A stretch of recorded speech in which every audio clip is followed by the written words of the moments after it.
17 days, ladies and gentlemen. 17 days. I have had to stream in a way that I have never had to stream before. Full blind. I have maintained the integrity of the mission for that long. But today, that comes to an end. This is it. This is it. In the next few hours, all will be revealed. Will there be some blatant, obvious mechanic that I didn't notice? Is there things that I've missed that are vital? I don't know. But today I find out.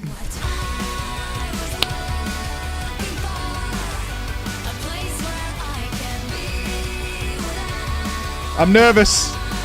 Excited.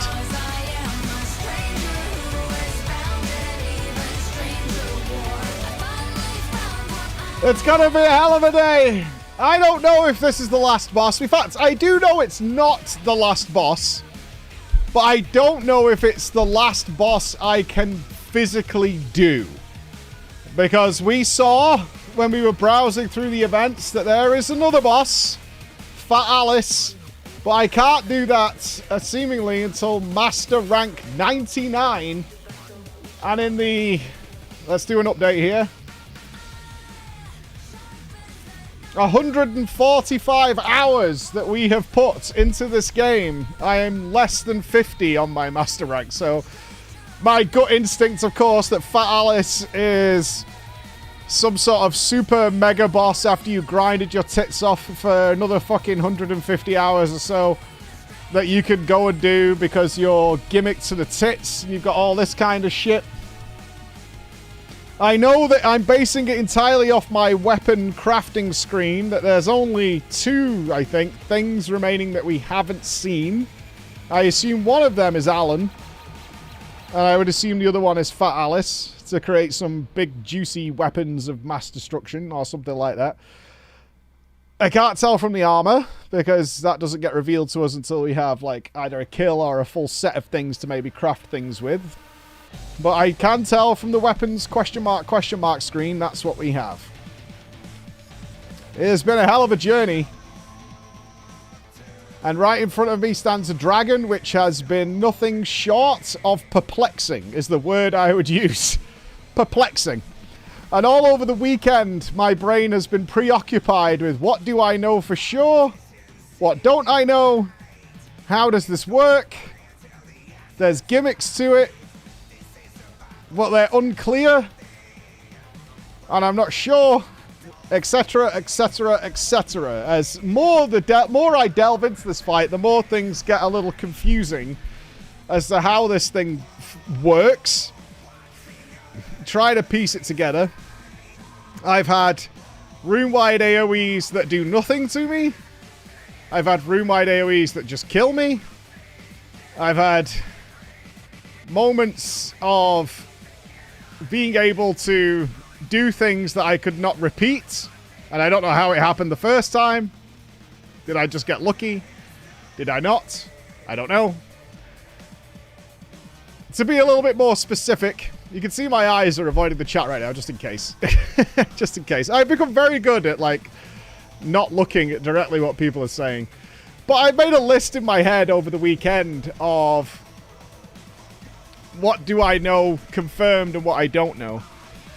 Annoying things. Annoying things. I can, when it flies, shoot it in the head and bring it down and have a big DPS window. I have never been able to repeat that. At all. I do know that on certain attacks I can go up there and grip a leg or something and I can, like, weaken a body part and land safely because its damage underneath it has dissipated. I know that. I can't wallbang it, which would be very nice, despite the fact that they do give me stones and things in the arena to use, which is very confusing. I get told constantly I have to break the horns to nullify its elemental attack. However, in our pulls that we did on Friday, I never attacked the horns, and the handler told me that we had dissipated its elemental attack. Which is even more confusing.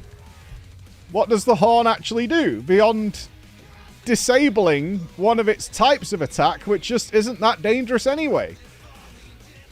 So I know that my ice elemental weapon stops it changing to ice. I don't really care if it changes to ice. I don't really care if it changes to fire. I don't really care if it changes to thunder. I'm not really asked about that. Which then raises more questions. It must have a health bar. That health bar must be depleted, but is it unkillable if its horns are alive? Does something happen if you deplete its health bar, but its horns are alive? I don't know. Does it matter? I don't know. Can you just kill it and it's like it dies anyway? If we die to the AoE, does that matter? We can come back, we can rebuff, and just keep going. So does that matter at all? I don't know. I know that sometimes they tell me that my weapon is now ineffective. Which makes me think, well, I can't bring another weapon. So what the fuck am I supposed to do if my weapon is ineffective? I suspected on Friday that I can force it to change element by clawing onto the head. Because at one point it changed element every other attack it swapped again. So maybe I can force a change by clawing it to get it out of that phase and into a phase where my weapon is effective. I don't know. I don't know. There's a lot happening here behind the curtain. And then I have to accept the other possible answer, which happens to us a hell of a lot, is that we're overthinking the fuck out of it, and you could just DPS it, and it's just a monster, and it will die. You can think that could be a very big possibility too. It's like we're reading way too much into this, and it's actually just a monster, and you can just kill it, and everything's fine.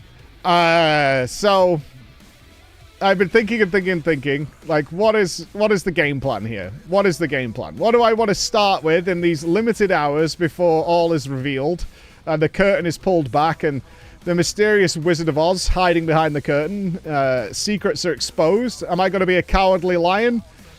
Or am I going to be a victorious Tin Man who gains the fucking heart of Fafnir? I don't know. I don't know. I have a number of ideas in my head. I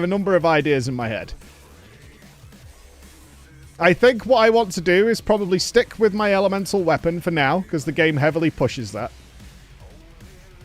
We did see from the ecological report that the front legs are a weak spot, which benefits our gear, because we have this weakness exploit, and they're very easy to grip.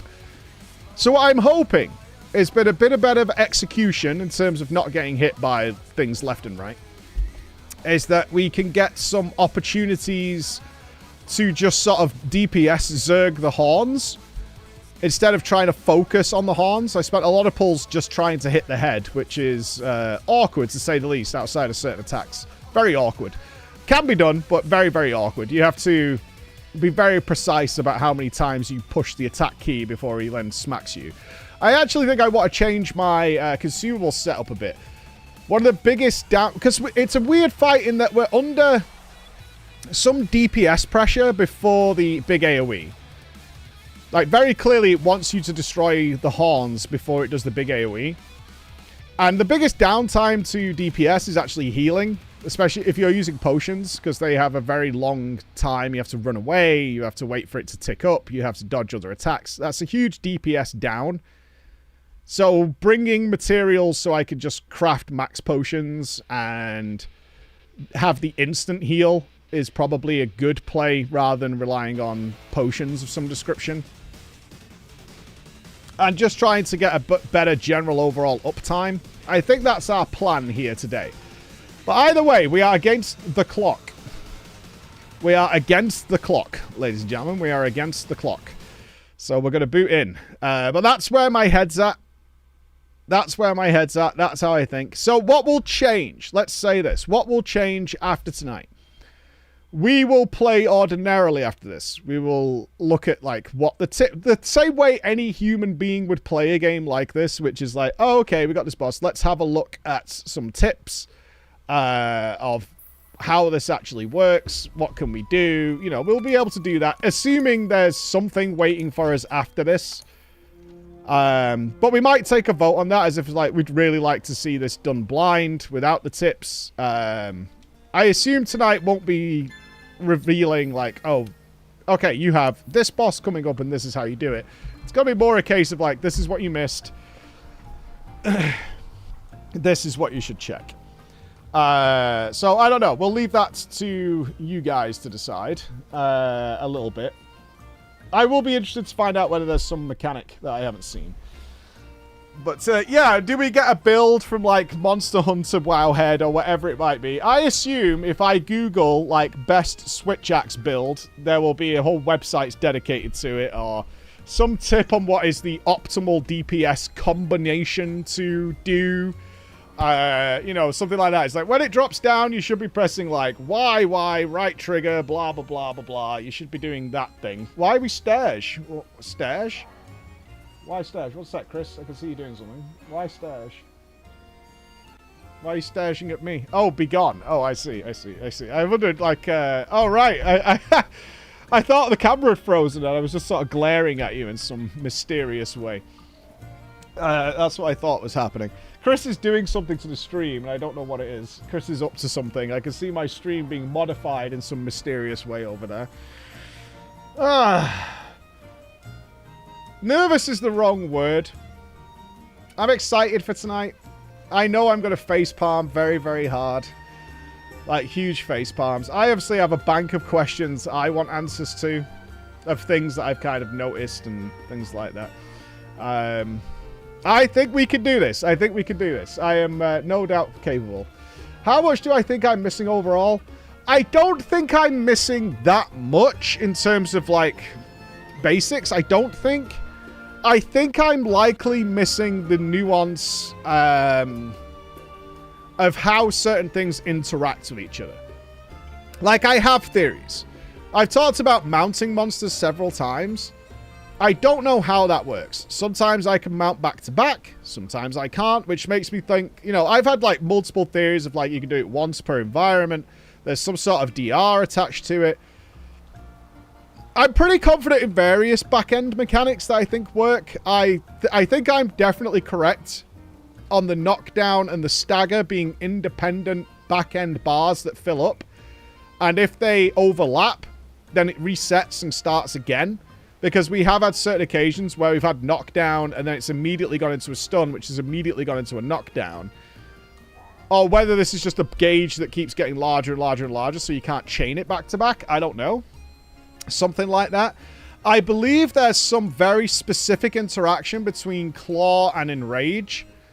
Something we noticed on Bracky is that you can have him not enrage at all in phase 1, or if you claw him multiple times, he like enrages very quickly. So I think there's some sort of reaction to the claw that causes enrage, which makes it's almost like if you're playing more aggressively, the fight responds by becoming more aggressive more regularly. You know, something a baseline like that. Because if you're clawing the head and you're trying to wall bang and do things like that, then it's doing something to like, okay, well, we're going to stop you doing that now because you can't claw really during enrage for a lot of attacks. I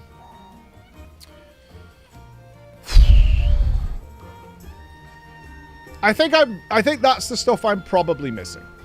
I don't know exactly what certain things do, but I understand a general premise. Like, weakening a body part by, like, breaking off the armor temporarily obviously allows you to take advantage of doing more damage and using more things like exposed weakness. I don't think my armor is bad, because I did follow your guys' recommendation rather than sciencing 80 different styles of armor of what to get. It might be very behind the times now, because we did that before we started doing a lot of endgame monsters, like long before Bracky and things, as we changed armor. So it might be a case of our current armor setup is actually way behind the curve. And we should be getting a newer set. Although a lot of the sets I've seen that come from like Raging Bracky or Furious Reggie are based around Agitator. At least for Alan's situation, I don't see Alan being enraged a lot. Alan tends to be enraged when he's flying around, but then out of that, he's not super enraged. But it could be a case of, like, mathematically, Agitator is so powerful that even if it's up a third of the fight or a quarter of the fight, it's well worth taking. You know, that kind of stuff I don't know. That requires, like, math and figuring it out, like, what is the ratio of this? You know, those kinds of things I won't know. You're not going to figure that out blind. You have to go with gut feeling on that. I'm sure there's people who have worked it out. It's like, actually, this thing is so strong. Or, you know, taking raw attack gems is just so powerful. I don't know what the interaction is between the attack numbers and the top-end scaling. Because the numbers don't add up if you just try and clap it onto the top of the top-end damage for me. But that might be wrong. Maybe it is. It's just like that extra top-end just multiplies in such ways that are really good. That stuff I don't know. That stuff I don't know. Thank you, Ziggs. All I can do right now is roll with what feels right and go with it. So, for the final time in this is day 18 of me saying goodbye to you. This is day 18. So weird. I don't know what our next game is before Wilds comes out. I don't know what it's going to be. But all I said to Bex, who's choosing our next game, because you guys have been rioting of having Bex games, Bex is choosing, is that I want something with a good, heavy dose of chat interaction so I can get back to my audience that I love so much and supports my team and does all those things that make this stream possible. I miss you guys in a very weird way. You know, they always say it's parasocial with viewers and the streamer, but it works both ways. That's not talked about enough. It works both ways. To turn up into this, to like turn my stream on and have all you guys here chit-chatting is a big part of my day, right? And abandoning that and just kind of like muddling through blindly what to do is weird. And 18 days of it has been a long fucking time of it. A long time. What I say? From our banishment, we will witness and celebrate. Alatrain hits you so hard that all your organs explode in alphabetical order. Maybe. It's good. I haven't played for 2 days. I wanted to play over the weekend. I think I did one optional mission or something, and then I needed to do something else. That was about as much as I got to play over the weekend. Obviously, I didn't touch Alan. But here we go. Bye. All right.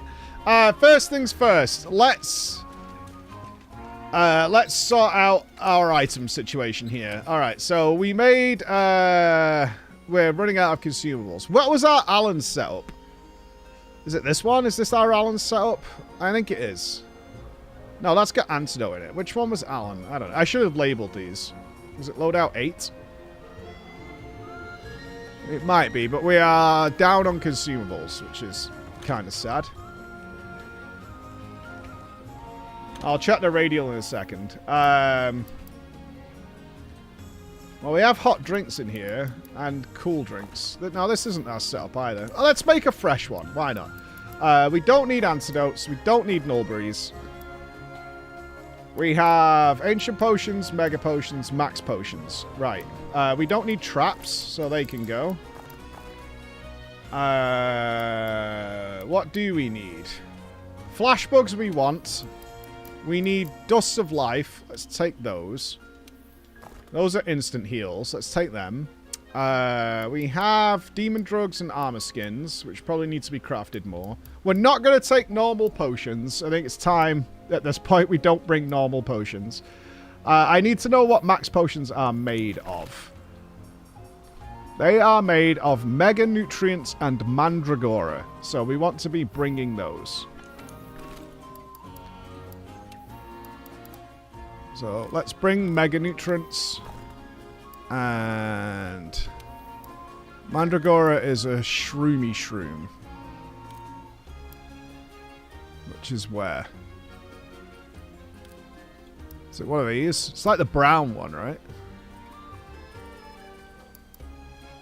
Is it that one up there? There it is.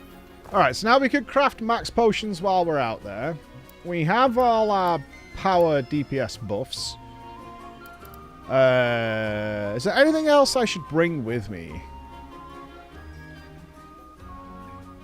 We're immune to blight, so we don't want that. I think that's all we need for this. We want that jerky that helps healing. A Astera jerky. We want that. That boosts natural healing. So if we have any chance of surviving AoE, I think we want that.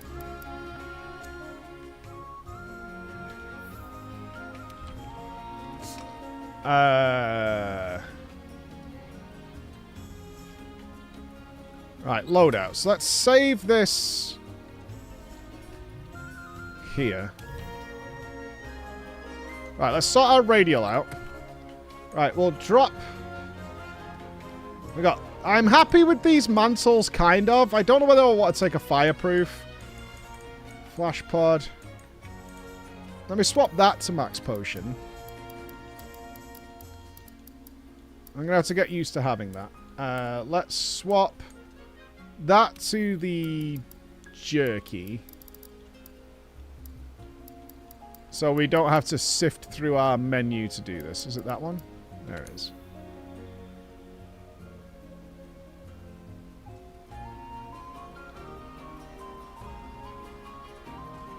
Okay.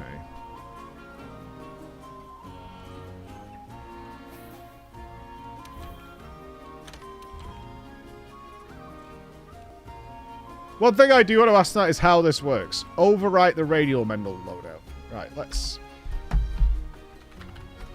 call that Alan.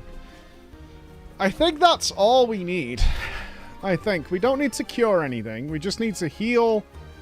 Ideally get some DPS up. We need to do some crafting here. Otherwise we're going to be crafting later in the day. Max potions we have 75 of.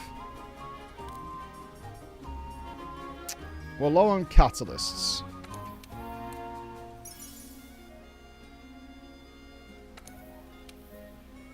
Which we don't need to be. Let's make 130 of those. We need adamant seeds. Right, we've got 41 of those. Demon drugs. We've got 10 of those. So let's make another 60 of those. Okay.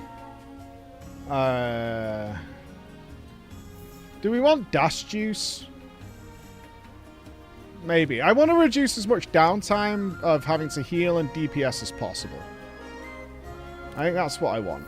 Okay. Alright. Right, we want the... Alright, let's double check what we've got here. Right, we're using the leaping charm. That gives us distance. I think that's correct. I would like to upgrade this to level 3, but we can't. My other choices are the iframes. I don't know whether we want iframes or distance. I'm going to try iframes to start off with. Rocksteady and temporal. I might want to change this to fire. Potentially. Right, our decorations right now. That's elemental blight. And we've got DPS, DPS. We've got a health boost there. What's our current... Right, ice attack. We're not capped on ice attack. We've got crits coming... 10% crit from there. A divine blessing gem, which I'm happy with. Blight and blight. Another ice attack and another health boost from there. This seems okay. I've got fire res jewels in here. The idea is that I don't rock steady until the AoE to see if that helps survive it, because it is mostly fire damage. I don't know if this helps. Seems fine. We check our radial menu. Make sure it's not changed. It has changed. Fuck.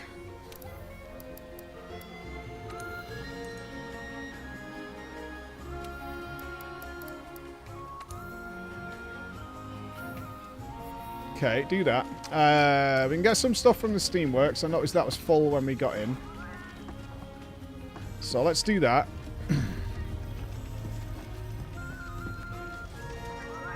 Hey! Just give me stuff.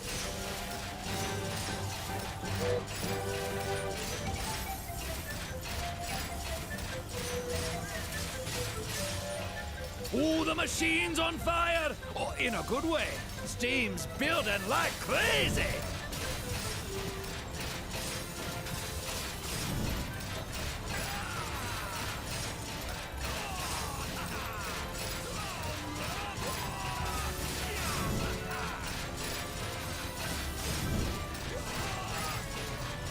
We should be able to get some armor upgrades off the back of this, I think. Good! System's back to normal levels. Best not to push it. Cool. Alright, we got a lot of stuff there. I don't think barrels are a play here, but they might be.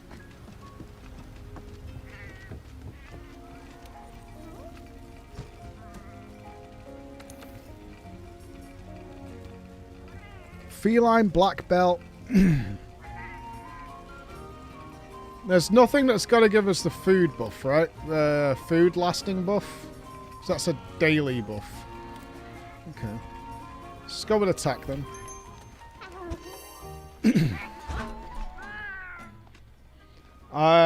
It might be better to just get the strongest health buff we possibly can. Let's see if we can do any sort of armor upgrades. I think it's only our legs that are left to have some sort of upgrade attached to them.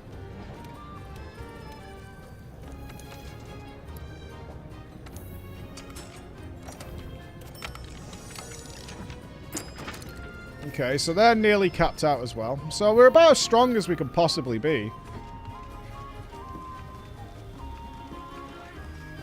So initial tries today are going to be trying to work the front legs. Don't let me down. We should check the ecology report and see if there's anything else we saw. Everything's done here, right? Yeah.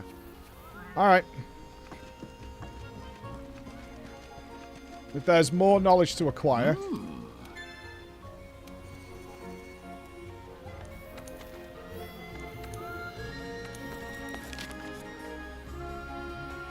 No, we only own the one.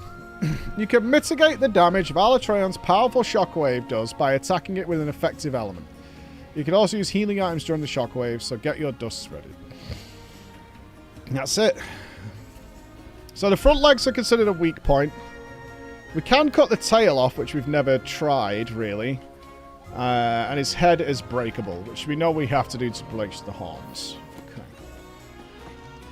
Well, I think this is it.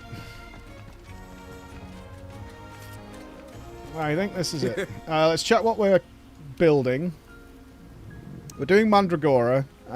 We want to switch this to other things later, I think. Okay. Nothing else to buy, I don't think. Don't be fussy. Have a look-sees. We've got 100 potions in. We can buy the jerky, which we've only got 2 left, so let's do that.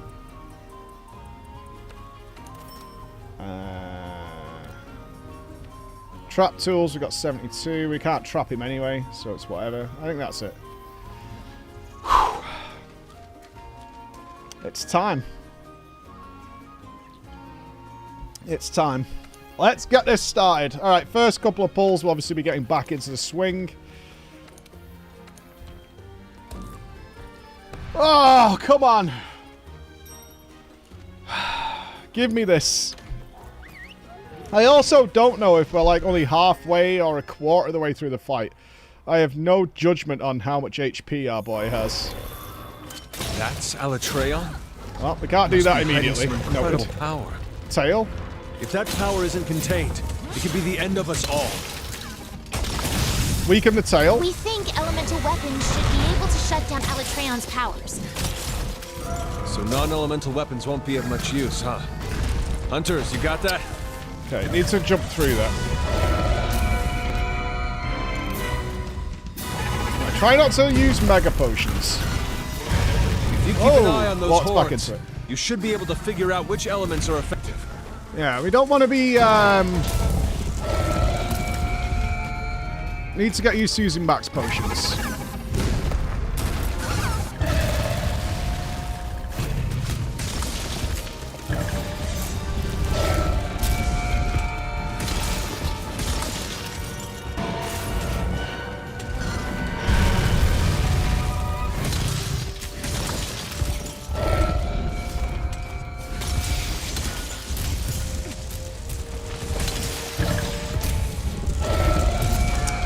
Wrong way.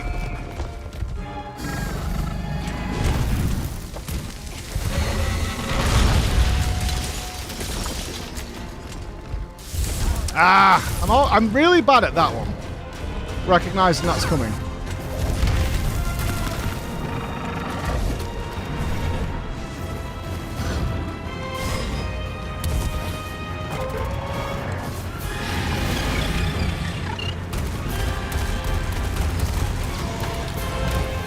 You didn't come down? Wise. Right, you get straight back up here.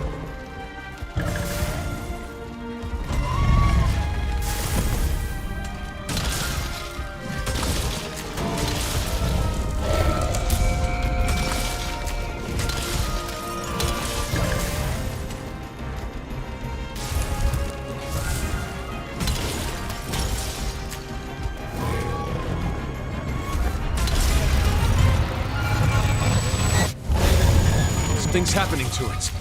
It's shifting elements. The horns! No way. The horns give it control of the elements? Hurry! Destroy the horns! This is your best chance.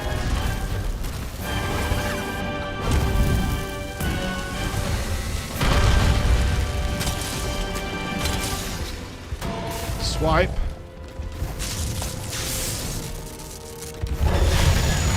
You can roll through that. Saw that on Friday. Not sure the exact time, but you can. Right, this is one you can grip onto and damage him before he lands.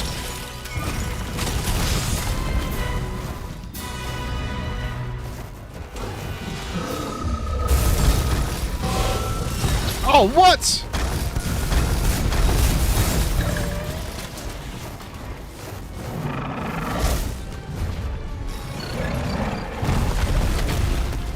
Don't want to be against the wall here.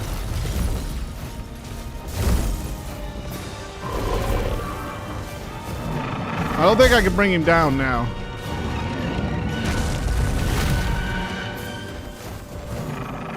He'll be immune to flash. No. Tried to go for the head.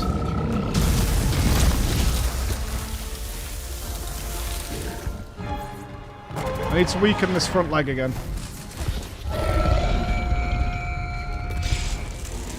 I'm out of stamina.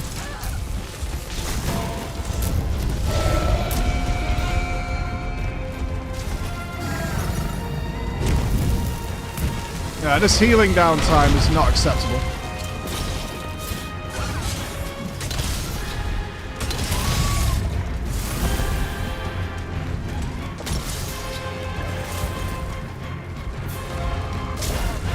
Thought he was going to front swipe again.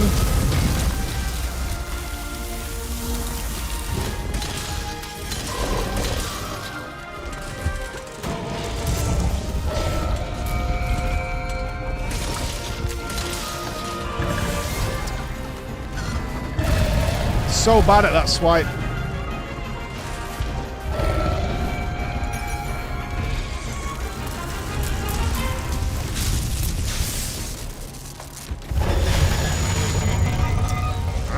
I got that earlier on, but I can't remember what it is now.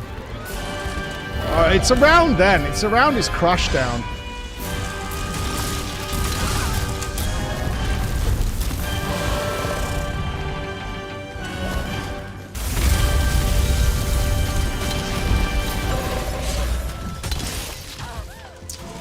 Got to grip the leg, not the head.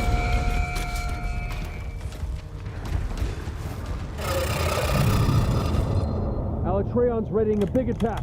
Get your healing items ready.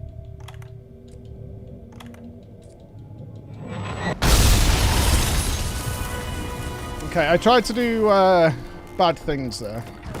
In a bad order. Not bad first pull, though. We had a lot of DPS downtime, but that'll come with a bit more You need to suppress tries. Alatrion's power using elemental weapons. Yeah, I know.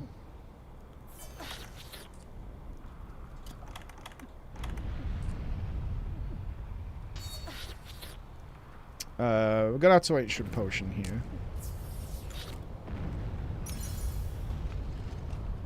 Let's do this. Right, full buffs now.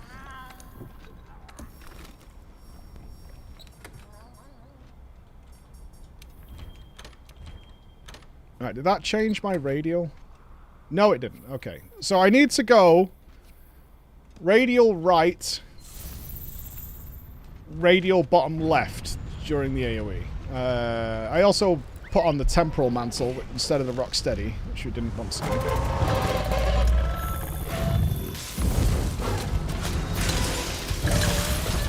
The swipe again.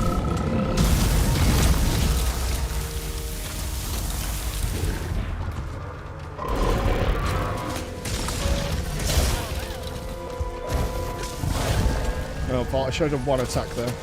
Oh, I used the wrong potion.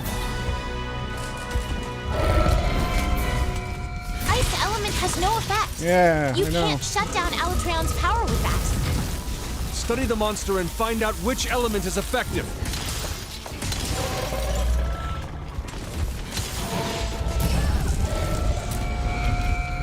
Went for a greed attack.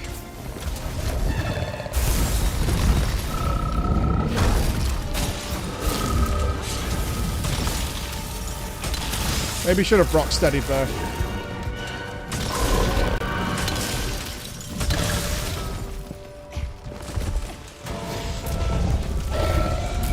Ah! Against the wall. Why doesn't this wall work, for fuck's sake?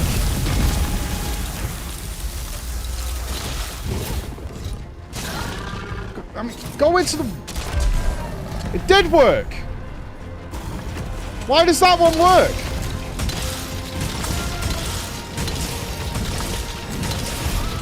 Whoa, whoa, whoa, whoa, whoa, whoa, whoa, why does that work?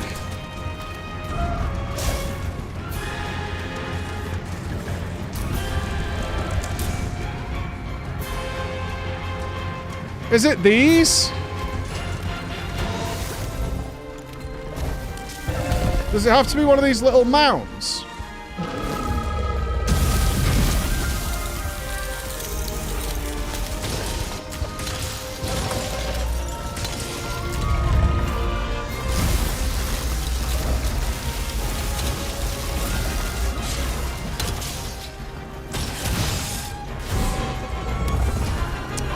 Tail when coming back down.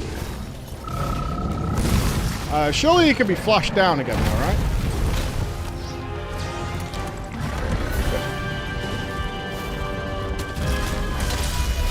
Get this right. Alatreon's shifting elements. This is the only time you can break its horns. Disrupt its control over the elements.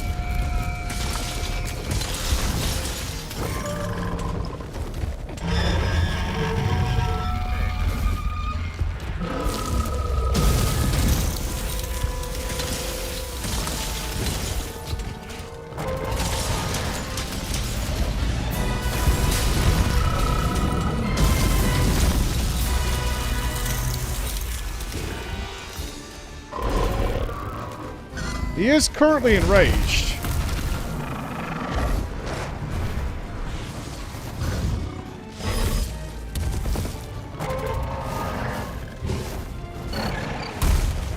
I don't want to be near a wall.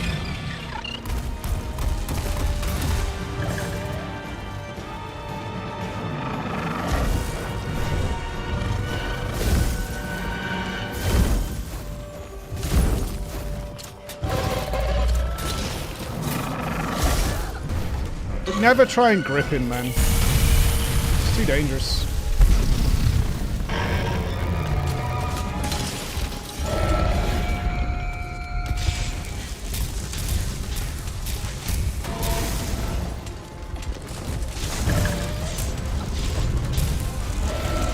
Okay, now he does 3.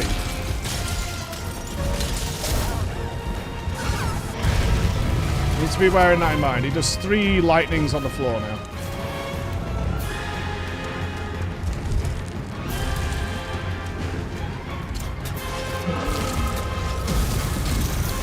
I've got rock steady for the next big AoE.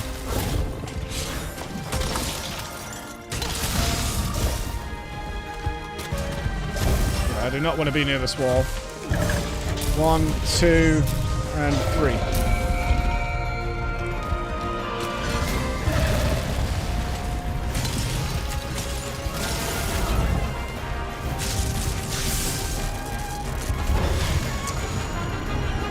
the timing wrong.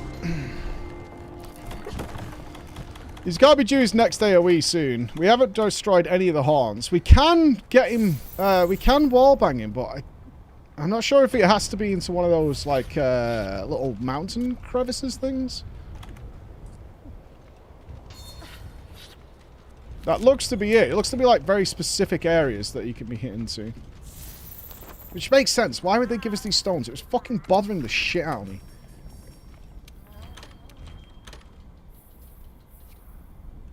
Like, they give us these stones, but you can't really do anything with it.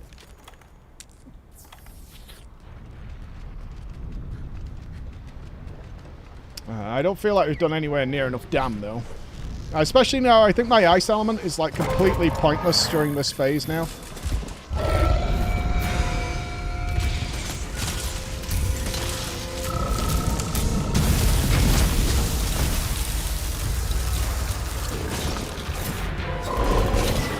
Right, does that count? That's towards that wall. No. Am I too far away? Alatreon's readying a big attack. Get your healing items ready.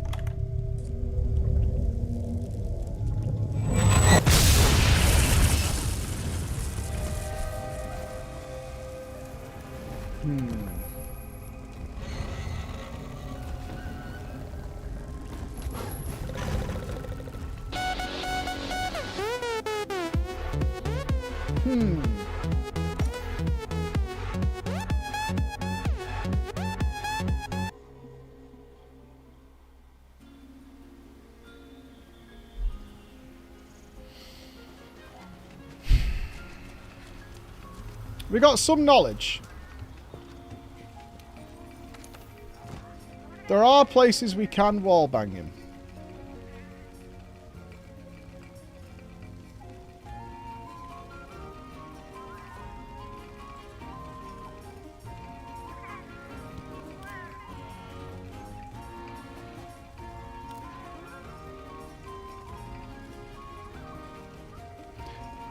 It looks to me like you can overwrite the daily skills with specific buffs, maybe?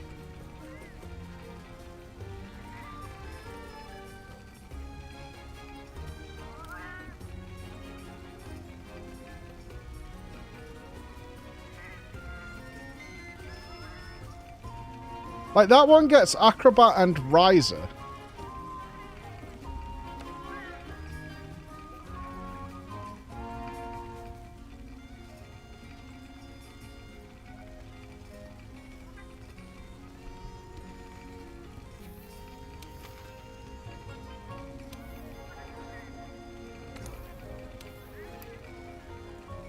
Polisher.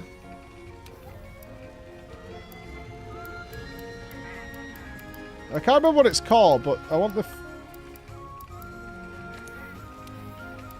Rider.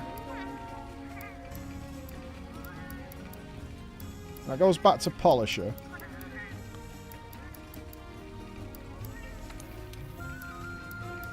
Can I force the one where I keep my food buff?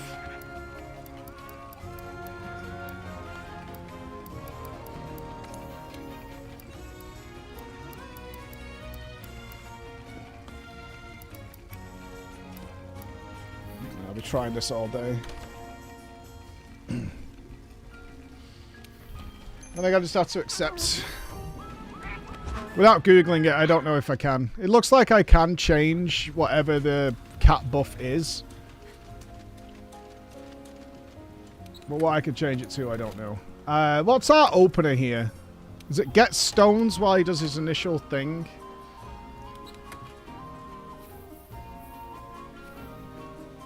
And then we can grip onto the leg and get started. I think it might be. I need to figure out wallbang places. There's certain... I mean, that worked, but then it didn't work later, but I might have been too far away. That's Alatreon? Must be hiding some incredible power. If that power isn't contained, it could be the end of us all. Fuck. We think elemental I was weapons just should be unlucky. able to shut down Elatreon's powers. So non-elemental weapons won't be of much use, huh? Hunters, you got that? Mike. I'm trying to greed.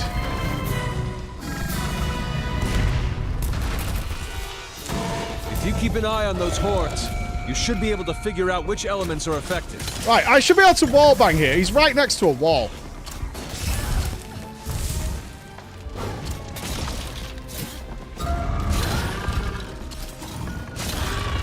Does this count?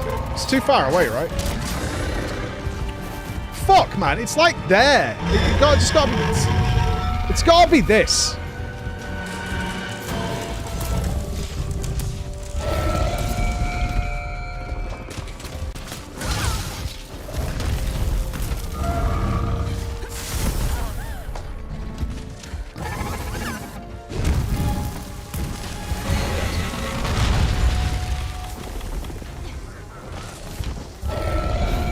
Yeah, now he's enraged. Okay, so if you're gonna do it, you need to commit to it.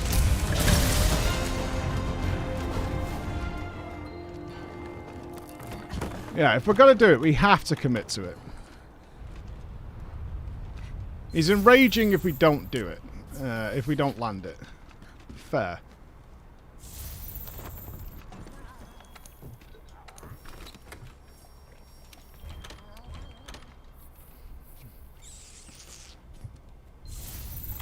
Not a great start, though, by any means.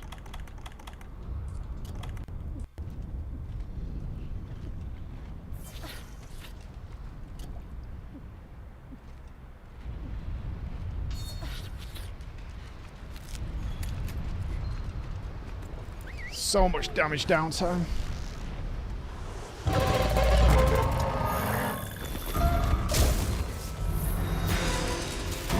One, two. Just one hit here. Swipe. That's the body slam. We need to be away.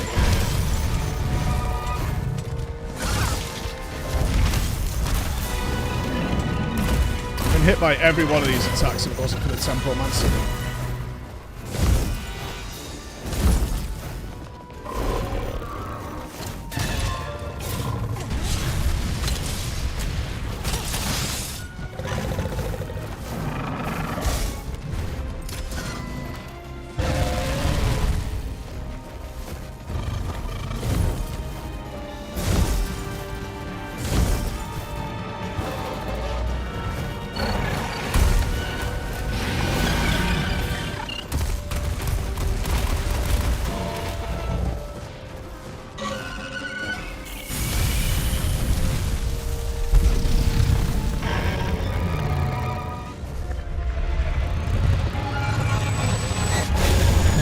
Something's happening to it. Yeah. It's shifting elements. The horns! No way. The horns Right, he's give it behind a control of the wall. elements? Hurry! He's right Destroy next the to a horns. wall. This is your best chance. I want to science this. I don't think it is. Like, when he's electric, he can just fry you off his head. Ah. Don't try and greed it. Don't try and greed it. I'm a bit excited now that I might be able to, like, consistently wallbang him. But maybe it's just take it when you can get it. Don't worry about it too much.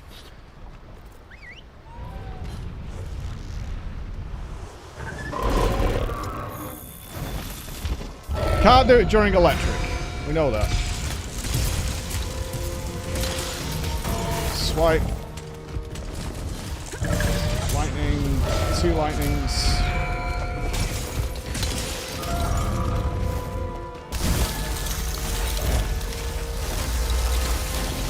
To weaken him when he's doing that.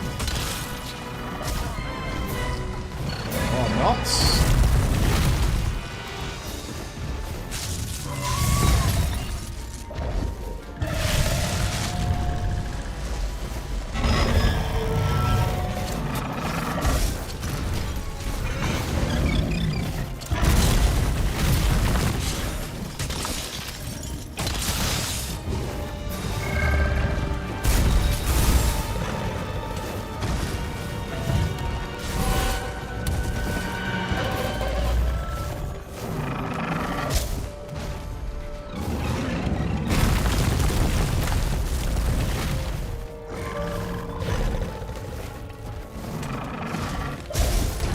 Bastard.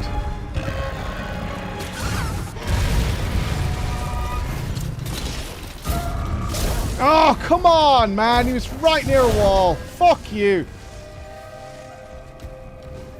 Oh, I really want to figure it out if it's these boulders. Or is it just anywhere? Fuck. No, because I missed before. I really want the answer on this.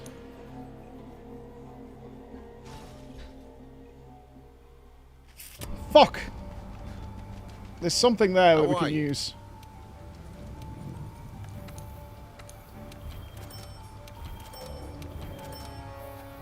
There's totally something there we can use.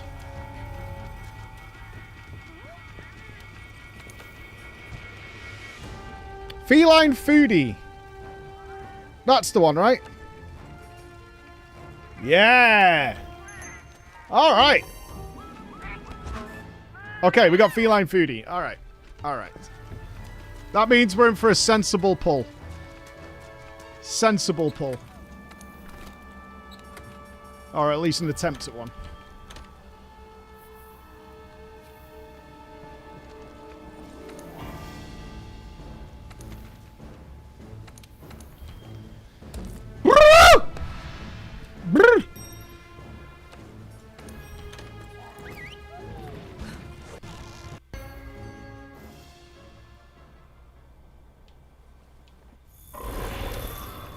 That's Alatreon? Must be hiding some incredible power. How did I miss? If that power isn't contained, it could be the end of us all. Give it me. Fuck you! We think elemental weapons should be able to shut down Alatreon's powers. So non-elemental weapons won't be of much use, huh? Hunters, you got that?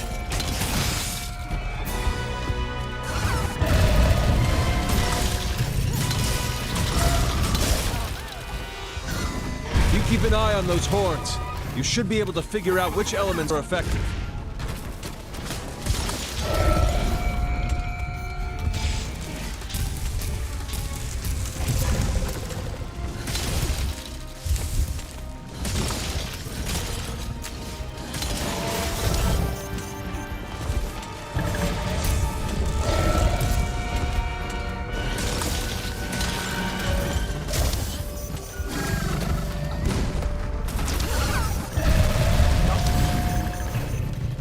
Panic dodging.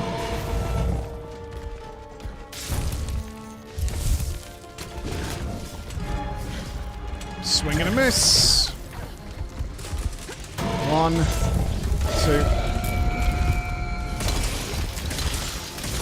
Swipe. Ah, my dodge on that swipe is just horrendous.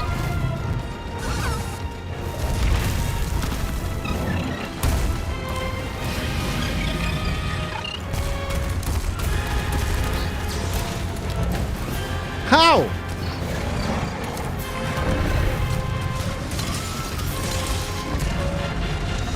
Body slam. Wait, now?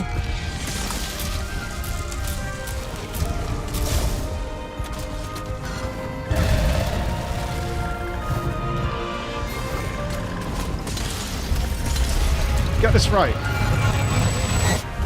Got it. Something's happening to it. It's shifting elements. The horns! No way. The horns give it control of the elements? Hurry! Destroy the horns! This is your best chance.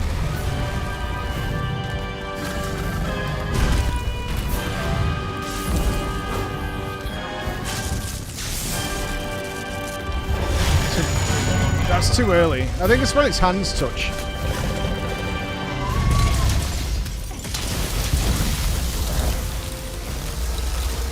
He's leaving.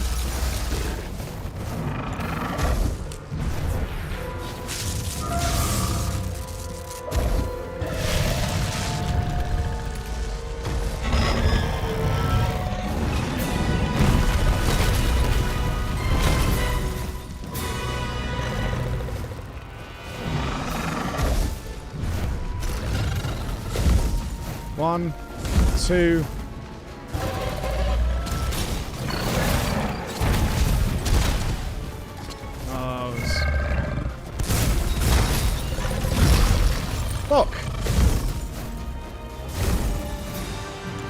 Mega potion here until he lands.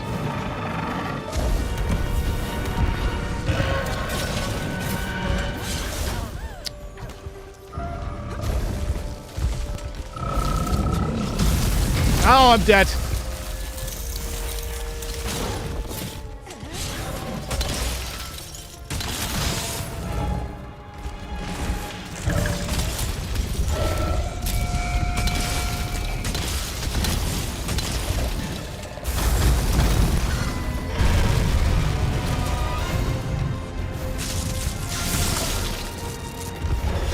Got it.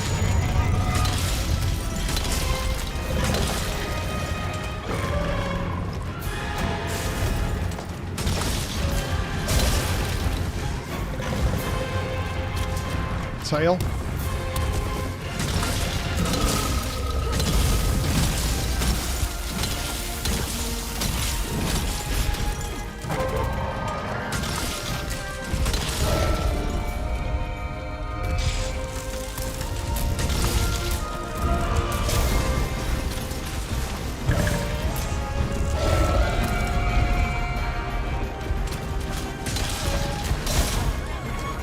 I would have thought we would have knocked him down by now.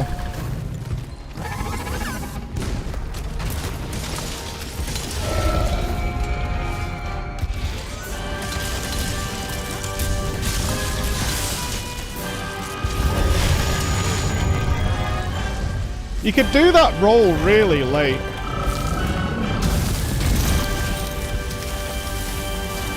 Dead.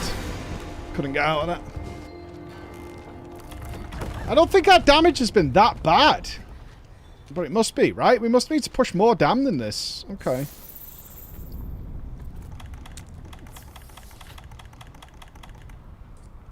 I mean, those are weak spots. We've had them weakened for a lot of the fight.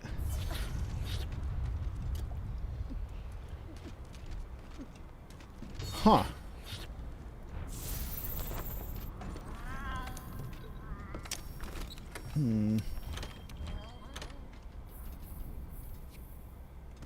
Maybe I should go a bit more sword focused so I can maybe get some bang bangs in, just for enhanced damage. I really would have thought we'd knocked him down by now. Okay. Right, we've still got rock steady. See if a fire resist actually matters. He's gonna AoE me soon, right? Oh. Alatreon's readying a big attack. Get your healing items ready.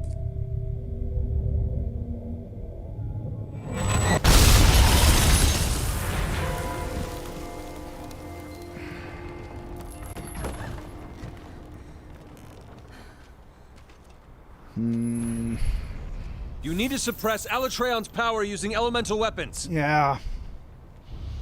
My game plan of knocking him over and working on the horns does not appear to be working. I also get the feeling that we can't break the horns before the phase where he says you can break the horns.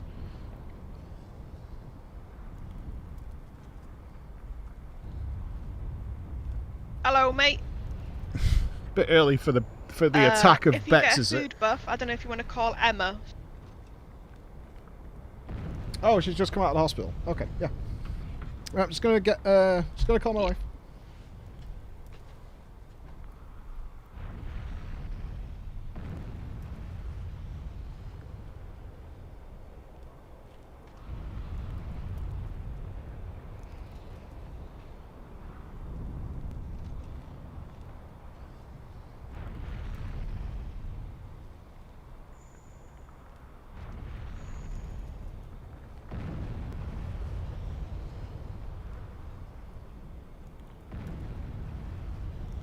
Hello, chat.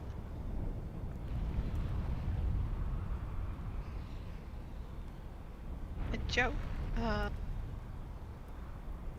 I can tell you a joke.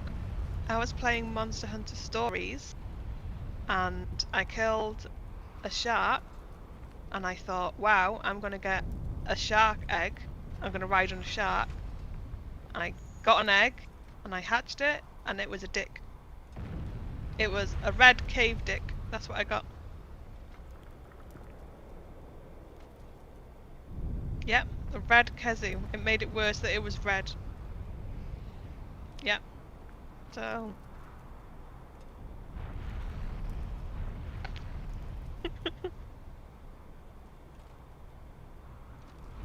Kezu is gross. And his neck is inappropriate. It goes and then, you know, you don't need that in your life.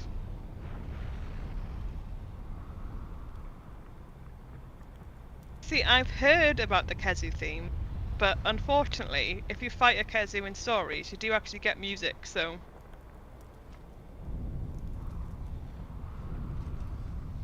Kezu is not a worm.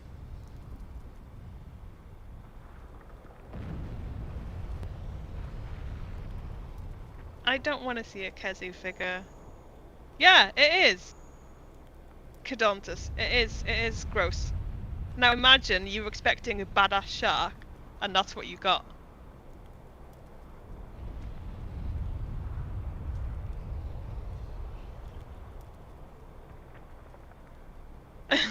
Vegas. I don't know, it was like a shark with 4 legs, and it was like fucking buff. It was like the Phil Mitchell of sharks. I've also got a raptor that jumps on things. Got a bear. And yesterday, I got an egg, and it had a black Diablos in it. So that's good, but I can't use it because I'm too new.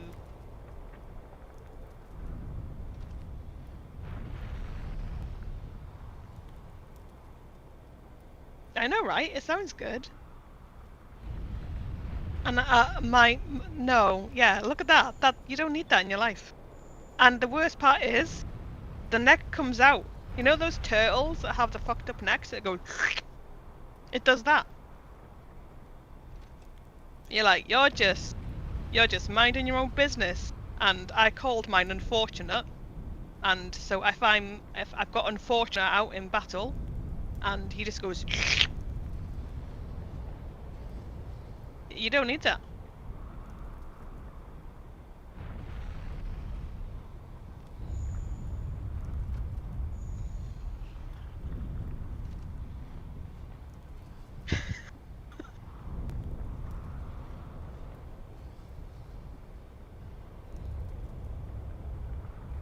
What do you mean why I discover he's a beloved monster? How can you beloved Kezu? I haven't seen a Giganox yet.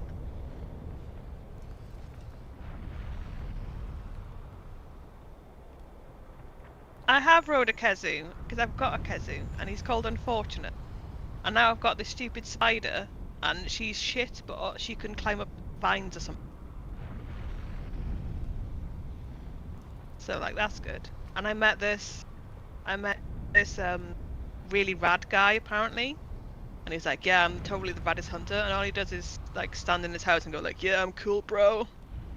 And I'm like, okay. So that's good. My favourite monster so far...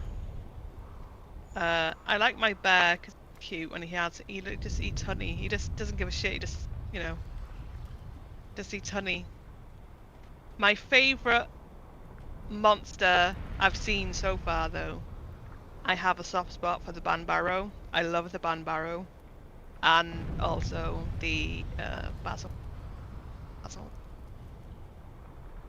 No, not the Lagombi. Lagombi looks stupid.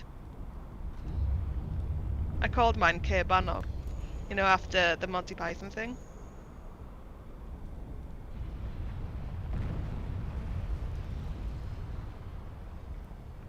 Lagombi is stupid. Like, just accept it. It's like sheep, rabbit, like koala bear.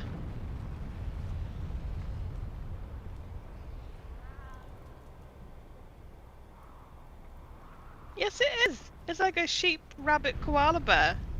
I'm not stupid. It is.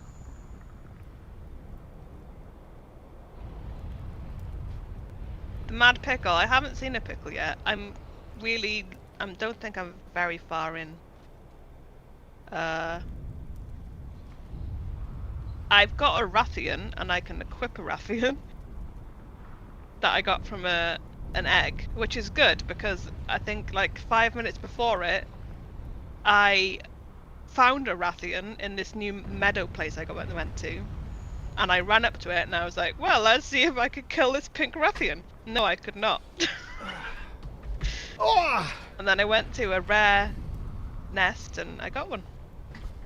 Telling stories, Bex. Story time with Bex. Yeah, I was telling them about Monster Hunter stories. Yeah, it's Bex telling stories. All right. Bye, chat. Bye. Thank you, Bex.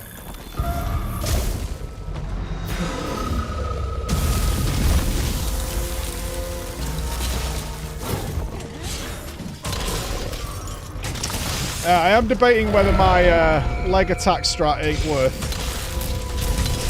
Ice element has no effect. You can't shut down Alatreon's power with that. Study the monster and find out which element is effective.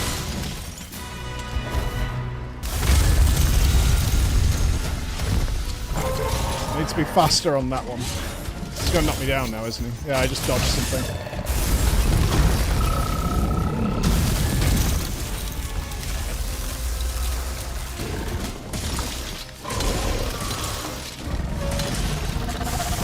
Really surprised I haven't knocked him over.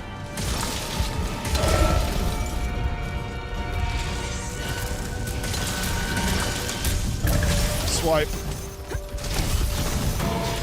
1, 2, 3 now, right? No.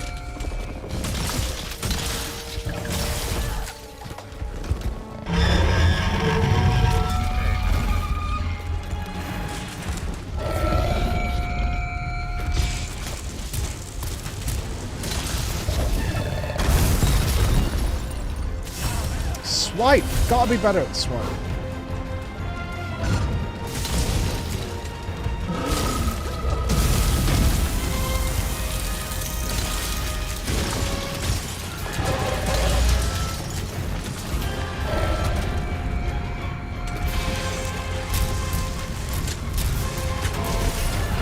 He's reloading. 2, 3.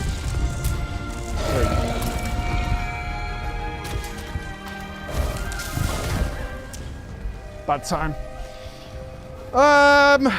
Okay. This is not working. We're not doing enough damage. We're not doing enough damage. So do we have to return to... Let's reprioritize the horns and try and get better at that. Let's do a couple of pulls where we reprioritize breaking the horns. I want to see... Let's suppose we break the horns. Feline foodie. Yeah, okay, we got it. What I want to see off the back of this is that we survive the AoE. That's what I want to see. So I'm going to change what we're doing here to use our mantles early because we're going to get hit by stuff. And try as much as we can. God, I wish I could get a wallbang in. I'm not going to attack the horns until it says you can attack the horns. And then we're going to reprioritize going for horns. Because maybe they just take a bonus damage during that period of time. That's Alatreon? Must be hiding some incredible power. If that power isn't contained, it could be the end of us all. We think elemental weapons should be able to shut down Alatreon's powers. So non-elemental weapons won't be of much use, huh?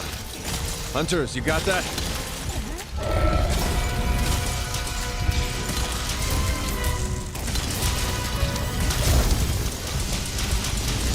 If you keep an eye on those horns, you should be able to figure out which elements are affected. Yeah.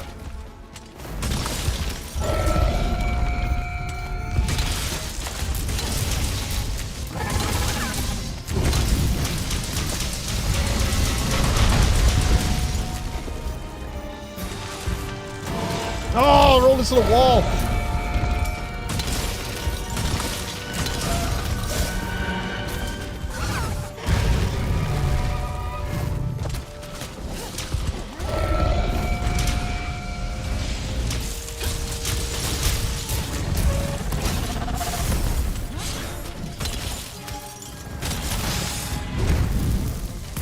Oh, God, the dodge animation.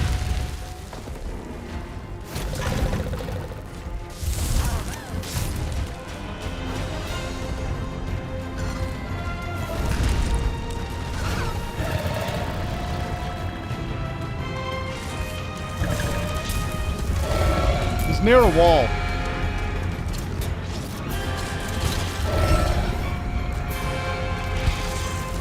Can't do it now while his head's electric. Do it now. No, get on the head! Well, I floored him during his fly, but it was by pure accident.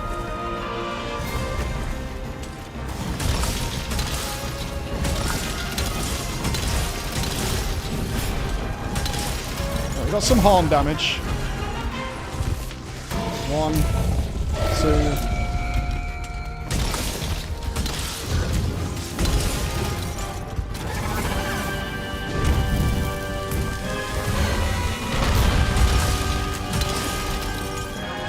Come on, get the horn. Something's happening to it. It's shifting elements. God. The horns! No way. The horns. So is give it? it control Oh of the shit! Was I elements? too early on the horn attack? Hurry! Destroy the horns! This is your best chance.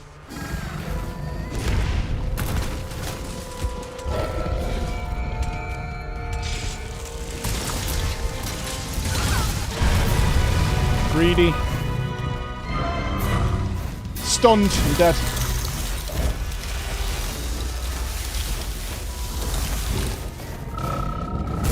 God, I got lucky then.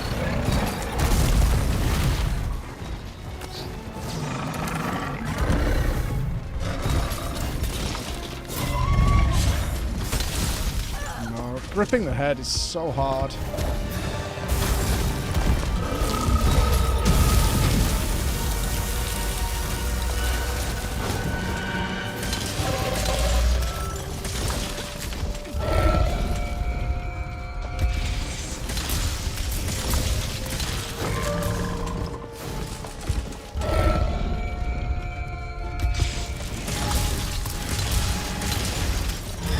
Surely we're nearly there on the horn break.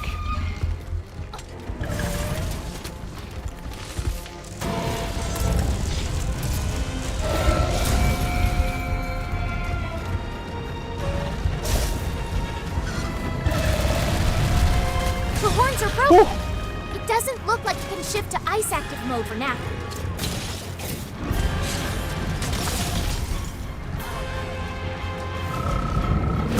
I can't get up, man.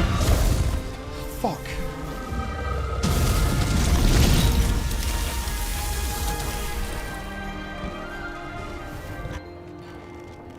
It's a good moment mixed with a bad moment. However, we did break the horn. Do we survive the AoE?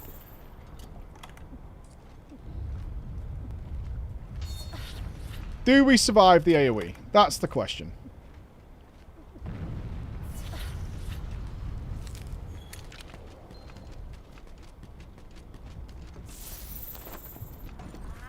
Because if we don't, I am fucking confused as shit.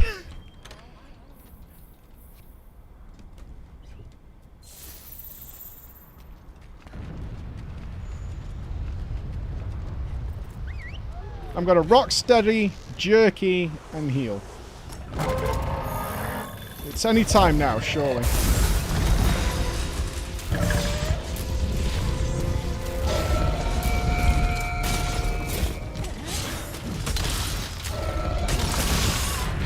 Stunned him.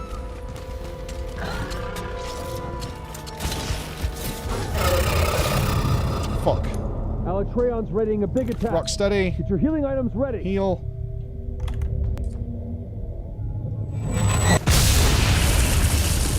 I can't survive.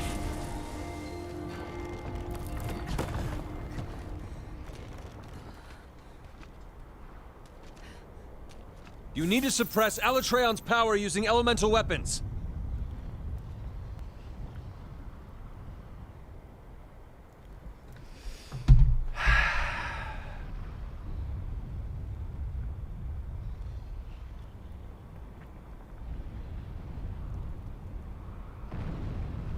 Is my fire resist just not high enough? Oh, Rocksteady didn't go on. I fucking selected it.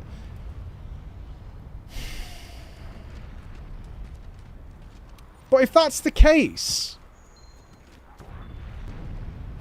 what's the point in breaking the horns if it still does that amount of damage? Like, my Dust of Life went off. I had a jerky on, and I healed, and it still killed me.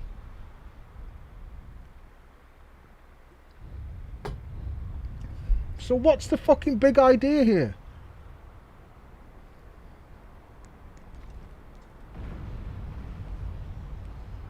I'm so confused.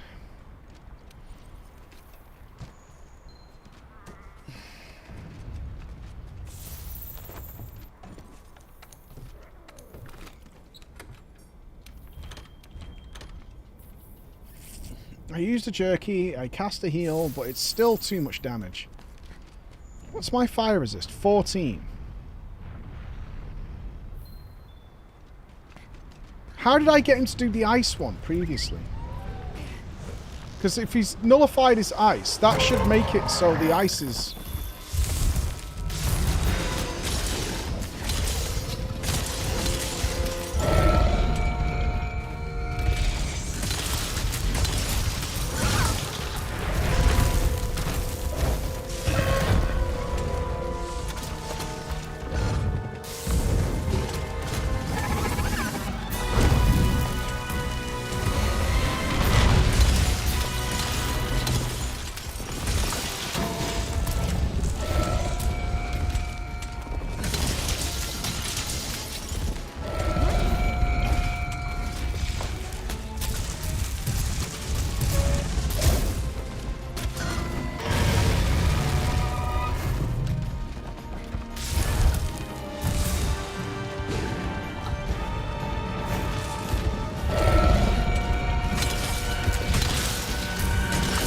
Should I try and break the horn again?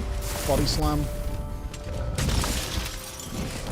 I don't see the point in breaking the horn.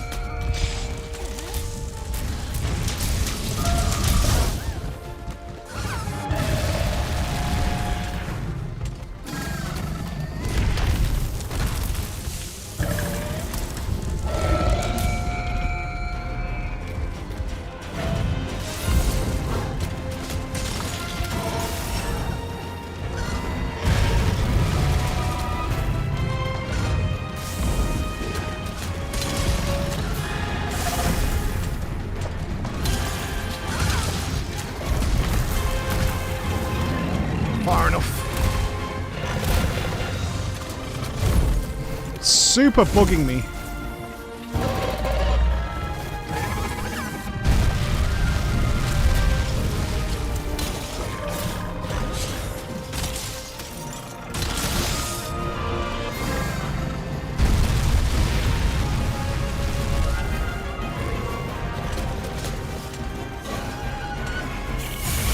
Fuck.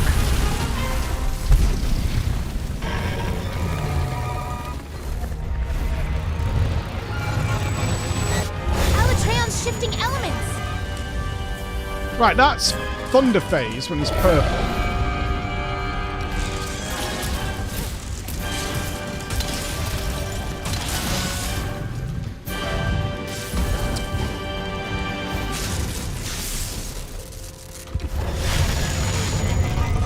Sometimes I get that, sometimes I don't. Which is both bogus and sad. And this is so much DPS downtime.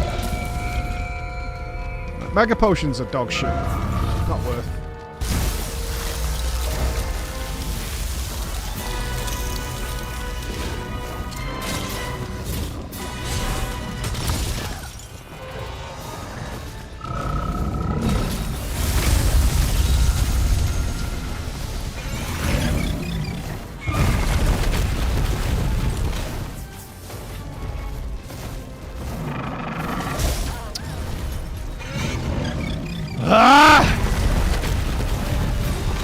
Frustrated.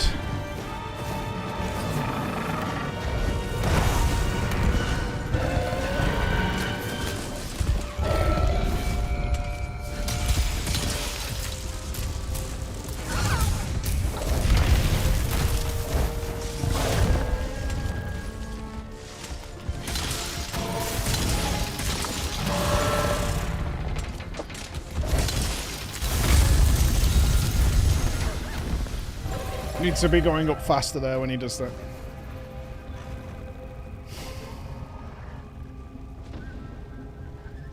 I don't get the horn thing. I can't survive even with a broken horn.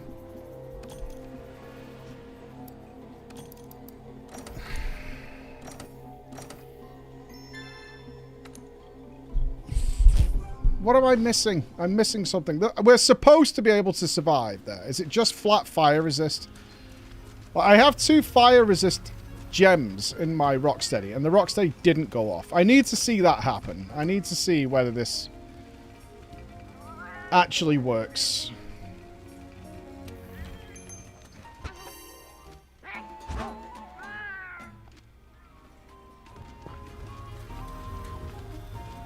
But I'm not gonna lie, I feel like we've had it where that does barely any damage, and maybe I should just put flat fire resist in. Or something.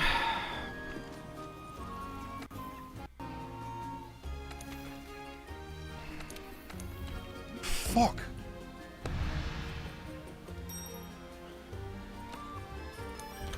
Because you'd think, like, when you break the horn and it says his power's been reduced, that's it. It's done, right? His power's reduced.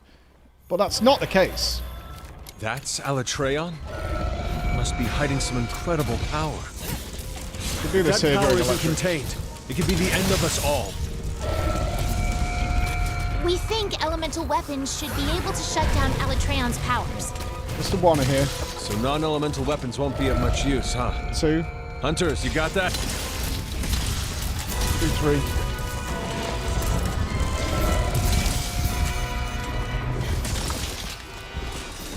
If you keep an eye on those horns, you should be able to figure out which elements are affected.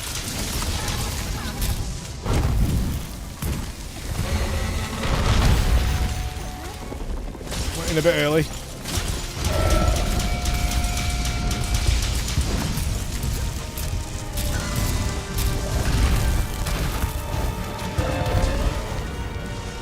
No! God, I got lucky then.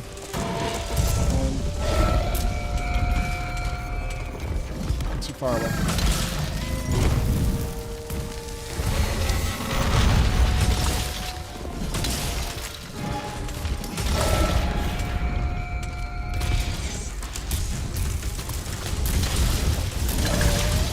Ah! Thought I was out of that.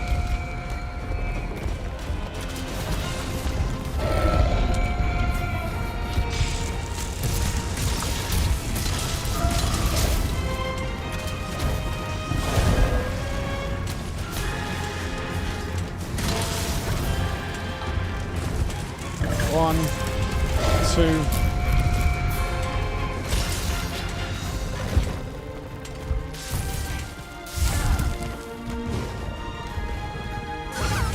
Left.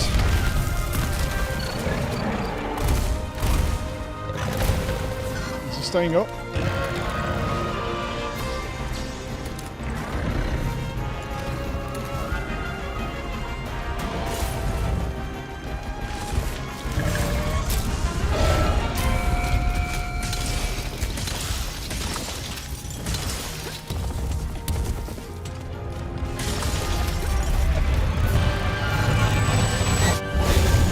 Something's happening to it. It's shifting elements. The horns! No way. The horns give control of the elements? Hurry! Destroy the horns! This is your best chance.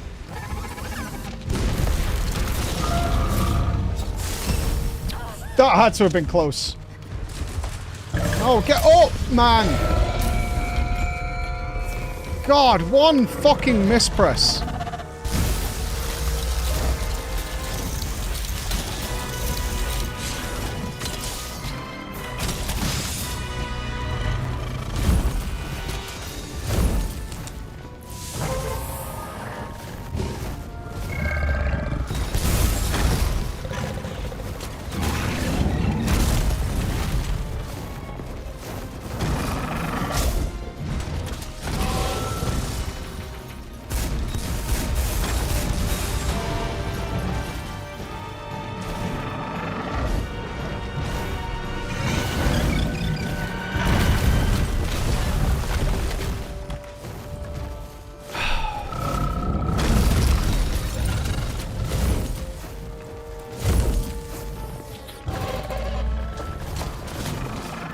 Land, for fuck's sake.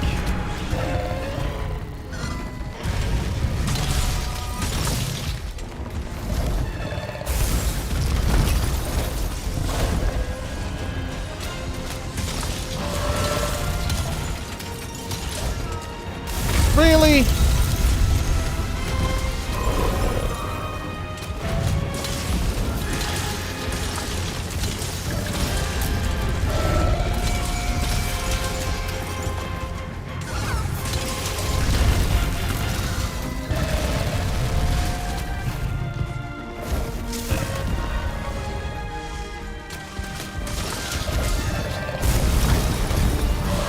You gotta stay on the floor. Oh, there's my answer.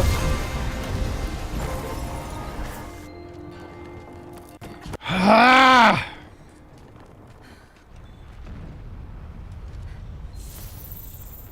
Sometimes I don't feel like I play too badly and we still get fucked. Which is okay, I guess. That's part of the game. Part of the game.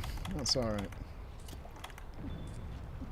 Alright, we should do a consumables check after this pull. Well, we've done no damage to the horns. Not that that, like, seemingly fucking means anything.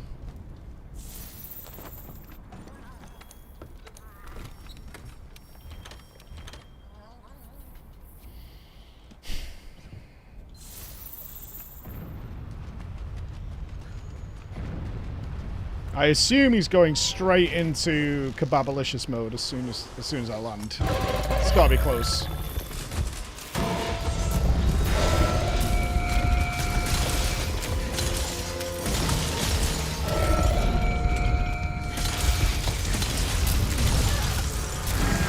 Not see that under there.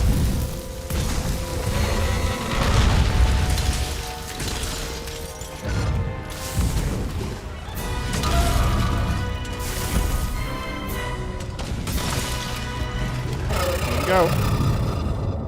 Alatreon's readying a big attack. Get your healing items ready.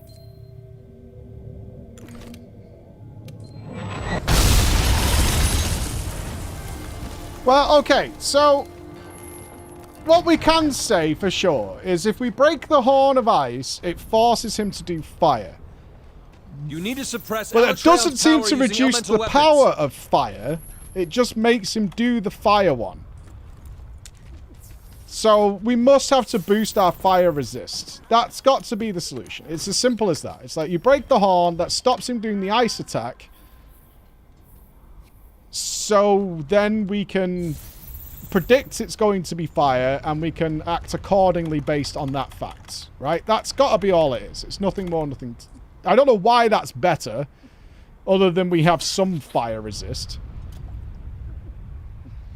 Which means we should bring the fireproof cloak, I think. I think that gives... I'll have to double check what the stats are on the fireproof cloak, but I think that gives us a flat fire resist buff as well. Right now I've got another 12 in the Rocksteady. So... It's gonna knock me off. And take half my HP and come into the floor and kill me.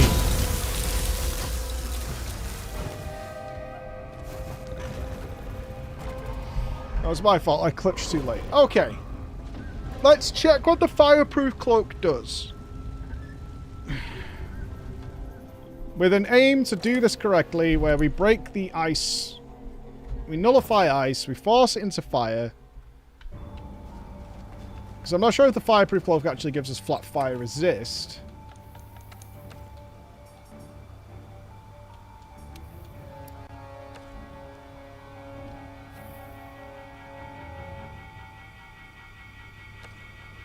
Why is that showing me Slugger?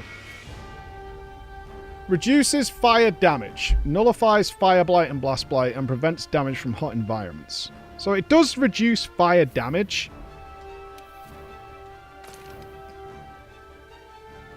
But I don't know by how much. It just does. Okay.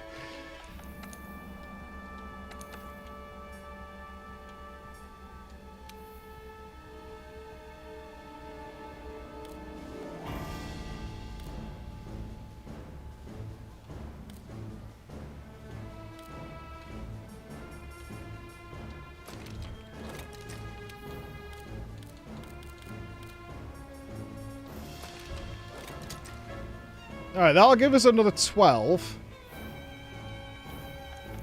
I can only imagine that's the plan, right? We force it to do the fire attack. And then we fireproof. And we have fire resist with the cloak on. And therefore we should be fine. Quote unquote. Or take very little damage.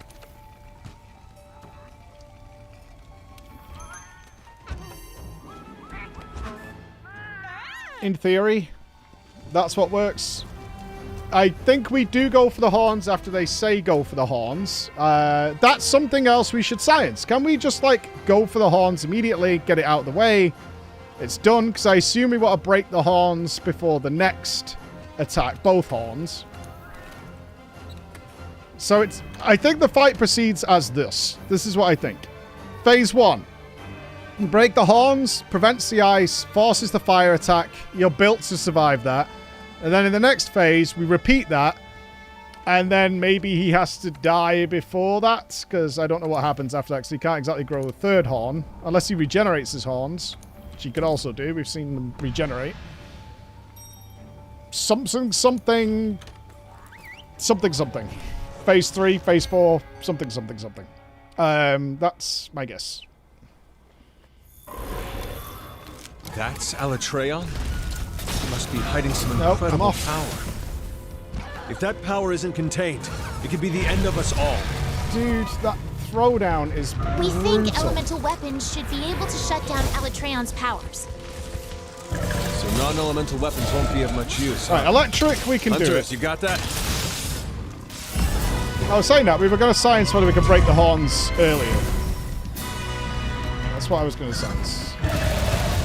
If you keep an eye on those horns, Horrendous opening, you should be able to figure chasing out my which arse elements are from affected. fucking day one.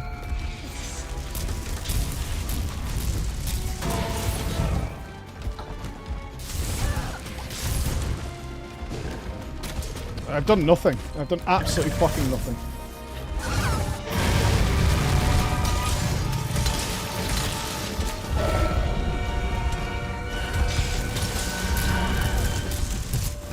This is a horrible start.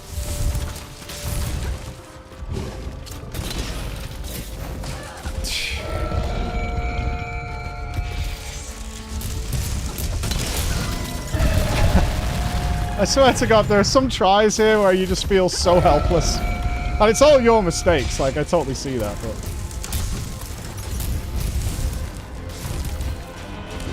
It is horrible.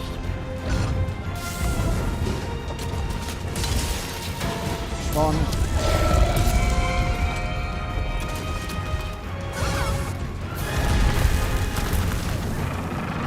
Exactly where I was going.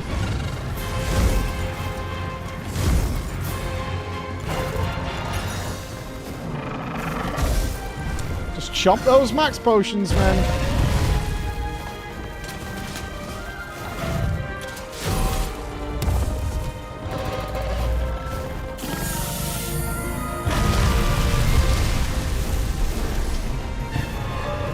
You landing or what?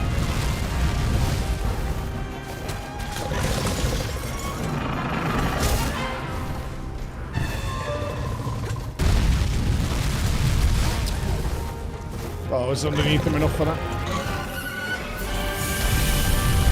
That's all I got, dude. I brought 500 max potions.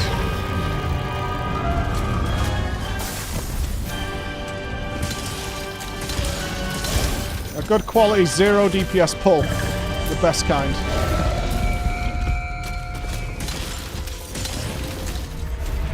Okay, get this right. Got it. Something's happening to it. It's shifting elements. The horns! No way. The horns give it control of the elements? Hurry! Destroy the horns! This is your best chance.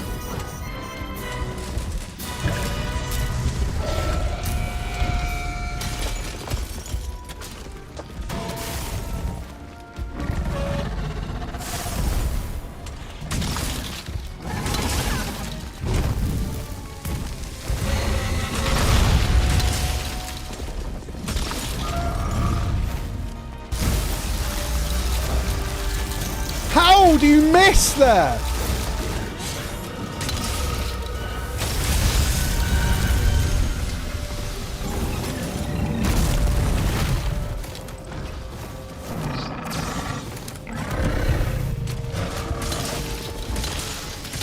We've got to be close to horn damage.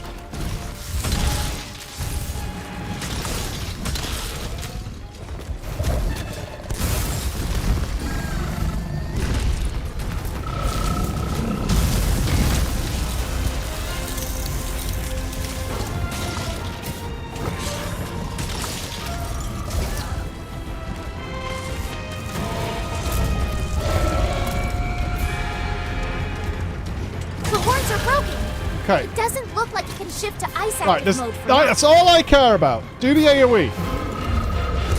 I care about nothing else now, because now he should do the fire AoE. Do we survive? I really couldn't give a fuck about damaging him right now.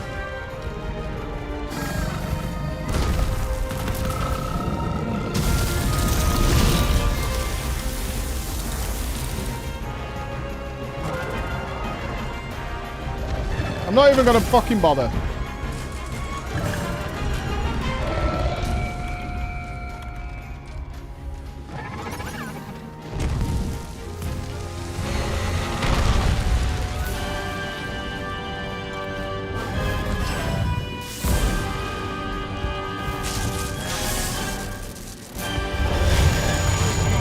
Come on, do it. It's gotta be soon.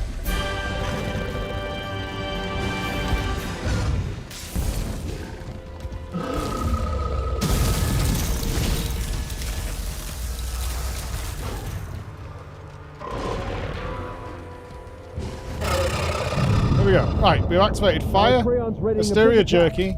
Get your healing items ready. Can you please put this on? Okay, fire Mantle.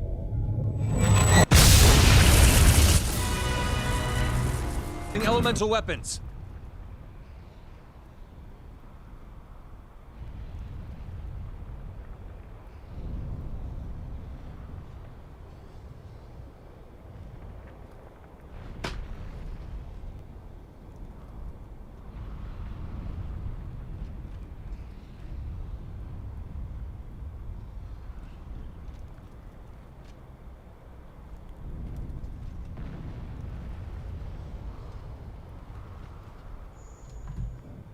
We have 21 fire resist, a fire mantle, Hysteria Jerky, and we healed during it.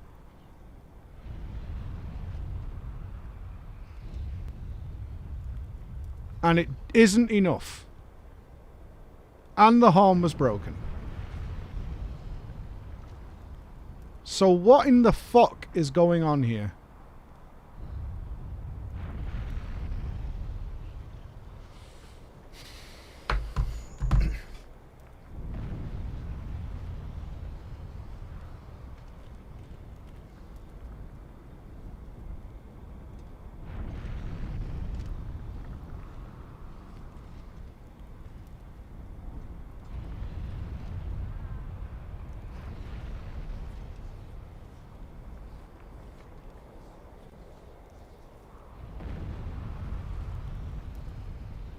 The only thing I can think of is that in some way of forcing him to do ice during that attack, but we disable the ice element by breaking the horn.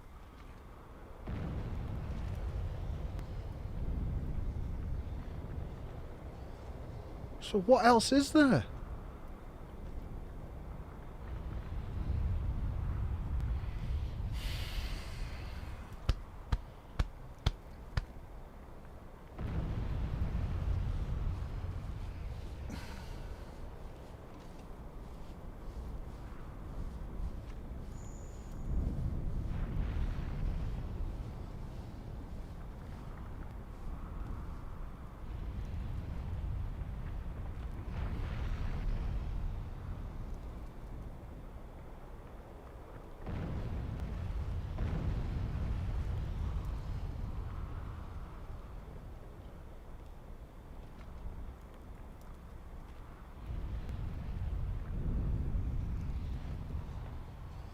I don't know. I just don't know the answer.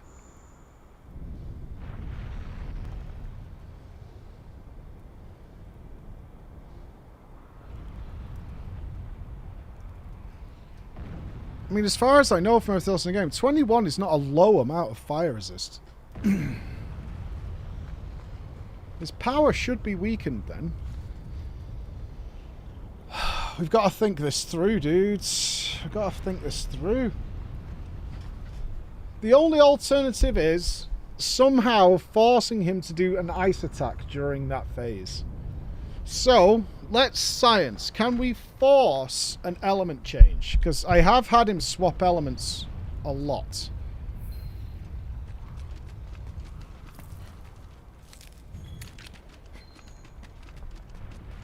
And we work off a gut feeling, so it's not as like we've got a weak aura of when he's going to change, when he's going to AoE the room. I mean, there's just seemingly no way I can survive that attack, even by following the game rules.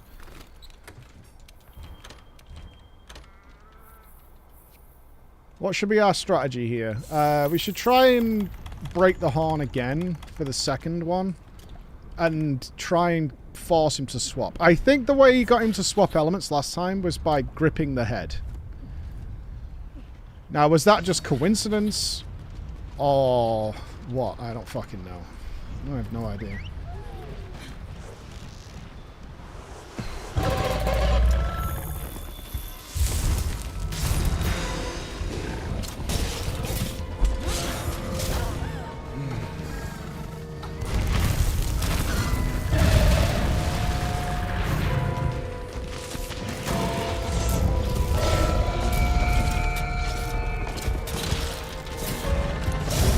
I'm just jumping on and dropping off. Right, he did not change element there. Well, he's not in an element right now. He's like element 3. So I think you can't break the horns when he's not currently got an element active. Okay, let's go on that theory.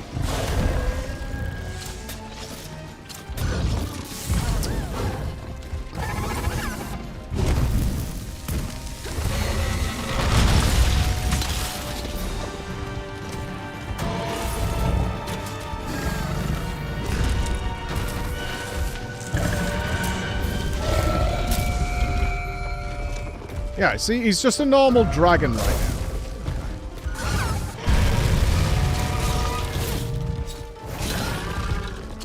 Need that wall over there. Right, that's got to hit, right?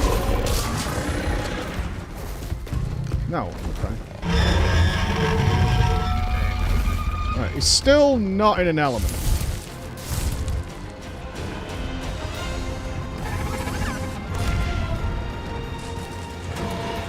He's enraged, but he's not in an element.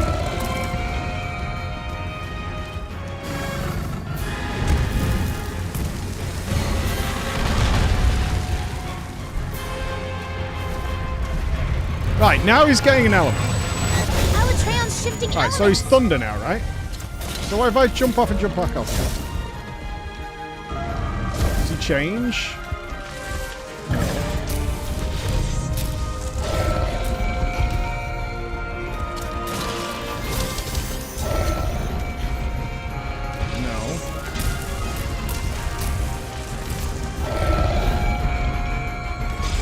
I mean, he's bitching a lot, but that's about it. Right, I don't think I can force him to change element.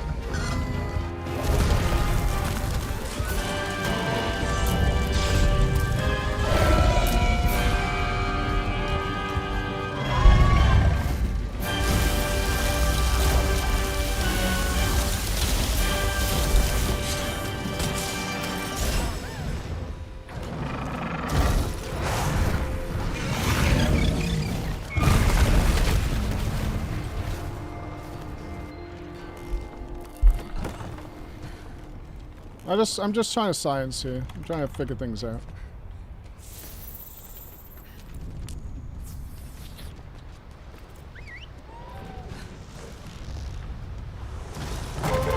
Doesn't look like I can force the change though. Does he go through all 3 elements in a row? Is that the idea? Like, is that how we gauge the time?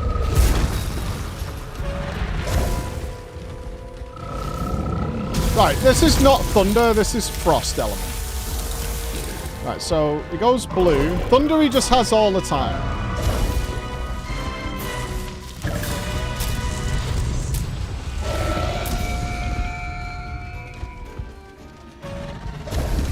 So I assume the next one is fire. It's not like he can't do fire, he's just not in that element.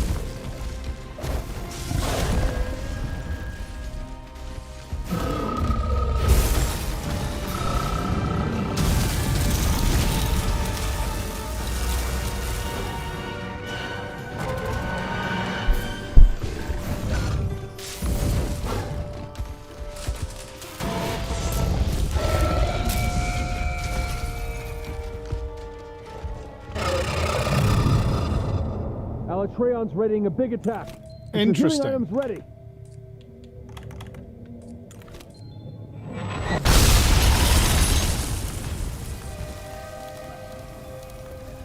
So if I don't break the horn, he stays in ice. We force him to swap to fire. Which then makes sense as to why ice element doesn't work if we don't break the horn in the other one.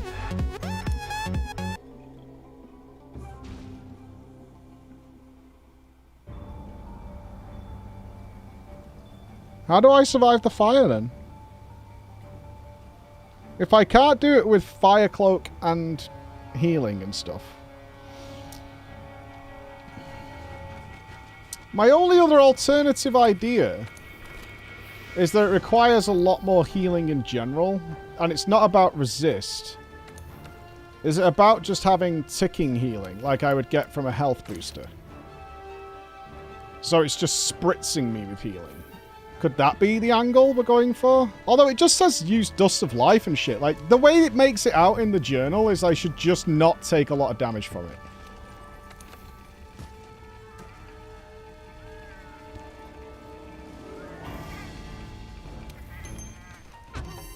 But, I mean, clearly I do. So. Let's try a health booster. Let's have another science pull.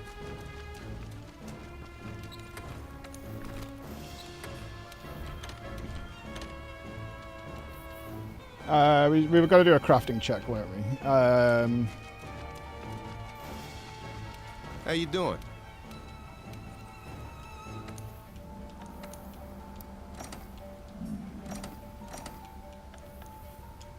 We want another honey shipment, don't we? Nearly everything uses honey.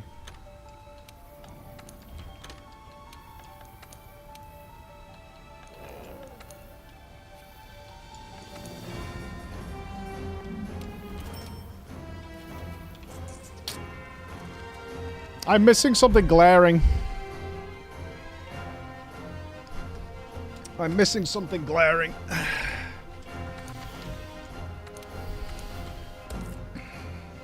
And I don't know what the fuck it is.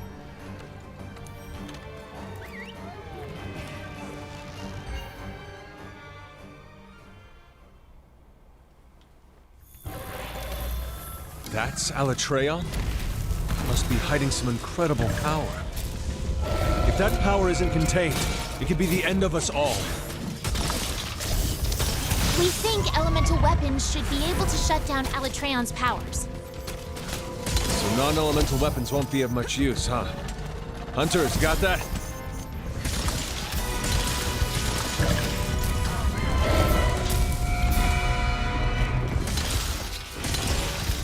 If you keep an eye on those horns, you should be able to figure out which elements are effective.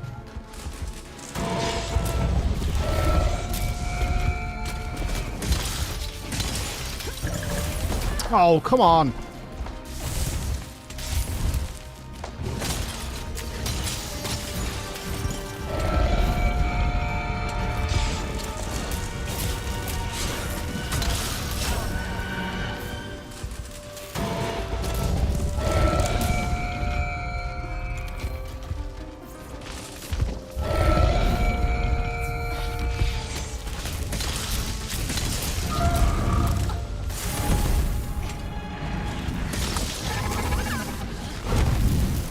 Oh, I thought I was on the fucking tippy edge.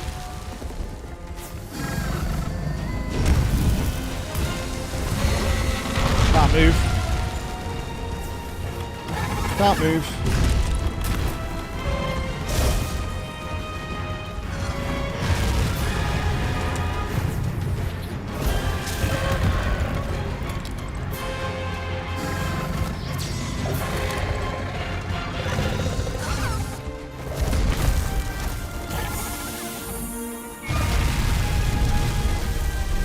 Thought that would have made him land.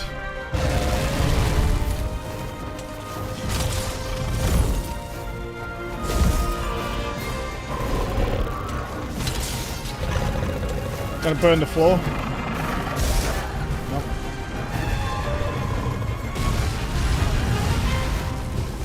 I don't know whether to stay underneath him or run away, man.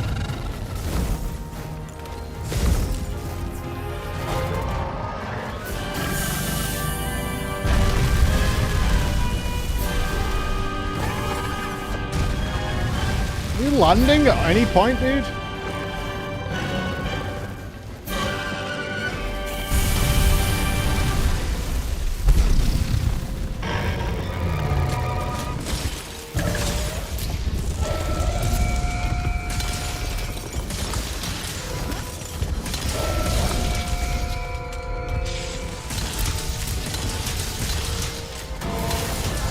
One too many.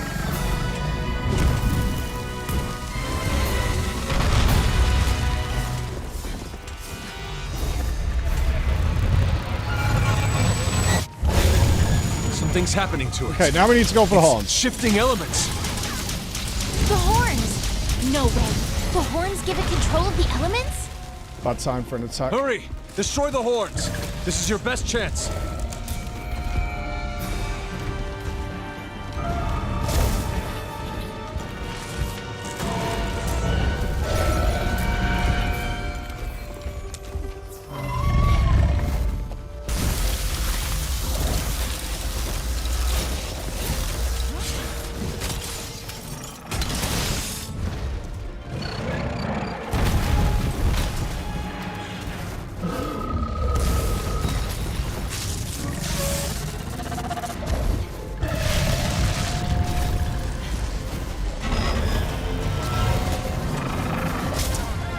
Disagree with that hitbox.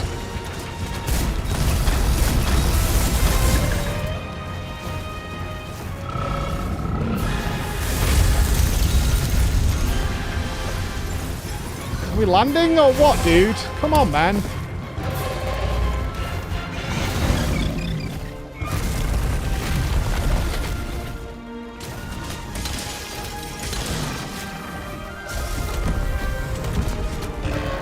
A bit.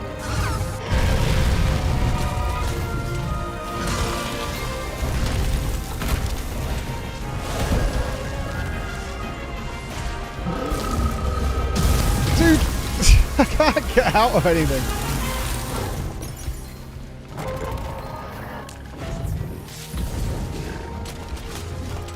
You get some really bullshit attacks, so you've got to go for the head.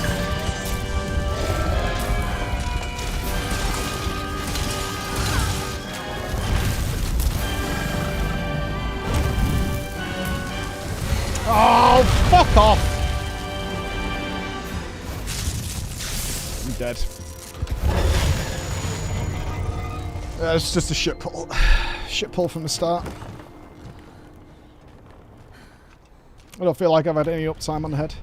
Dutch, thank you for the 5 gifted subs, man. Thank you so much. We're getting there. I am so fucking confused as to this AoE mechanic. I know you're supposed to survive it, but fuck knows, man. Whatever it is, I'm not seeing it. The only thing I can think of is that you could somehow force it to try and do an ice attack. Well, how you do that is not apparent to me, and we're going to get AoE'd shortly.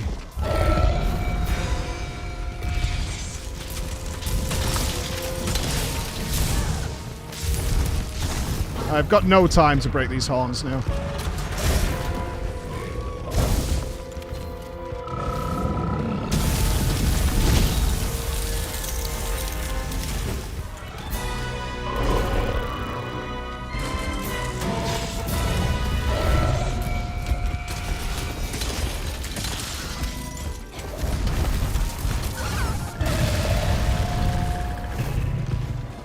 Yeah, it's happening now.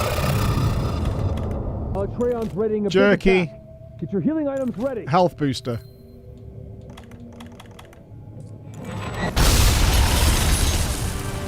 I didn't break a horn though. Like, was I supposed to be able to survive that if I had broken a horn?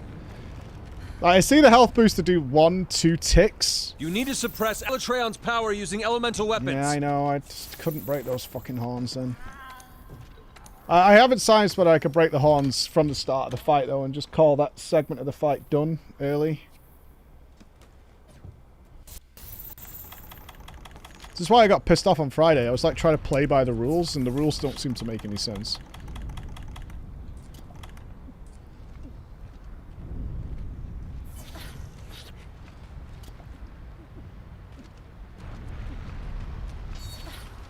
So I did have the health booster and stuff down there, but it wasn't enough. At least with a horn fully active.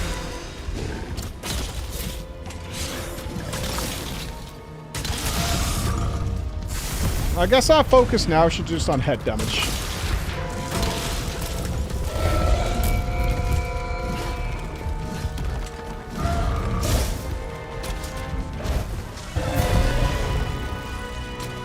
Ice element has no effect. You can't shut down Alatreon's power with that. Study the monster and find out which element is effective. So am I just screwed for the fight now? Is that what that means? Is it just not possible now?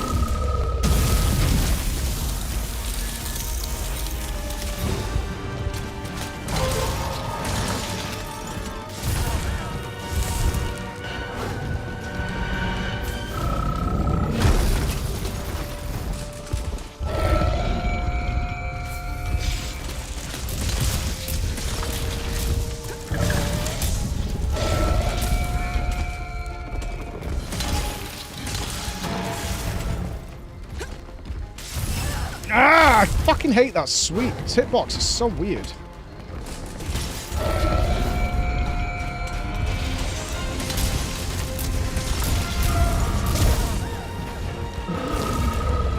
Dead.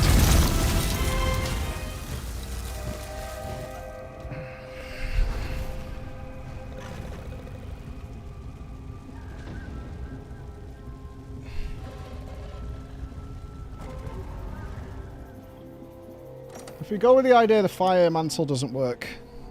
No, we need to see one with the horn broken and see if health booster is enough. We have to see that. Am I just too low a resist? Maybe.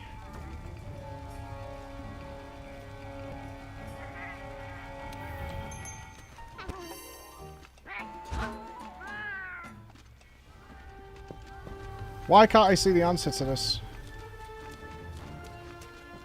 Why? Right, we need to get better with headbangs and stuff. Let's focus on damage for a bit. Let's just do a couple of pulls focused on damage. So we haven't been able to knock him down, and we know that's possible.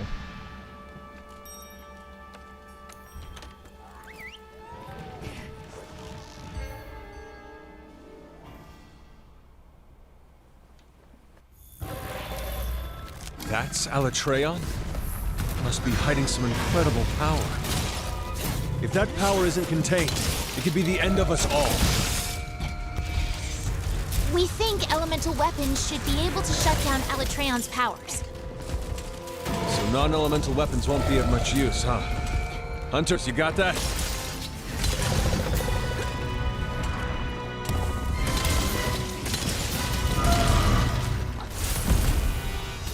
If you keep an eye on those horns, you should be able to figure out which elements are effective. Good damn.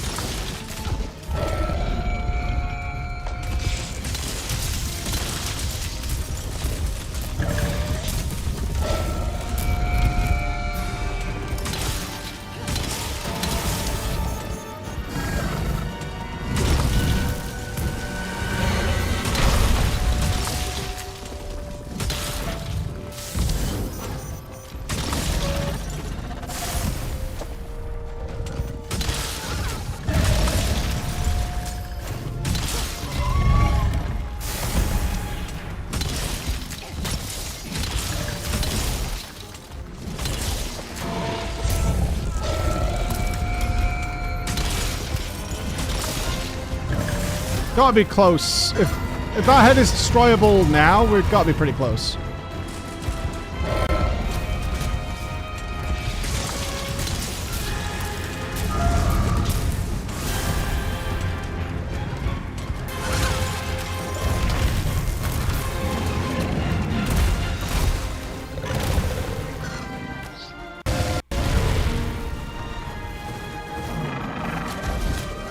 Really didn't bring him down. And that didn't either. Okay. Weird.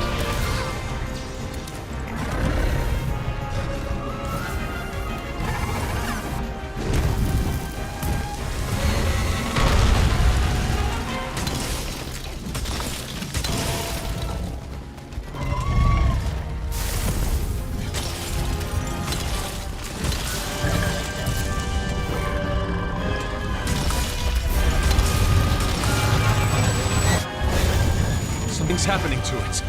It's shifting elements. The horns! No way. The horns give it control of the elements? Hurry! Destroy the horns! This is your best chance.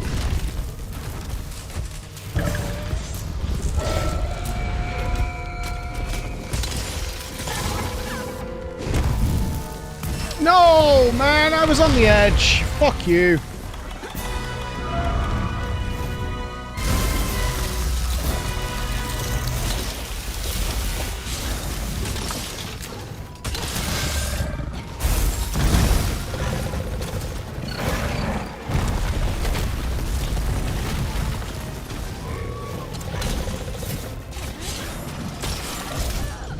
I was hoping the safest place to be during these kind of attacks was like just attached to a leg. Or a tail, which apparently I can't grab. The horn's got to be near destroyed, man. I've done loads to it.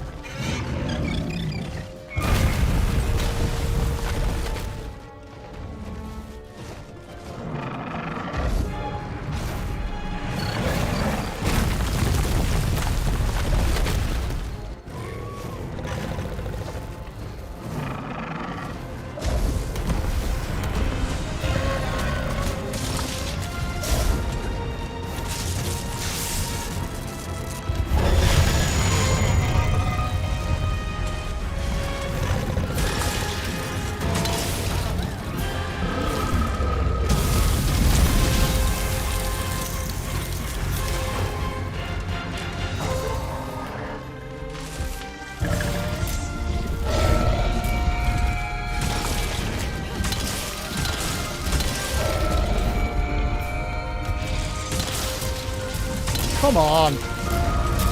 Really?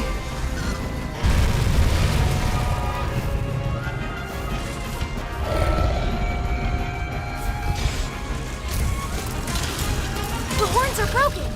It doesn't look like it can shift to ice active mode for now.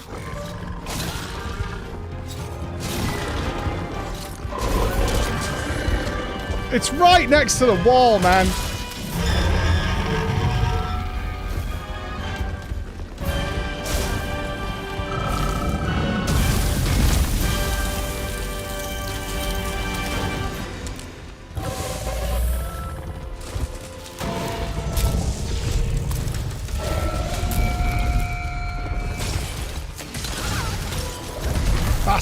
Tried to dodge through it. Don't get greedy now.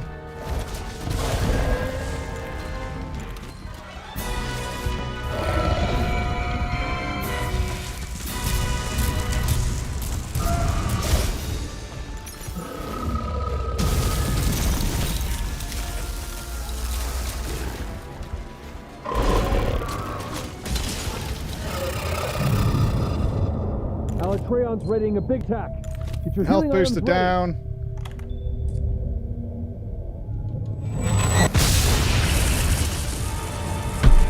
What?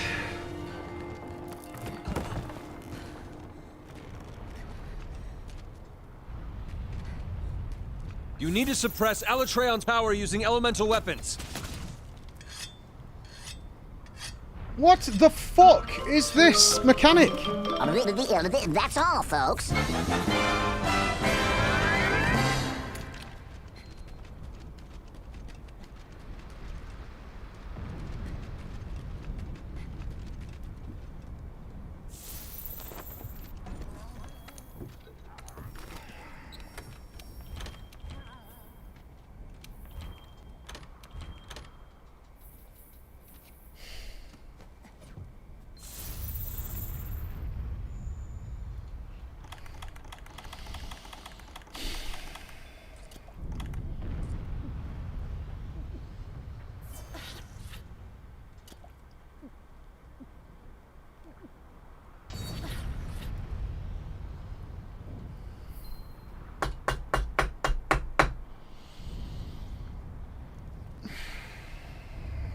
Theories. Hey Mike, you didn't hear it from me, but you need to suppress Alatrain's power using elemental weapon. Okay? Keep them down low. Bye. My only other theory is you have to break it when he's ice powered. Does that lock him into doing the ice attack? Like, you have a very small window to break the horn? Is that what it is?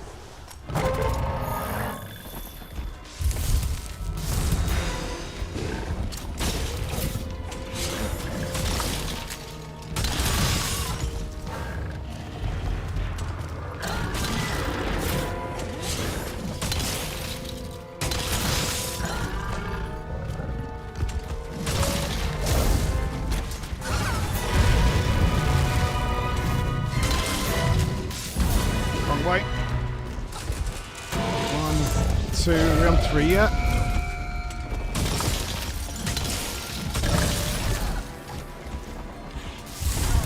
Swipes every time.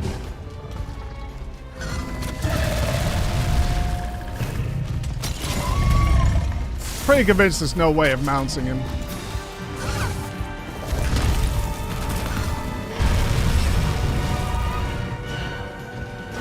Dead. GG.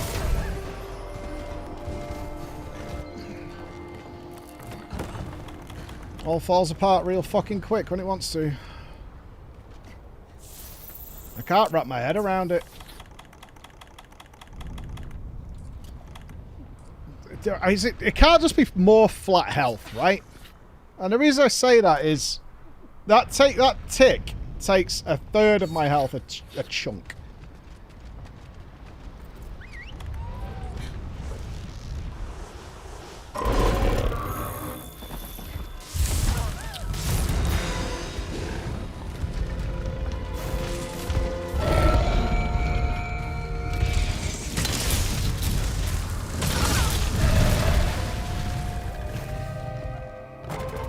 Okay.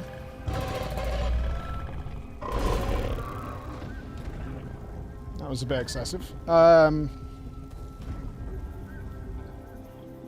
trying to think of different approaches, but I just can't... I don't see what they are. I just don't see what they are.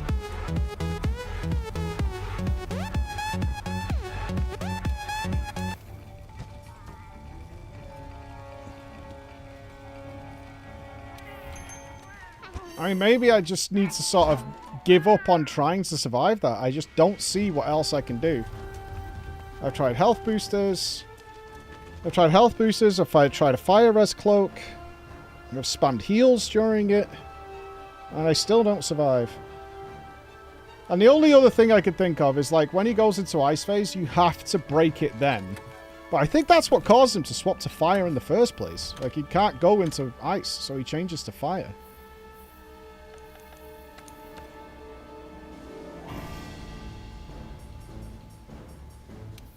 I don't think that's worth it then.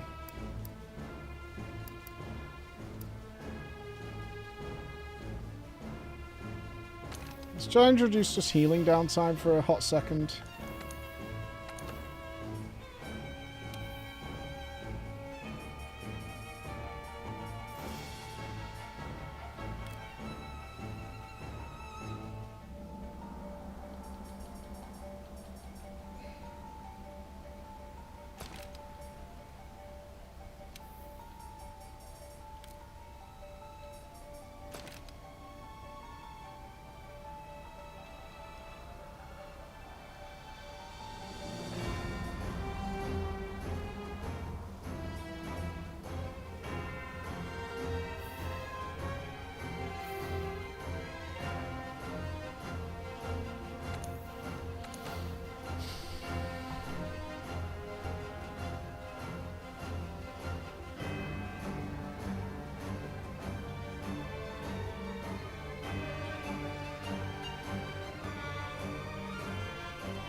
I think if I do this, I'm kind of committing to doing the fight and breaking the horns and whatever, but dying to the AoE, it just puts us in a big problem if there's a third AoE.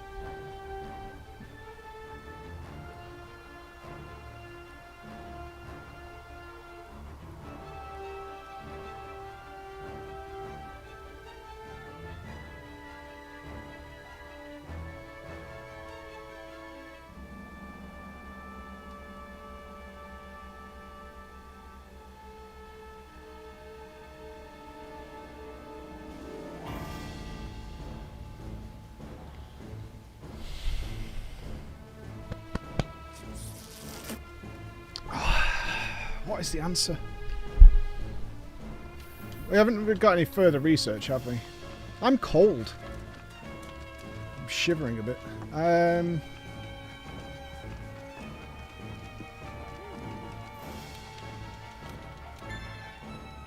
It has updated. Okay. Have we got any further information?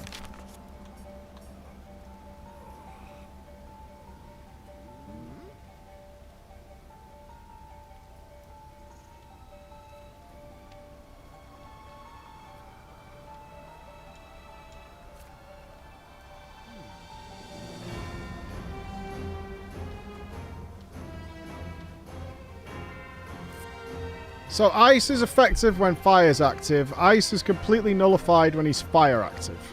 As you can see there. Dragon active.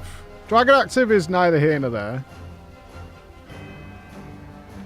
Dragon is effective in all of them. Dragon element.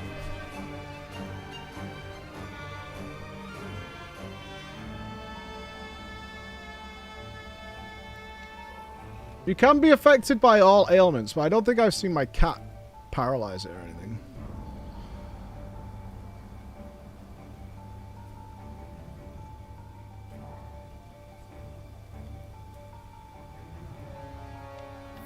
Can we craft anything from the bits and bobs that we've got from Alatreon so far? We picked up a few pieces. We probably haven't got enough to craft anything.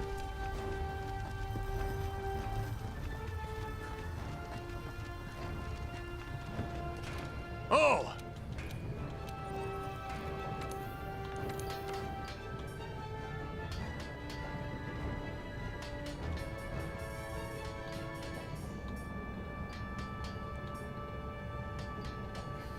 What is Stygian Zin? Like a furry thing? It's full your solar. Okay. No armor, seemingly. Unless he appears even earlier.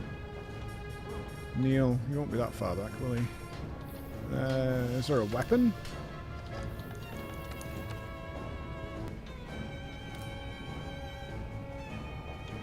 Question mark, question mark.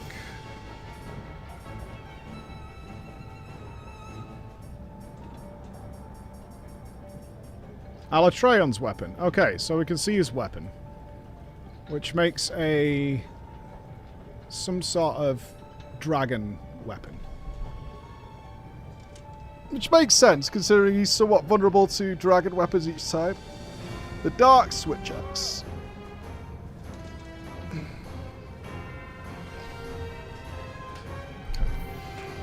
Alright, we need...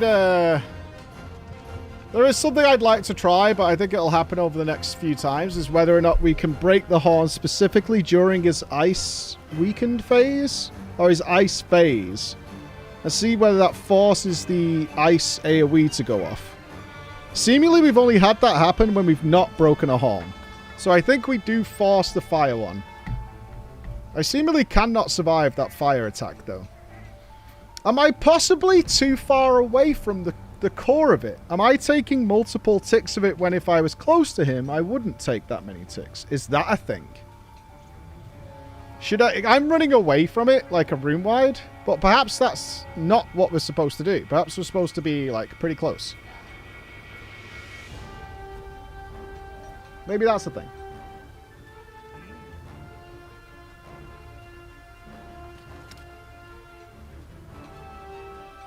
Alright, I'm going to play for the third AoE. I think we're going to take some pulls trying to play for the third AoE to see if that happens. Which means just like playing the fight out and seeing how it goes. I need a piss. I am ultra confused though. I'm basically like throwing anything at the wall here to see what sticks. I'll not take my phone. I was going to check in my wife. But you might accuse me of cheating.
Okay.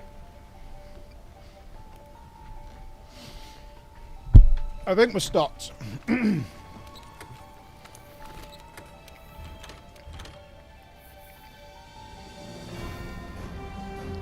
will say, I really apologize if there's some very obvious thing that I'm just not seeing. That you're like, how has he not noticed yet? I don't know. Right, we're going to play for the third AoE. That's my goal right now. Play for the third AoE. I'm going to assume I die during the AoE as it currently stands. I'm going to try being close to it, see if that helps. If I notice the damage ticking down less. That's Alatreon? Must be hiding some incredible power. If that power isn't contained, it could be the end of us all. We think elemental weapons should be able to shut down Alatreon's powers. So non-elemental weapons won't be of much use, huh? Hunters, you got that?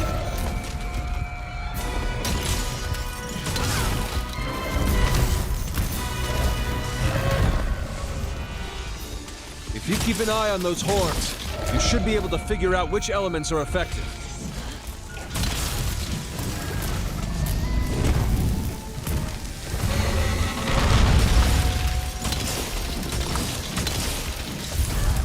One too many. 3 there.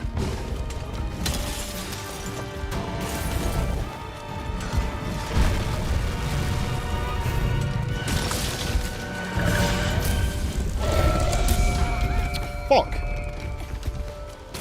Let's come back into a damaging position.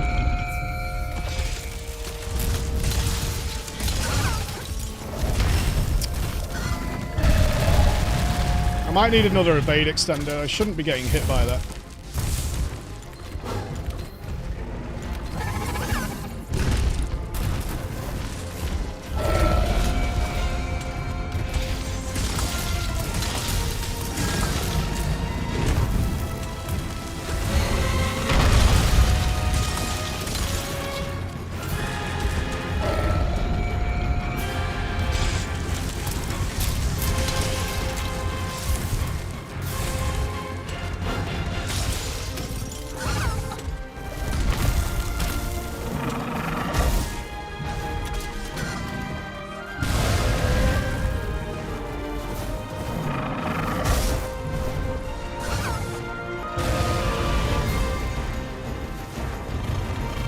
I'm gonna bring him down on the next one.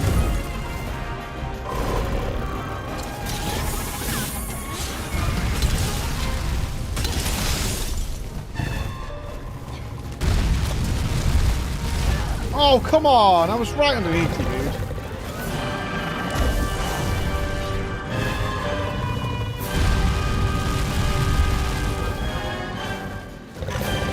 Underneath him, Mayuri. Yeah, it's coming after us.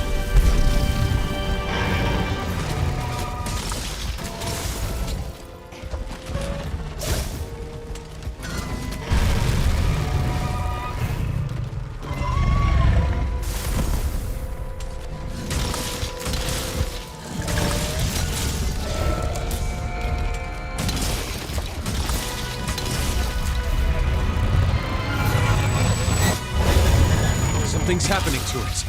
It's shifting elements. Right, now we need to go for the No horn. way. The horns give it control of the elements?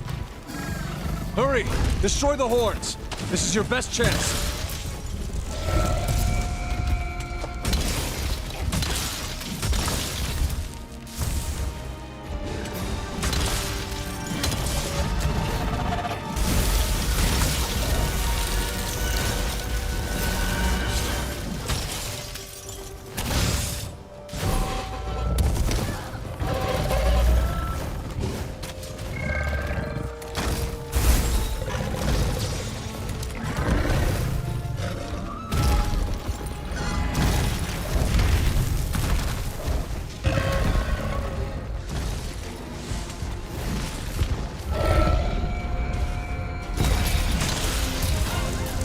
Fucking lightning.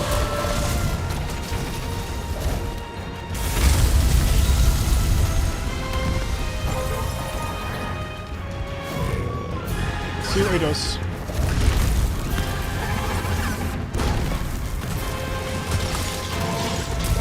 Ah, man! I just want one attack on him, for fuck's sake.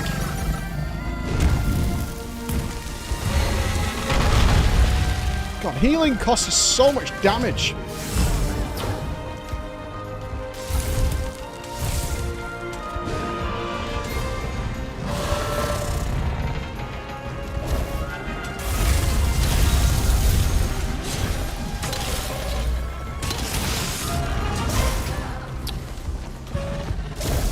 Animation locked.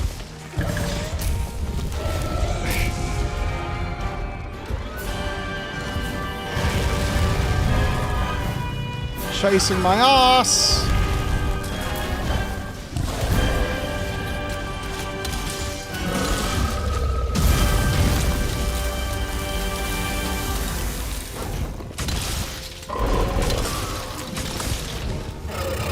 Get the harness in time.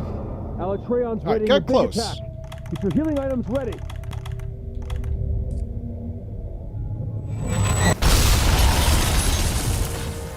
Okay, I completely refilled my health bar and died, but I didn't break the horn, so it's whatever. I ancient potion right in the You middle need to of there. suppress Alatreon's power using elemental Shut weapons. the fuck up, man! You absolute ass.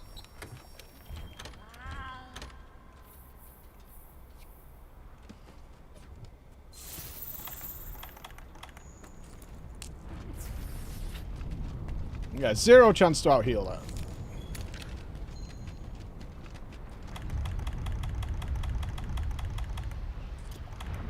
I messed up the latter half of that phase, though, big time. Just chasing my ass around trying to heal up.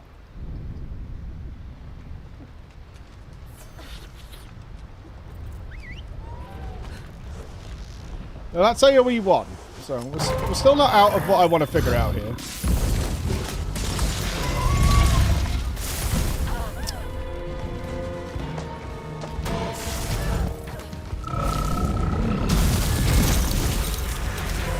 That's what I mean, man. Sometimes I just feel so far behind.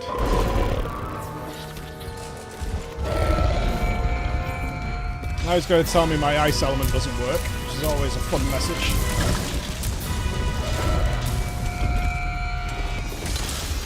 Ice element has no effect. You can't shut down Alatreon's power with that. Study the monster and find out which element is effective.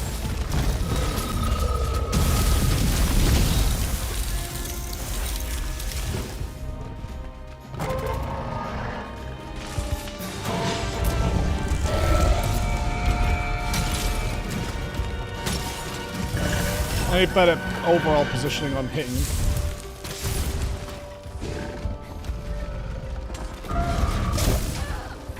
Playing badly now. Dead.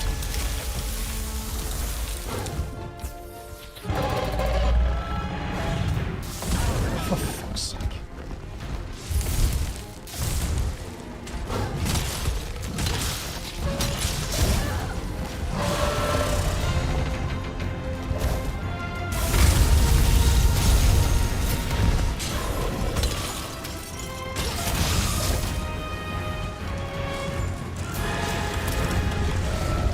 Horrible face.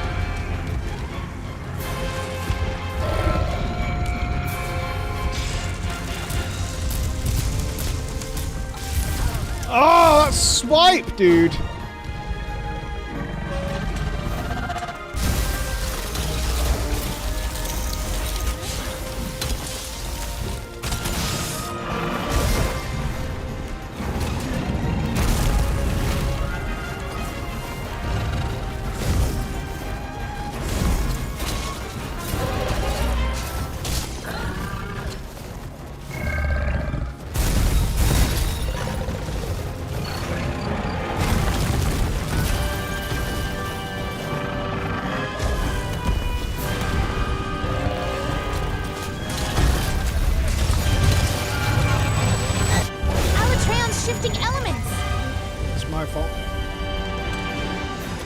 This is the only time you can break its horns.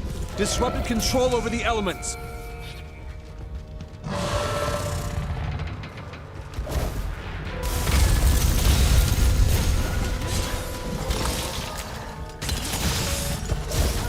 Oh, I can't get out of that animation.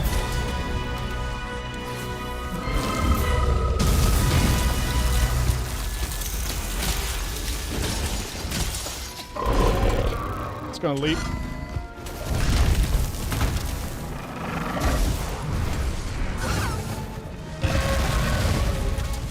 You're not staying in the air again, are you?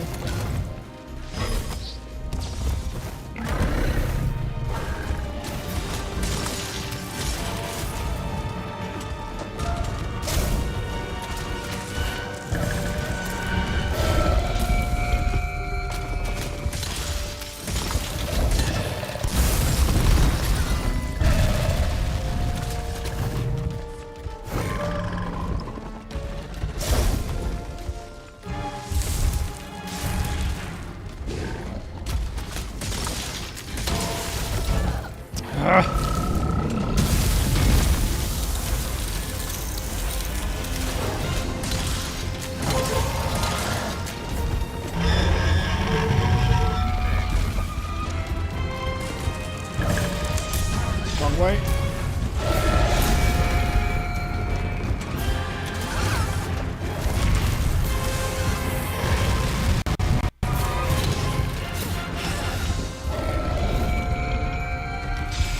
It's playing horribly right now.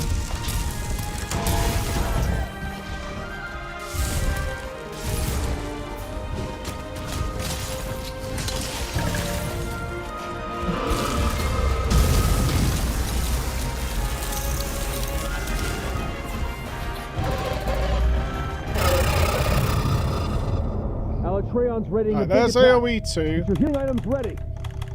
Yeah. Well, Right, that's okay. I want to try to survive now till AoE 3. That's okay. That was a horrible, horrible, you need to horrible, suppress horrible Alatreon's phase. power using elemental weapons. I can counter all these things. That's just playing better.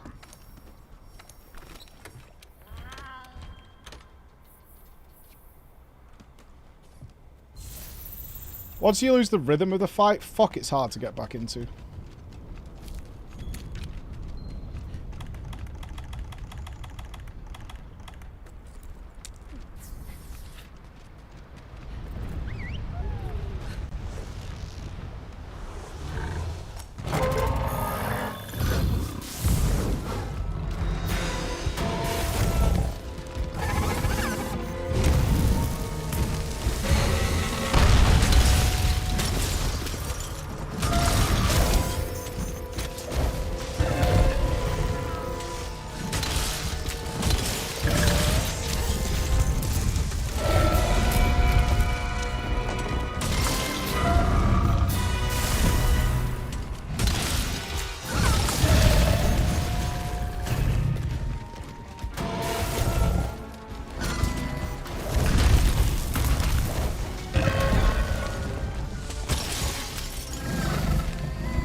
Whoa! Whoa, whoa, whoa, it's possible!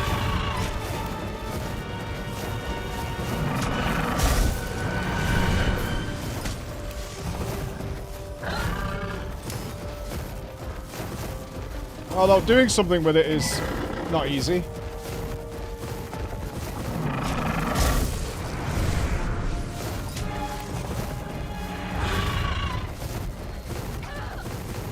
Yeah, I mean, okay.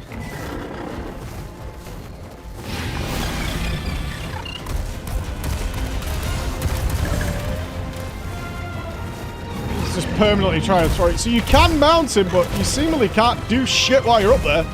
Holy fuck.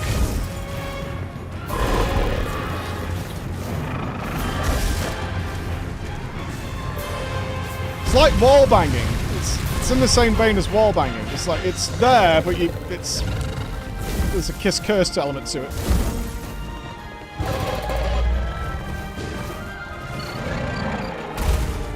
And it makes him fly.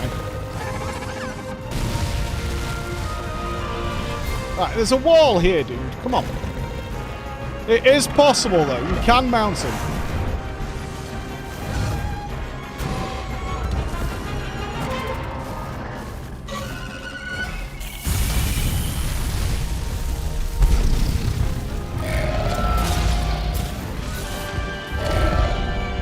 Fuck's sake!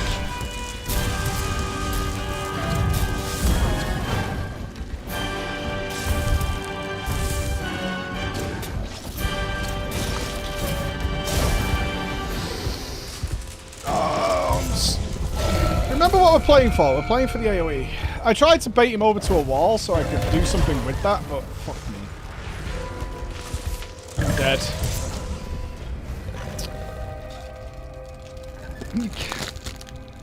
So you can mount him, but fuck me, it's just a shake-a-thon.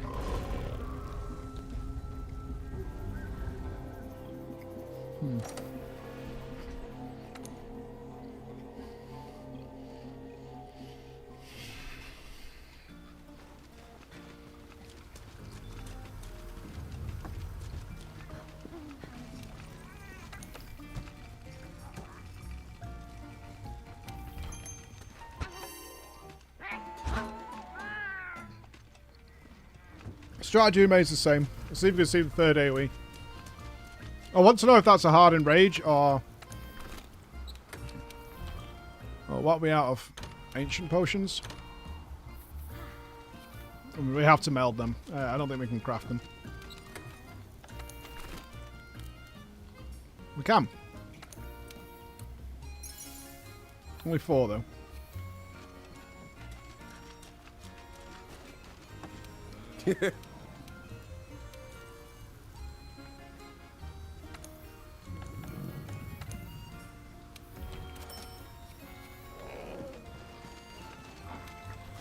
Hey!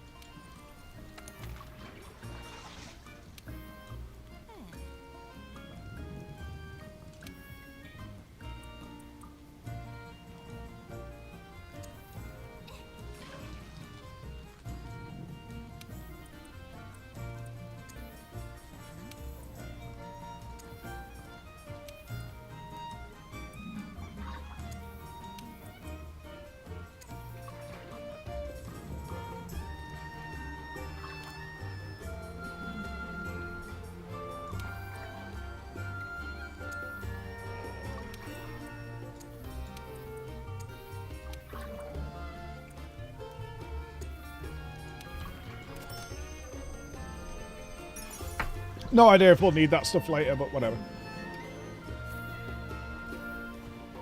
This is more important right now. I assume that stuff we can get back in some form or another.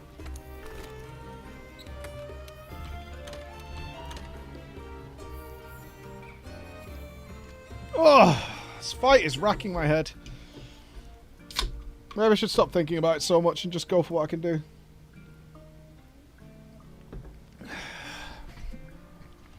I don't see any gear changes that are going to be helpful here.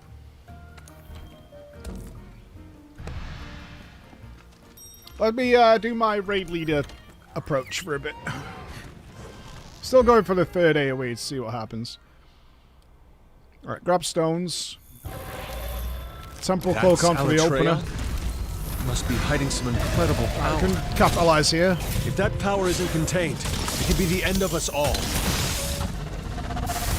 We think elemental slam. weapons should be able to shut down Alatreon's powers. Just 1 and 2. So non-elemental weapons won't be of much use, huh? Hunters, See you what got he does. Swipe. Wait again. Swipe 2. Hit now. Just 2. Swing in. If you keep an hit eye the on head. those horns, you should be able to figure out which elements are affected. Wait. Back to him. He'll do a follow-up. Out. Wait till he lands. Hit the leg. 1, 2. No more, because he'll do another attack. Side. Wait for the next one. Away. 1 hit. Wait for the land. 1, 2. No, wait. Hit the leg again. Back away. Wait for the next one. Hit again. Just 2. And wait. Land. Hit again. Do 3 here. Shouldn't have done that. Wait. Now in. Head. Stop. It's kind of unfortunate because we're near a wall. And it killed me.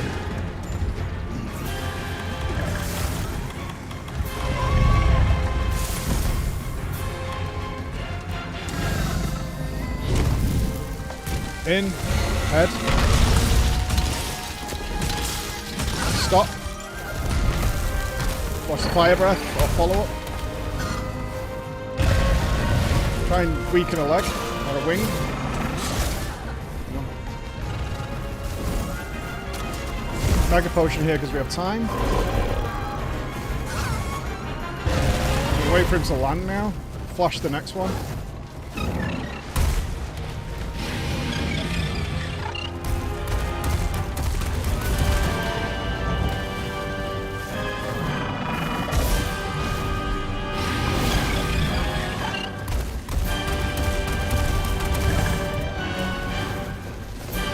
Downward fire breath. Come back in. Weaken the arm again. No good. Half health gone. Die.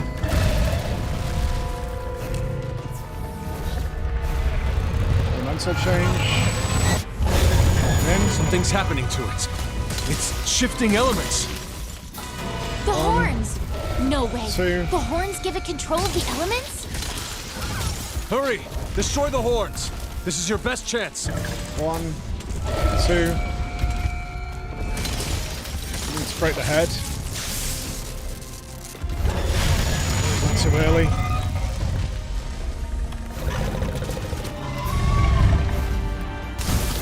Just taking it off. Grip. Grip. Weaken.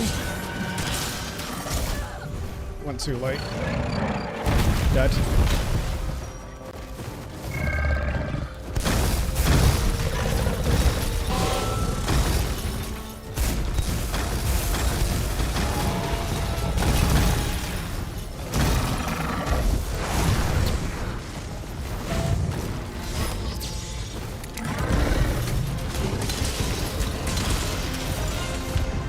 Wait for the landing. Head damage.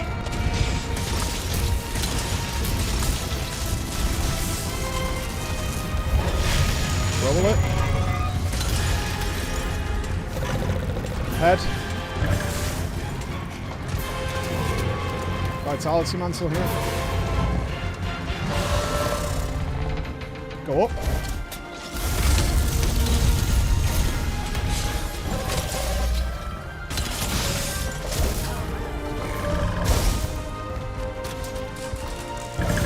One, two, head.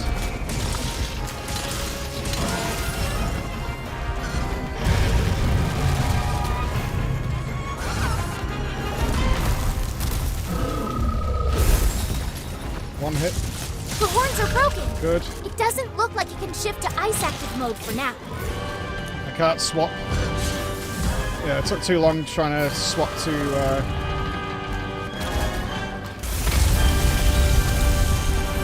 words that I'm looking for. Different ammo type. I'm not going to be able to flash again anyway, so change it back.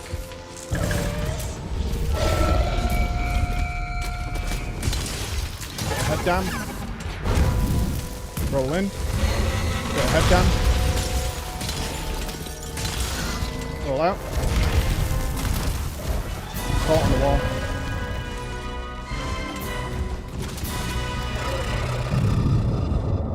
Alatreon's readying a big attack. Get your healing items Get ready. closer.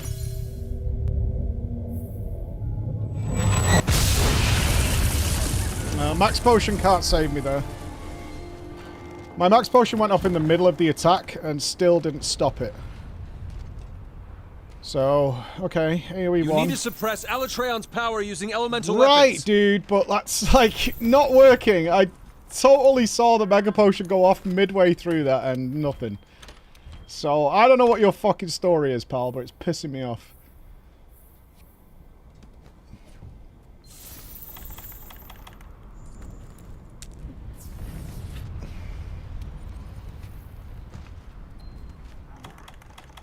It's okay, though. I did expect to die there.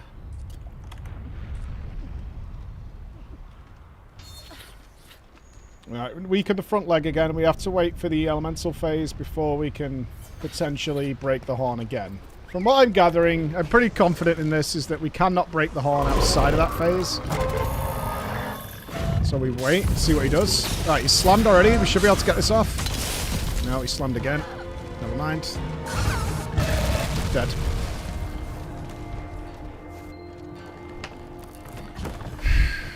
That is not fun, dude. That is really not fun, game.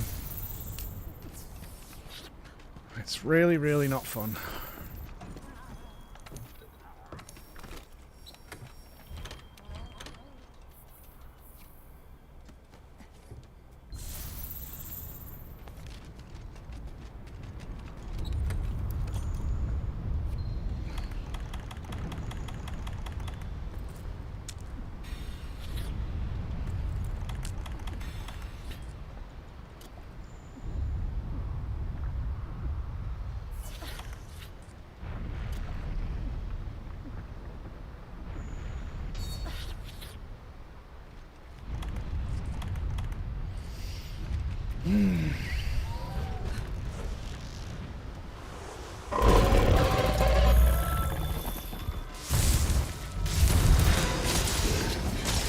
Wait.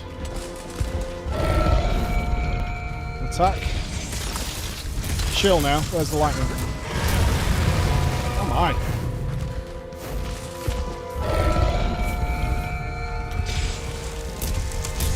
Head attacks here. Swipe.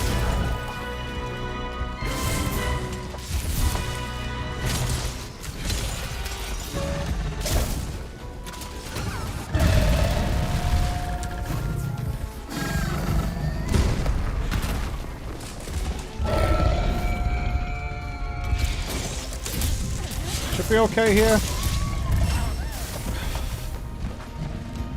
It's made it so hard to get him here. Is it possible in phase 2 gripping is just a really take your chance whenever you can get it type thing? Like, mounting him's not even worth anyway. Don't bother. 1, 2. Need to get him off the sledge.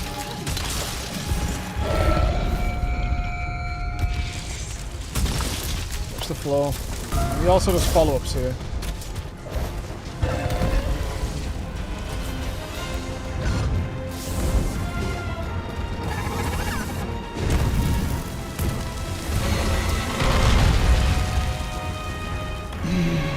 Dead.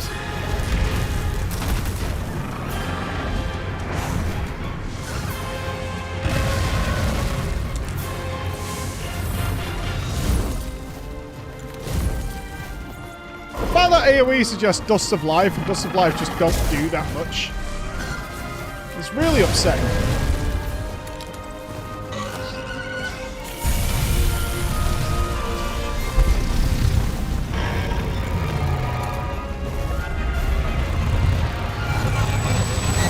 Alatreon's shifting elements.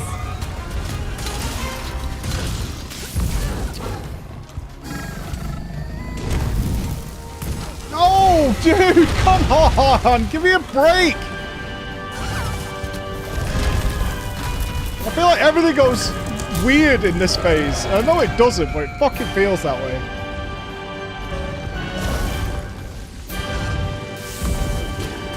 Just one. Wait. Put your head down. Jerk. Go up. I was really late on that. It was the third swing.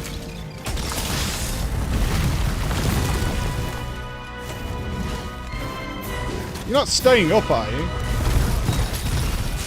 I only just brought you back down.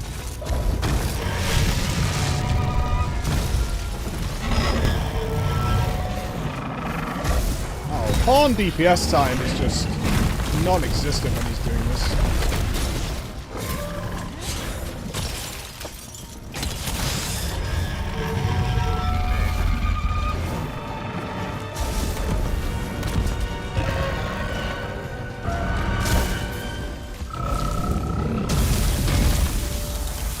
Stamina, a couple of head attacks, back out. One, wrong way, dead.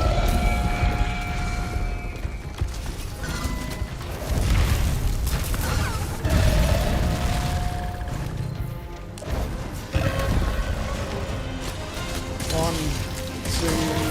Ah! I hate that swipe!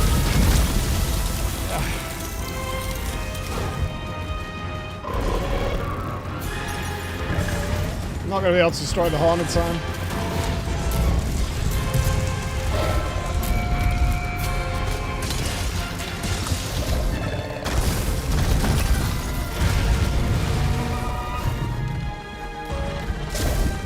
Is it over?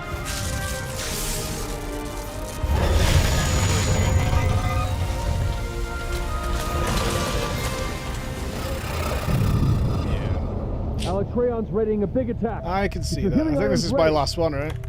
This is my last save. Vitality Mantle for the win. Still not quite there to see past there. DPS uptime on the horn when he starts to fly during that phase. I have to hold the flash if he's going to fly during the horn phase, right? That's the only solution there. That's the only way I could do that.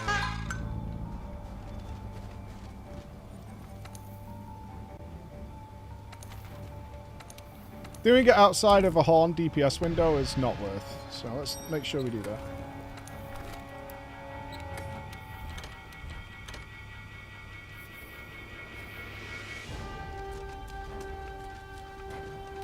How you doing?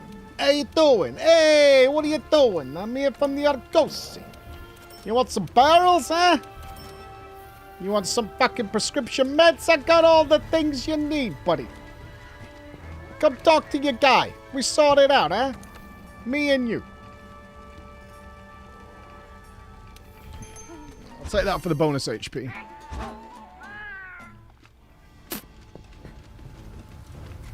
I would give so much shit right now to know how this fight works. I would do some really weird things to know exactly how it works. Oh, what is the consistent way of surviving this attack? That's Alatreon? Must be hiding some incredible power. If that power isn't contained, it could be the end of us all. We think elemental weapons should be able to shut down Alatreon's powers. So non-elemental weapons won't be of much use, Fucking hell, dude! Hunters, you got that?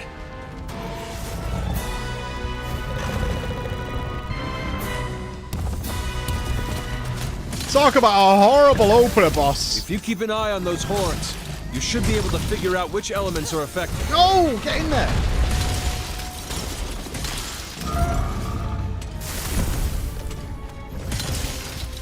Two head attacks. We'll take it. Wait for the landing. Safe here. That's it, though. Up the leg here. Got a good attack we can grip on. Oh no, we lost the charge.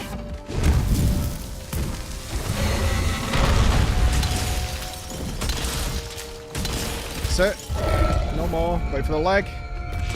More. Grip. Maybe. Got it. Didn't last. Okay. Out. Animating time.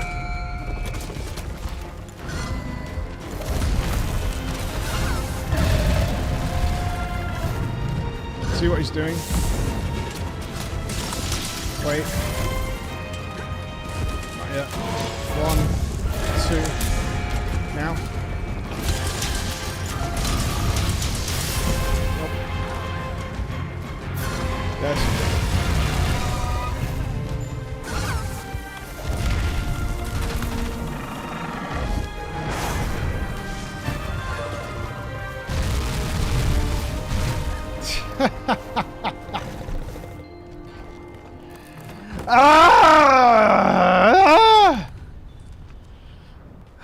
Go again. Go again. That was horrible.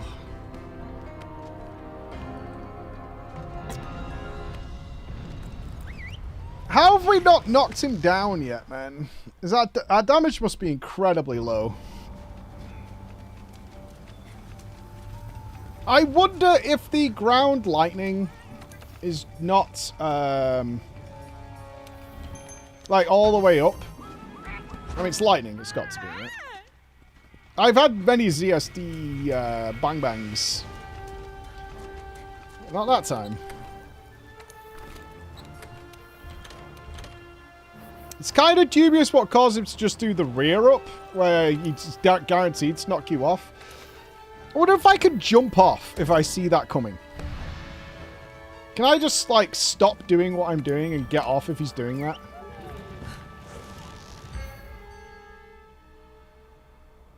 Like, okay, it's not going to work, so don't.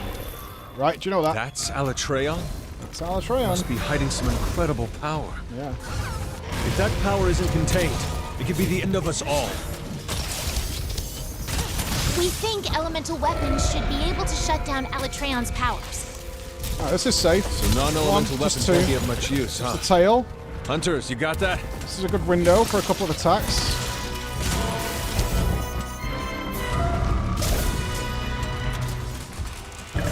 One. If you keep an eye on those horns, you should be able to figure out which elements are affected. Body slam. Let's save. Couple of head attacks. Swipe. Head attack. See where the lightning spawns. Not there. Now one attack.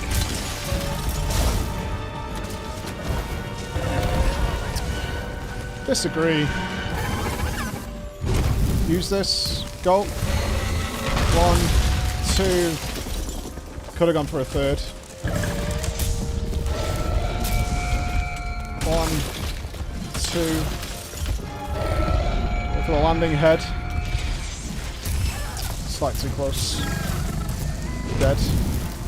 No, we're lucky. I missed the big DPS window, but okay. Can you please? 1. This side is safe for attack.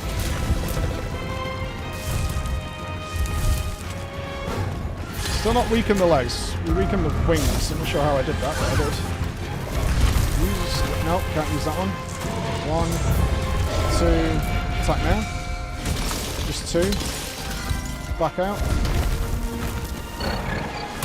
Right, we don't bring him down in this phase. Not worth. Wait for a horn phase.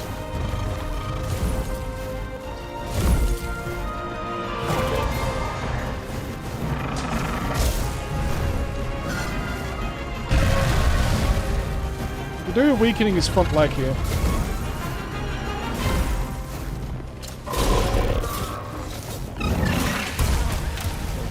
Shot me in the mouth.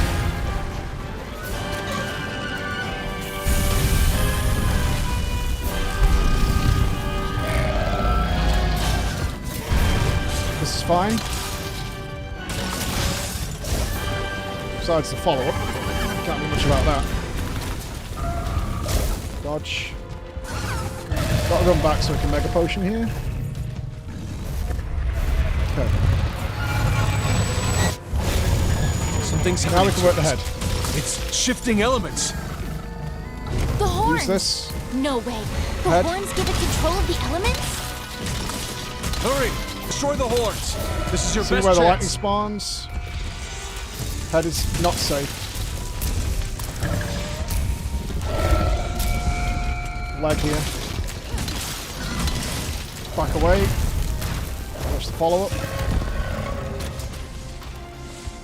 See what he's doing. He's going up. Got him. Weaken the face. It was accidental, but I'll take it. Can't ignore the follow-up. Can't do anything about that. Ah, man! You gave me a good opportunity and you just fucked me from start to finish, man.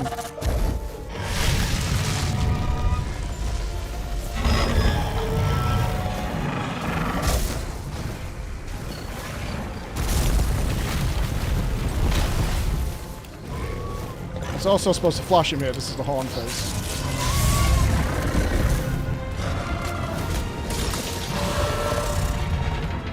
Going up again? I can't hit it.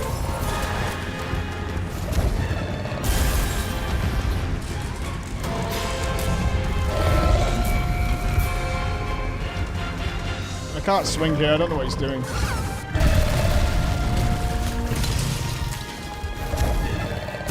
Please.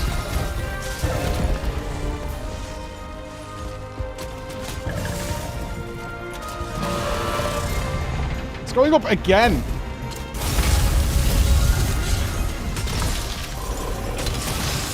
I'm gonna miss out on the horn DPS. One place to attack. Now we can get a horn.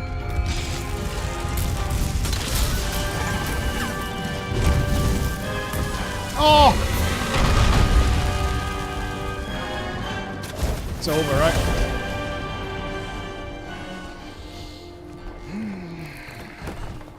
I can't remember if I've got Extender in or the other one. But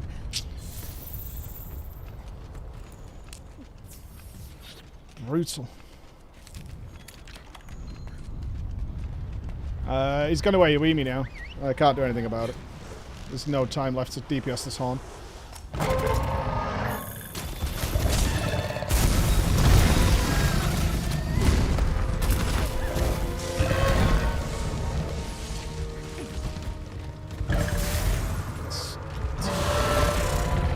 Going up again.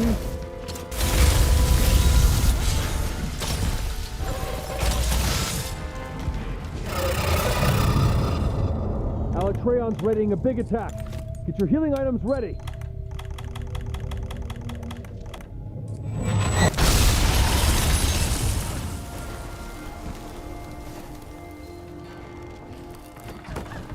That's, we're getting close to, like, the way of the methodology of the fight. You need to suppress Alatreon's power using elemental But weapons. we fall behind so quickly. It doesn't need, like, a perfect play by any means, but it's pretty ropey. You really can get fucked during the horn phase, assuming we can't just break the horn from the beginning. But that feels like such a damage loss compared to working the legs. I don't know. Not that we're doing good damage right now. Like, we're taking a lot of time to get going. Vitality Mantle does not help us during the AoE.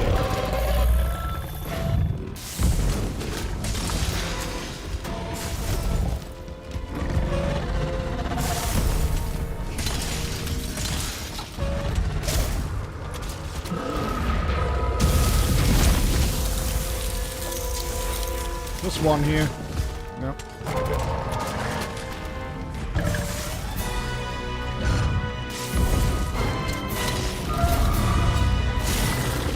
Where's the wall? It's there. Can we turn him? Not too far though, right? That worked! What? Oh, I don't understand, man. Ice element has no effect. You can't shut down Alatreon's power with that. Study the monster and find out which element is effective. He's going up again.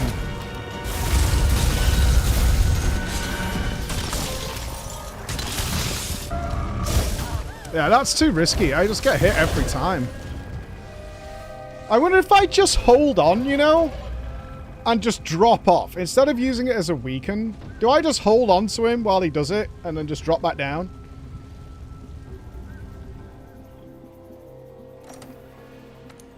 Because when I land from there, I cannot prevent, in any way, shape, or form, him just clobbering me to death the second I land. Perhaps that's the gimmick of the whole thing, is everything you want to do is not going to work. The wall bang is really weird. Like, that looked to me when I hit him that he moved way past where the wall was and then still fucking went and hit the wall. So maybe that's it. You overshoot it, it locks onto it somehow. Maybe that's the angle.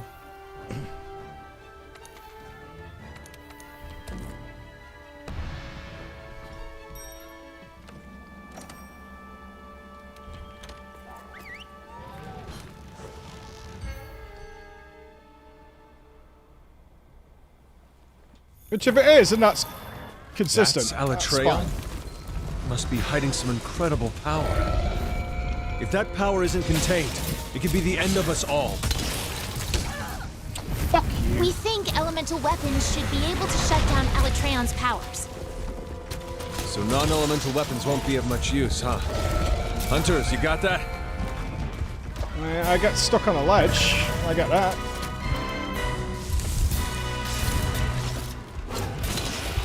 That's aiming at the wall. Keep an eye on those horns. You should be able to figure out which No, elements that was are aiming effective. right at the wall, man. You're a fucking liar, game. You're such a rat.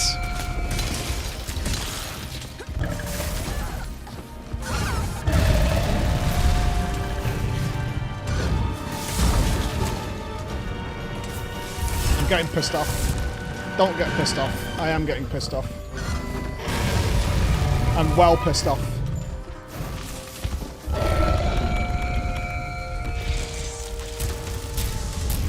I don't know whether it's me or janky fucking hitboxes or what.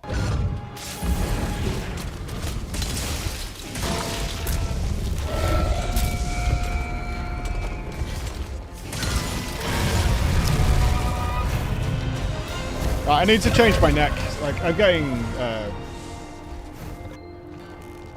which one have we got in? Evasion charm. Yeah, it's crap. It's super crap. If I've learned anything from some of these is I think you dodged really late to get the iframes instead of dodging early. I need distance. Far too often I'm dodging and it's just hitting me anyway.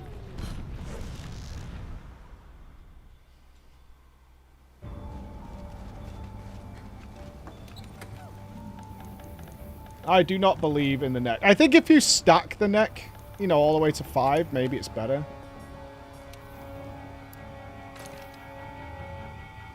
This is pointless. What do I want?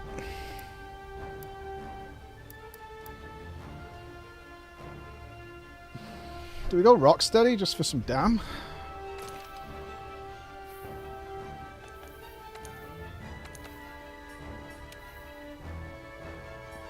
Use this at the wrong time though, when we just get absolutely caned into the floor. Let's just put like an attack gem in it.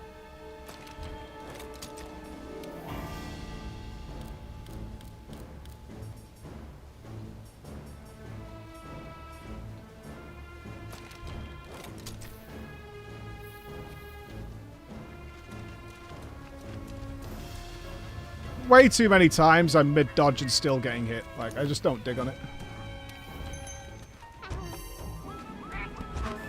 How's the time? Oh, I'm gonna run out of... I am fucking beating this before this podcast. I don't know how this fucking mechanic in the middle works. I have no idea, this AoE.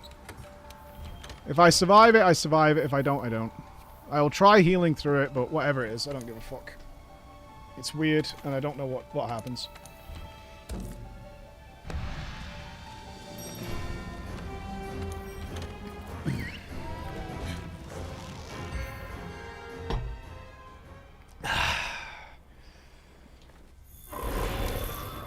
That's Alatreon? Must be hiding some incredible power. If that power is lightning, contained, we don't do shit it'll here. be the end of us all.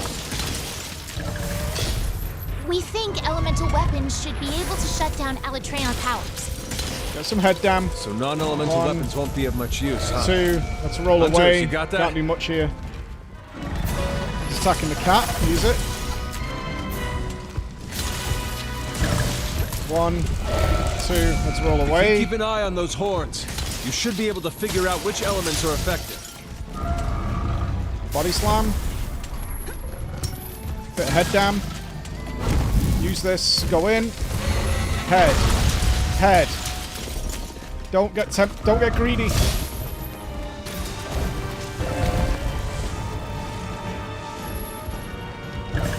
1. Body slam. Head. No, Mike! You fucking clown! Uninstall, you fucking loser.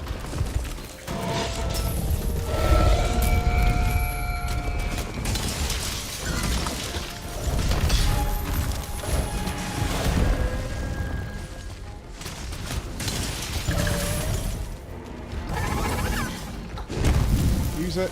Go. Good head hits. Good head hits. Really good.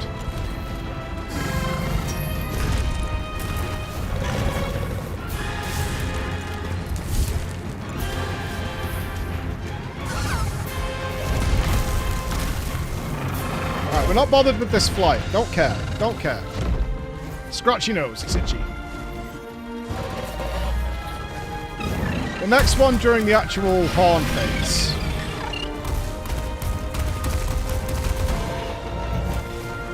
That's when we care. We've done a lot of head damage. Let's see if the horns break very quickly. If not, then we know that horn damage during that phase doesn't actually matter.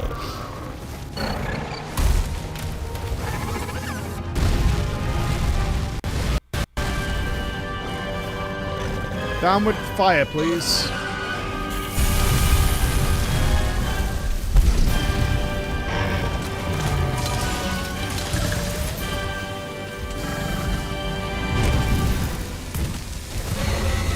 Can't see it in the fire. Yeah, we took a lot of passive fire down there. That's kind of got that going on everywhere right now. Wait, late. There. Something's happening to it. Right, horn It's face. shifting elements. Don't get greedy. The horns! Wait till he lands. No way. Now. The horns give it control of the elements? Hurry! Destroy the horns! This is your best chance. Wait. Go. Horn.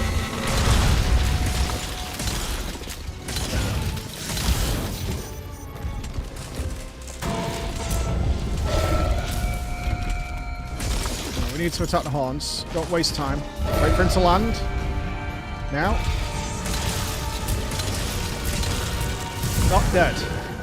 Okay, so I'm going to assume the fight... I mean, from this, unless it breaks on, like, the next hit or something. Wait, now. Now drop. Ah!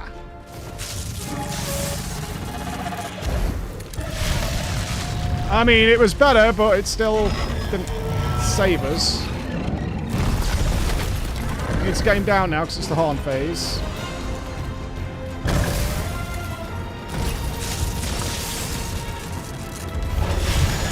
Fucking early! Idiots! Wait for the landing. Now. Dead. Ah, my nose is so itchy. Oh no, dead. Fucking hell! God, it turned around and went upside down and pear-shaped and fucking back and forth so quick, and we're not going to be able to destroy the horn now. Not that it matters, but still. Maybe it does.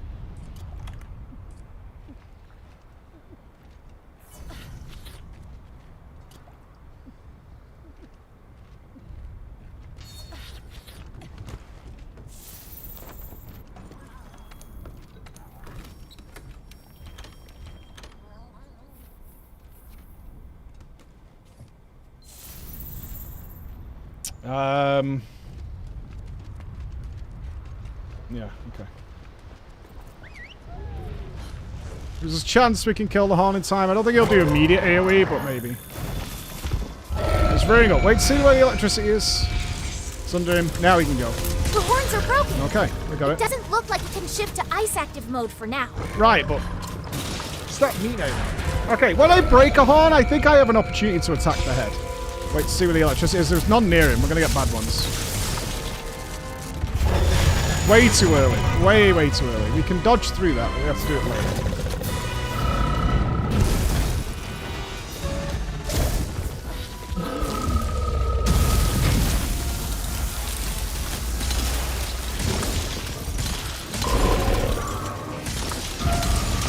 Damn.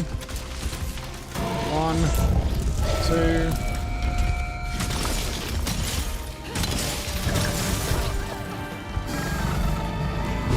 Good. In.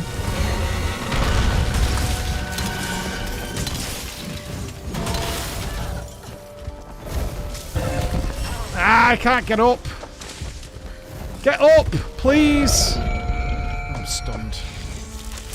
What a waste of his life. Oh, the cat bopped me. Cat bop.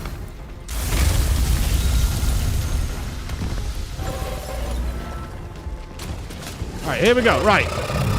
It's destroyed. Alatreon's readying a big attack. Get your healing items ready. Yeah, I'm ready.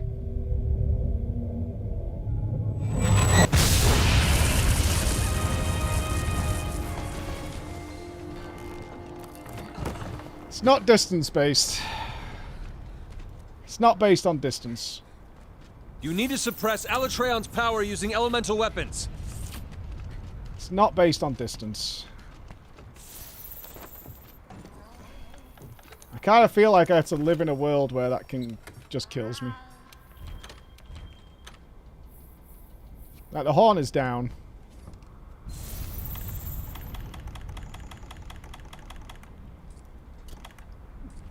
Although my ancient potion didn't go off. I think I pressed it probably a second too late or something.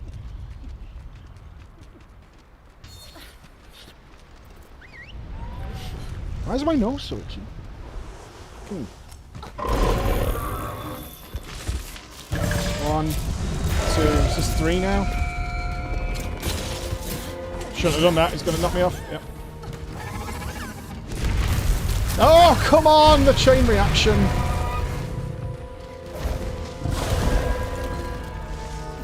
Keep it together, we've still got a ways to go. We do want to weaken some part of him though. Not during lightning though, just hit the head here.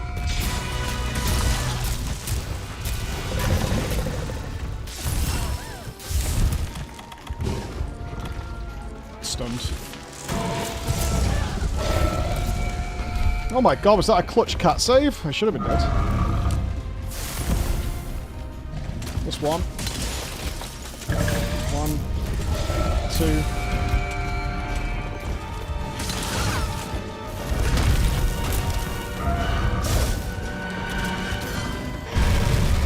Okay.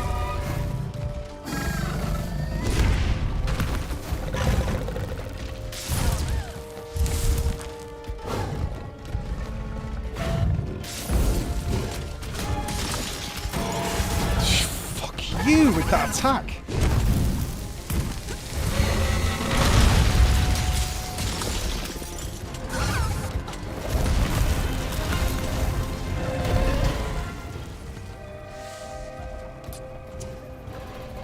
Tried to go for the heal, didn't count. That was just poor play there. We still can't survive the AoE though. That is ultimately pissing me off more than anything else. There's nothing... I mean, I think I have like max health boost or close to. I'm missing one of the health boosts. That can't be the make or break of whether you survive that.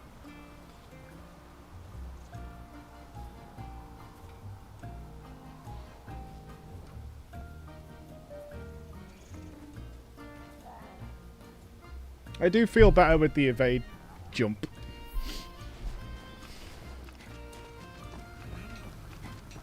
How do I upgrade this neck? I don't think I can, right? I think I need something else that we don't have yet.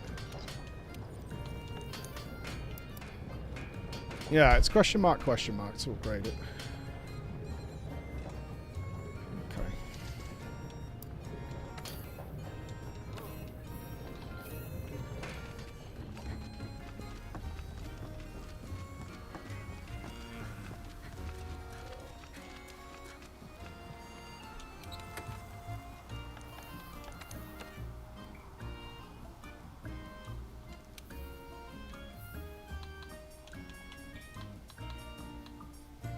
What were the legs I put on? What did they do?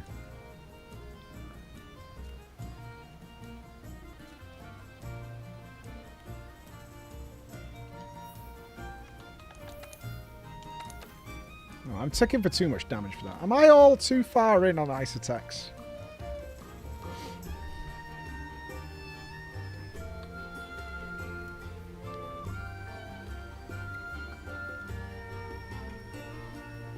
So I'm not capped, am I?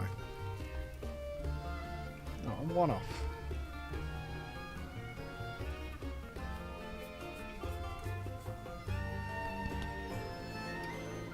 I have level 2 blast attack, which I'm not... That's coming from armor though, isn't it? Which is not benefiting us here at all. I don't think this is an armor thing.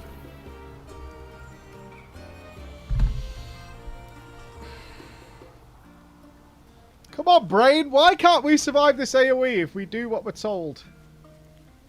Why, oh why, can we not survive this AoE if we're doing what the game tells us to do? Why? Why? Why? Why? Why?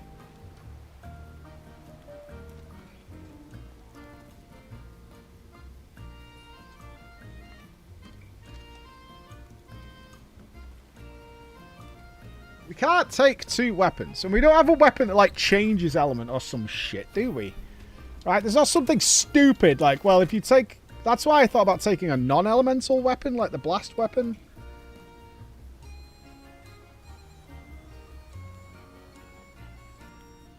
It's clearly supposed to be survivable. Yeah, I ain't.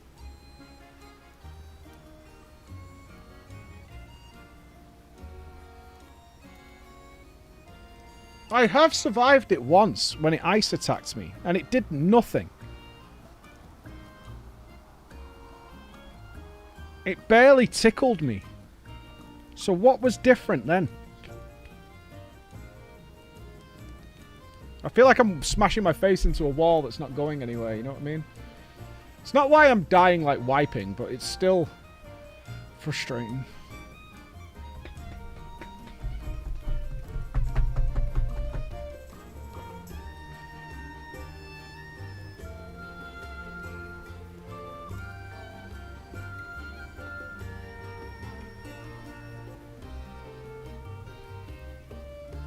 We break it. We break it while it's in ice phase, right? Because it stays in ice phase for that entire P1 unless you break it. So breaking it forces it to go to fire. Fire kills us.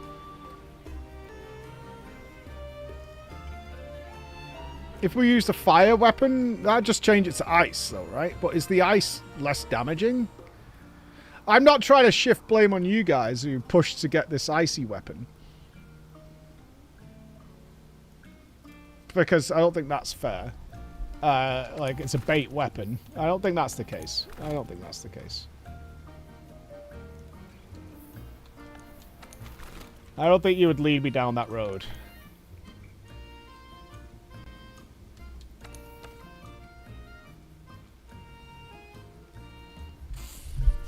I choose to believe you would not lead me down that road. I choose to believe.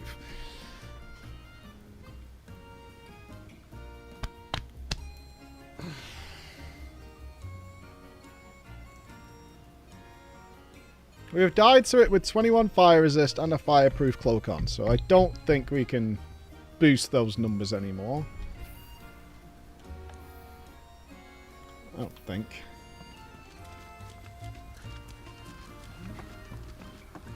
There's not like some really derpy mega fire resist set, right? Want something making?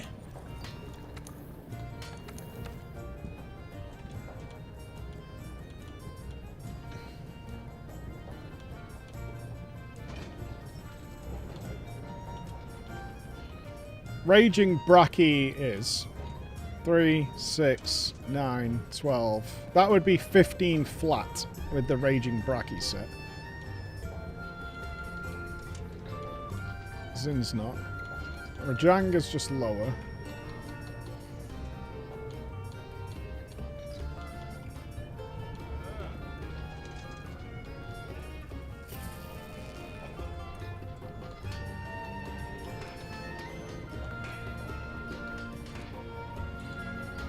Kolv Taroth has a lot of fire resist.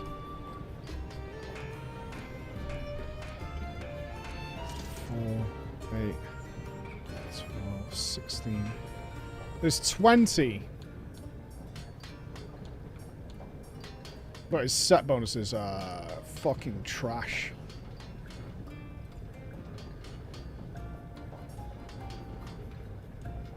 The max level of the free meal skill. What is this fat boy stuff?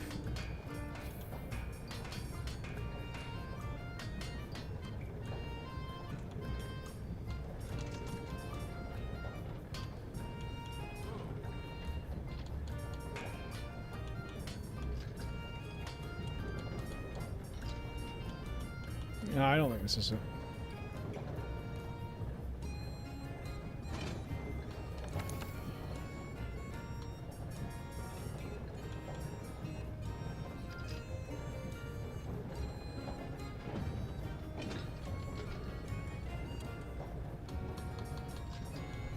I don't think these are the solutions to the problem.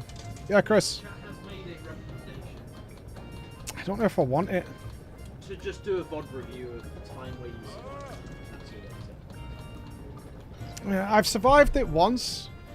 It's so weird because everything the game tells you what you're supposed to do, and when you do that, it doesn't work. It's really upsetting. I want to solve it in my head, but I've only got theories. Oh, he's gone. I was talking to Chris.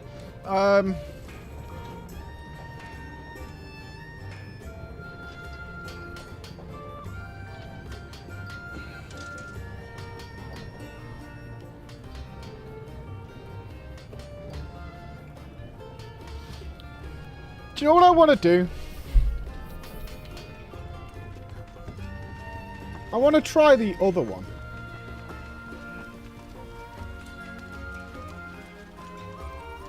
I have 2 Alatreons. Do they all work the same way? They're both in the same arena.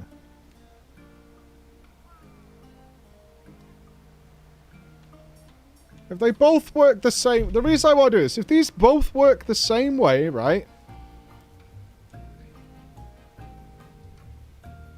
Then it's something that you do during the fight. So I don't know which one we got first. And this one I'm doing now is worth more than this one. Although this one says come back. I want to try. I'm just going to try this one.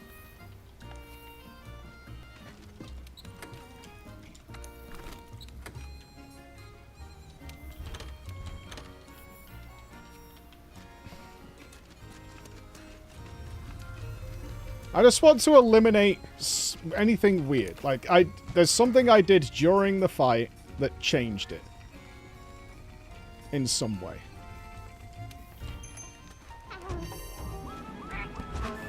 And then I need to narrow it down to what can I do differently. And the only thing I can think of that I can do differently... I have mentioned I should say this. Is that other thing is easy mode. There's nothing else valuable. It's just easy. I'm going to try it anyway. Because if it's different... Mike? Okay, I don't want any more right now. Maybe have a pee. From, I know, everyone's trying to help. I just want... let me figure this out, dudes. I've been thinking about this for 3 days. I want to crack it.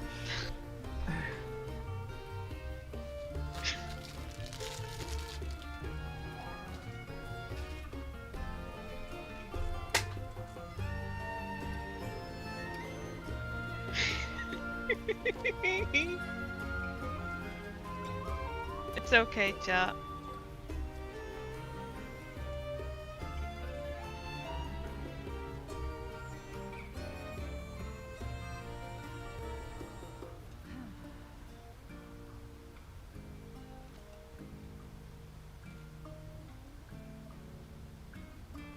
Me, I would never backseat him.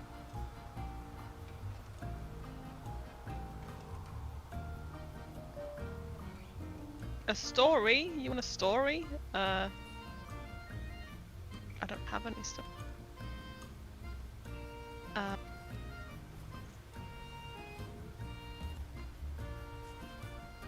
Have I played Monster Hunter World before? No. My favourite fruit is, I don't know, like a kiwi fruit. I'm playing Story 1 at the moment because they were both on sale on Steam as a deal. So I'm playing Stories 1 at the moment. I think Chris should get it and play it as well.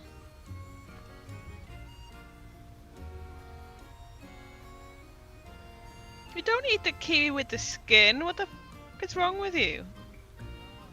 I've got a cat and a dog, so I'd say cats and dog.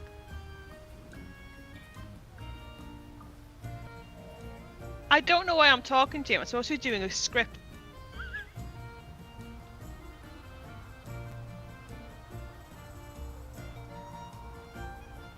You'll find out what we're playing. It's, who knows?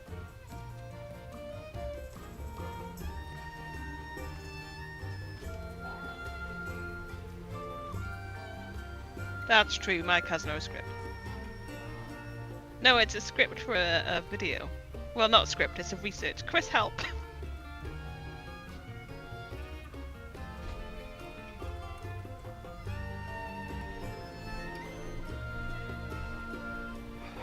He'll be fine.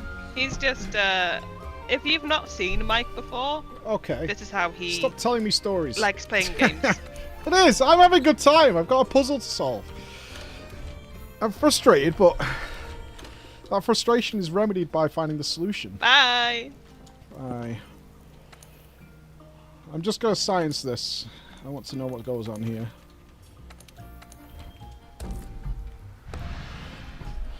I want to know if it works the same way.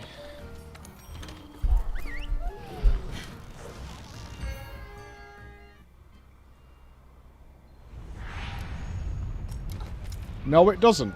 You can pre-buff this one. How is it back so quickly? Something bad's happening. So is this a harder version? Right, you can pre-buff this one. That in and of itself is weird. You can't pre-buff the other one.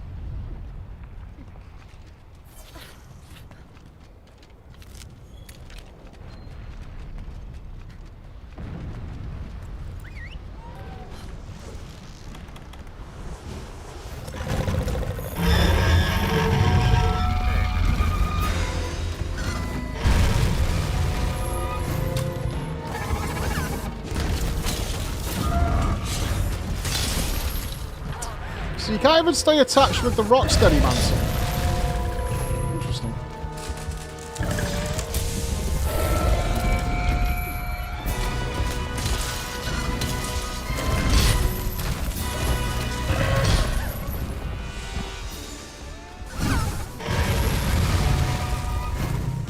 I just want to break the horns here.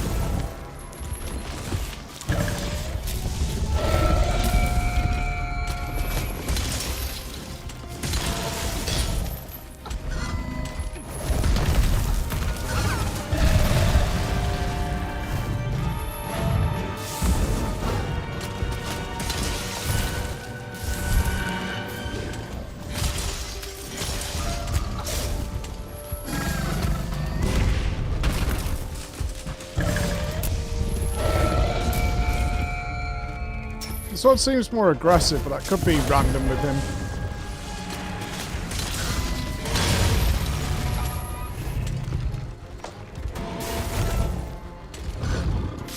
It's kind of hard to tell.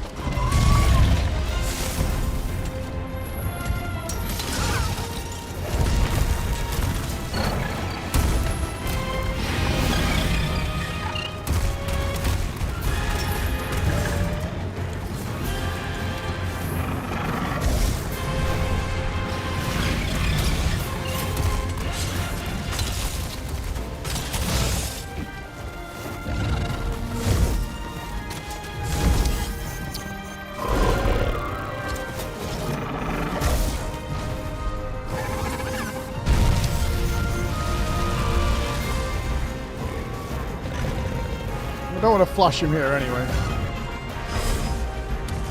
Tail swipe. Fire breath.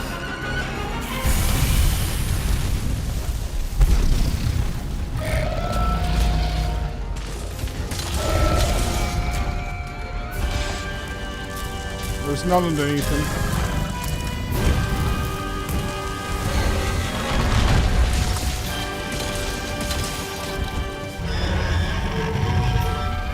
This one roars more.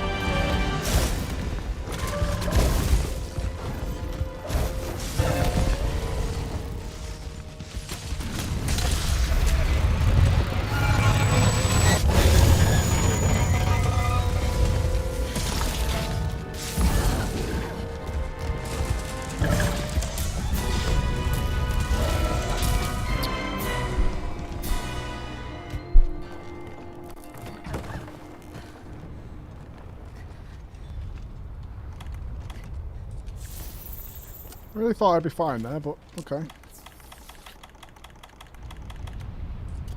I need to break the horn.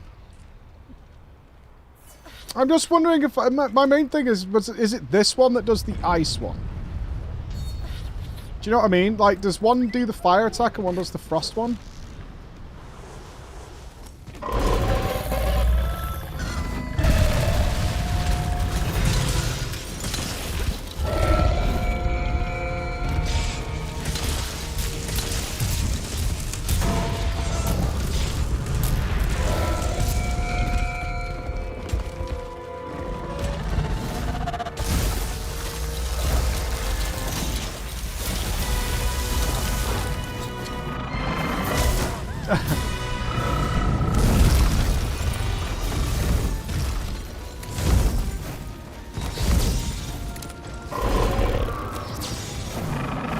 Really?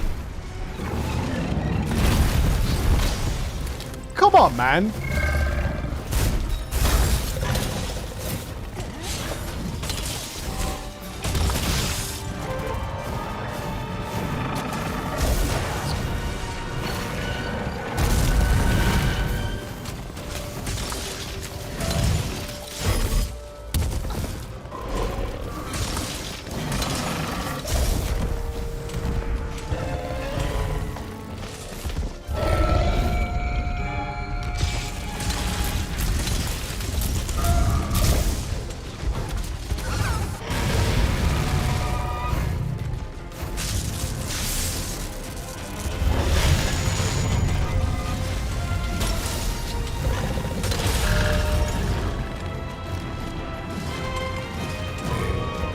Always gripping when the horn breaks. Right, the horn broke.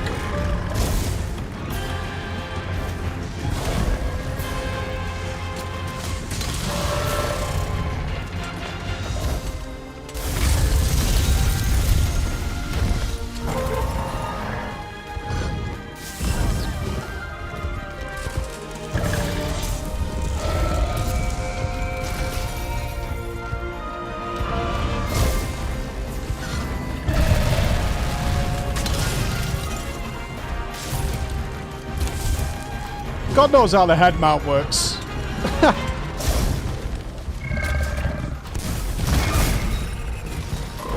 Right, that was definitely on the head.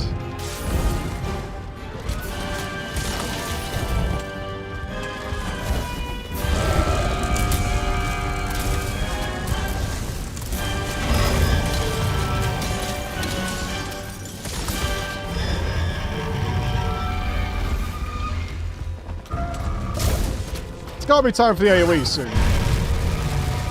I just want to know, does he do the frost or does he do the fire?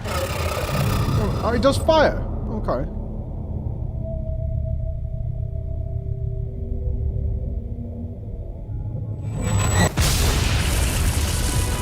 Still killed me.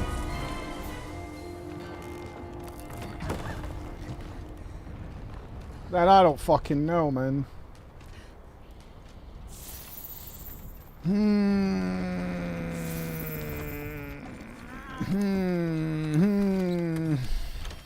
I don't know then. Alright, so, I mean, that does help. Something I'm doing during the fight is affecting how this plays out. So what is it?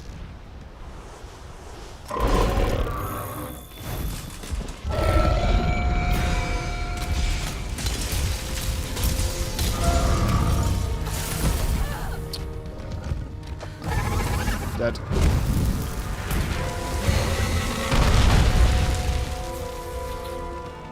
That was a frontal fire breath. I was toast. Aiming at the cat. I can't believe how much damage that does. 80+% of my health.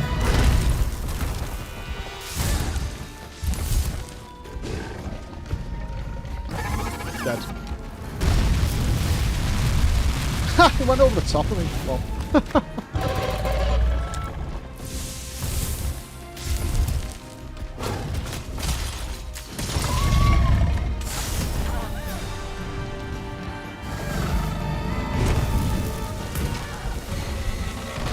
Okay, so it's not that.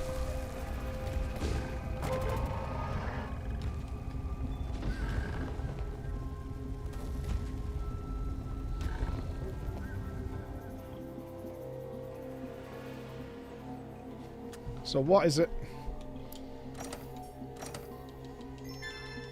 It's got to be time-based, right?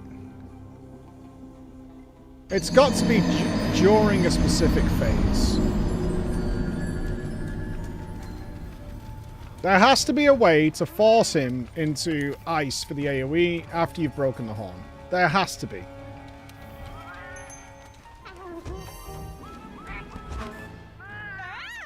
So what the fuck is it? Alright, we got another level of the ecological report. Let's see what it says.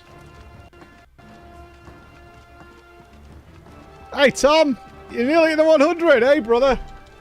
Hope you're doing well, bud.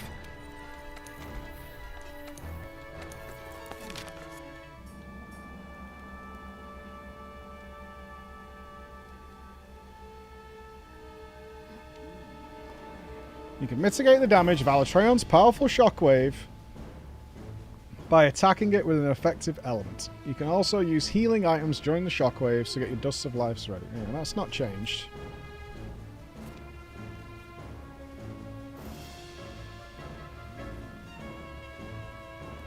We can get so all that added was that the Azure Dragon's Fire is on the loot table, which you don't really care about right now.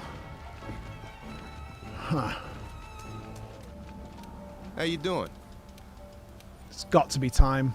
It has to be, right? It has to be time.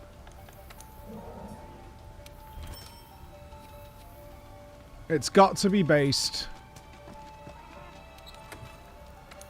on some point in the fight that we transition him. Maybe we enrage him early? 4-hour warning. What have I got? 4 hours.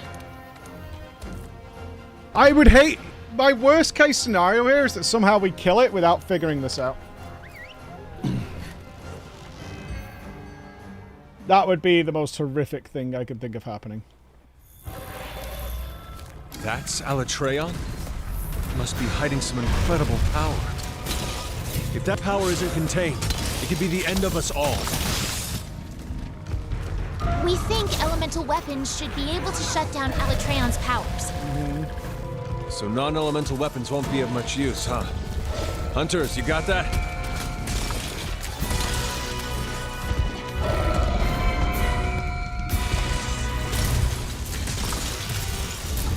If you keep an eye on those horns, you should be able to figure out which elements are effective.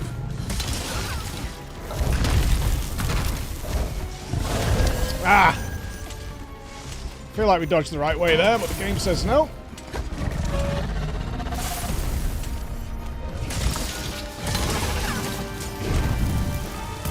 Oh no, man!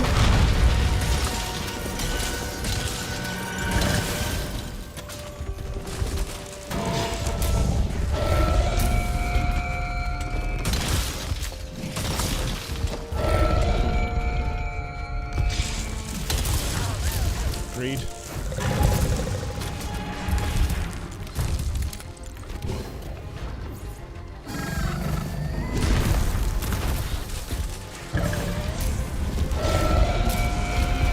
No!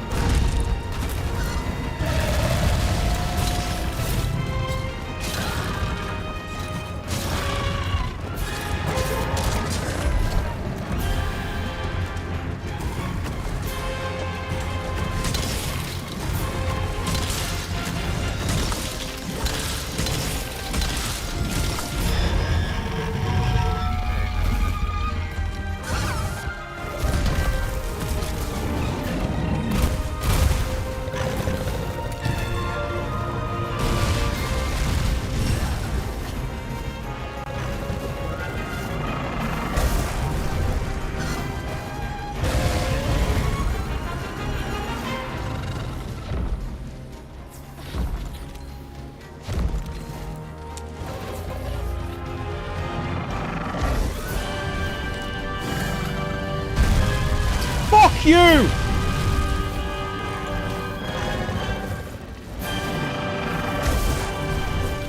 Land, you fat cunt!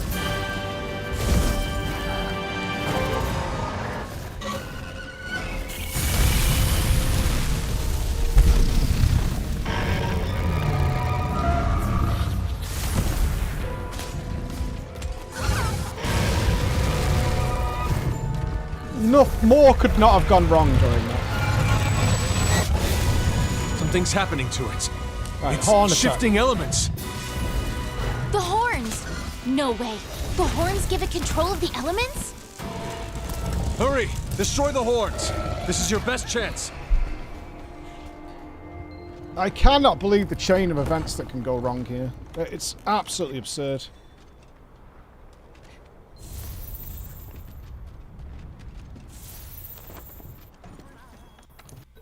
Fuck me.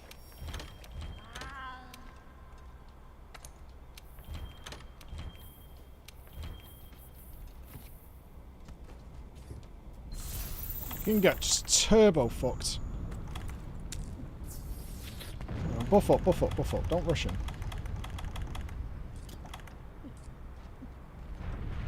Thing is, I'm not getting a clean P1 either. I mean, maybe that affects something. There's always something that just goes disastrously wrong.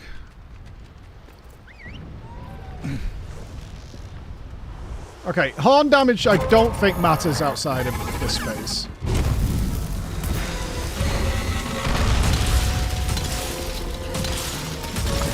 I've done a lot of horn damage.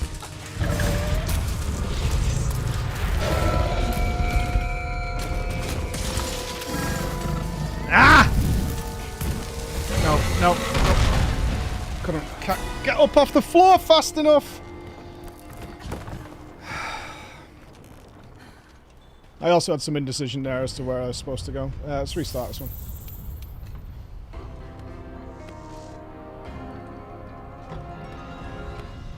The wall bangs are very questionable, at least from what I can see.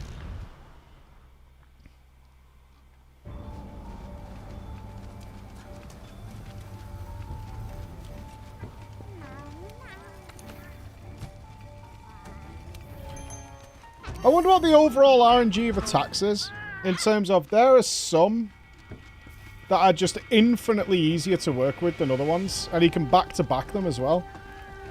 Which sort of leaves you in a weird state where you're like, I just seem to have free damage all the time, and then sometimes where I'm like, I just can't get near him. Well, the answer is to get better at the other ones, which we will do. I think this might outlive Brackers in terms of pull count, though, if we're not already there. Our boy Brackers might be dethroned as the champion. Sadness. That's Alatreon? Put the cloak on. Hiding some incredible power.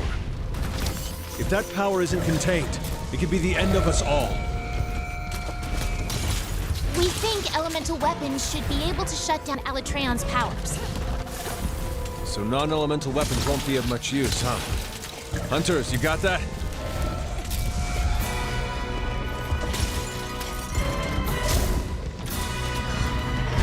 Super awkward DPS start. If you keep an eye on those horns, you should be able to figure out which elements are effective.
Something's happening to it. It's shifting elements. The horns! No way. The horns give it control of the elements? Hurry! Destroy the horns! This is your best chance.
Go a centimetre further.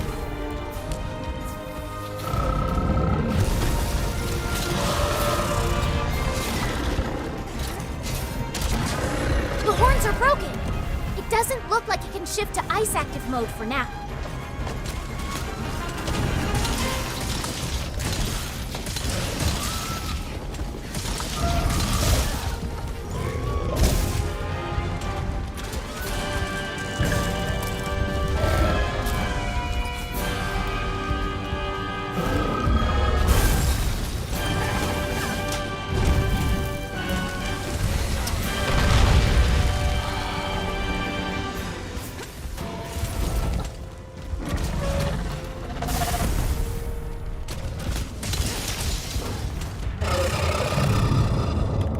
Alatreon's readying a big attack. Get your healing items ready.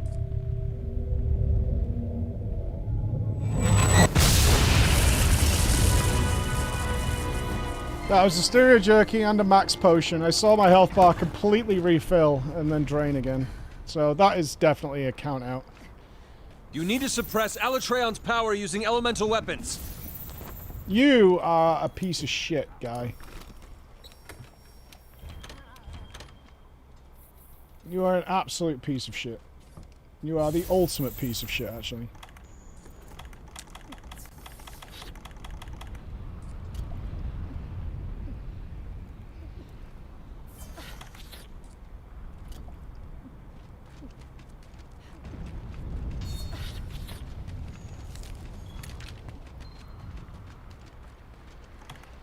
I did all my potions, right? Okay, so we're coming up to second horn break.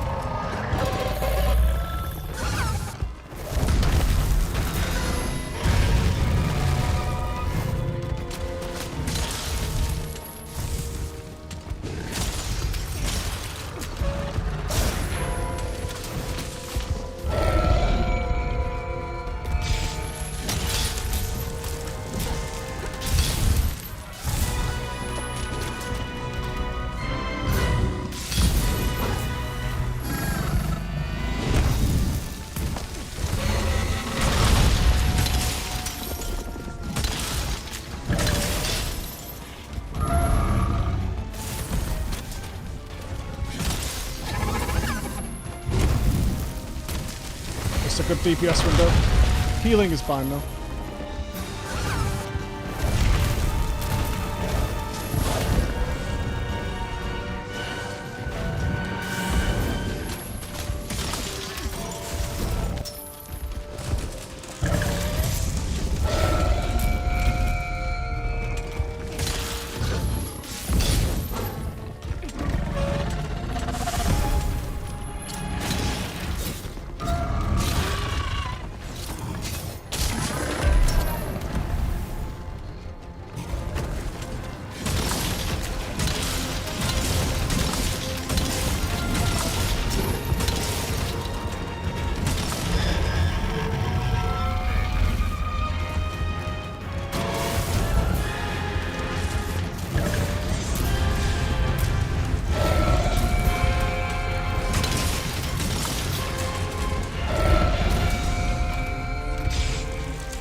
timing, Mike.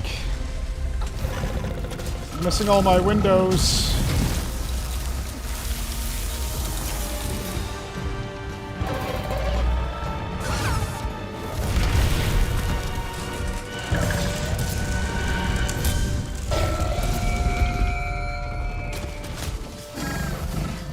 Why didn't you do what you usually do there?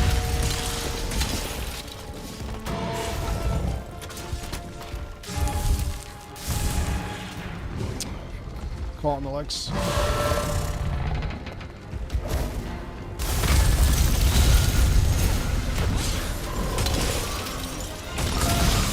Dead.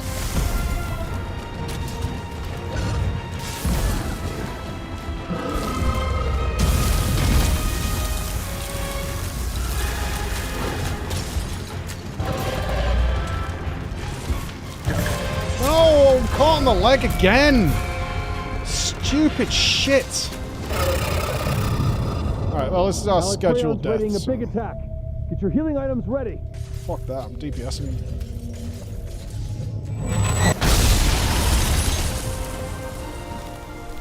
Okay, that's second one.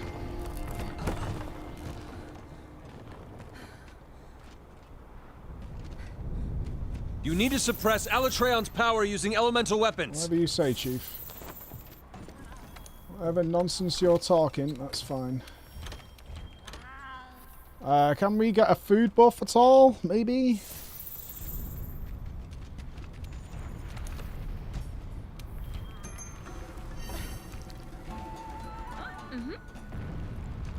Okay, so we've never made it to the third AoE, which I assume exists.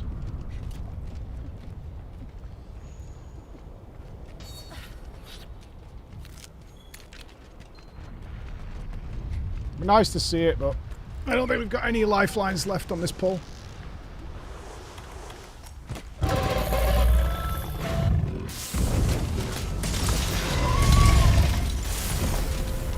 I don't have any health.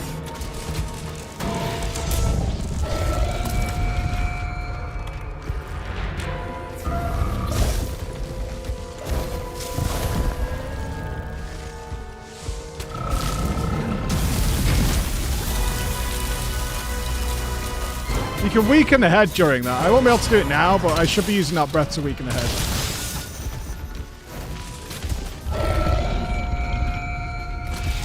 Ice element has no effect. You can't shut down Alatreon's power with that. Study the monster and find out which element is effective.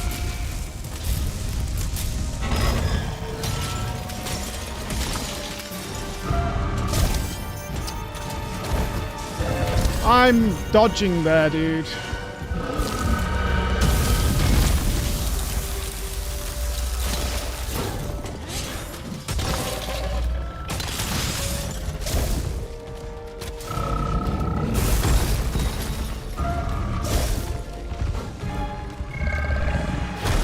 Oh, what the fuck?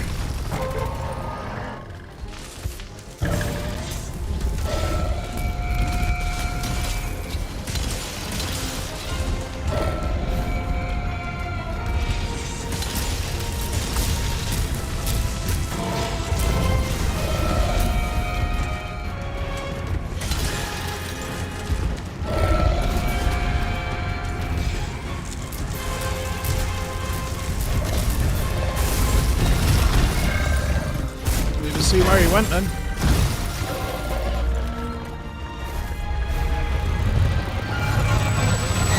Alatreon's shifting elements. What? No way!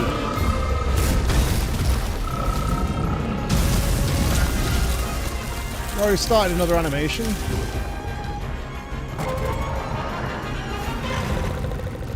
Tail.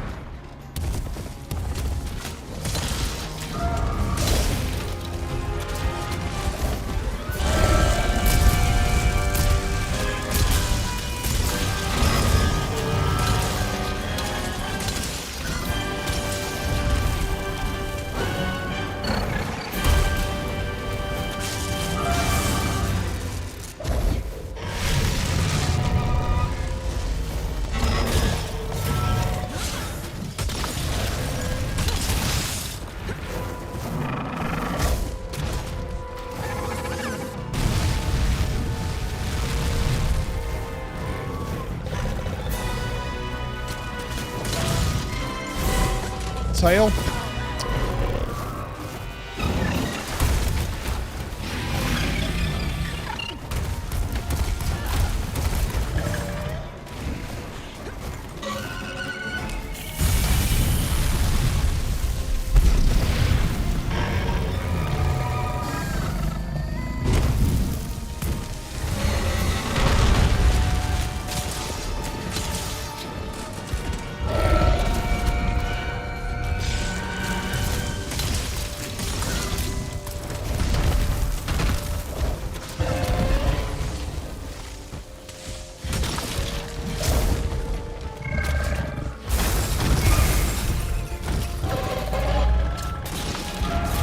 Fuck off!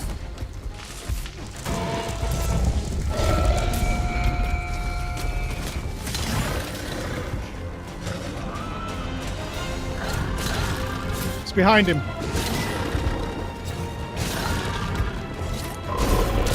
horns are broken. Doesn't look like it can shift to fire active mode for now.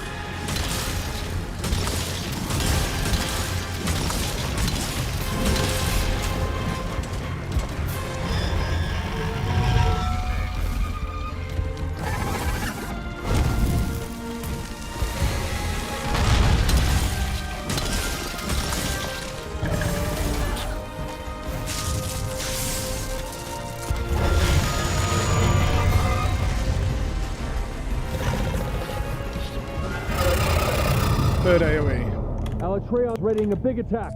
Get your healing items ready. I broke the horn and it's doing ice though.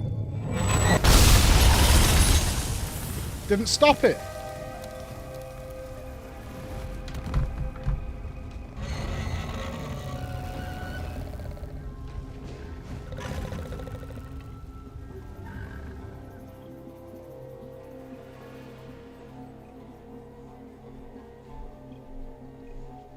I broke the horn, and it did the ice attack, but it still wasn't survivable. Interesting.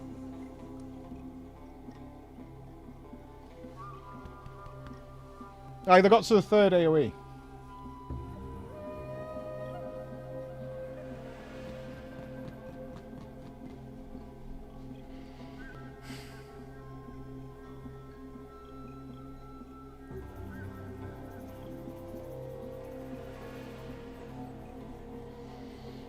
I'm not sure if my Dust of Life went off.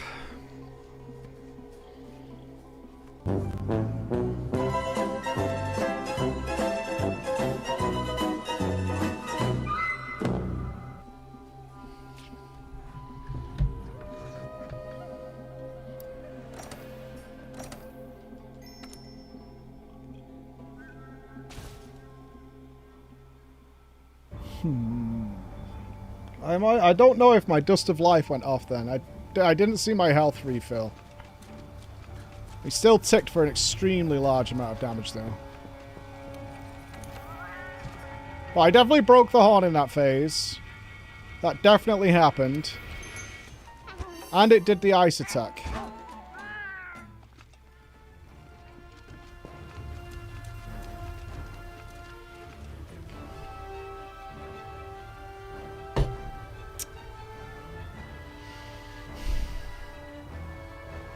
I got some very good damage on it as well there. One thing I didn't do is weaken the front leg earlier in the fight for some bonus damage there.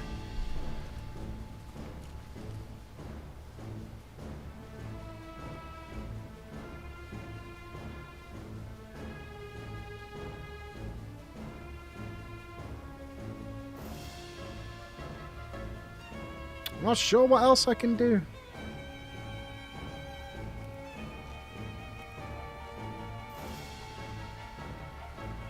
Regardless of that phase, I'm done, right? as was demonstrated there. Because we didn't cart at any other point. Unless I never ever die and then I get the extra one with the cat. So I can potentially go to a 4th AoE. Can do that. Can do that.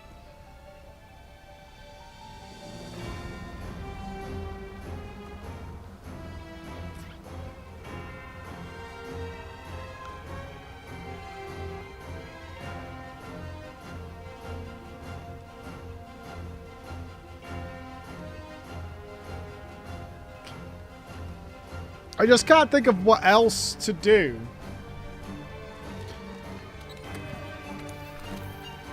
To survive there.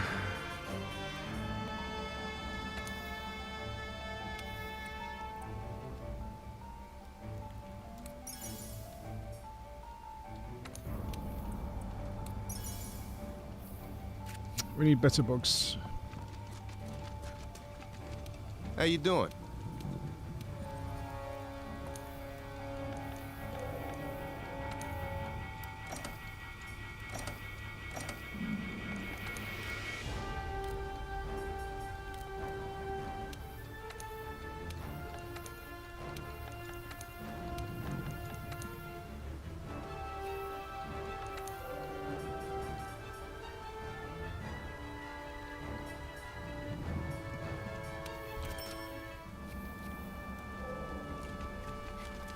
God, this is a real...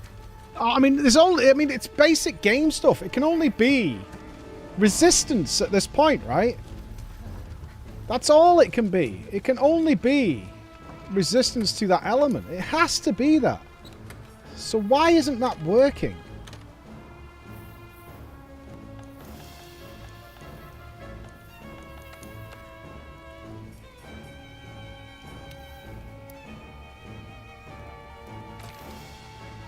We've tried this though, it doesn't work.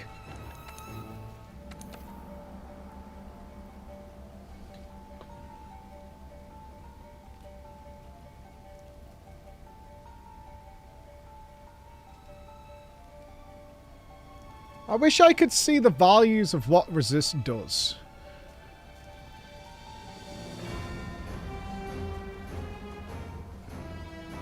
We have 21 fire resist with the cloak on.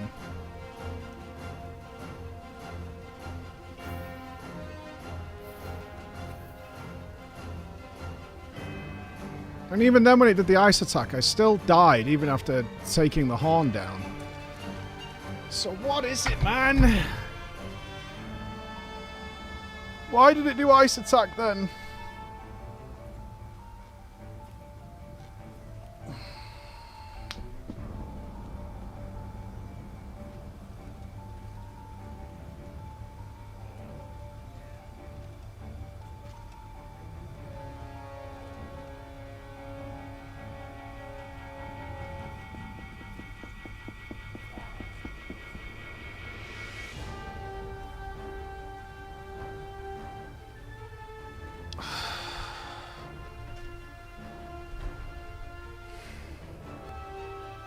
Could it fall under dragon element?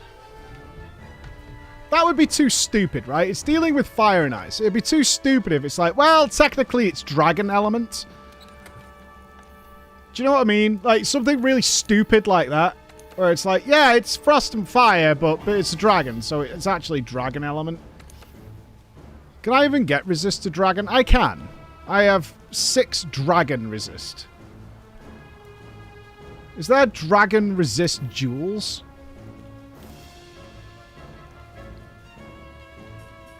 No.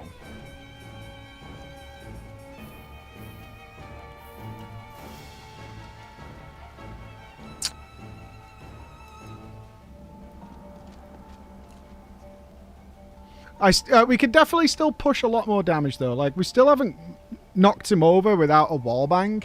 That is possible. We've done that when we went more heinous Zerg mode.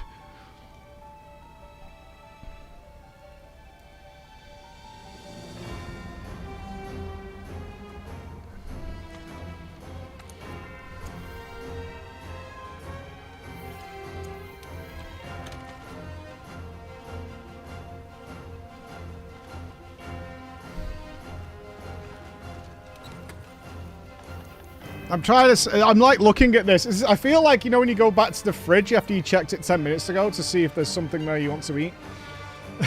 You know there's nothing's changed. But like, maybe...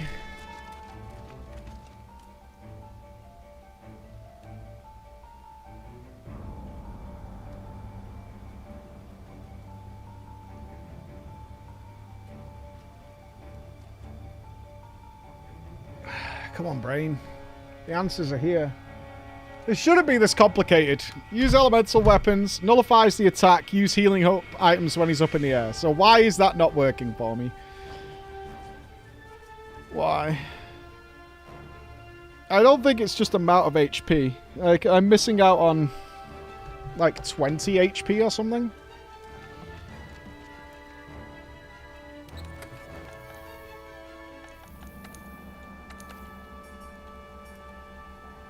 Yeah, I'm missing out on 20 potential HP.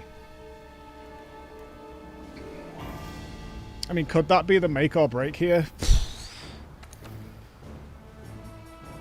Is that possible? Do I even have another vitality gem?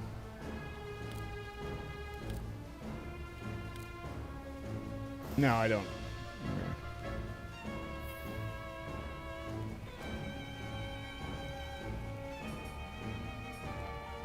There's no... I don't think Divine Blessing can proc on it, so... I mean, is it possible that Divine Blessing can proc on that attack? No, because it ticks, right? It wouldn't matter. So it ticks in various attacks. Is there a mantle that I'm not giving enough credit to? Because it does something against ticking damage. Not glider.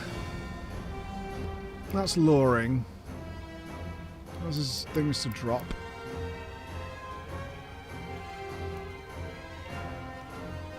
Not that.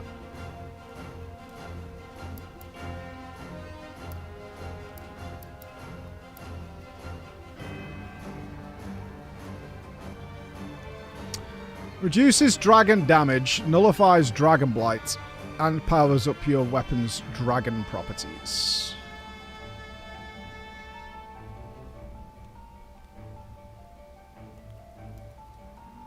Are we sleeping on the dragon proof?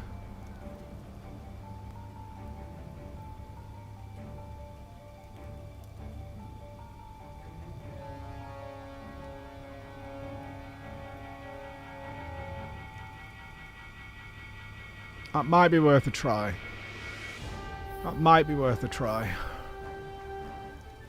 Because I'm really in the weeds here as to what's going on. I want a couple more goes. Back in a sec. Okay, tag with a gifted sub to Blind Clown. Thanks, mate.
So, where were we?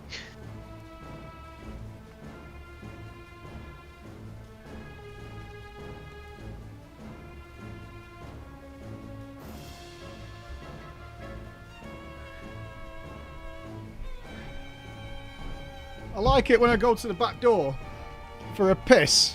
Near the toilet, obviously. I go to the toilet, I can smell weed and hear voices. I open the back door and there's two lads having a fucking smoking weed on the steps at our building. They climbed over the fence and gone up our stairs to have to smoke weed. Which is a choice. Two teenagers. I went, can you not? And they went, yeah, alright, sorry. Moved on. Alright, we're going to try Fireproof again, just in case I did something wrong. If not, we'll try the dragon one. Turtle, you absolute piece of piss. Oh, fuck you, Raven. Fuck you, man. I want to try pushing more down. That's Alatreon? Must be hiding some incredible power. What are you doing, lightning or If fire? that power isn't contained, it could be the end of us all. Wait now. We can't do it now, he's doing lightning. We think elemental weapons should be able to shut down Alatreon's powers. So non-elemental weapons won't be of much use, huh? One. Hunters, you Go got for the that? cat. Head attacks.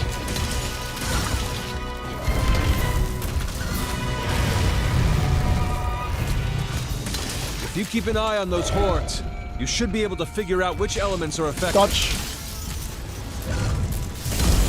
Don't get greedy. Arm.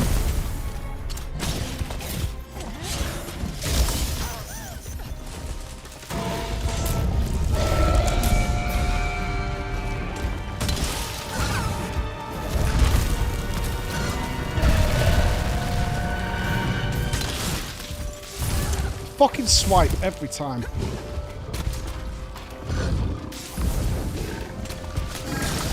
We need to get this arm weakened. This might be the opportunity. No, take the head here.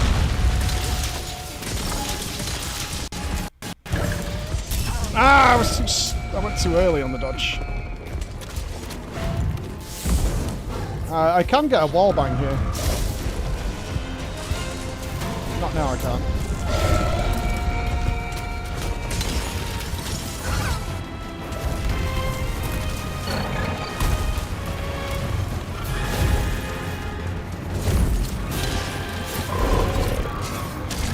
Got him. I can do it after the headbutt. Second headbutt.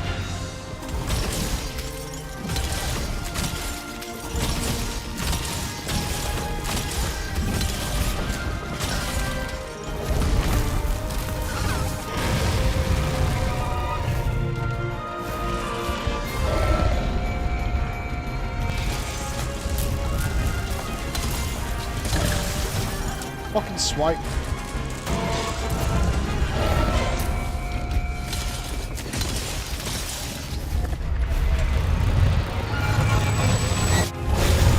Something's happening. Timing is really weird. Shifting elements. The horns! No way. The horns give it control of the elements?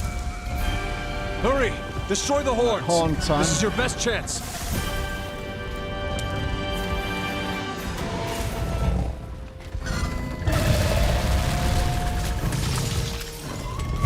Swipe. Go up. Drop that down. Wait for the... Right, we bring him down here.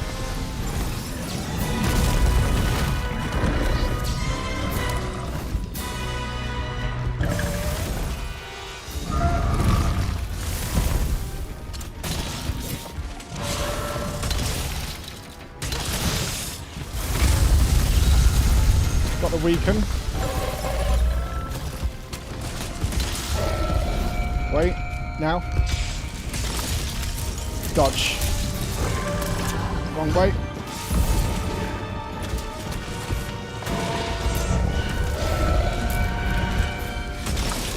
Let's get head down. It's right in the middle. Missing out on good damn here. Oh. Oh, this is all bad. Dodged it.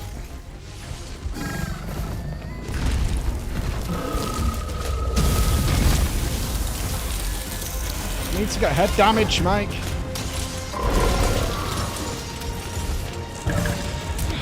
Don't breathe. Get off this ledge.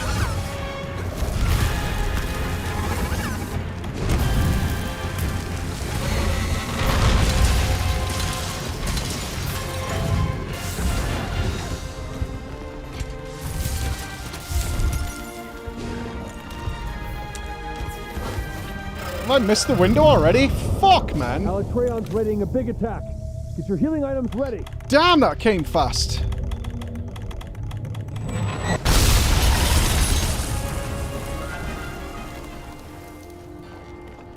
That felt like it came really fast that time.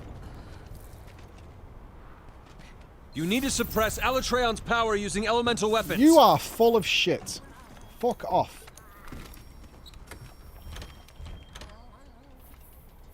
Oh, so now it's going to tell me my ice element is pointless.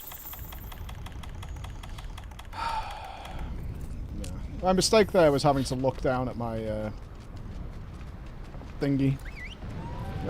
At my normal menu. I need something for Ancient Potion. I should get rid of the bigger wasp delivery.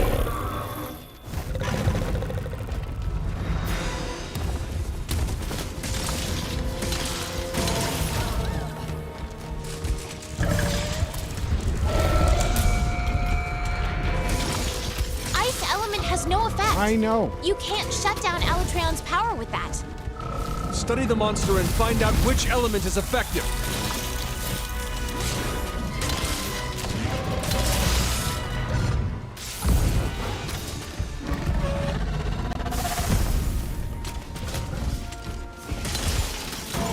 No, I was pushing forward, man.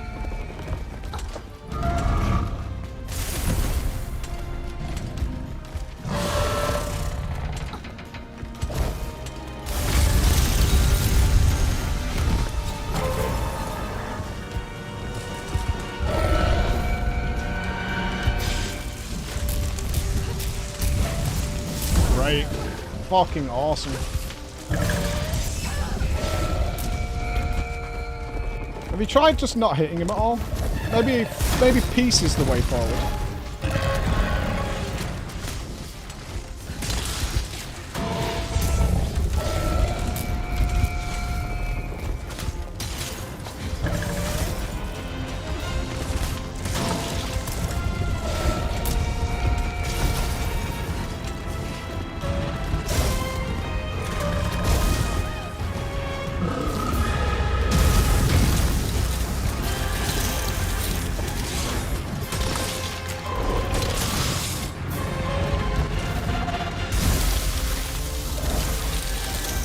How is that not landing?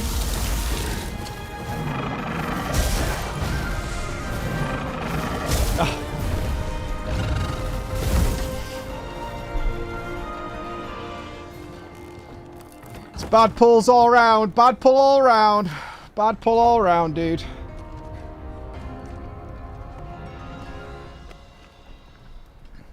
Still surprised I didn't break the head, though. I wonder if his head... Oh, because I assume when we come back into that phase, actually, his head is unbreakable. Until it, like, phases.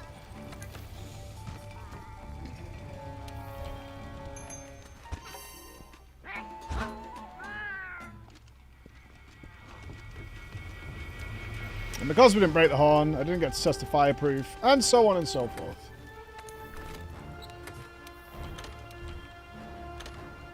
I'm struggling to get my weapon charged on him. I need to use more wild swings on legs and things like that. They charge it faster.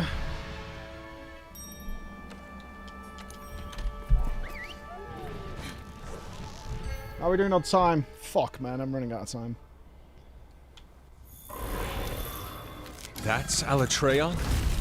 Must be hiding some incredible power. If that power isn't contained, it could be the end of us all. We think elemental weapons should be able to shut down Alatreon's powers. So non-elemental weapons won't be of much use, huh? Oh, Temple, Hunters, I you love got you that? for that swipe, man.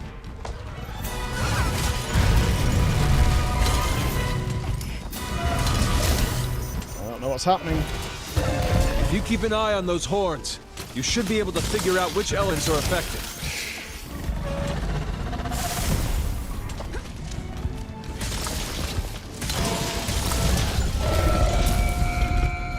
Awful start, man. This is like the 5th swipe he's done.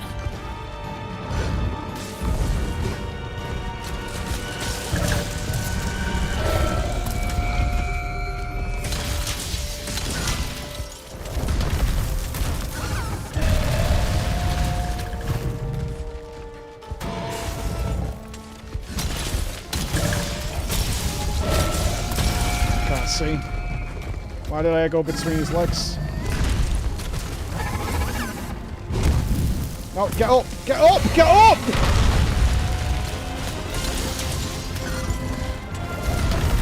Just the worst. I'm so shit! This is like all me doing this wrong.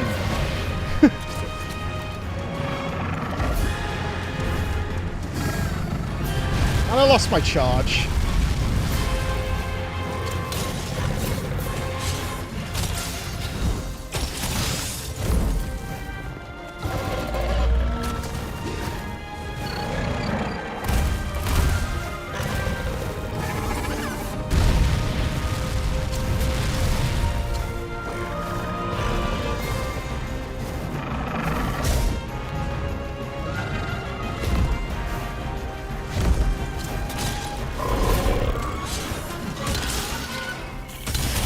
No!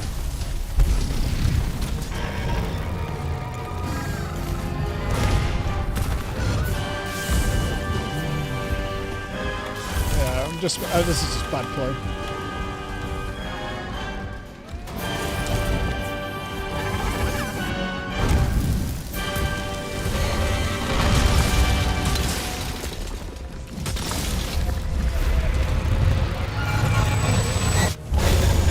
Something's happening to it. It's shifting elements. The horns! No way. The horns give it control of the elements? Hurry! Destroy the horns! This is your best chance.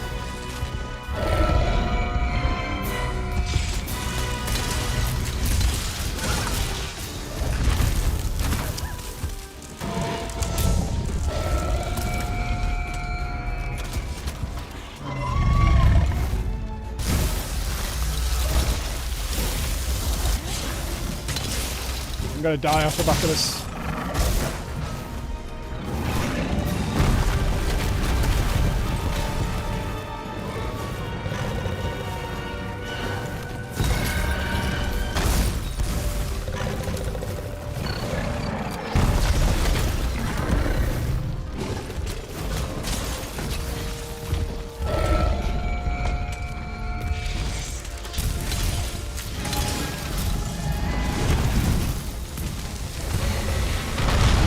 I'm not on there, dude! You lie! What is that hitbox? Fuck you!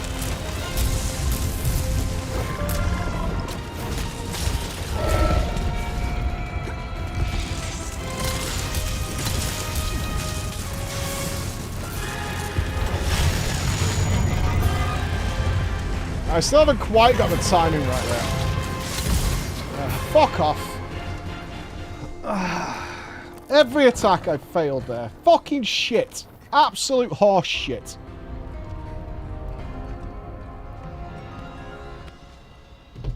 Total horse shit. Garbage play.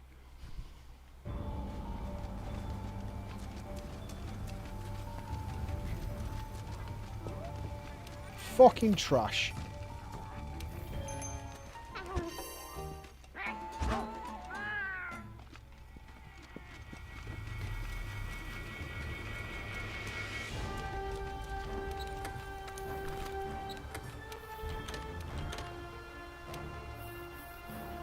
Alan, this has gone on long enough, pal. It's time to call it a fucking day. Do you hear me?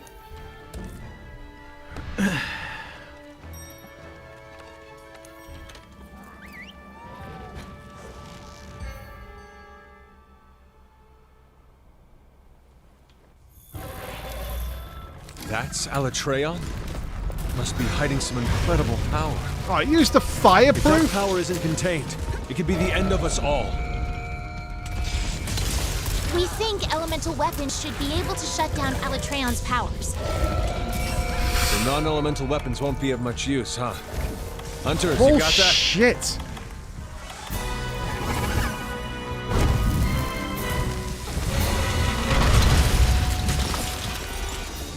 If you keep an eye on those horns, you should be able to figure out which elements are effective.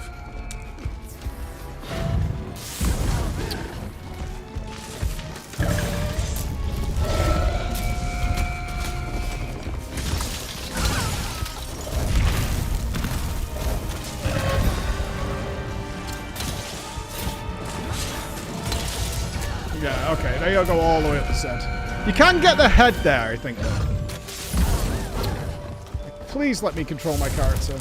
I beg.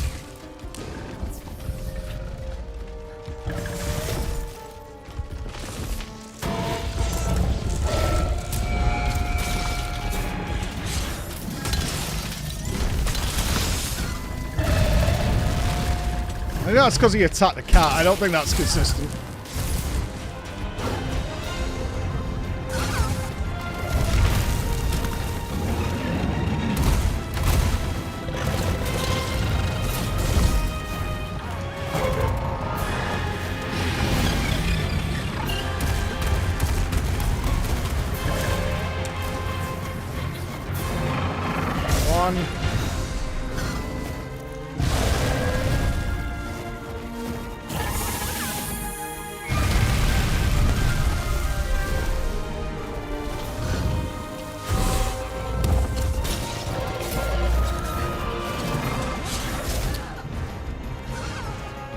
I need to take advantage of this flying thing.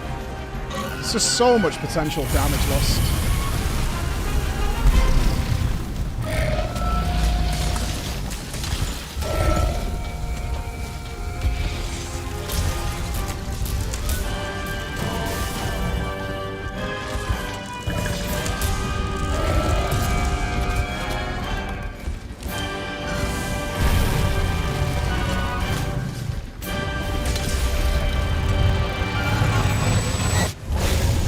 Something's happening to it. It's shifting elements. The horns! No way. The horns give it control of the elements? Hurry! Destroy the horns! This is your best chance.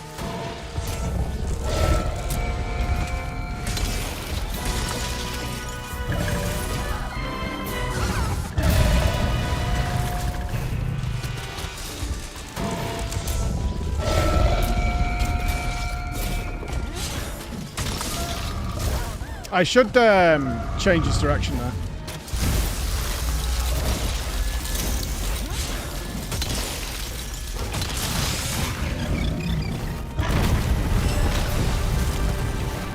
What do we say? If he's going up, just drop down, because now you're going to die. Just drop down. Don't try and capitalize. It's not worth it. These have been back-to-back, just awful pulls.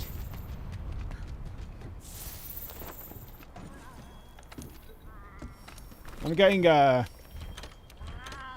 frustration is clearly present. Like, just fucking die. Just fucking die, dude. It's clearly there. I need to shake it.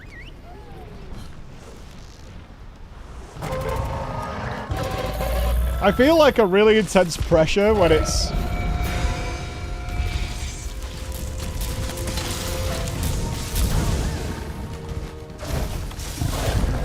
Takes so much damn. Right, I can weaken it here. Although we should have maybe gone for a wall bang. He's right next to the wall. Wall banging seems to like consistently break him. Not during lightning though, because his head's electrified. Now.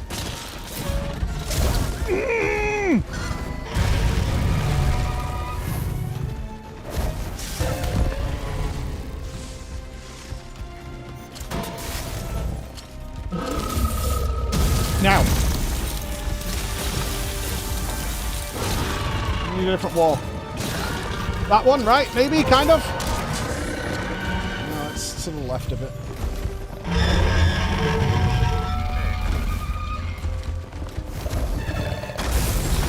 I mean, maybe that's the angle. We just wallbang whenever it's horn time, right? And beyond that, we just do damn.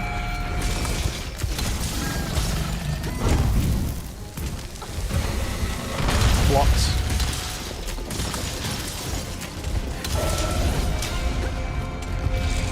The horns are broken. It doesn't look like it can shift to ice active mode for now.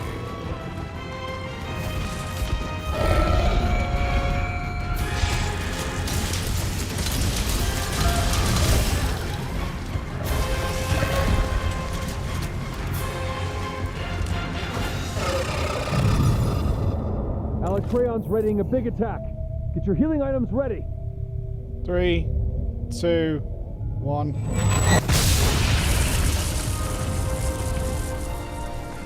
I used the fireproof too early.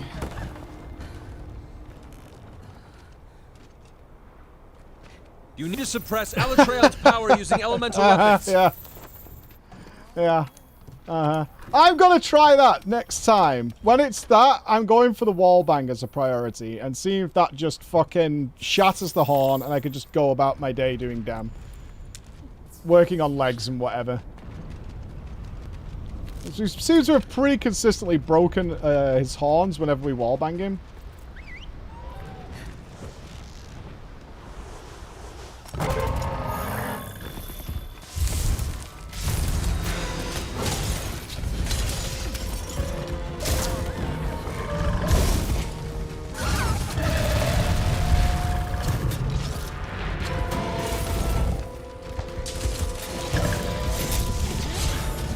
For fuck's sake.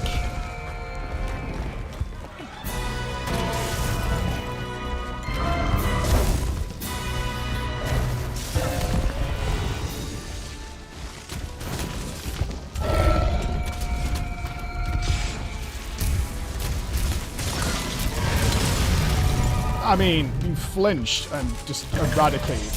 Fair.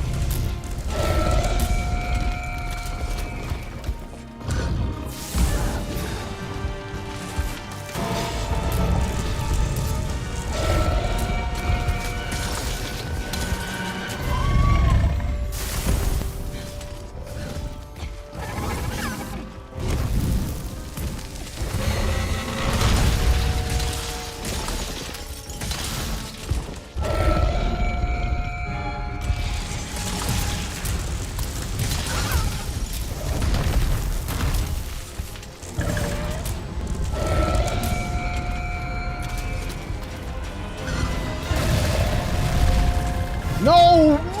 No!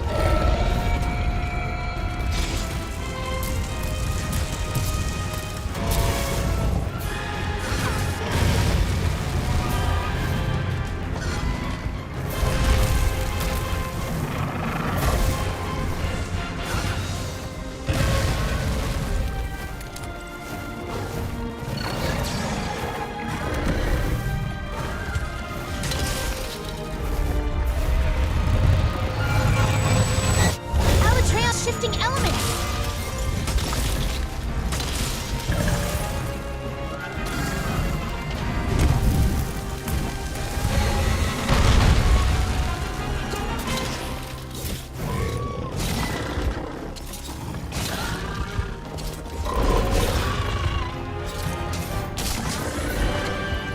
That doesn't count! Brother! Brother!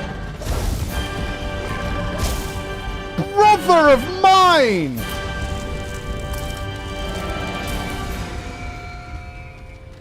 Come the fuck on, dude.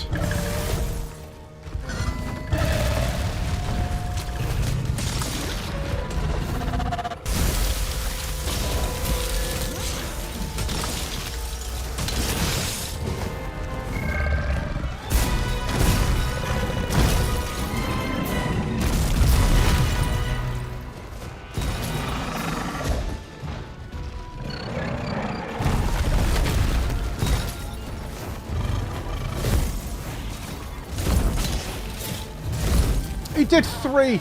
Oh, come on.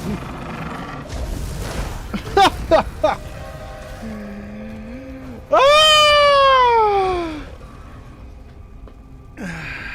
I cannot believe that wallbang missed. That is so cruel. So only way of doing that is to be like right next to the wall. So it can't possibly miss. Because that is mean. That's really mean, game. Really mean.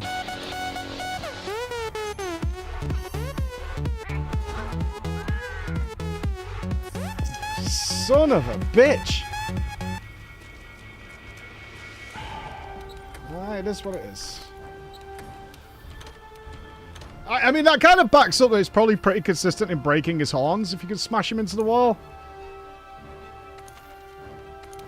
But it's really, like, not easy to do. So, I mean, maybe that's a good thing in a way. If I look at it from that perspective of like, well, yeah, but it also is pretty consistent if you can line it up. That's Alatreon? Must be hiding some incredible power. If that power isn't contained, it could be the end of us all. We think elemental weapons should be able to shut down Alatreon's powers. So non-elemental weapons won't be of much use, huh? Hunters, you got that?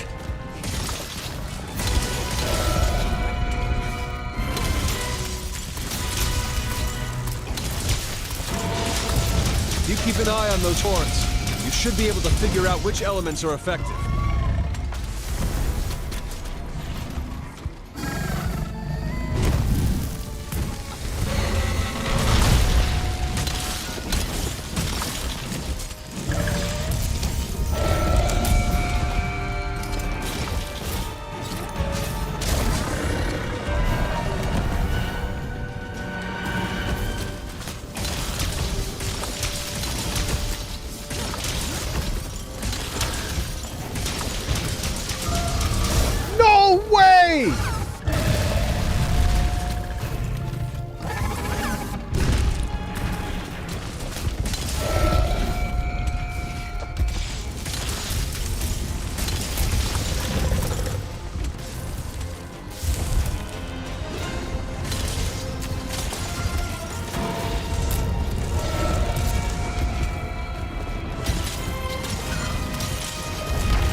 Lucky.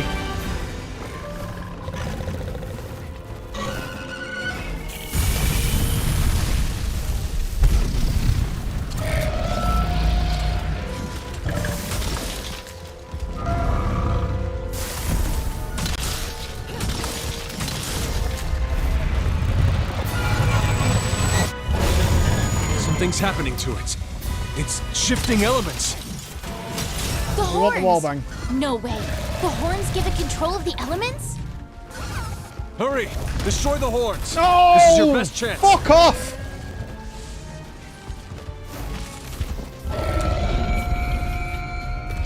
Not during lightning.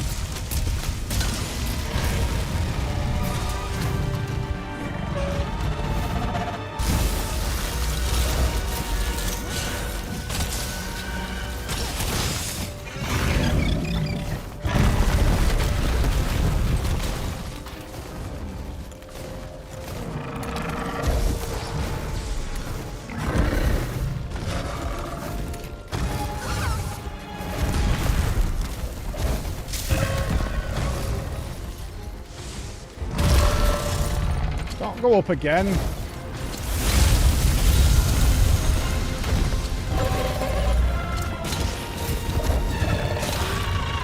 It's in the air again.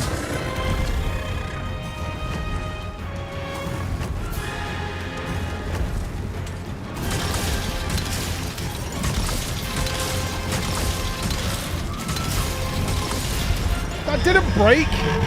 Fuck you.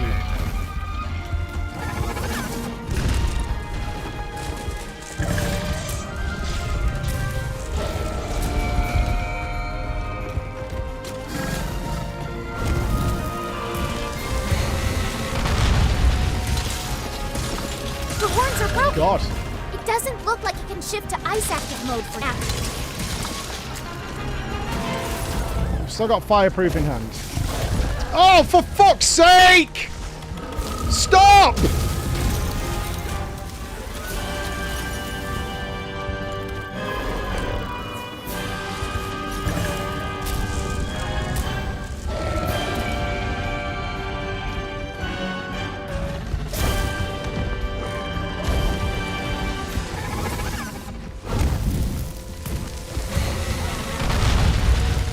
I'm losing my mind.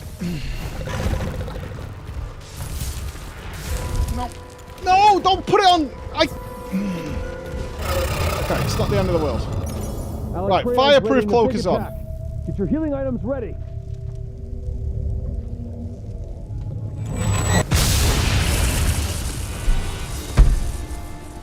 That doesn't work.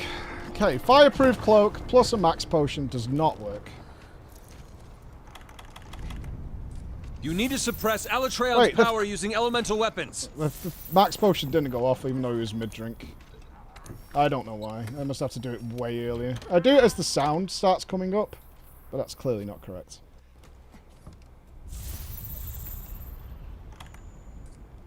Okay, I don't... Yeah, that was shut a bit up, like standing on man! the Wrong sun and wearing time! sunscreen Wrong now, wasn't it? time! Bad timing! Bad you. Uninstall. Believe none of that.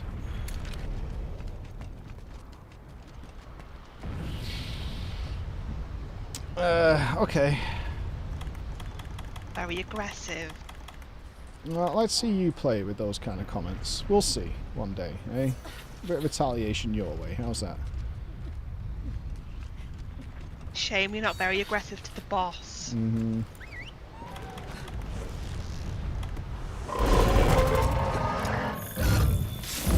Opportunity.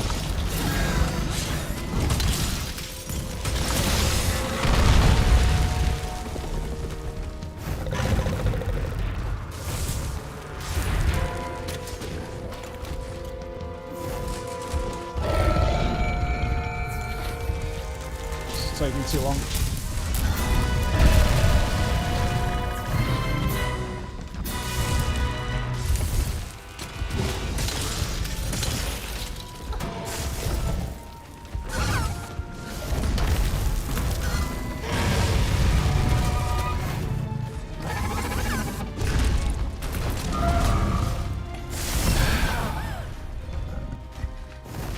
He's definitely faster in this phase.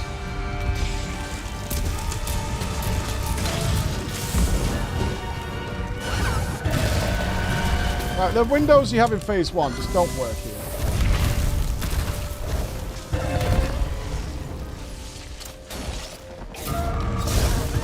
Come on!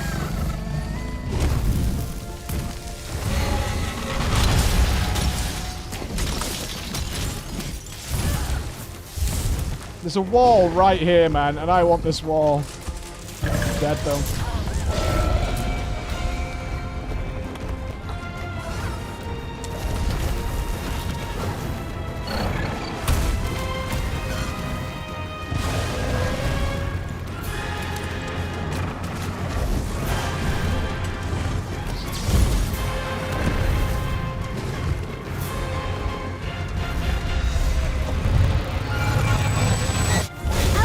Shifting elements.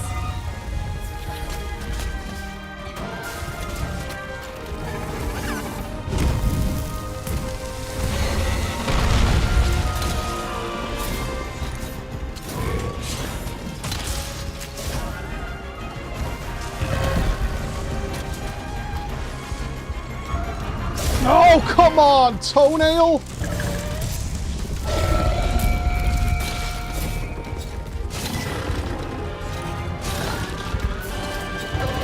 There.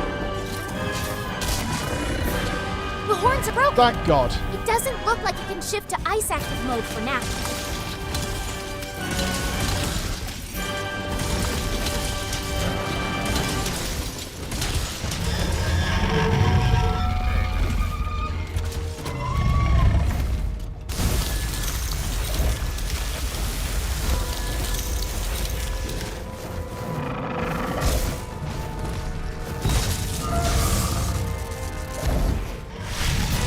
I think that dive makes you completely immune.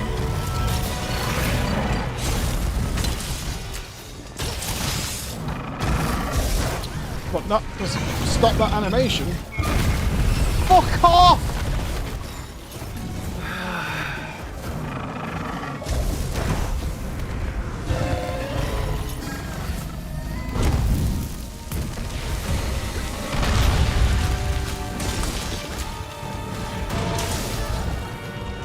Charge fell off as that started.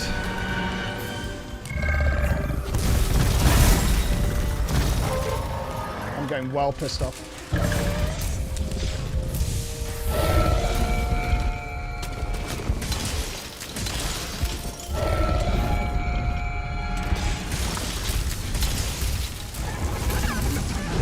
I dodged the other way and his arm pushed me the opposite way. Which is awesome.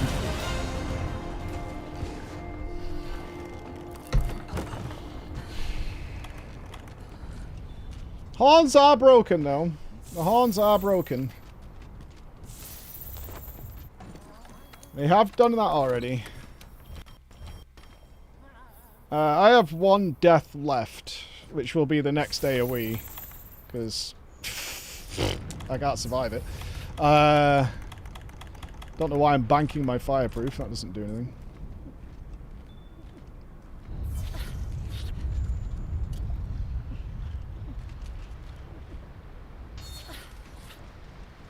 Whatever.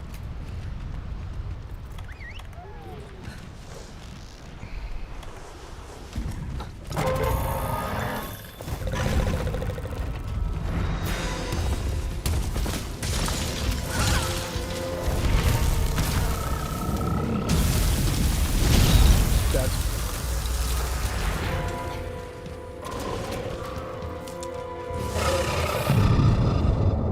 Alatreon's ready. No, for I big just attack. took my fireproof healing off. items ready. I can't believe it.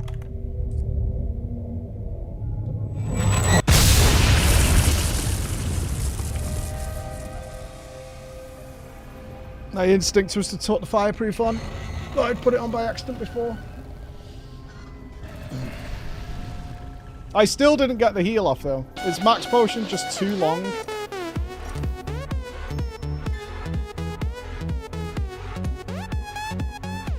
That's all I can think, is max potion just takes too long. I haven't got another sound cue besides the sound starting to come back up.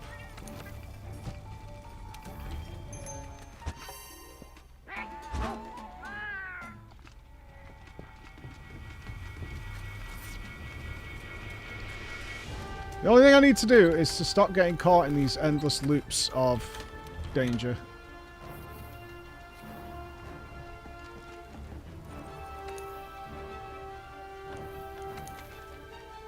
We need to get this max potion timing down. Like, I can't for sure say this isn't working until I see the heal go off during that phase.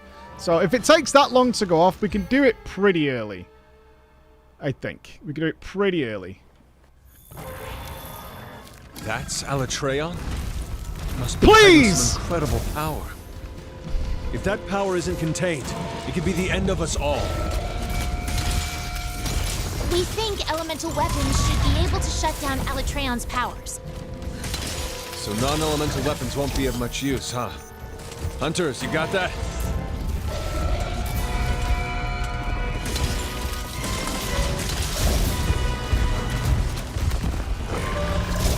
If you keep an eye on those horns, you should be able to figure out which elements are effective.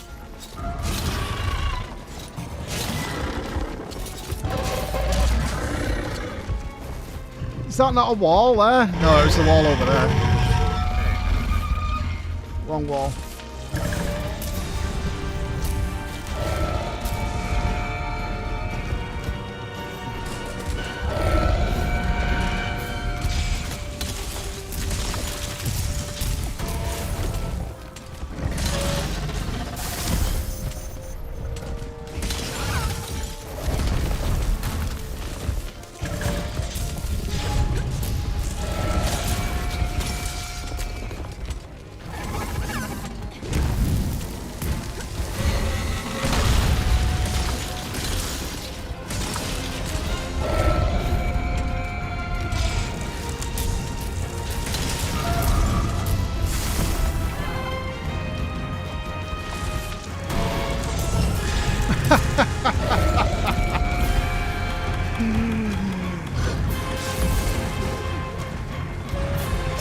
Not being able to get up is the worst way to die, man.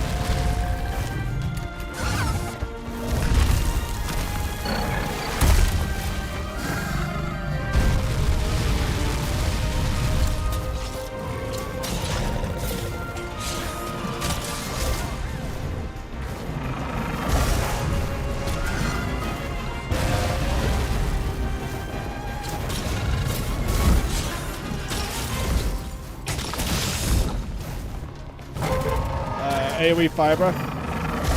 It's coming up. Not that one. We've already done that 3 times now, dude.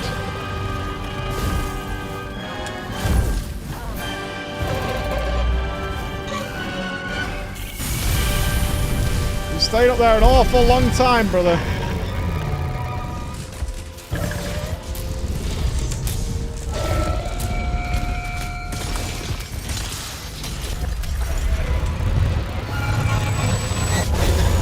Something's happening to it. It's shifting elements. The horns! No way. The horns give it control of the element? Can I mute them?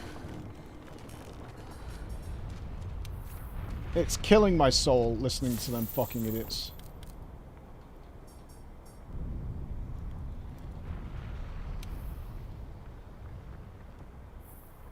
It's the horns! The horns control the elements! Did you know? I had an idea.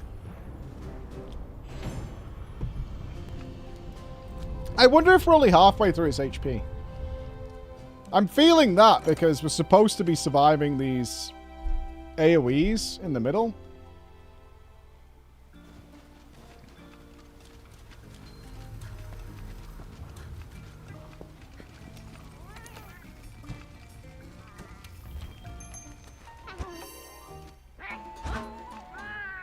And that's not happening. So I'm wondering if we're like quite a ways off. I'm definitely getting more comfortable. I know it doesn't seem it, but I mean, I'm more comfortable with which attacks work. I'm very susceptible to wombo combos though, where if we get the charge and we just can't get off the floor, then we're just dead to whatever's going on. Like, I can get lucky and the cat will take an aggro for a second or so, but get the stones. Right. That's Temporal. Alatreon? Can you please put this on? Hiding some incredible power. If that power isn't contained, it could be the end of us all. We think Have you still not put the temporal on? What is happening here? So non-elemental Legitimately, I've asked multiple times. Hunters, you got that?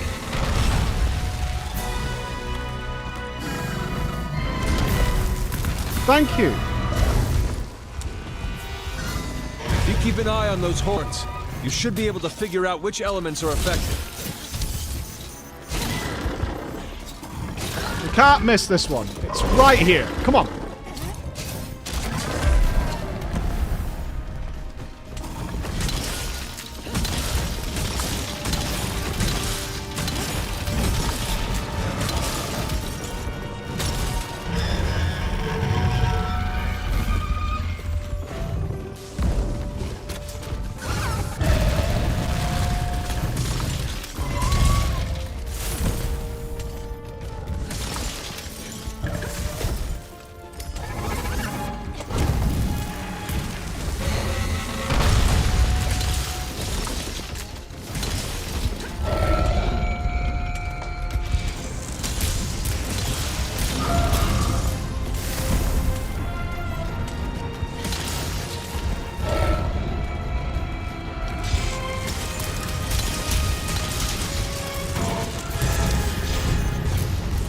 No!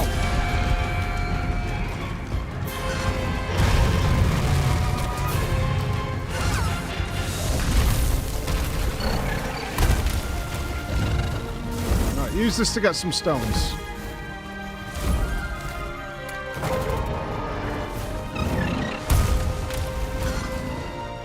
Break the horns with a wall bang when the time comes. Just going to see this out, let it ride.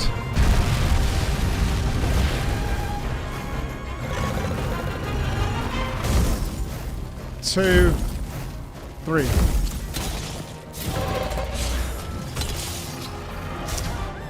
Nope.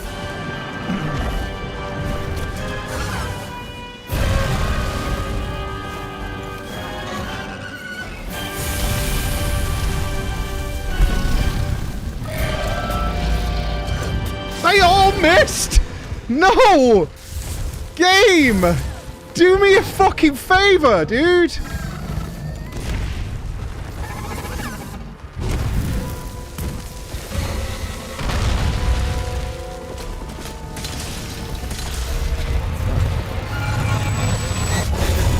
Something's happening to it. It's shifting elements. The horns! No way. The horns give it control of the elements? Hurry! Destroy the horns! This is your best chance. Ah! I can't see the fucking floor!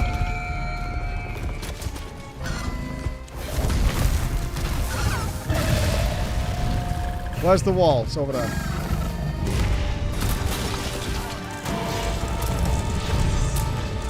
You're in the middle of a fire attack. There! Get it! Fuck you! Suck my fucking cock, man! We have to go again. We need it over here. We need it near the rocks. Swap back. Ah!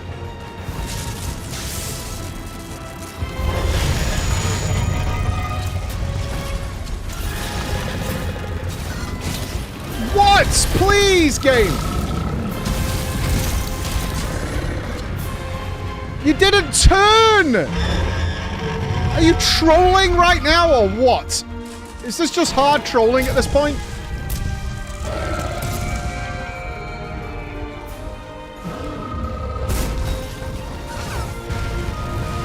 Well, he's in rage now, so we're not getting it.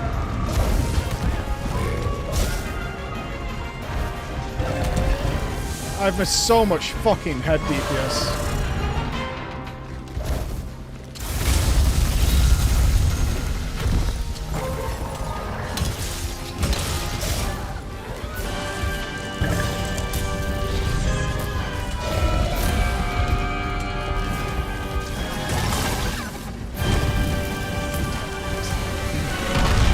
So angry. This shit just doesn't work, man. It's so fucking irritating. A big attack. Get your healing items ready.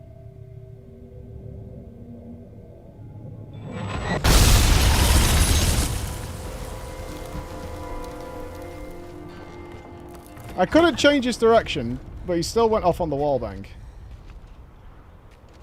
You need to suppress Alatreon's power using elemental weapons. Why can't I make you shut up?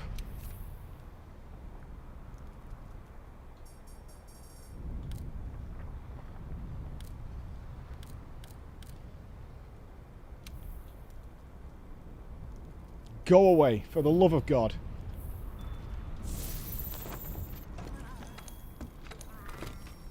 You need to suppress Alatreon's power Stop, using Bex. elemental weapons. It's genuinely annoying me. Please don't do that. I'm really stuck and it's really irritating me.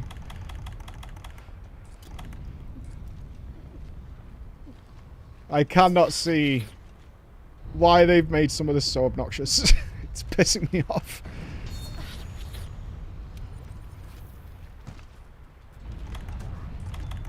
The wall bag thing is just extra cruelty. I get it, but it's so annoying.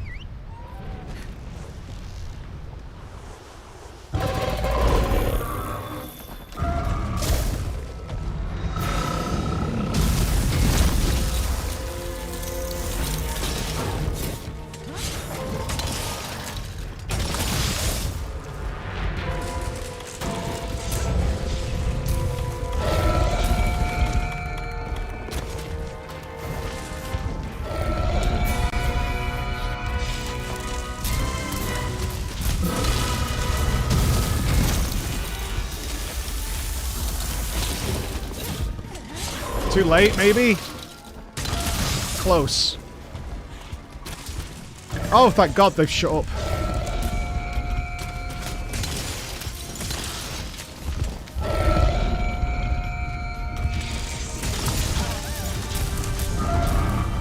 It's unfortunate. Spawned right under his head. Ah, we're dead. Ah, it's over. It's over. Is that only our first death? Oh, I see. So the death to the AoE cannot be solved by the cat. That makes sense. So you can't cheese it. Yeah, that makes sense. I actually kind of like that.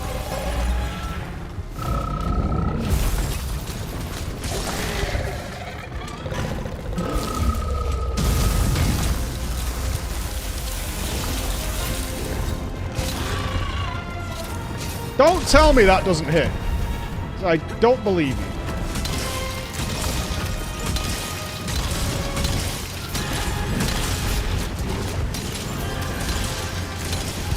Well, that confirms to me horns definitely can't be destroyed outside of the,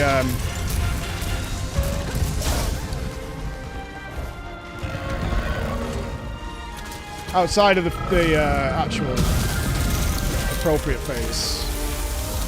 So I suspected, so it's not surprising.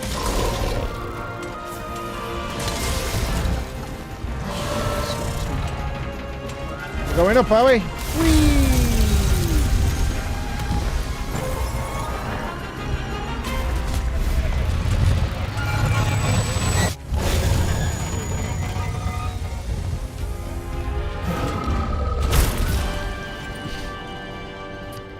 Thought it was the breath. He shotgunned me in the face.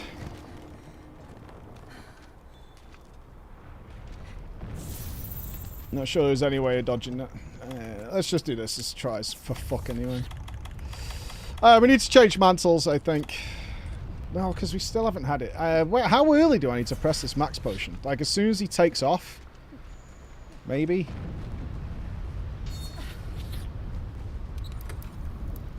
I mean, a max potion is the play there. It's a full health bar. Saying that, it's not helping me at all during the actual fight.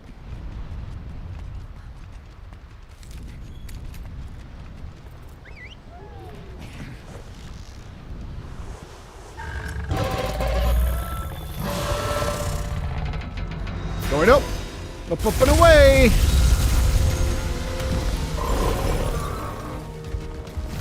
Followed by shotguns.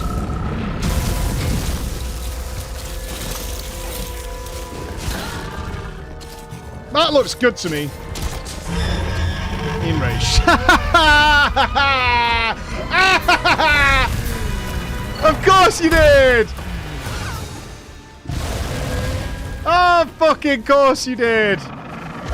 Because fuck me, right? Yeah.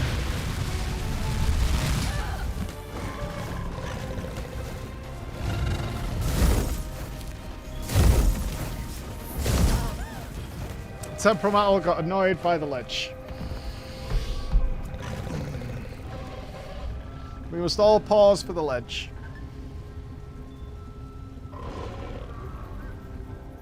I hate so much about this fight. I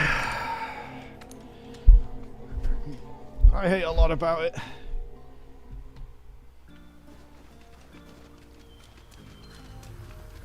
I'm second guessing what I know as well, which is worse. Like, I'm pretty sure I have done. That's not going to give any health up.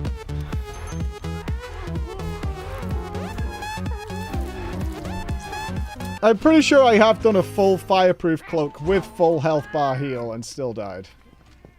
Pretty sure I've done that. I want to see it again so I can chalk it off my list.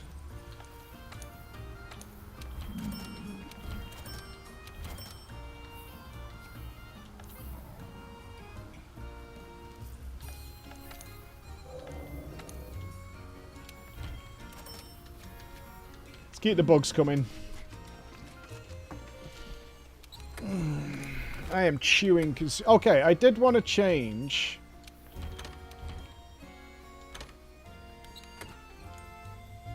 Vigor Wasp to Ancient Potion. I've died a couple of times just because I've had to look at my inventory, which is not acceptable.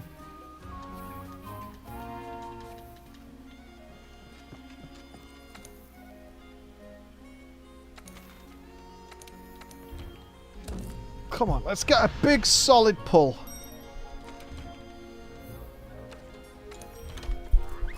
Ton of damage. Wall bang as soon as it's possible. I mean, I think we can get 2 wall bangs in.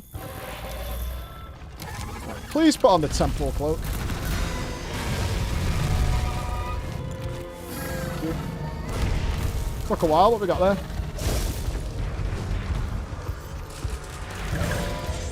For the next one. Dodge it. Bit of damn here.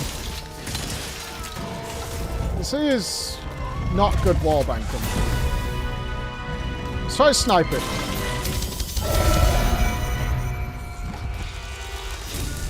Mind.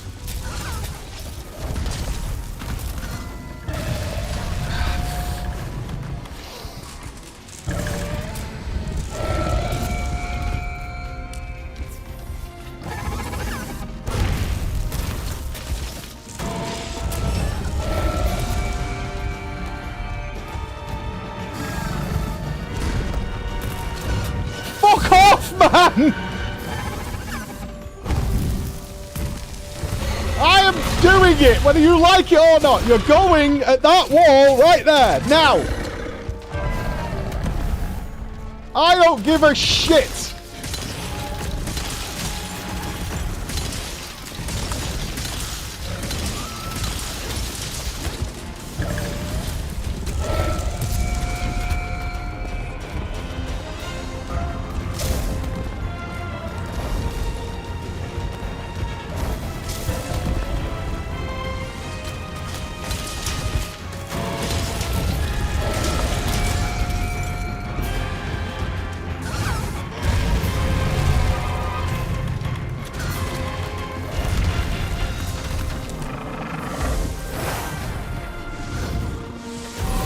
Right, we got stones in this airface.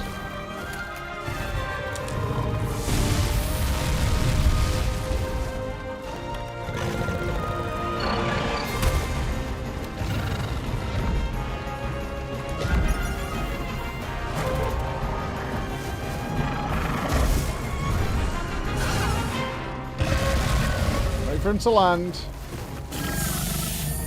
And then we're gonna wall bang again. You're not landing? Bro, come on, man.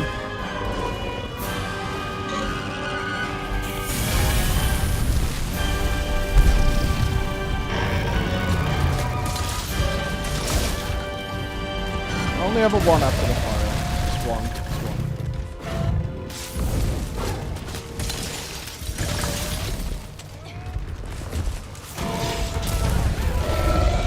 1. Couldn't see it.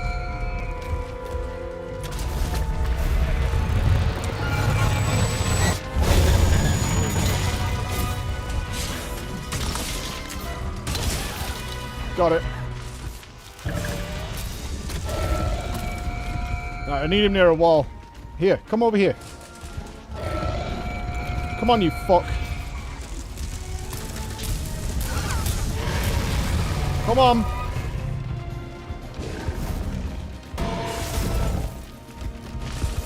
Not now. Not during electric. Now. Fuck you! What?!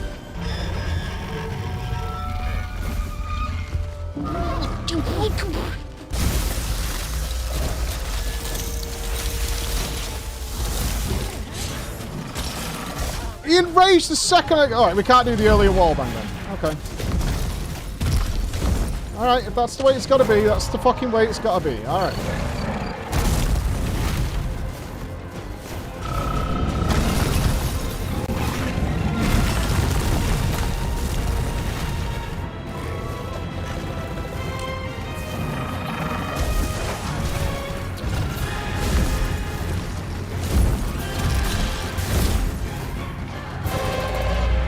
Time to go for the third, eh?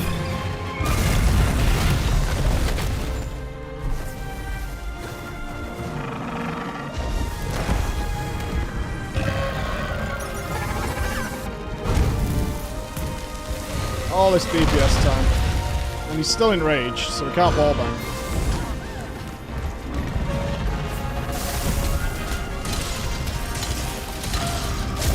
it's about to AoE. We lost so much time. Bit late on this, I'm gonna get hurt. Drop down.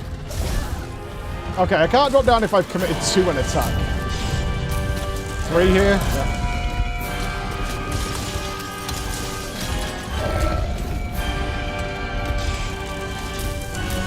I mean, we did take something away from this, as we can't,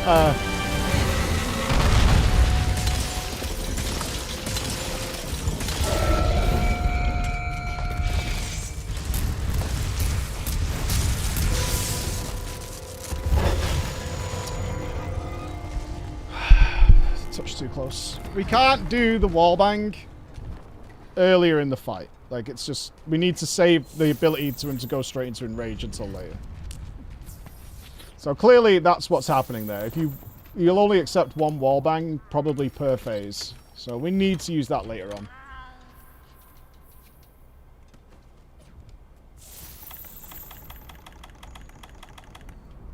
I don't care, that guarantees the head break.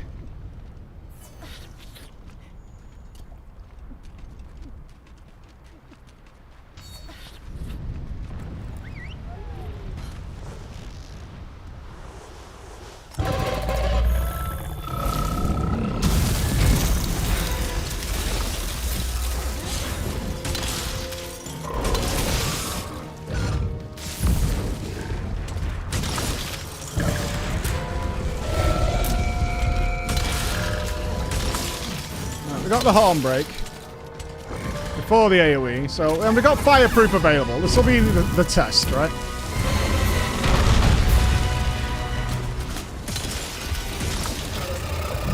Yeah, here we go. Fireproof is on.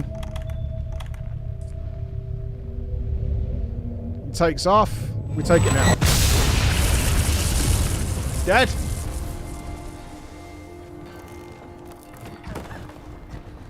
I saw that go off. I totally saw our health bar completely refill. That was with fireproof and everything on.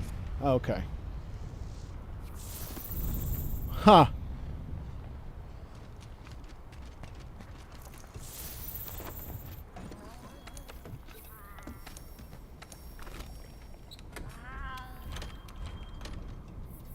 That's 21 fire resist and fireproof cloak and a full ancient potion of healing.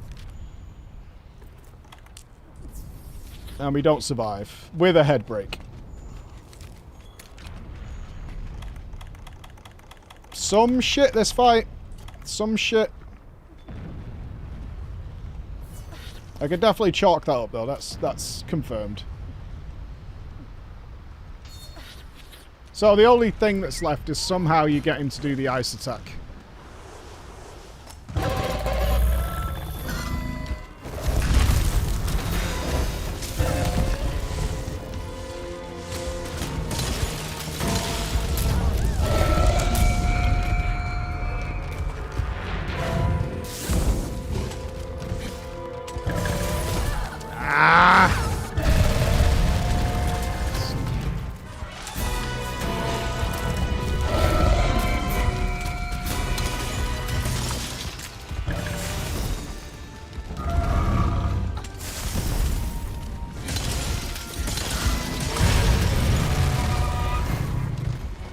Remember, he's faster now. Fuck you. So, my only other option then is DPS, really. I can't... That's the most resist I can get in this game right now, without having to go and change something. That's the absolute most resist I can get. So my only other option is just more damage. That's it, right? There's nothing else I can actually do, I don't think.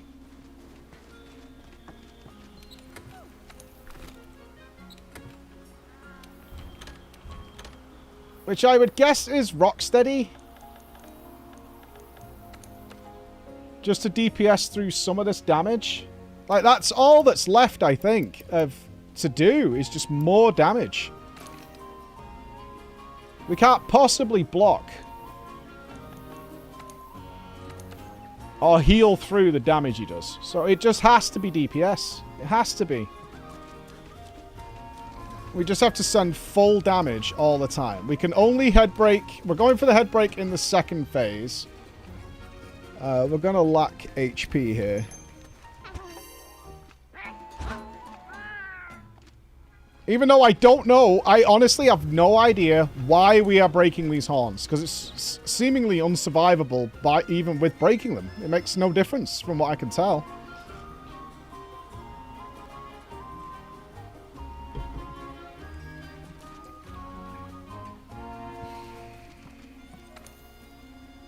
I am rapidly running out of time to solve this.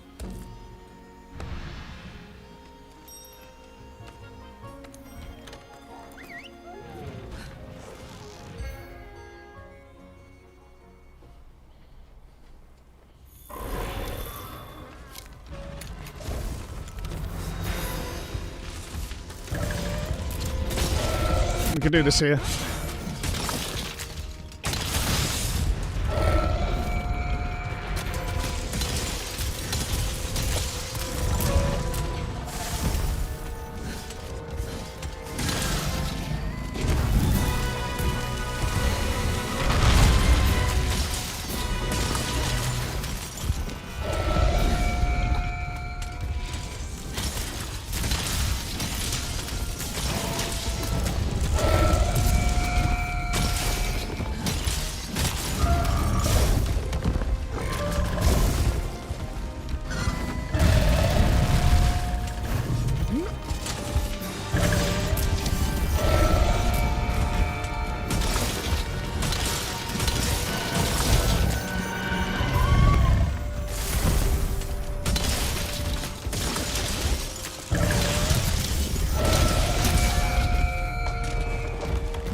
Temporal Mantle does not protect against... Fuck, man! It protects against everything but lightning.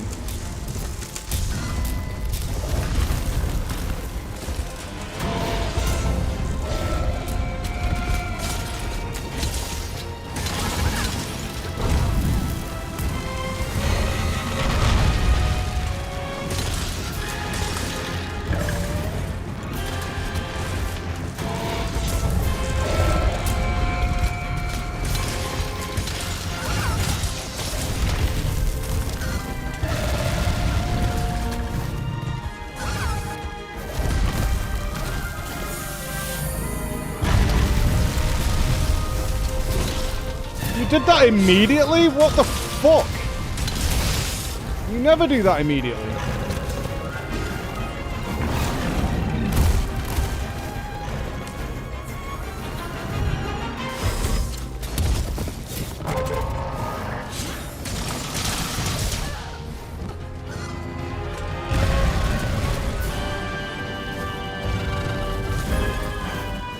Two. Three.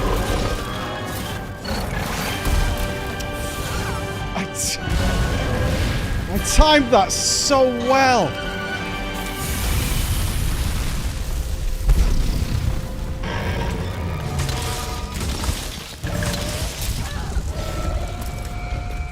No, that was one attack too many.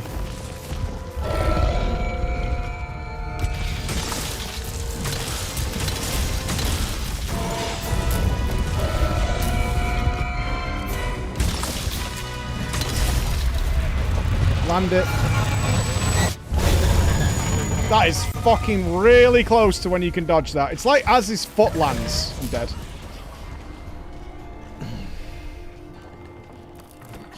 I've done that several times. You can completely dodge through that.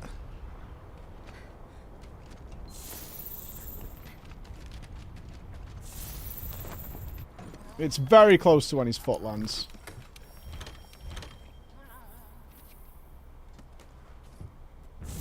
I forgot I have Rocksteady. I should be using that. So I have it.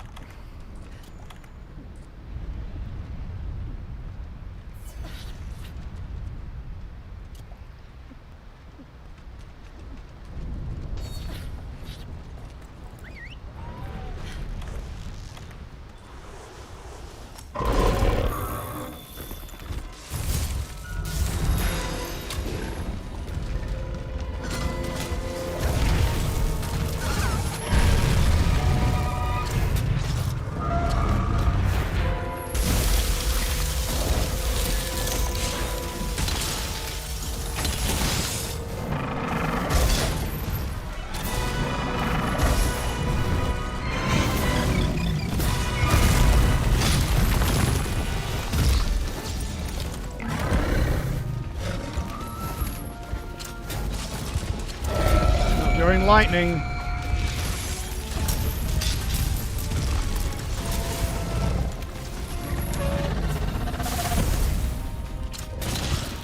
Go, go, go! No, he changed direction! He was staring right at it! Please give me this. Go, go, go, go, go! I haven't got any things left. I fucking got on, and he was staring right at it, and I pressed the button. And he went, no, I'm going the other way. I would have had to full 360 him otherwise. Like, that's just not viable. Fuck you, man. We need to restart. Fuck!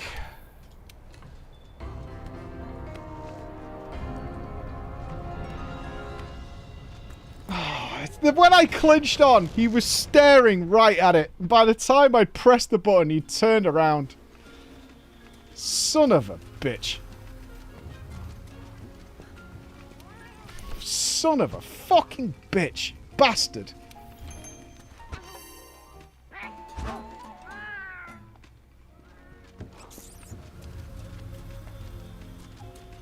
Fuck you, man. Fuck you. Oh, I'm stressing myself out. Time is of the essence, Mike. Come on. I don't even want to look at Rurikan's smug-ass face when he's like, well, see, the way it works is, if you do X at this time, then it totally nullifies all the damage of the AoE, and you can just carry on playing. You can, in fact, like, damage him through it. It's totally fine. You can just DPS the fuck out of him while that's going on. It's totally free. It's like the freest thing in the fucking world, Mike. It's crazy.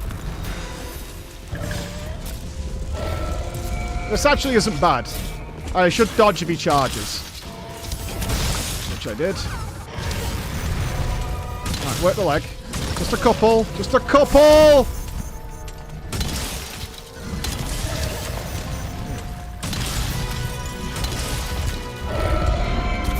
Okay, watch for this now. That should be safe for one. One alone, though.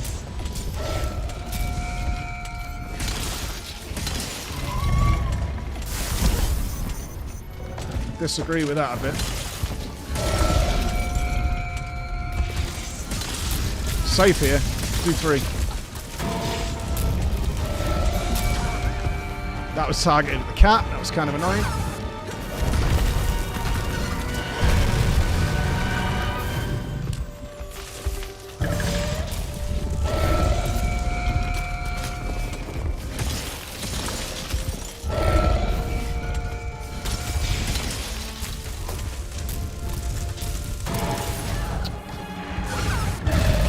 Oh, bro.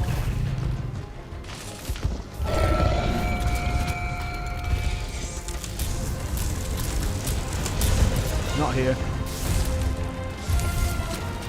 1, 2.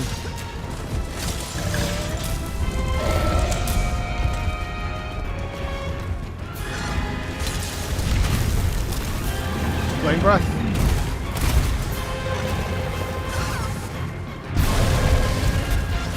I guarantee you can knock him out when he's doing flame breath. 1, 2. 2 only this time, okay.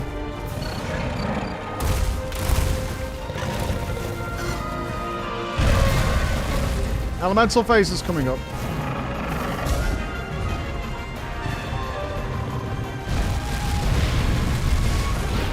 Such a crazy waste of damage this phase. 1, 2.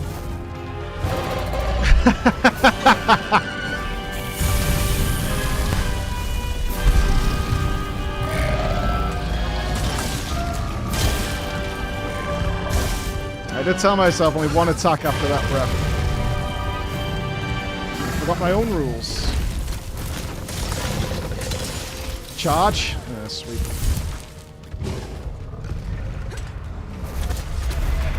Back out in here.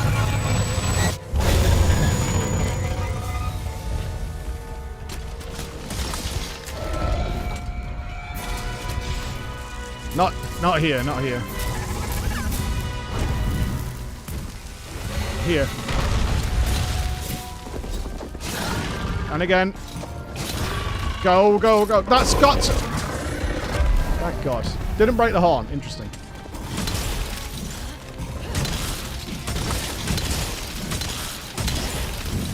The horn is broken. Again, not entirely sure why we care, but it is.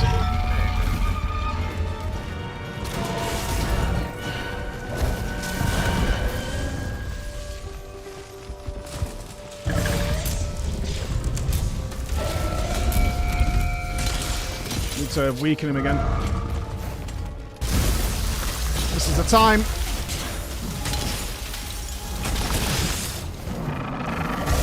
Can't avoid that charge though when we come down, we know that.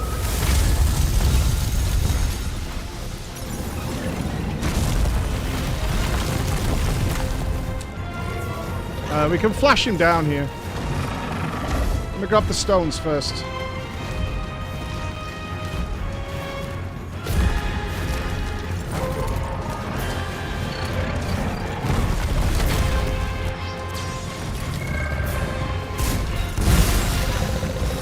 Apparently the flash did not work.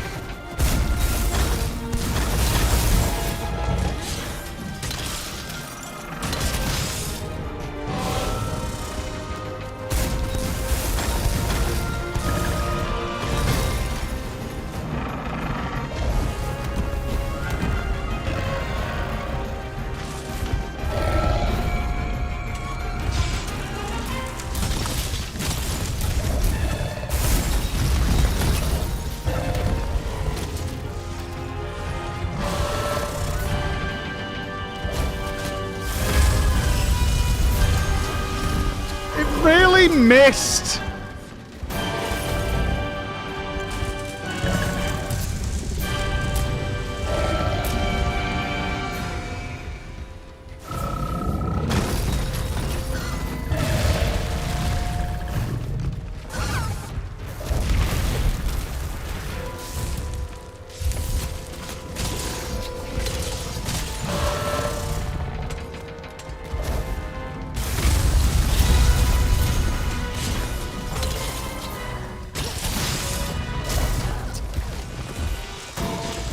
That's why we drop down.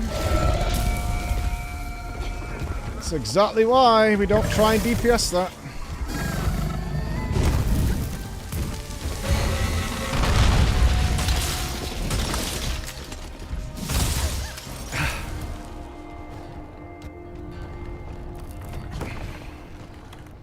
I should have healed. I should have.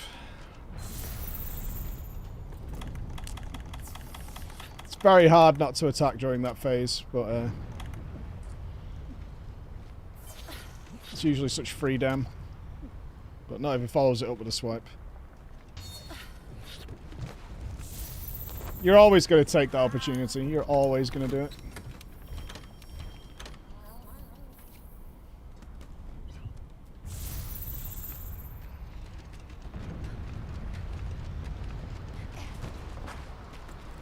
At least the horns are destroyed, so we're definitely going to survive the heat, the AoE now.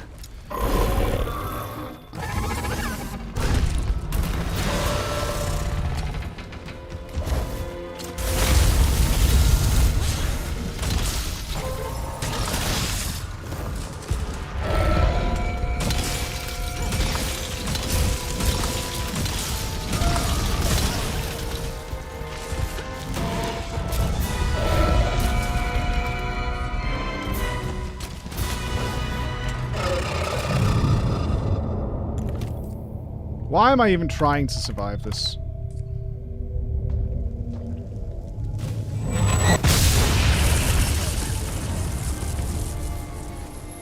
I honestly have no idea why my brain keeps trying to survive that.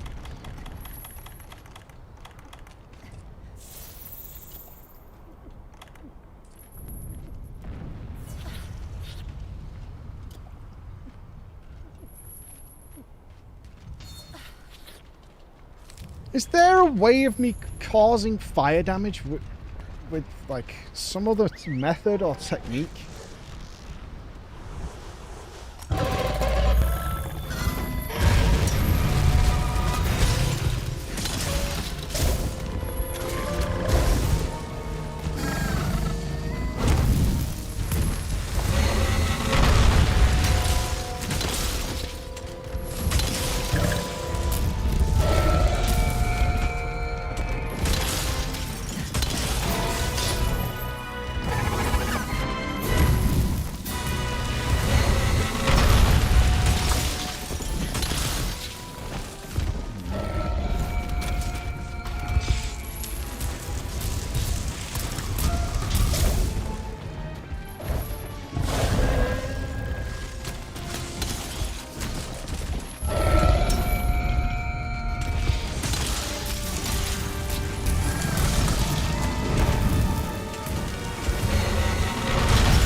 Oh, not that. Come on.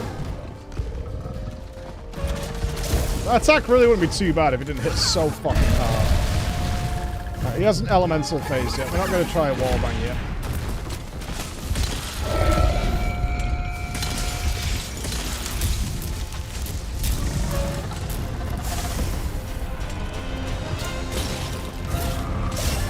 Never try and grip him though.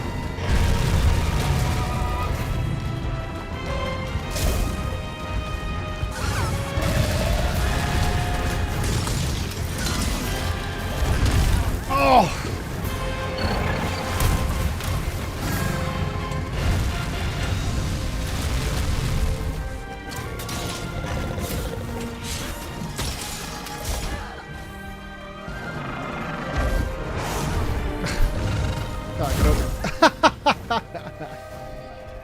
I can't get up.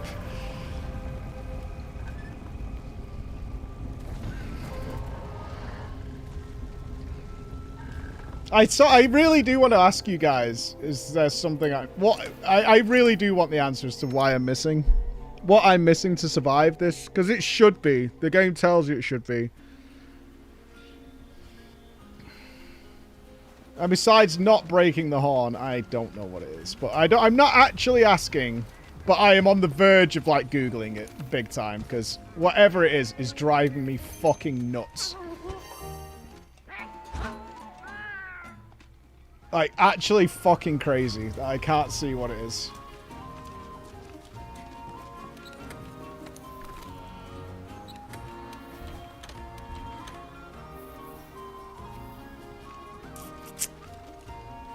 I've got 2 hours left to kill this.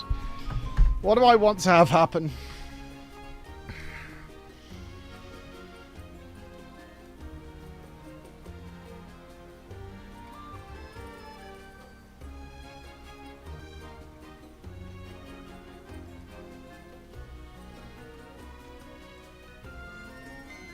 I mean, I think I just want a nice...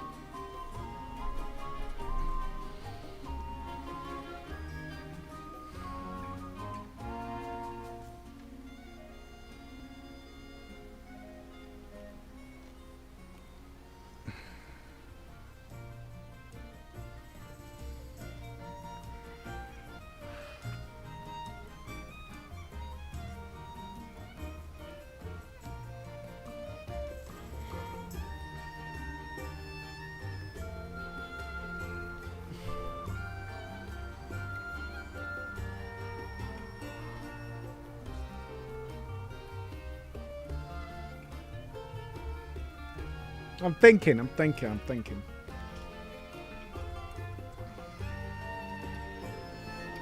This shouldn't be this hard. Making a meal of it.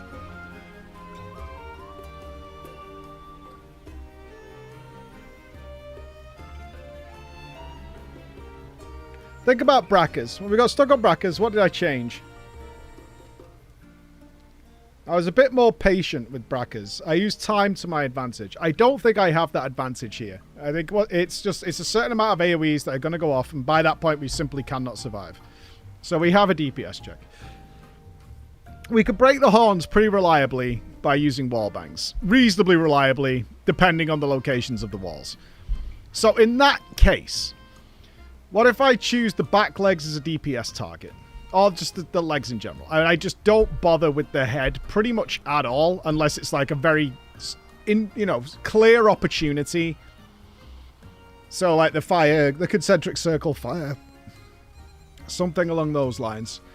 And I just, because I know when we did a few pulls where I whacked away at the back legs, we did like thousands of damage, but it didn't seem to do anything. It didn't flinch him. It didn't do anything along those lines. It did nothing like that at all. But I also kept switching between that and doing, try to get the head. But if I can make the head a consistent just wallbang affair where I don't need to worry about it, then maybe it's not so bad, right? We've still got plenty of 15 ancient potions. We've got 34 max potions left. Yeah.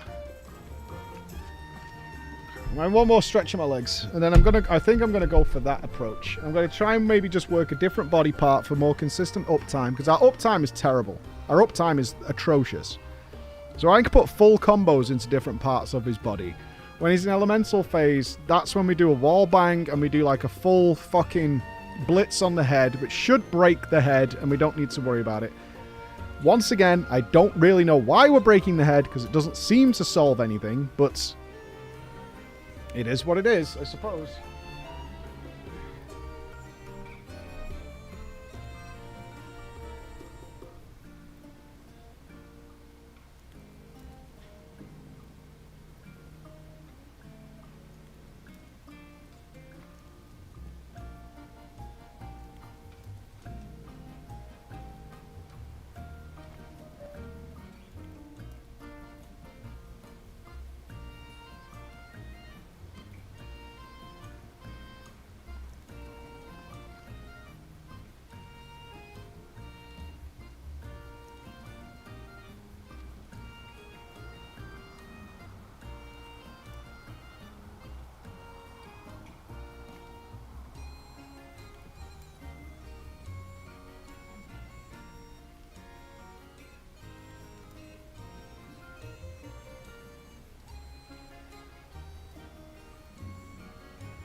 I think that's my strat. I keep dwelling on this idea that I've had this one pull where it didn't do anything. I know Chris said go and do a VOD review.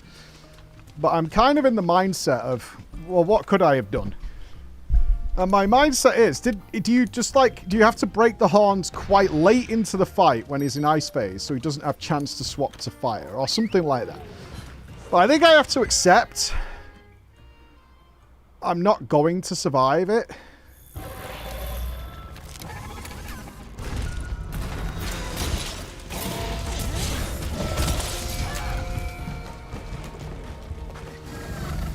Dead.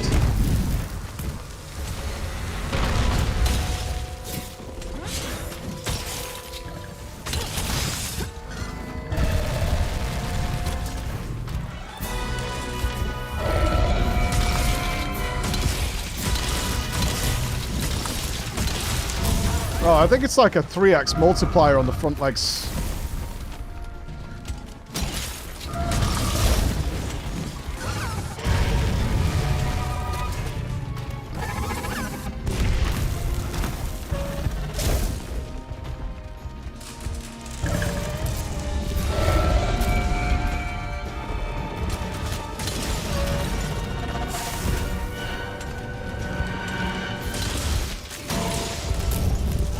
No, wrong way! I swear to God, when I hold forward, I just sometimes just run the other way. No, that wasn't a leap.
Oh!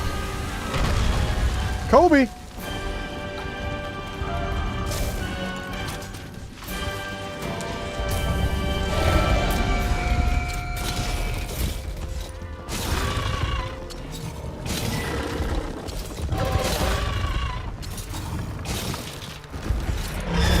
No way, if you have to do a triple, it just doesn't work. Ow! That really, really hurt, dude.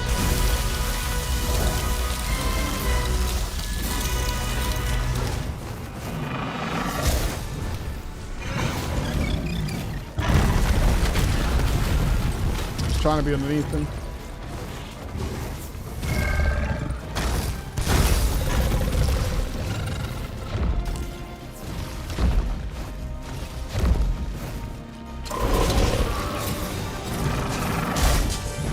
I got that! I got it! Come on! I fucking landed that! You're a piece of shit game, you know that?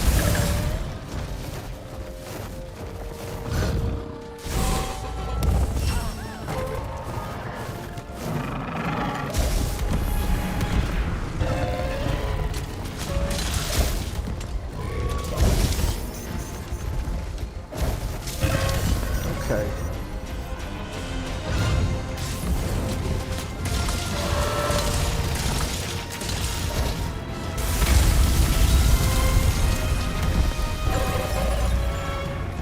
Do it fast. I fucking landed that though.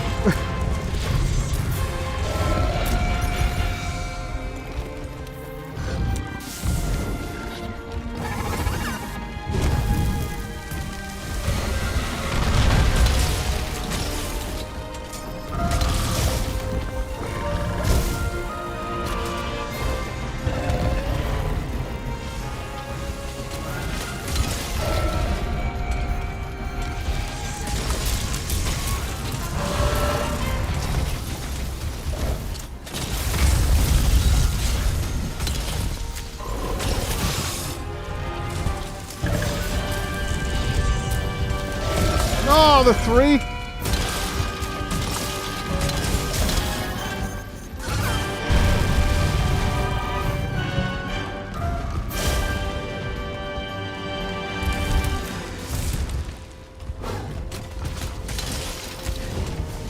AoE time.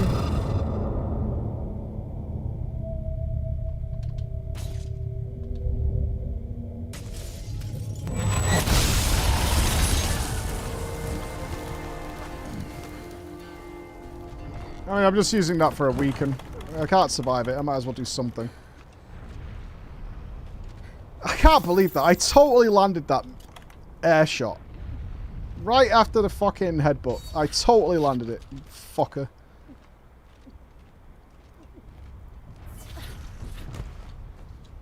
But no! No deal. Okay.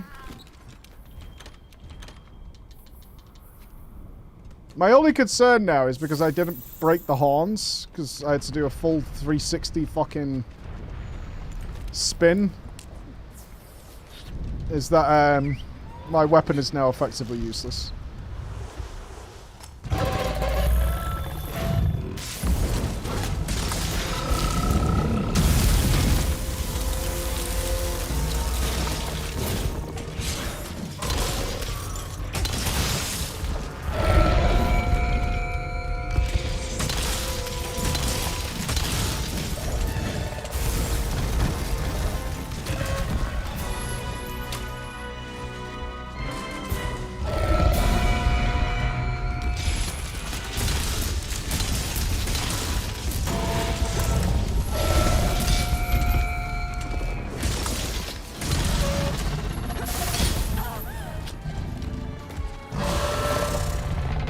Get up.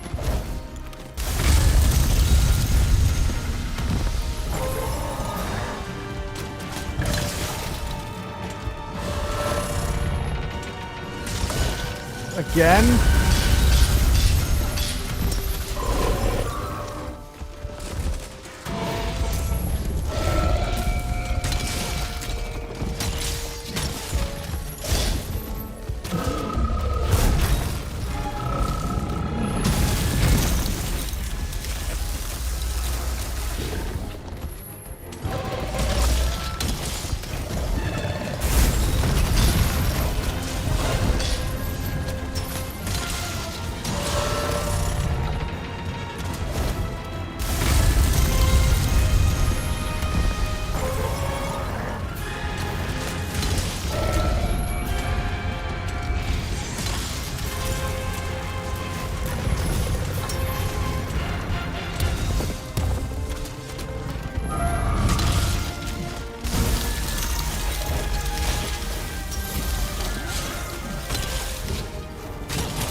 Yeah.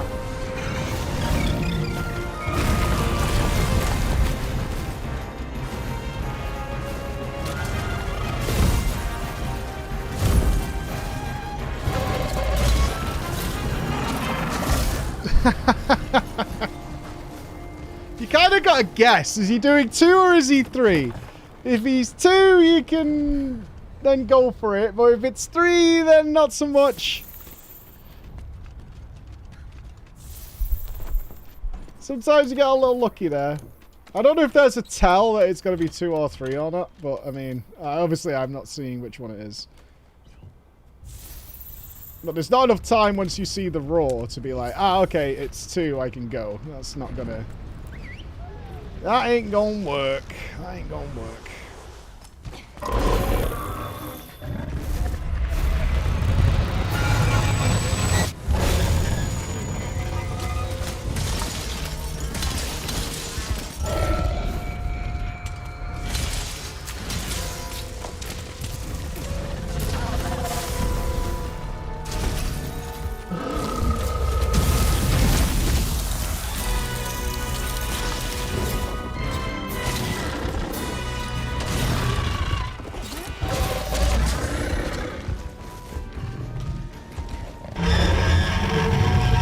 Gotta be really close to pull that off.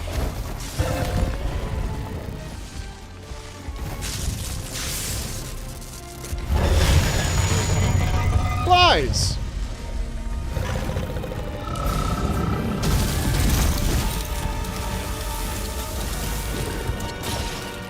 Another charge.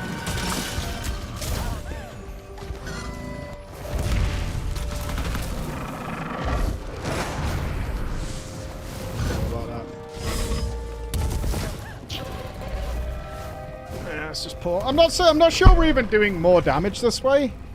I've kind of gotten used to attacking the head and stuff, and it seems to be like a 2 or 3x multiplier on the head. Like, I regularly see normal hits of like 260 to 270. Even on the front legs, we're weakened, we're seeing 70s. 70s or so hitting the...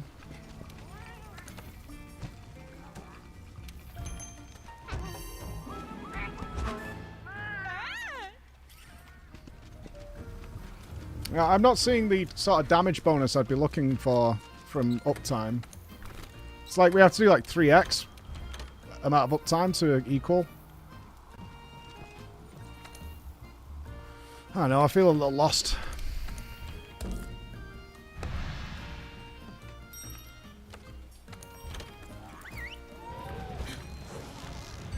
I feel a little lost, I'm not gonna lie, I do. I feel a little lost.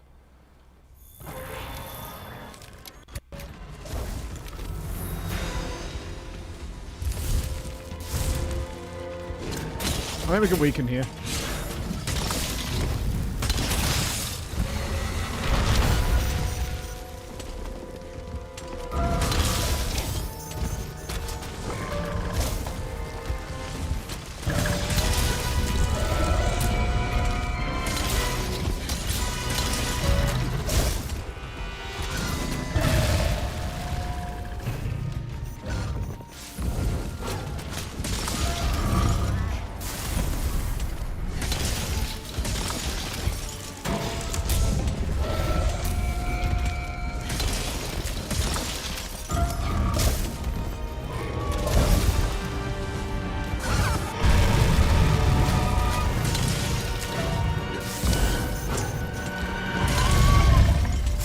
No, I fucking dodged there, cunt.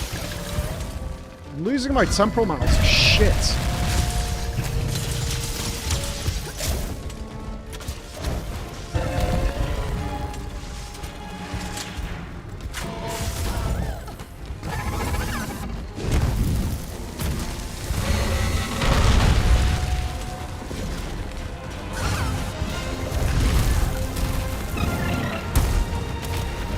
If I don't make it into the inner circle, it's best to just ignore.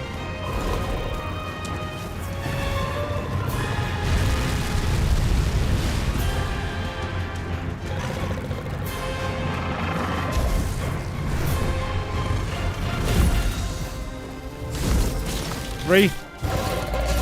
Didn't do 3. Okay. I am Jack's surprised face.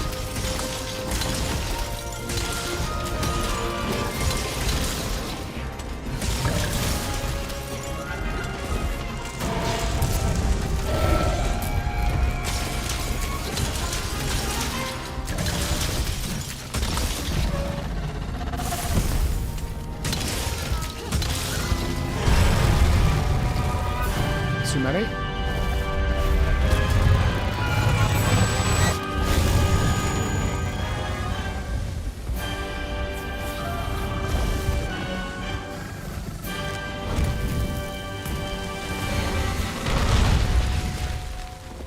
Too far away. Oh, come on! I am so far away!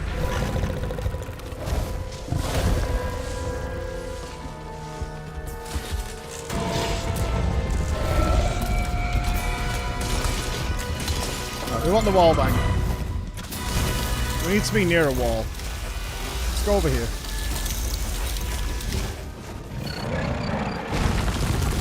Let's bring him down.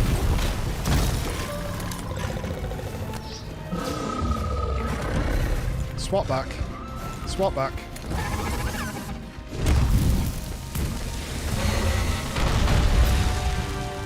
Come on, charge over here. Will you leave the cat alone? Dude, this is my DPS time. Please come over here. Fuck you, man!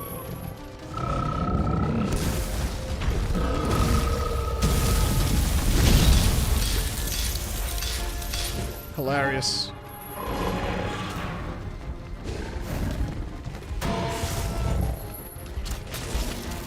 And lightning, we can't do it now.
That's the expected death.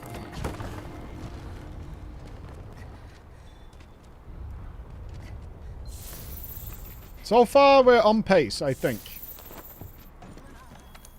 I think at the moment we're okay. I think.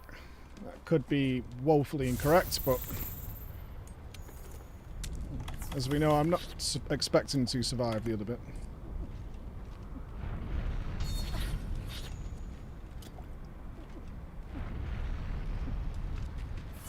We've got our wall bang where we wanted it. We lost some damage up time. We could do with, we've got the weaken still on.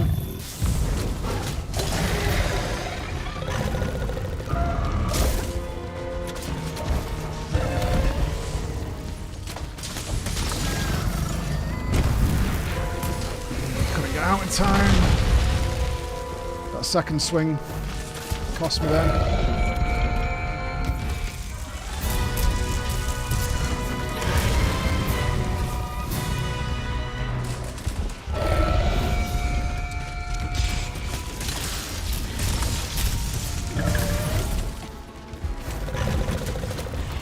Tail. Stuck in its body. Yeah, I got stuck in its body. 3.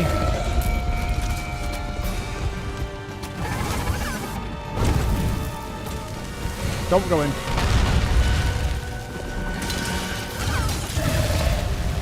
fuck?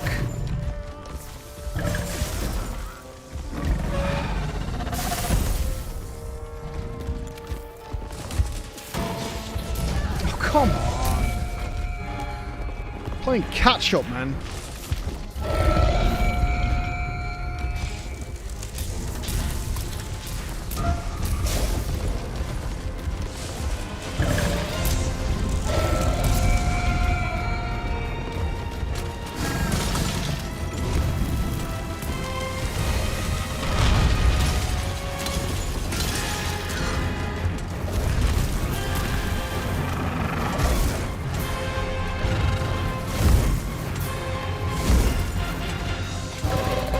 Doing 2. Alright. I was trying to get underneath him.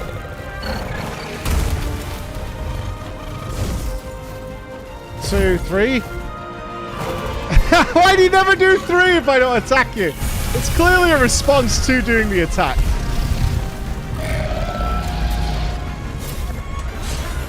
I'm dead.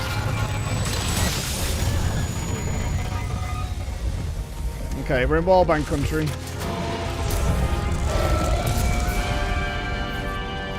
Wall. This is my favourite wall, Alatreon.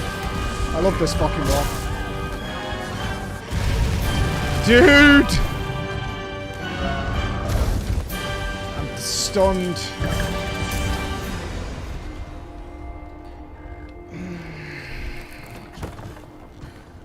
I can't make it now. I can't survive the next fucking AoE.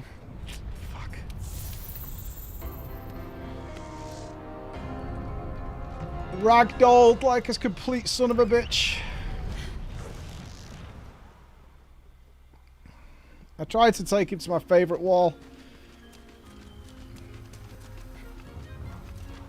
Still getting hit by way too many things, though. Way too many things.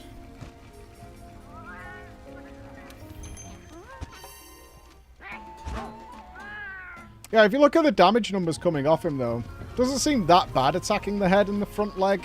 Front leg's not too bad, but I think weakening and attacking the back leg is kind of poor people. Not worth. Let me just make sure I'm not overcooking over here. Yeah, we're good.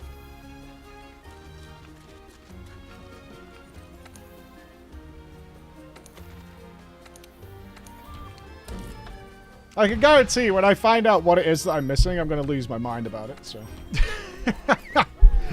Whatever it is that I'm missing, I know I'm going to absolutely just freak the fuck out and be like, God damn it, man. Or I'll be utterly convinced I definitely tried that and it didn't work. Lightning? Okay. 2 here.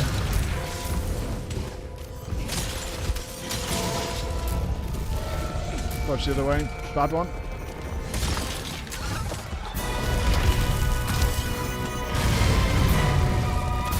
Unfortunate camera work.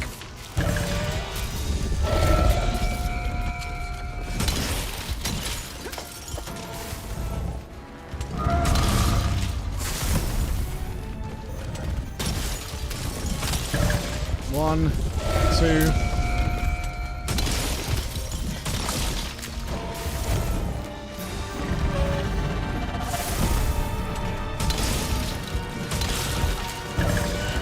Wrong way.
1, 2. Gotta risk it there. Gotta risk it for the biscuit, man. It's too much damage to miss.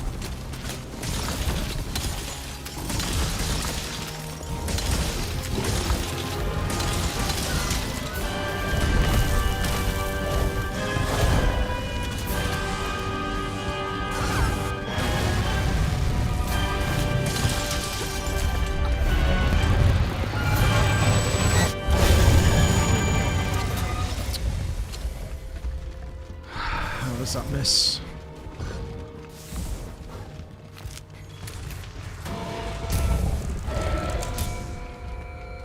Come play with my wall.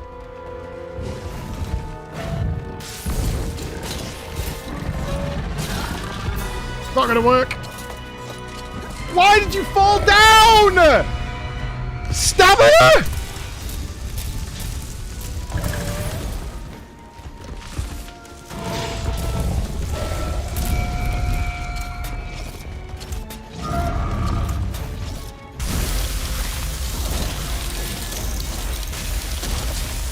You're fucking kidding me!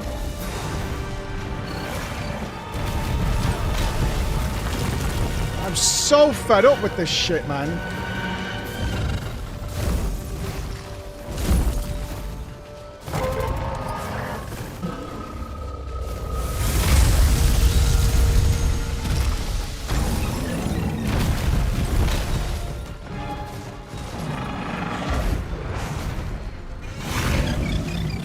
I mean, it's not about the fucking horn break. It's just I want the wallbang damage.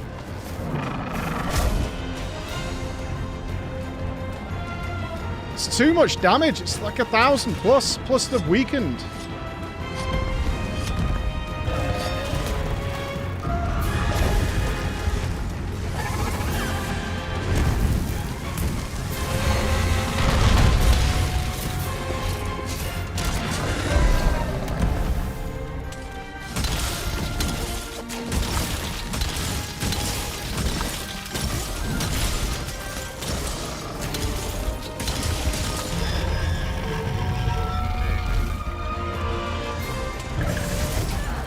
Can't get out of the roar.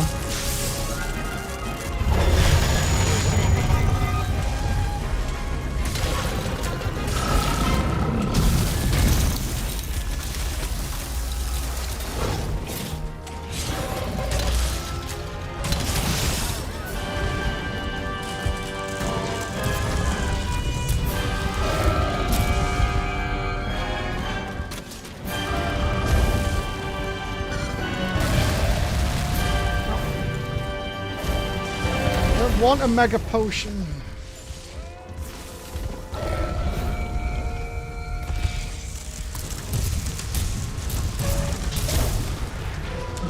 Thank you.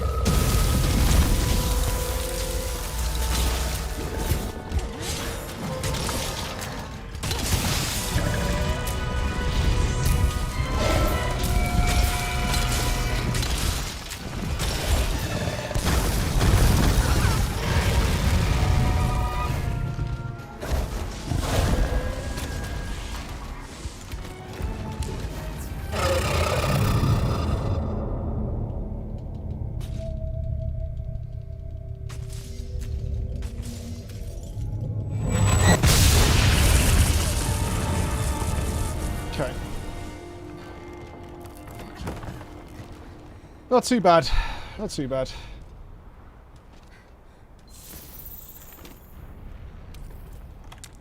I think we did decent damage. We had a really scuffed sort of second half of the phase, but we got the wall bang, we got an air knockdown, we got some good DPS in.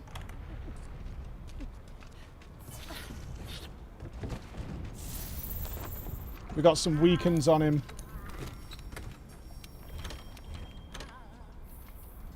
I don't think we did too badly there. Right, phase 2 is going to be a little faster, so we need to be a little bit more careful with our attacks.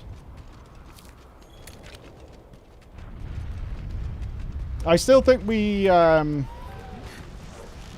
want to check, is it just phase 2 he does the triple headbutt?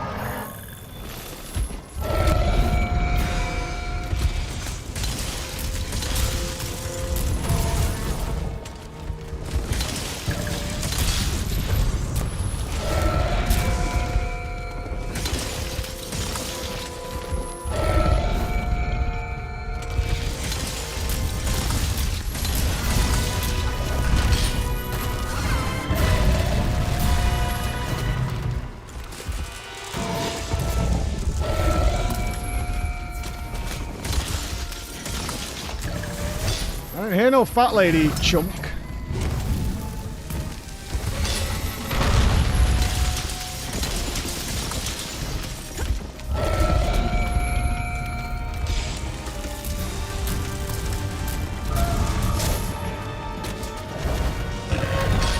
As if.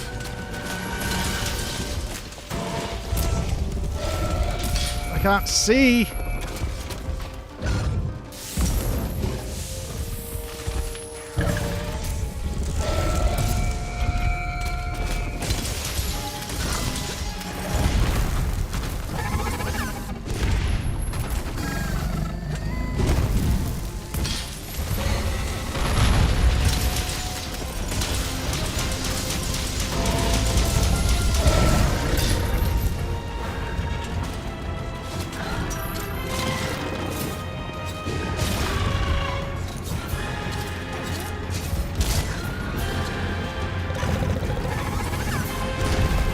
No! I shouldn't have gone for that. I should not have gone for that. It's a rare attack. We don't see that one very often.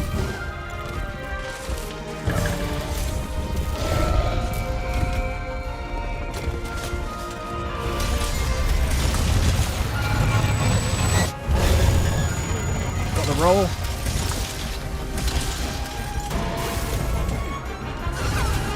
I'm guessing I can't wallbang him because I went for it earlier.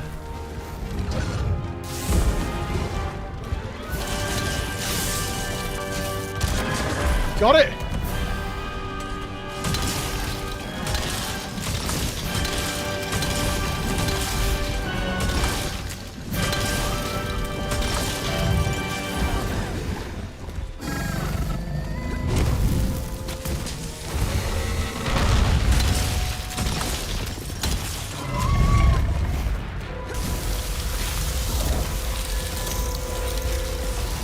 Not even risk it, I'm just gonna make myself a fucking...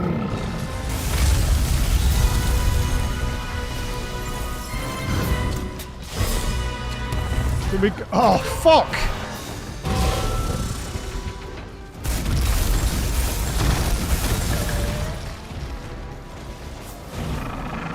I was gonna say, do we make a second 2 headbutt play?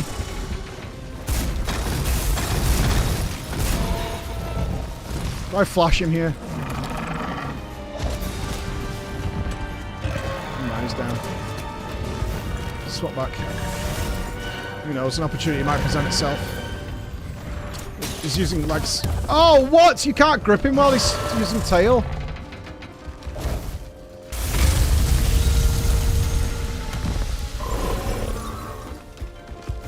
I really do getting a weaken on him.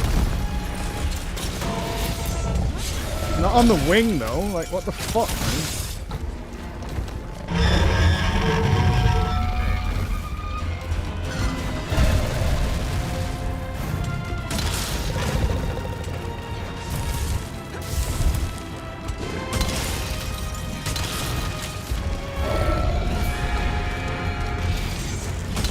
Ah, I was on the tippy edge.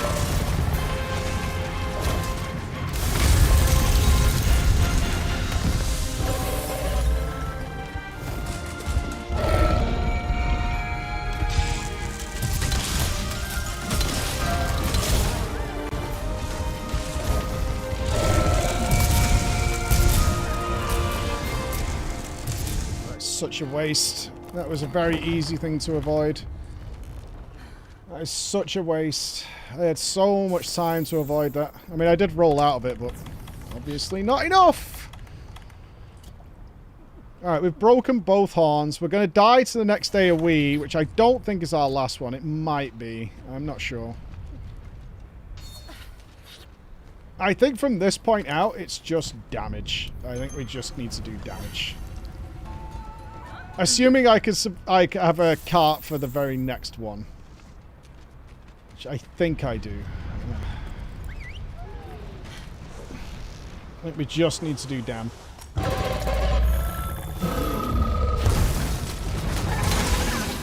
But he's really quick now. Like, scary quick. That's a shame. I did not want to use the temporal there. Weaken him. Use this.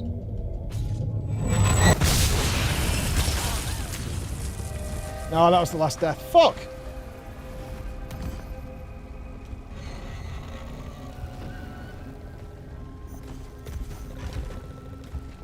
This AoE is fucking me so hard, and I can't think of any other way of surviving it.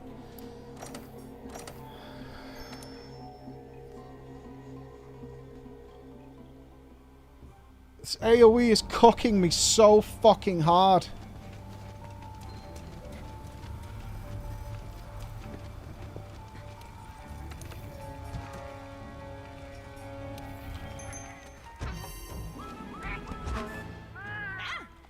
What else is there?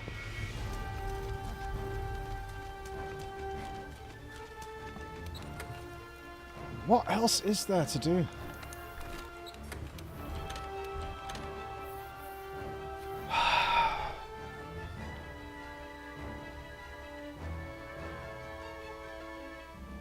Do we just have to do it really late in the phase? If we break the horns really late when he's still in ice phase... Is that what it is? He doesn't even go... Does he even go into ice phase, though? If... into...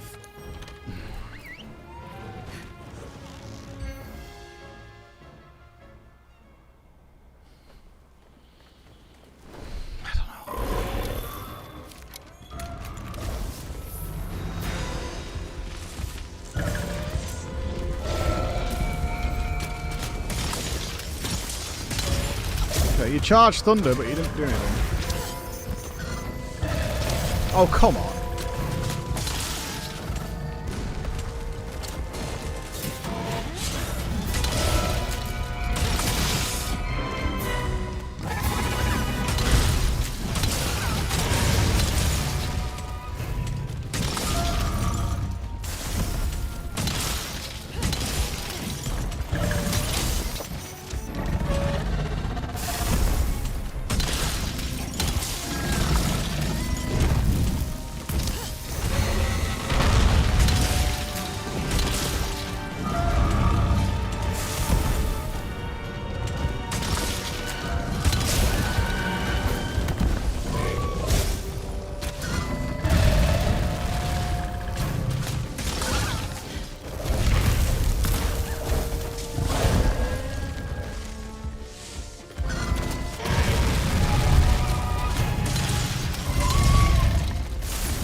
As if I dodged out of that, man.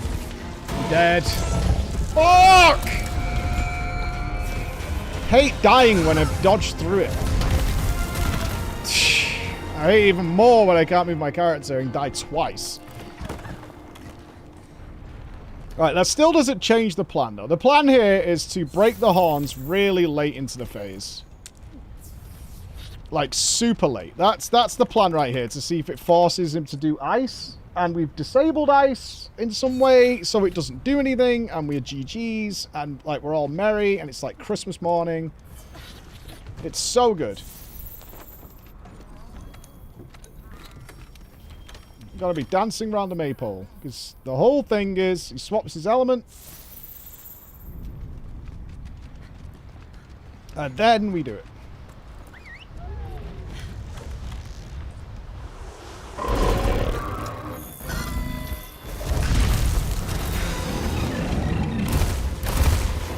How many headbutts you gonna do, huh? What are you thinking today, huh? 2, 3?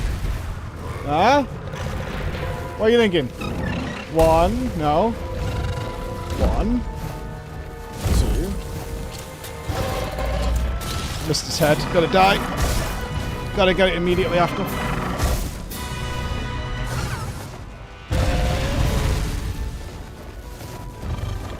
1.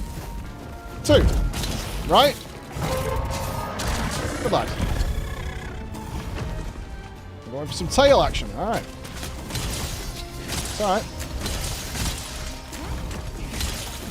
Not a great damn, but damage.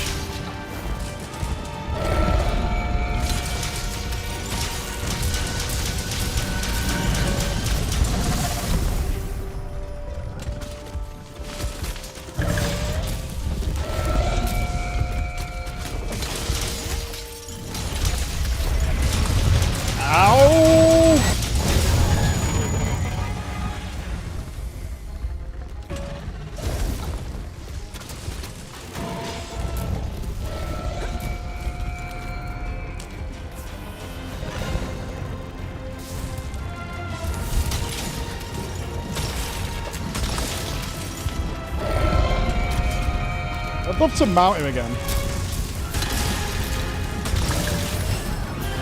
I know it's doable. It's Tufa.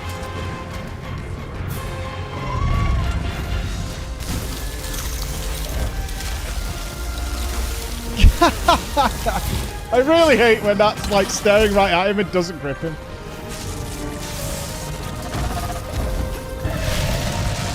It's really horrible. We should grab stones here.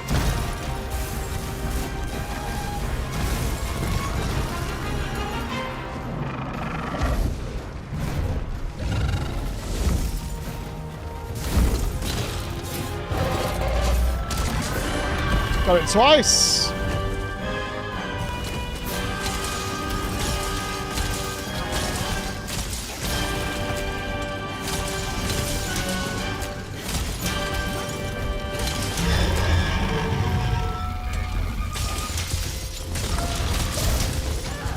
The fuck?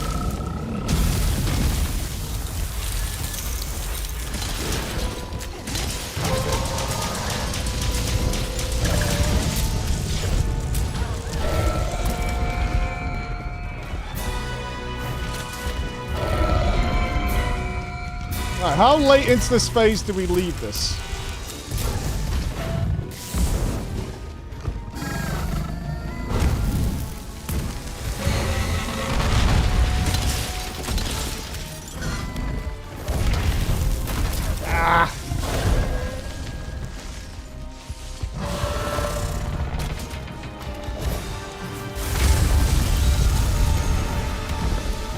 I mean, it's getting quite late into the phase now. Maybe after the second flight phase?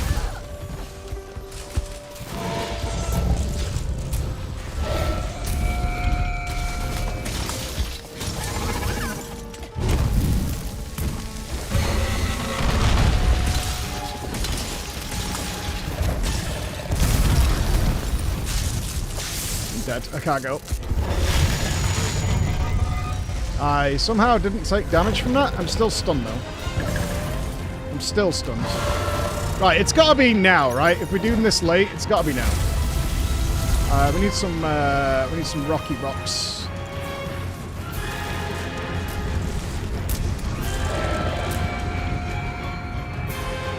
Right, he's enraged now, though.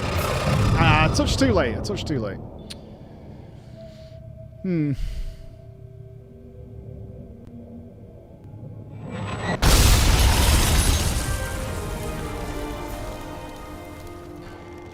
I mean, he did ice there, but I mean, we hadn't weakened him, so I don't think that makes a difference.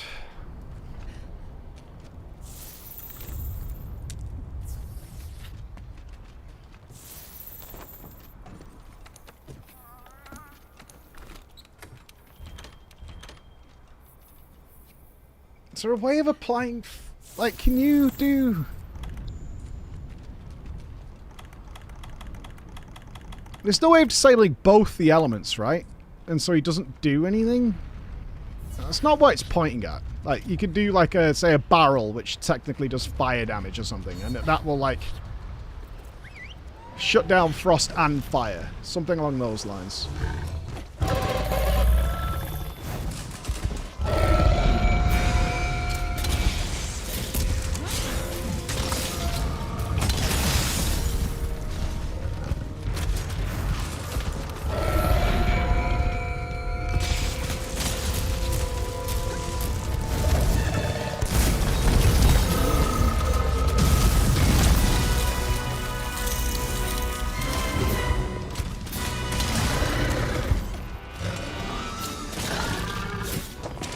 Wallbanging you yet.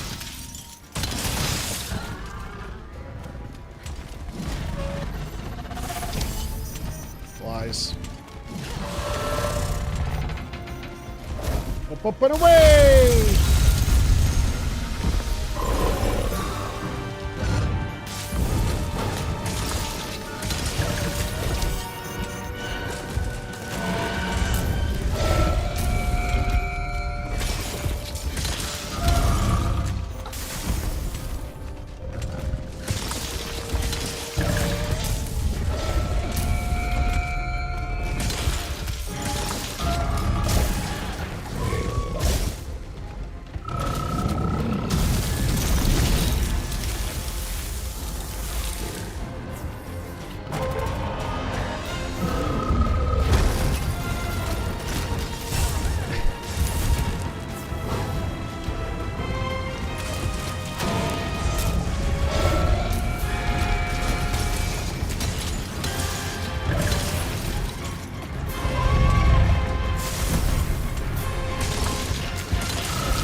Kind of not the time for the old reload angle. And I'm dead.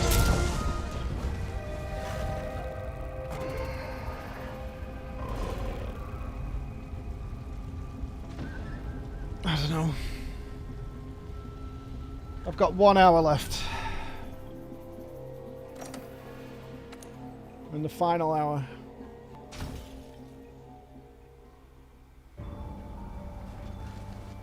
What is it? What is it? What the fuck is it?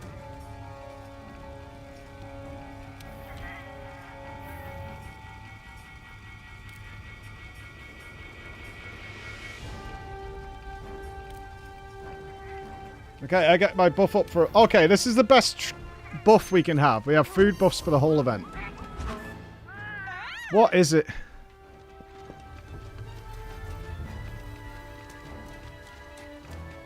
I can't believe it's eluded me for this long, whatever it is. And I know it's going to be something super obvious.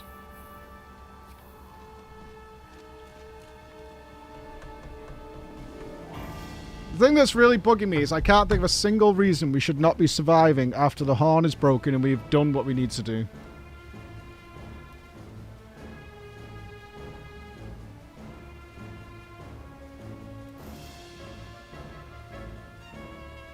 The only thing that makes sense to me is that he has to do ice while his ice has been disabled. But the whole point of disabling the ice is it doesn't let him do ice, right? He only does ice if we don't break a horn.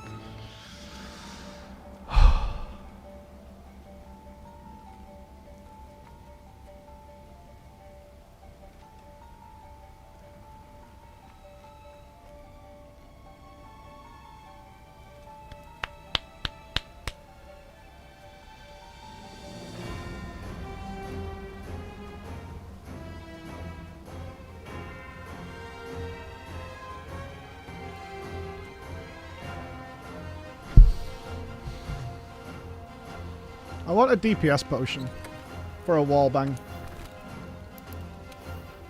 We've got them, right?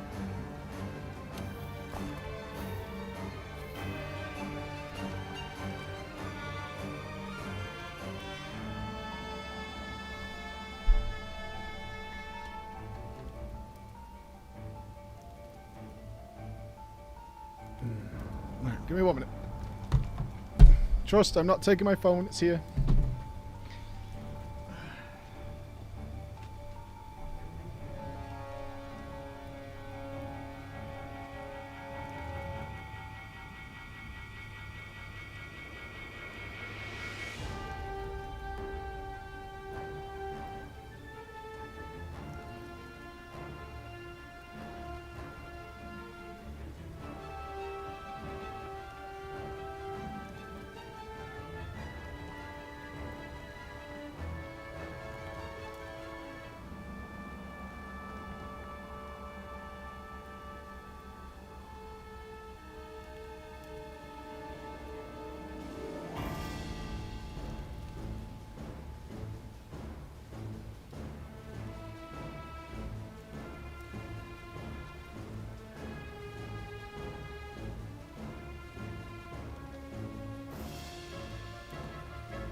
I think I'm gonna go old school.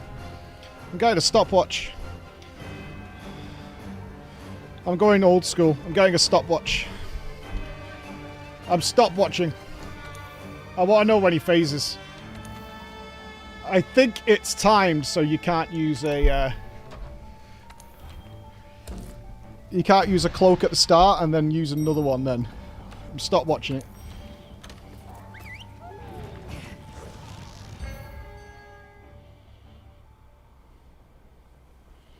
Go.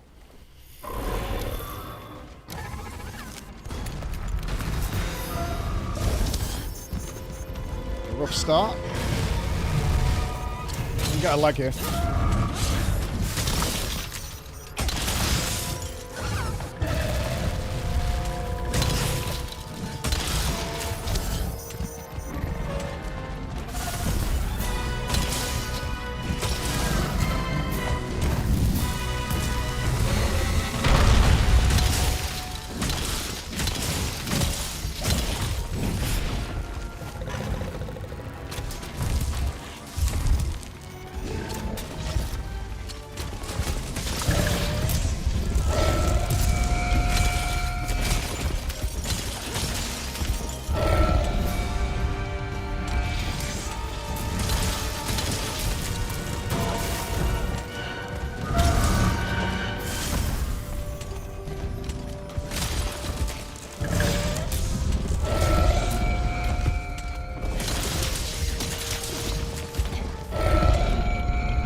Headbutts. 1, 2, 3. Don't do it. Do it on the next one. You can live that fucking long.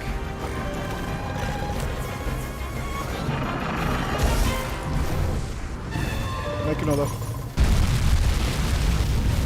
Headbutts now. 1. Superman roll. Don't do it.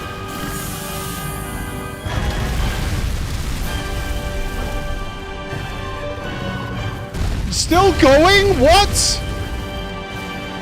What do you mean, bro?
Come over here, please. I beg.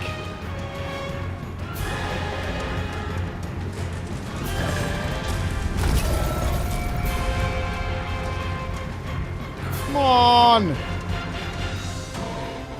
Dude!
that was safe. Yeah, it does fire. Doesn't change anything.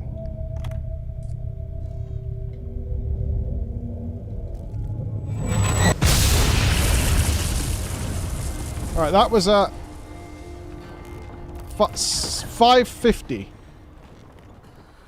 Okay, that was at 550.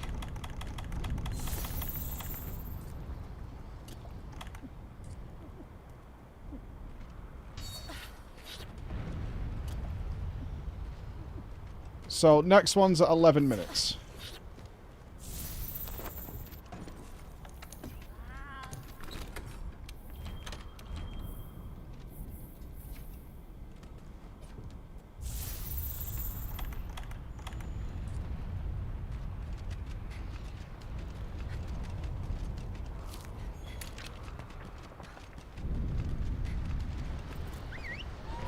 Well, it'll be from now.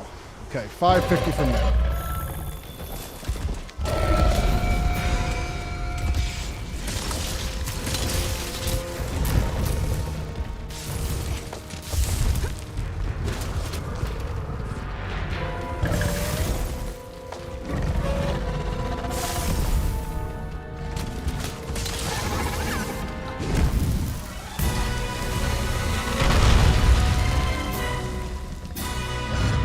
Such a good DPS opportunity wasted.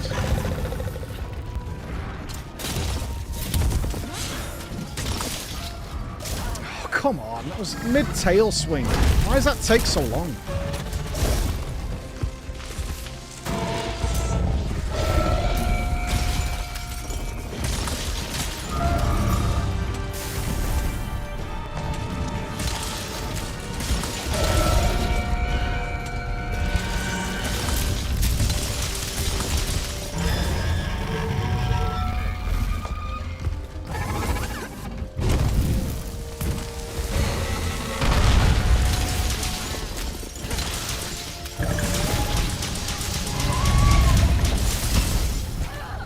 It was good, damn.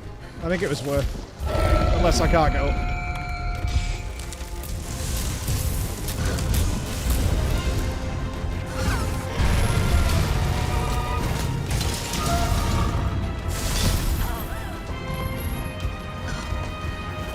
Can't get up.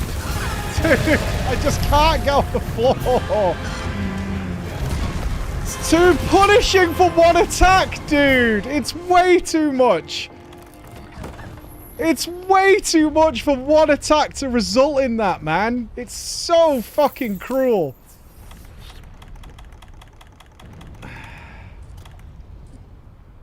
God damn, bro.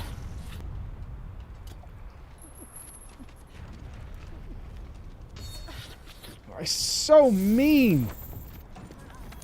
Ah, you fucked up. That's gotta be 2 lives.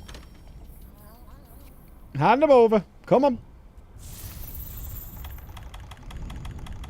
Right, we've got a wall bang coming up. I don't have another might pill. Whatever. It was nice to have. Right, I can't die again because I need the death for the AoE.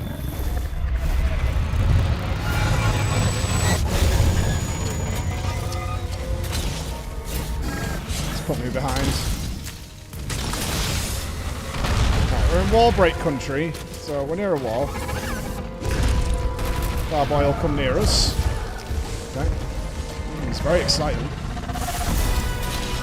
Get him.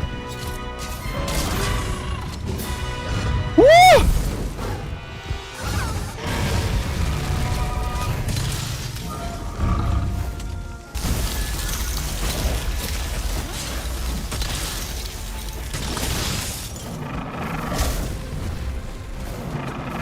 I can't believe that. He enraged the second I got up there.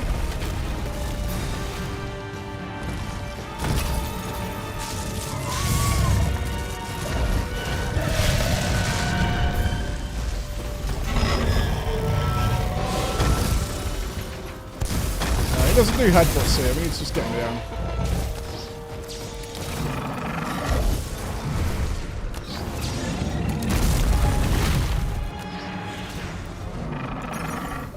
you're not. He's not enraged.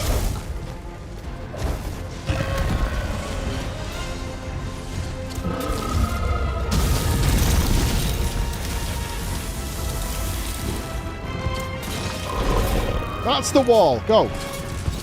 That's a leg! Why? I aimed straight at a fucking... Piss off, bro. I'm so fucking frustrated.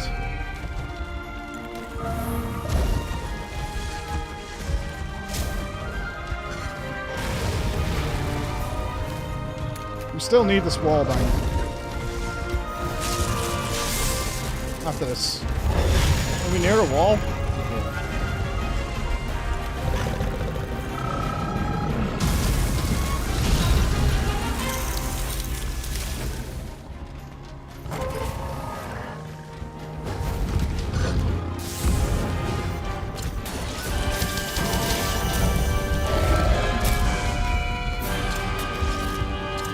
Fuck you!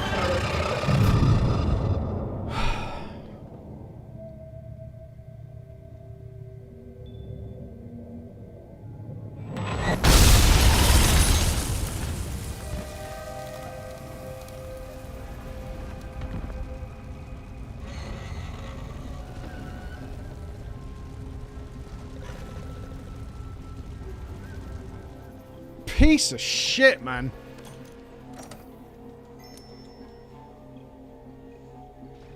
How the hell did that grip go onto his fucking leg? Either way, I'd lost my life. So it doesn't exactly matter.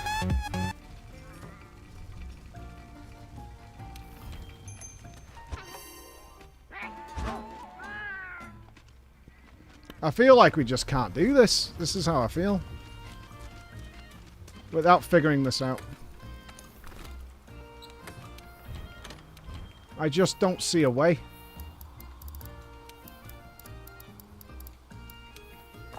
At this time, we've got like 50 minutes till the podcast. I'm going to wait till the podcast to find out what it is that allows you to survive this thing, because at this point, we're in too deep. Frankly. So whatever it is, I can't figure it out for the fucking life of me. I don't know.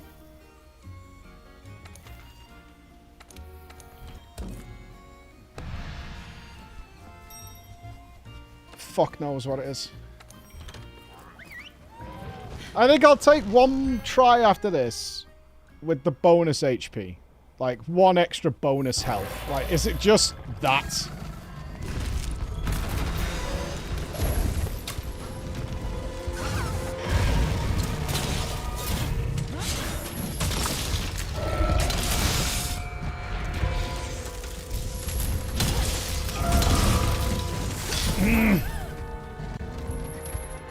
Get up! Come on!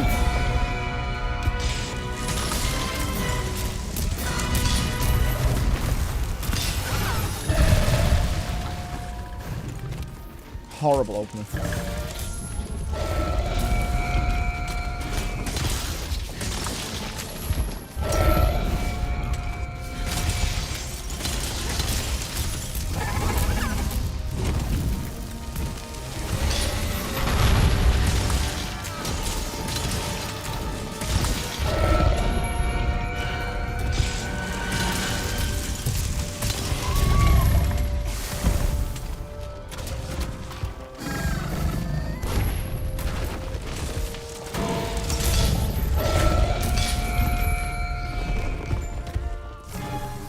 I so wish you could roll out of reload.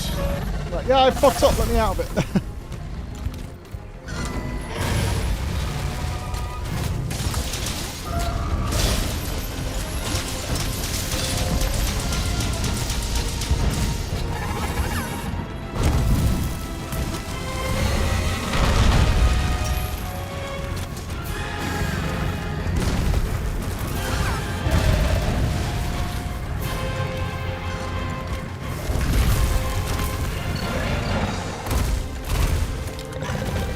I'm gonna go for the headbutt here.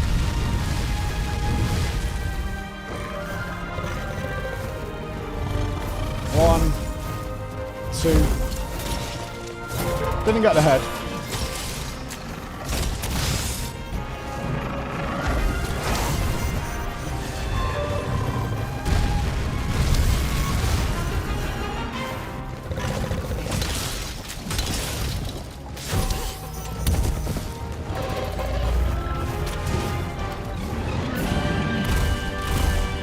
Oh, he's going for headbutts there.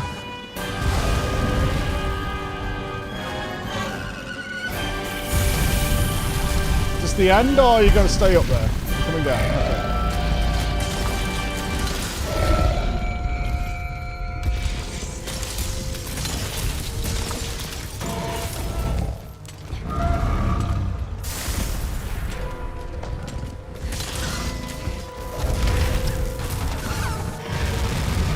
I think if I've stood there, that is totally unavoidable.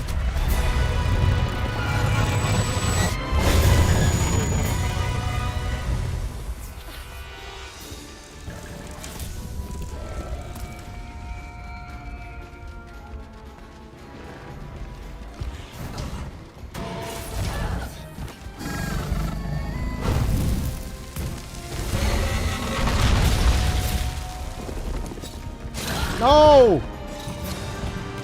Why have you not... Oh, stamina!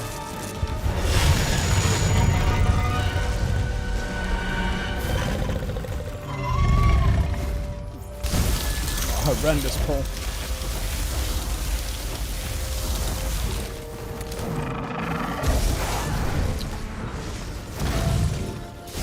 I dodged. Alright, let's get the max HP. What am I thinking here? Max HP plus fire cloak plus fire res. That's the maximum amount of protection I can get, right? Maximum amount of health. Plus fire cloak.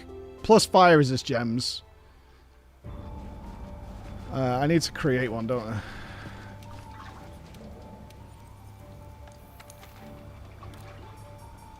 I need 1,000 points.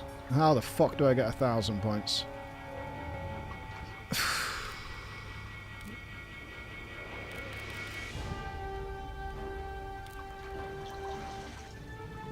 Not easily.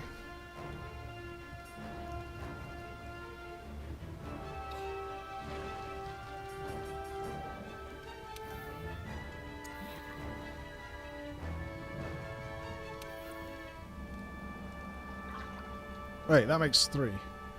Oh, it's 1,000 green points. Never mind. I only need 100.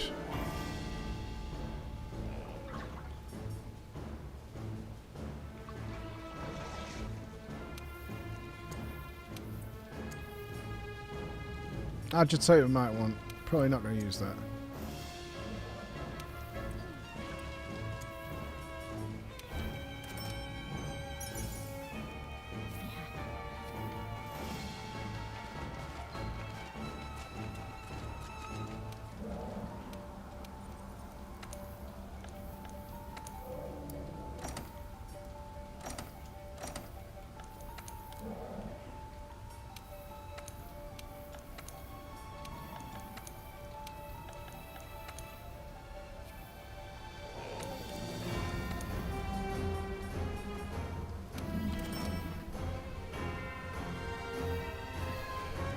It's the only thing I can think of is to just have absolutely max HP.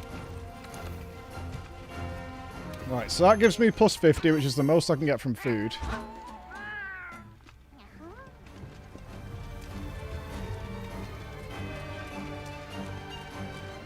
The Rocksteady Mantle is so dangerous.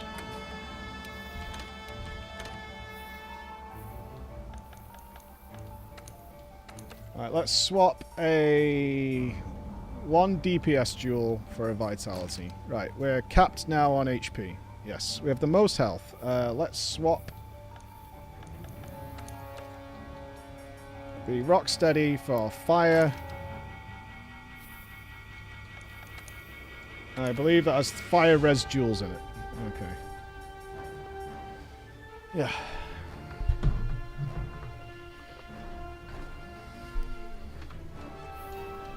Okay.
Oh, come on, I dodged around.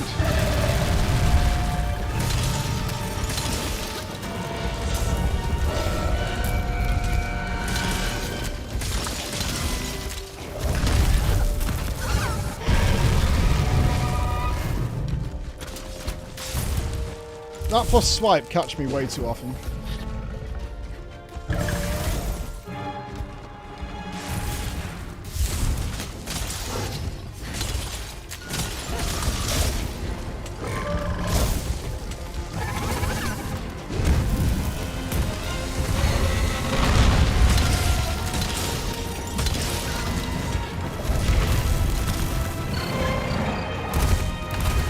Okay, we're flying already?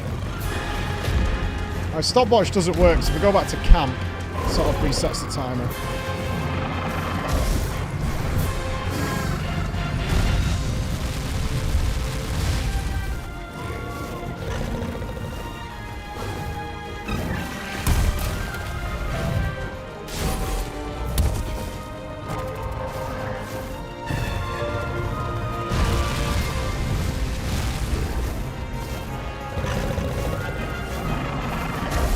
Headbutts. 1, 2.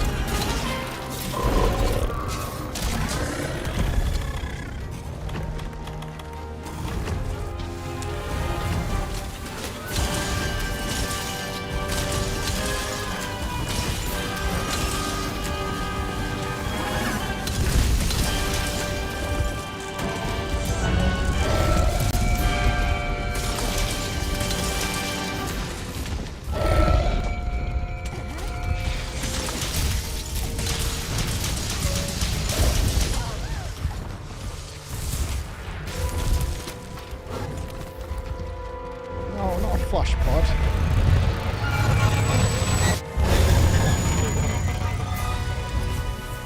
Need stones.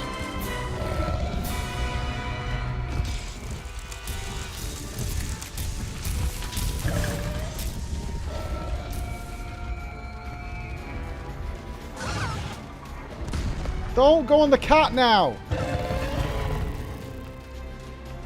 Please.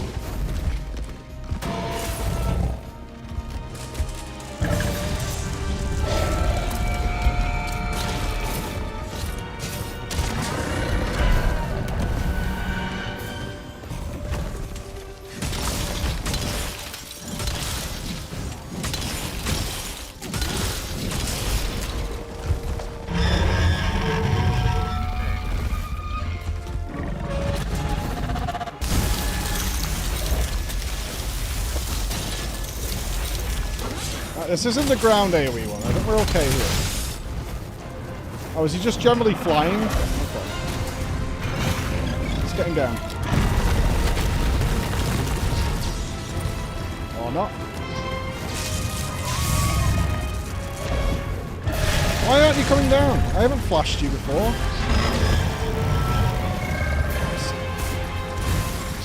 I don't understand.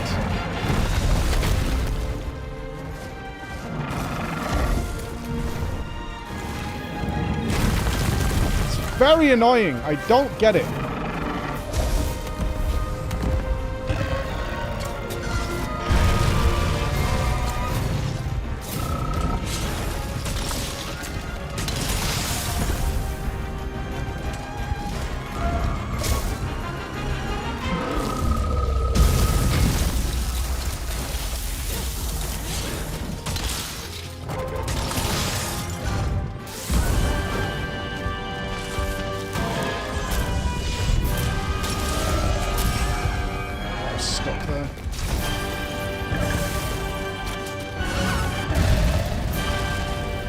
Take off is soon. Let's make the max build ready.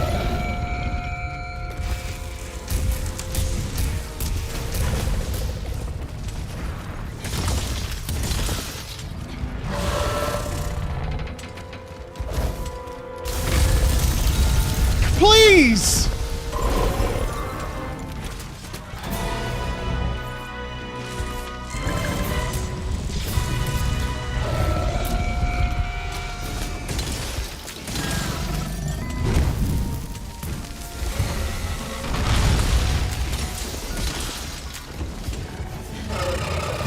Fireproof! Fireproof! Fireproof!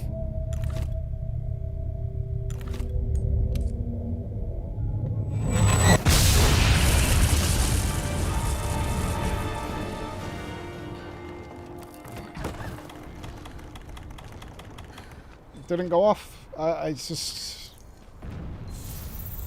I don't know what to say. I asked for it so many times, it just didn't do it.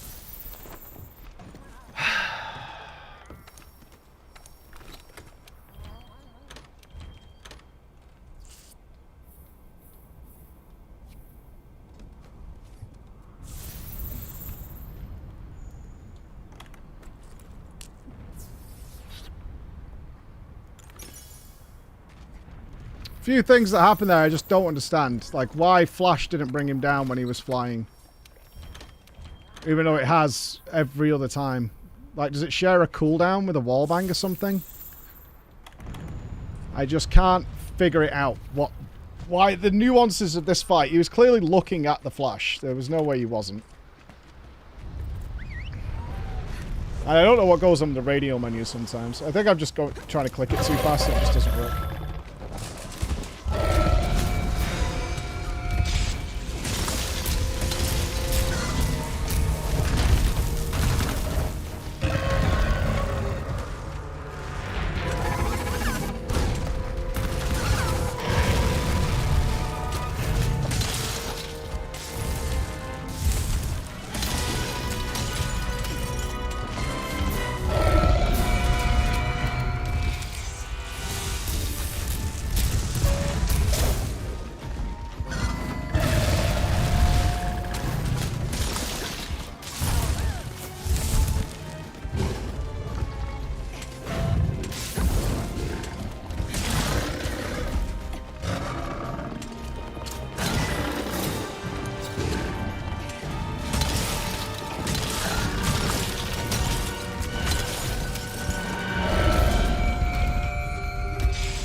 Re-weaken.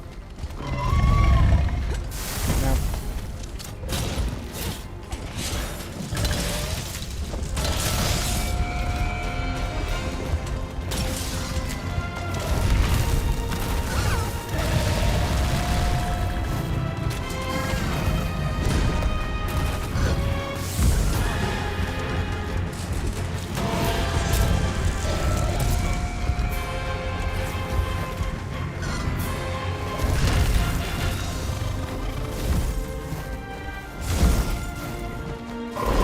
Second headbutt, wasn't it?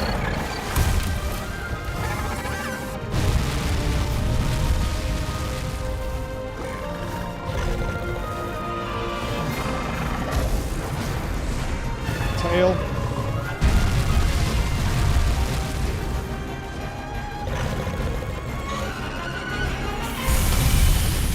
Not the end, I don't think. It is. Okay.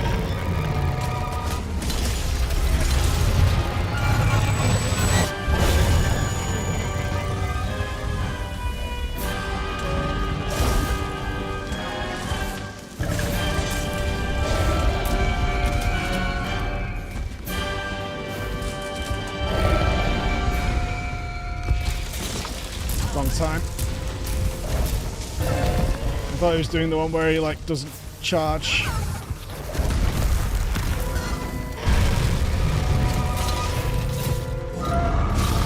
He's enraged. Oh, he's doing something I can't break.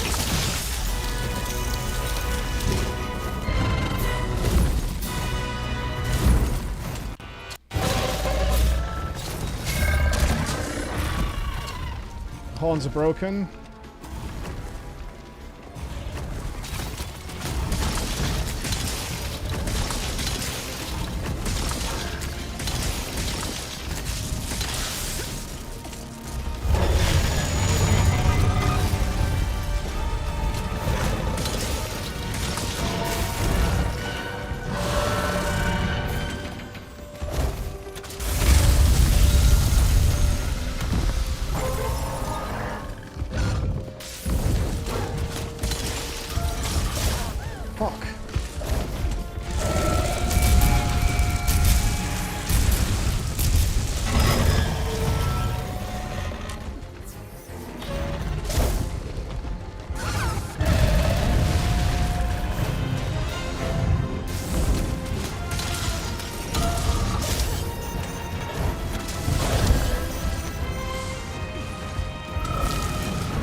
Thank you, Temporal.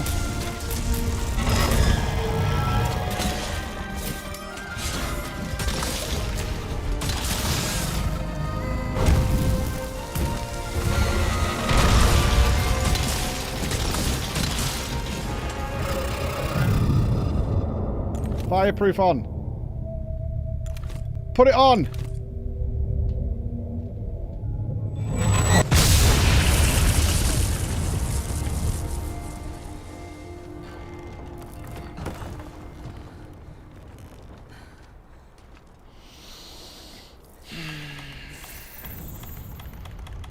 I think the heal was fucking quarter second early. I didn't see the health bar refill. I didn't see the health bar refill.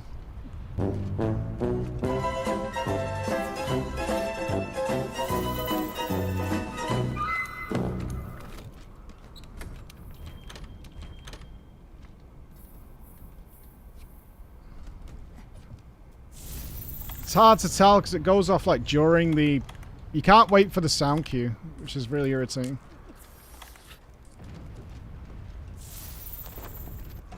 I still think it's too much fucking damage though, but whatever. Oh, today's been a day, isn't it, Mike? Ah, dude. I don't know what the solution is to this, but it's weird. Or it's either incredibly obvious or really weird.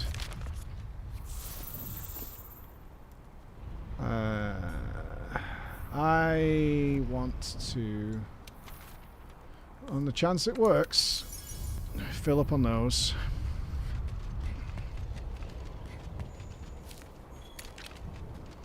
I just worry. I'll tell you what would actually really suck is whenever I find out whatever it is, that we just come back and one clap it. That would be really sad. That would be really sad.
Oh. Ah, come on, let me near you, man. Let me near you. Fuck, I'm stunned. Not like this. Oh, it was my first death. No shit. Please don't kill me immediately out of it.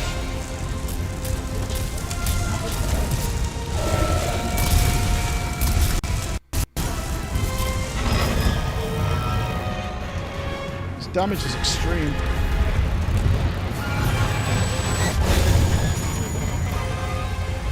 Wallbang country. Come on. Come on, big boy. Let's bang together. I got a whole house with your name on it.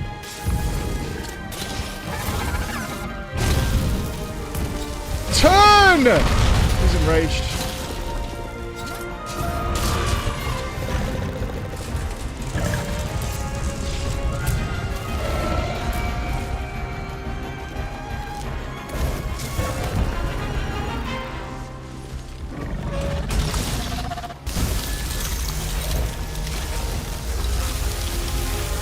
Staying up or are you coming down?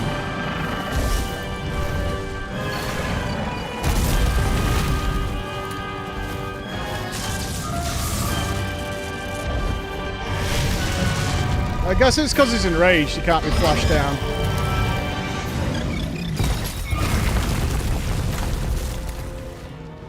Will this drop his enraged though when he comes down? He's not enraged now.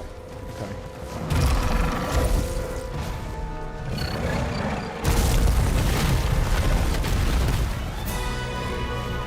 Come on, come back down to town, baby.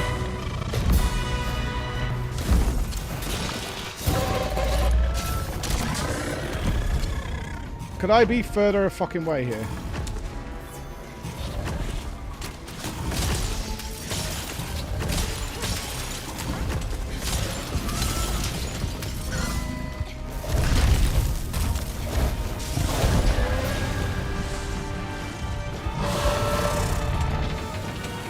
It's going back up again.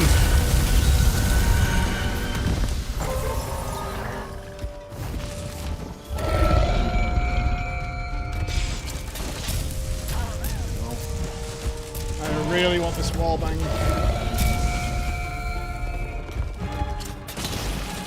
Oh, you lightning struck again, dude.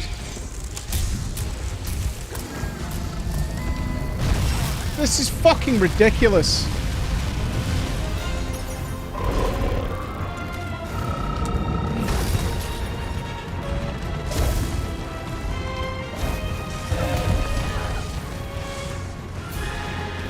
Stunned. Yeah, there's the end. Get your healing items ready.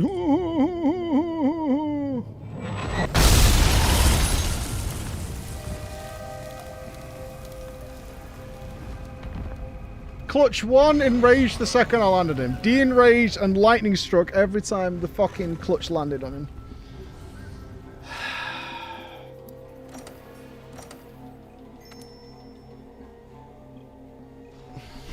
Fucking brutal. Well, I never got the heal to land during this. I don't think this works, but, like, I don't know. I don't know. Alright, I got full health with full attack up. I have 20. This is like my last 2 pulls. This is literally my last 2 pulls before the podcast. Fuck. I feel like I've learned every inch of this fight. I still get hit by stupid shit, but, like, who isn't going to be hit by stupid shit here? Are we actually out of flash bugs? For real? Can we just buy them, or what?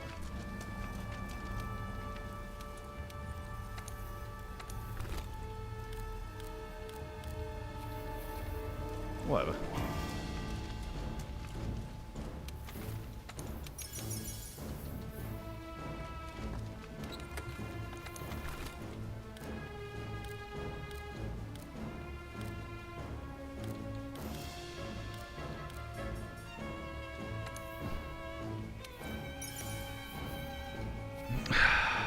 I have 20 minutes. I have 2 pulls left. Give me a minute. Give me a minute. Oh.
So it comes to this.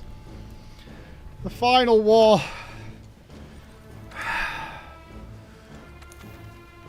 Let's just try our best. We can't do anything more than that. We can't do anything more than just try our best. We have to pop the max potion just before the sound comes back.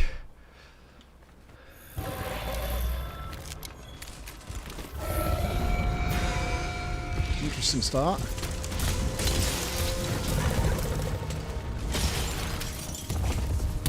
We can get it a leg here.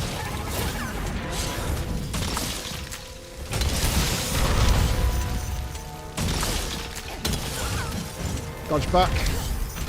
Keep temporal. 1, 2. So many hits not connecting with the head. Or the weak spot.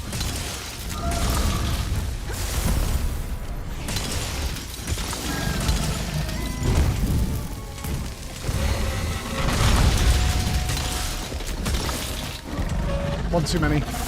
Dodged it. A head hit. 1. Too careful because it's targeting the cat. Thank you. Terrible at swipe.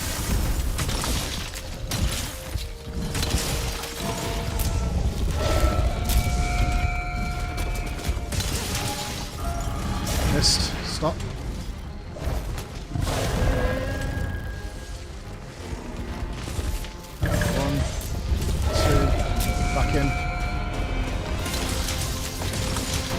Swipe. Wait. Go in. I was on the ledge! Fucking ledge.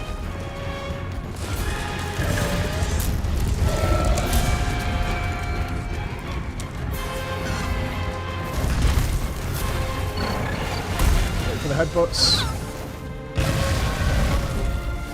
It might go for me or the cat. 1, 2. Stance. Didn't get the head, saw that. We'll have another opportunity. Don't get burned to death.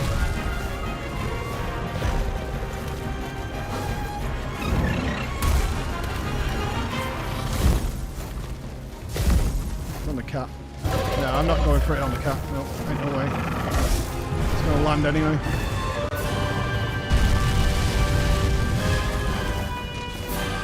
AoE fire. Need to refresh the weakened on the arm.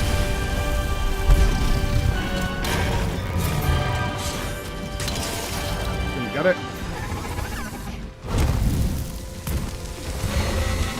Damage. Stop.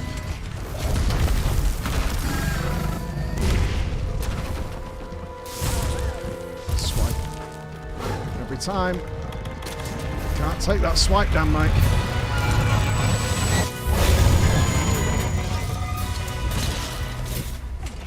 I'm gonna charge. I'm near a wall. I'm stunned. I'm dead. I've lost my safety net.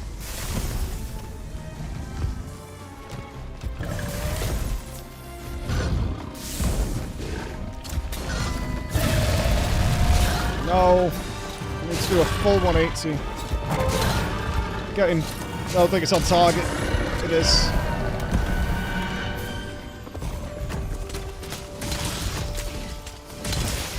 Horn down. Don't greed. We can get you out of this because of the stun.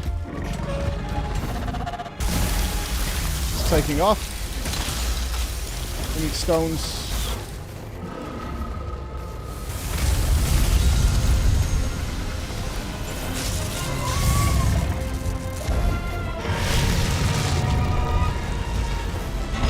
Make a new max potion for later. Watch the tail. He's enraged. We can't flash him down regardless. Rebuild stamp.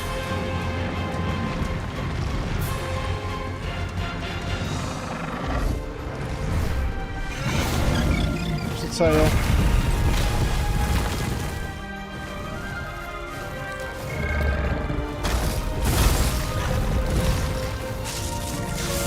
Ready for the leap. Leap. It's got to be coming down now. Trying to do the arm. He's still not coming down? Dude, are you fucking real?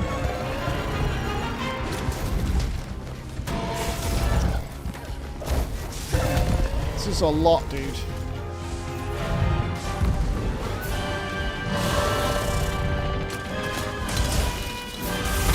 Flipping away. We need to be full health.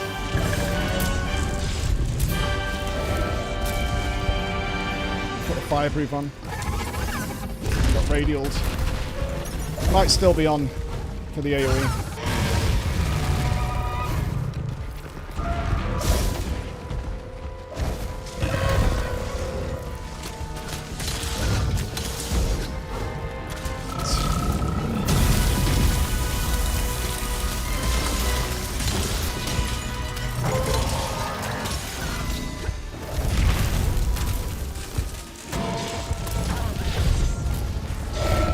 Can't go.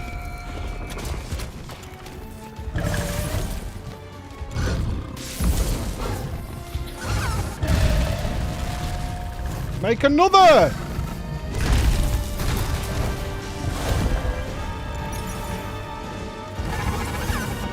Why is it not AoEing? What's going on? It's being really weird. I've just lost tons of damage.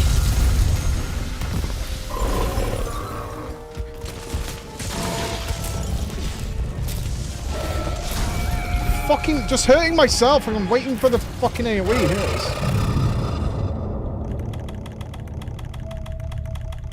Wait. Now.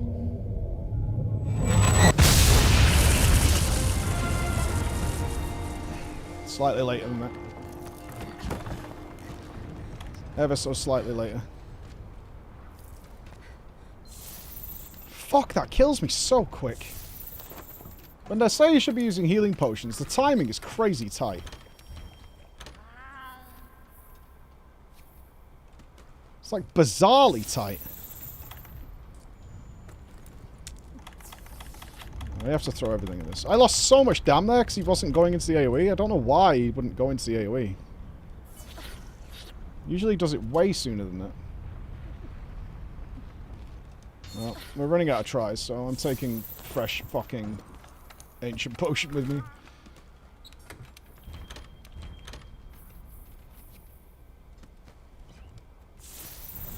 Let's get crystal burst. I assume it's better than stones. I've got no backup here if we should die.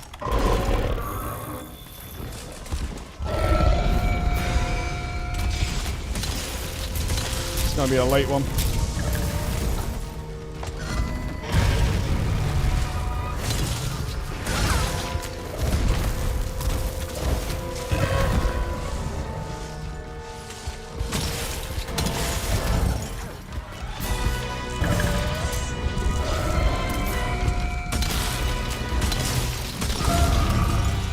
Belly flop. Oh, I'm dead. Oh my god, I'm 1 HP. And I'm stunned though. Cat save? Oh, there's my safety net gone, man. I can survive one AoE, but nothing else.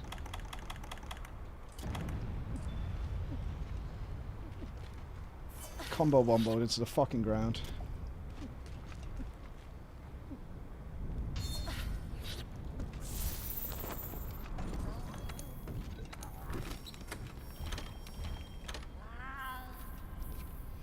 Alright. What time is it? 10 to. Okay. It's either this dies before the third AoE or we're not even close.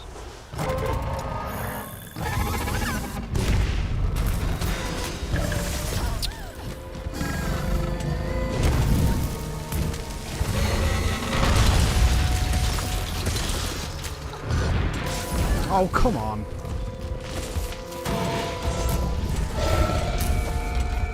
Doing 2.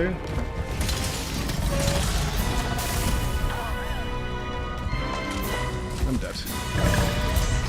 It's over.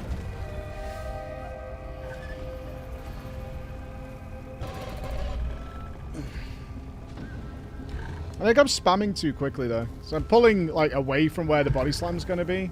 Like on the stick, but that ain't where are you going? Alright, last try. This is it. This is it.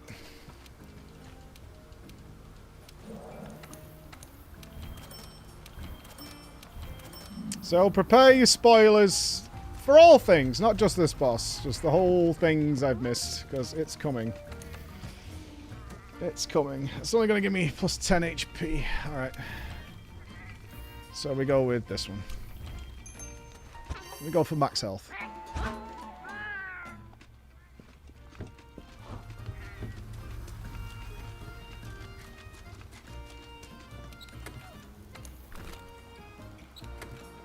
I don't think we used anything when we got back, did we? No. Okay. Last try. Let's do what we can. The old last pull of the night buff. Be with me. Be with me, Jesus.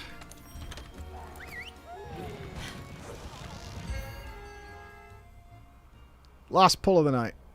Here we go. Get the stones. Temporal Mantle on. That's the wrong one. Got fireproof on. So we're fucked on the AoE. Not that that changes much. Got the weaken.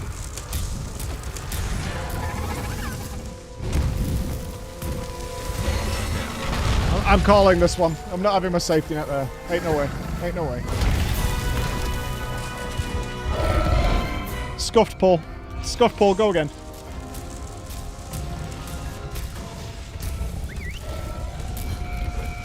Scuff pull.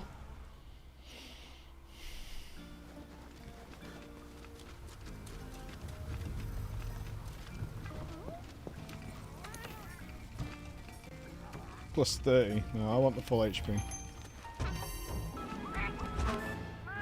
If I have any hope of surviving the AoE, I need the fireproof. Assuming it's not dragon damage, which will well piss me off if that's the thing. 'Cause it's clearly fire and ice. I will be absolutely fucking so mad if it's like, actually, it's just considered dragon damage, even though it's clearly fire and ice.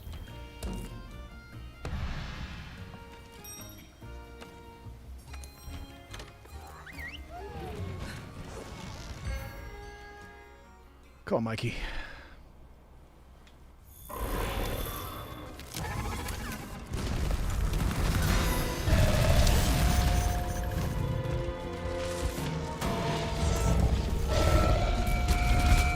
Ah, it's that thunder where you don't actually do anything. Yes, yes. We're very aware.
Predictive movement there, boss.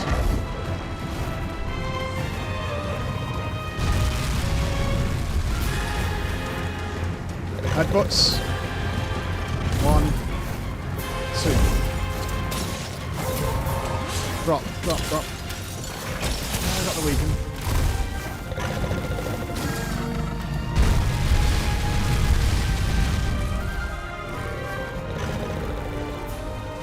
I could flash him down here, but I think it's better later.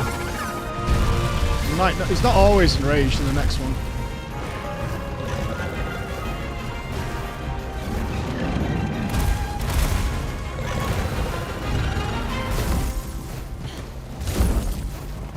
Okay, not doing the 3. This should be the end.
You're a real piece of shit, game.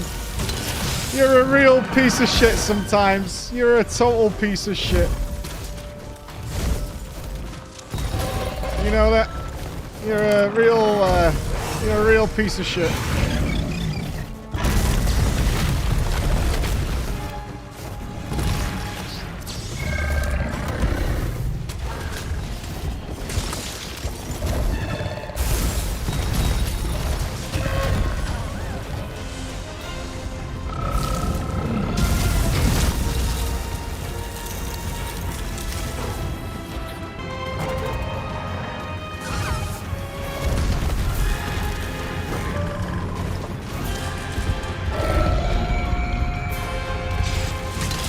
Of course you put it directly underneath you.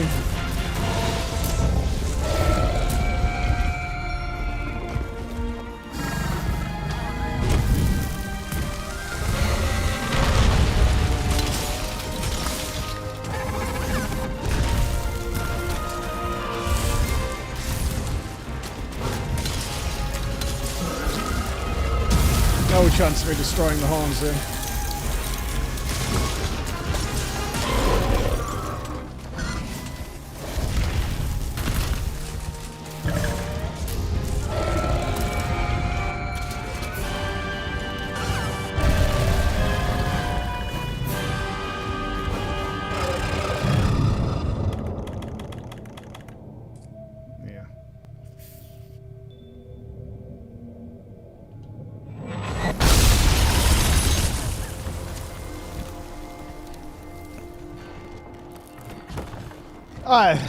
That wallbang missing is really cringe.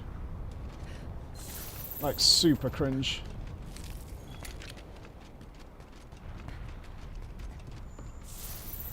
Deeply upsetting.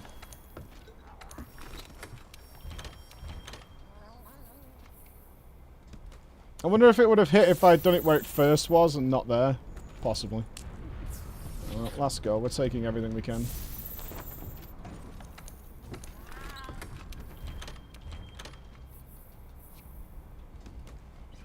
It looked like it was either side of it to me. It looks like it was like slightly to the right, so I moved it, and it's slightly to the left.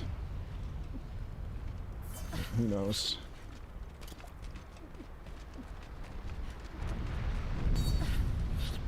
Who the fuck knows?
It's okay.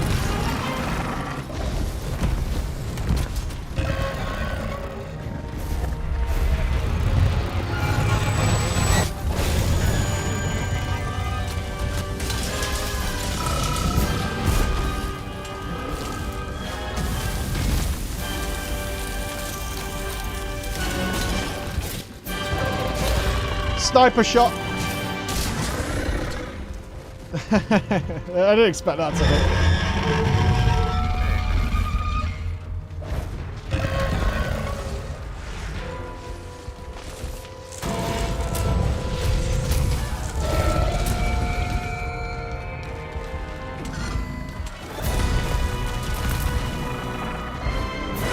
Oh! I turned around because I saw the fucking cat had the wasp.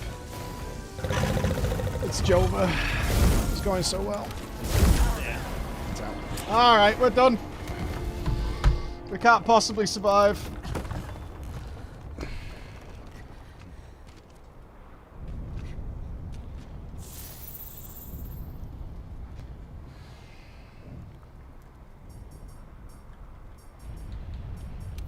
I don't know what it is. I don't know what it is. I'm about to find out, though.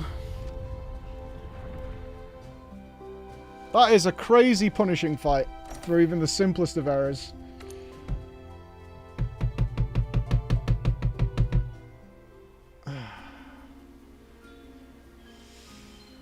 Okay. Let's find it all out, I suppose. Let's find it all out. That's all, folks. I'm very disappointed. I was hoping even by pure chance I would notice something weird with what's going on. I hoped with pure chance there would be something weird that I noticed. Let's see Rurikan. Okay.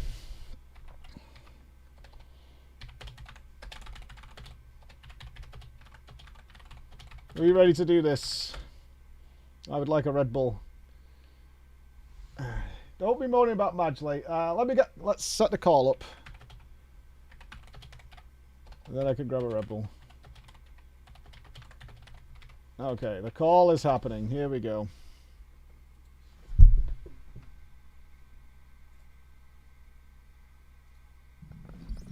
Hello, sir. Hello, hello. Hello. How are you doing? I'm about to be very mad, I think.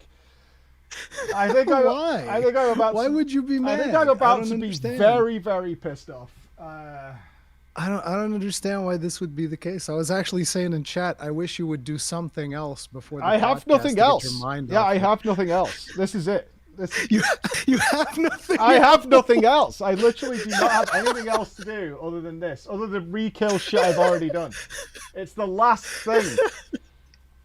I mean, just like you should have gone into the guiding lands and chill out for a little bit, because now you're gonna be super negative. I know. No, I'm mind state totally you're not. Hang on, I need to find which one did. Yeah, take your time. I'm trying to find where Chris set us up. Where did he put it?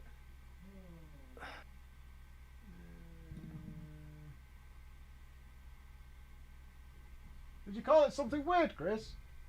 What? Did you call it something weird for the podcast? Call what, sorry? The podcast overlay. What overlay? The one we had for the last podcast. That was just I think you full just. screen. There wasn't anything special. Oh, we just full screened. I think you just captured my face. Oh, okay. And slapped it in there. Do anything special. No problemo. All right. Oh, there you Let's do this. Why is it not accepting this? Maybe I need to reopen. Yes, chat. This will be recorded. Fear not. Yes, there it will be be. VODs. It will be. Leave it open Discord again, but don't minimize. Just tab back to OBS. That's weird. Yeah. By the way, Mike, can I trouble you for a local recording of just your audio this time? I was already setting it up. Hopefully that's working. Thank you. Ah, yes, that was the thing we missed last time. Yeah. So, do you want the video I should- as well? I should have made Or it is clear last more time. Just the audio you're after. What? Do you want video as well? Like both? No. Just the audio is fine. Okay. Like you were saying last time that you would just run Audacity. That would be fine. Yeah, I've got it on now. Let me. That's perfect. Make sure it's recording the correct one. It is. Testing, 1, 2, 3. Yep, coming through loud and clear. All right, we look all good on our end. I just want to grab a drink, sir, before whatever is about to happen. Take your time. I am going to have my chat hidden because I feel like once we open this floodgate, everybody's going to be like, this is all the stuff you missed. So if it goes sort of through you, it's probably the best system. Okay. All right, I will be less than a minute, sir. Okay.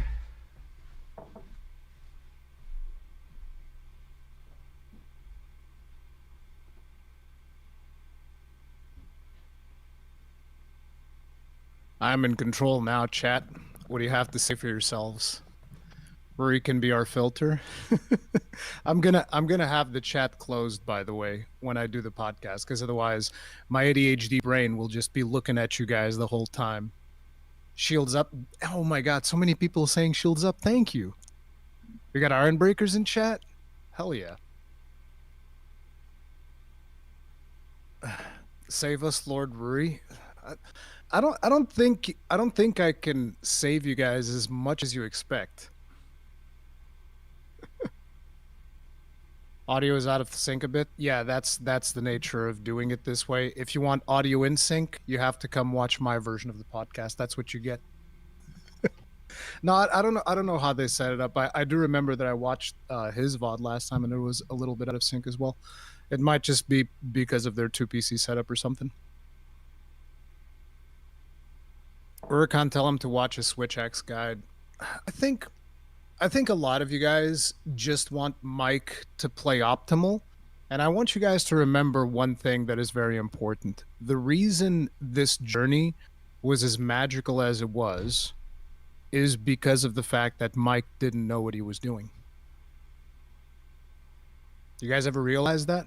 The reason this was as magical as it was, the reason this was so special, the reason why so many of you enjoyed this journey as much as you did is absolutely because he was blind. And if he was coming in here one-shotting every monster after watching all of the guides in the world, you would not have enjoyed this, not even one iota of what you did. So keep that in mind. But Alatreon, though, I mean, I've always told everyone that live streaming a video game and playing a video game are two very different things, and I feel like a lot of people still haven't gotten that. I'm fresh. All right, let me get you on my big screen so I can just look at your smiley face. There we go. All right, I have you on the big screen. I'm gonna be closing chat. There we go. Okay, I am ready for this in all ways, shape, and form. It's about time. You're recording? Yes. You're recording and stuff? I will double check, but I believe so. I'm going to record the video as well, just in case. So, audio is recording, yes.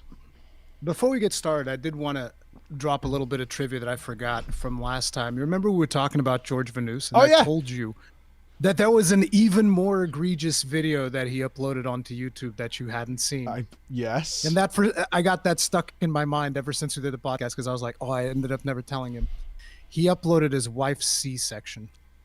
Ew.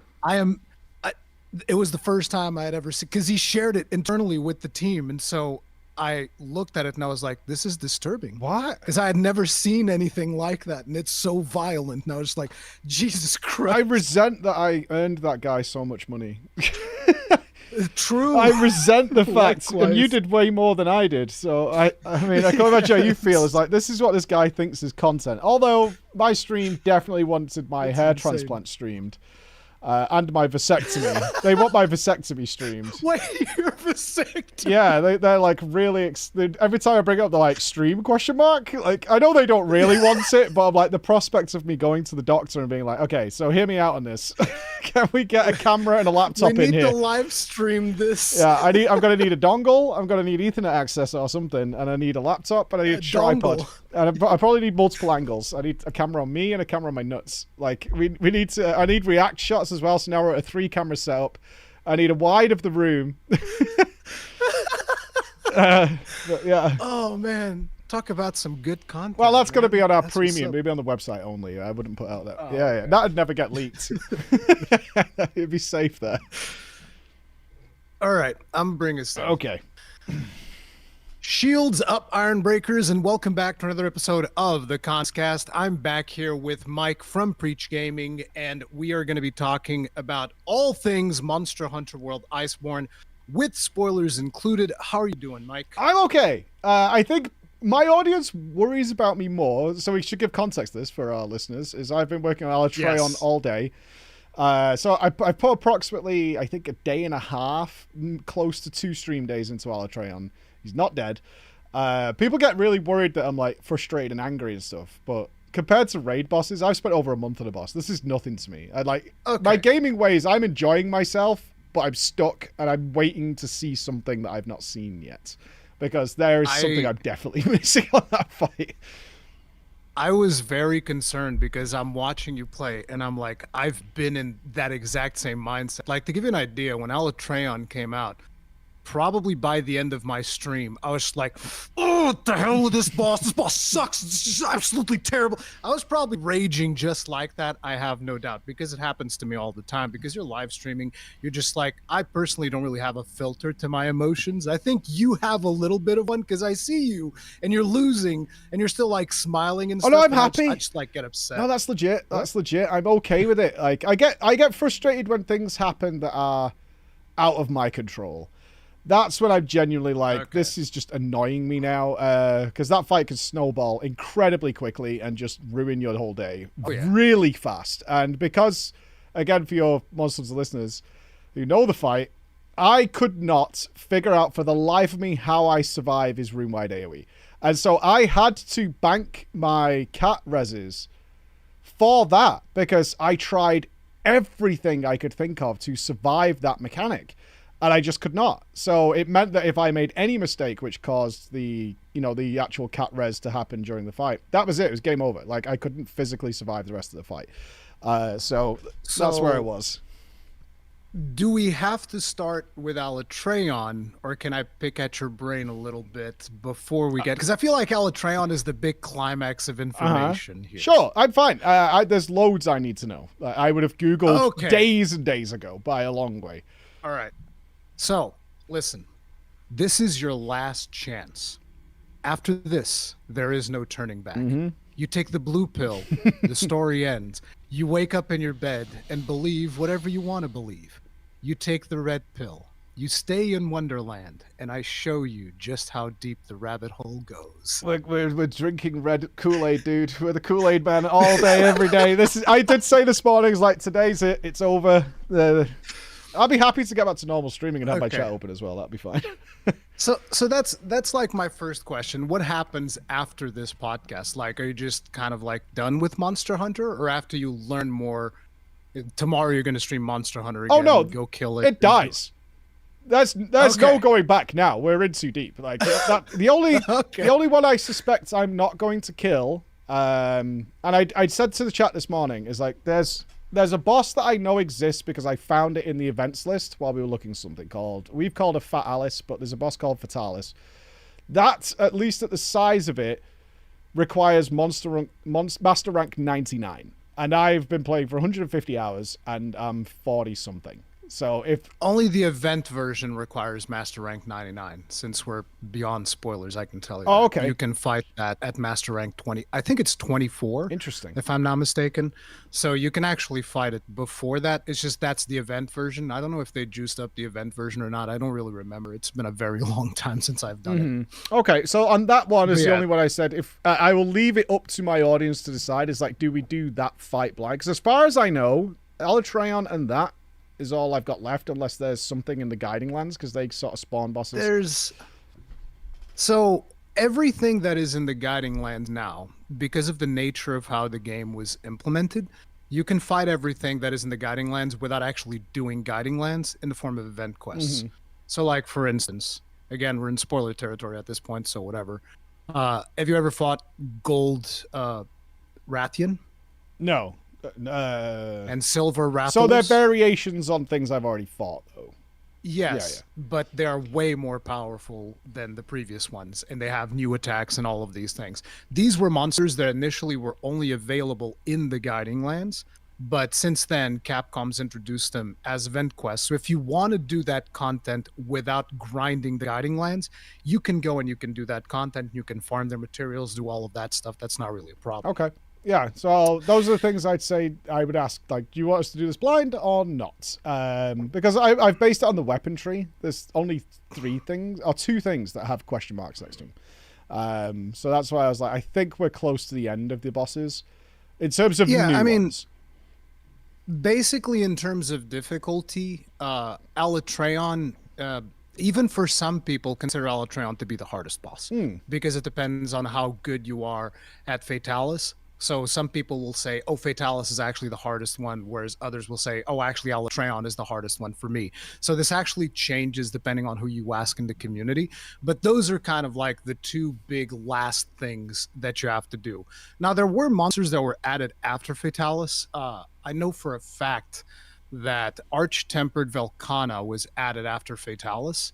I forget if there was anything after Arch-Tempered Velkhana, because I always see Arch-Tempered Velkhana as the last thing, but I think there might have been some more things. But I think Arch-Tempered Velkhana was the last kind of like hard thing, which is just a super juiced up version of Velkhana, which will absolutely destroy you. But those were kind of like the last bosses. So basically, you are at a point where once you kill Fatalis, there really isn't much more that is going to be more challenging than that.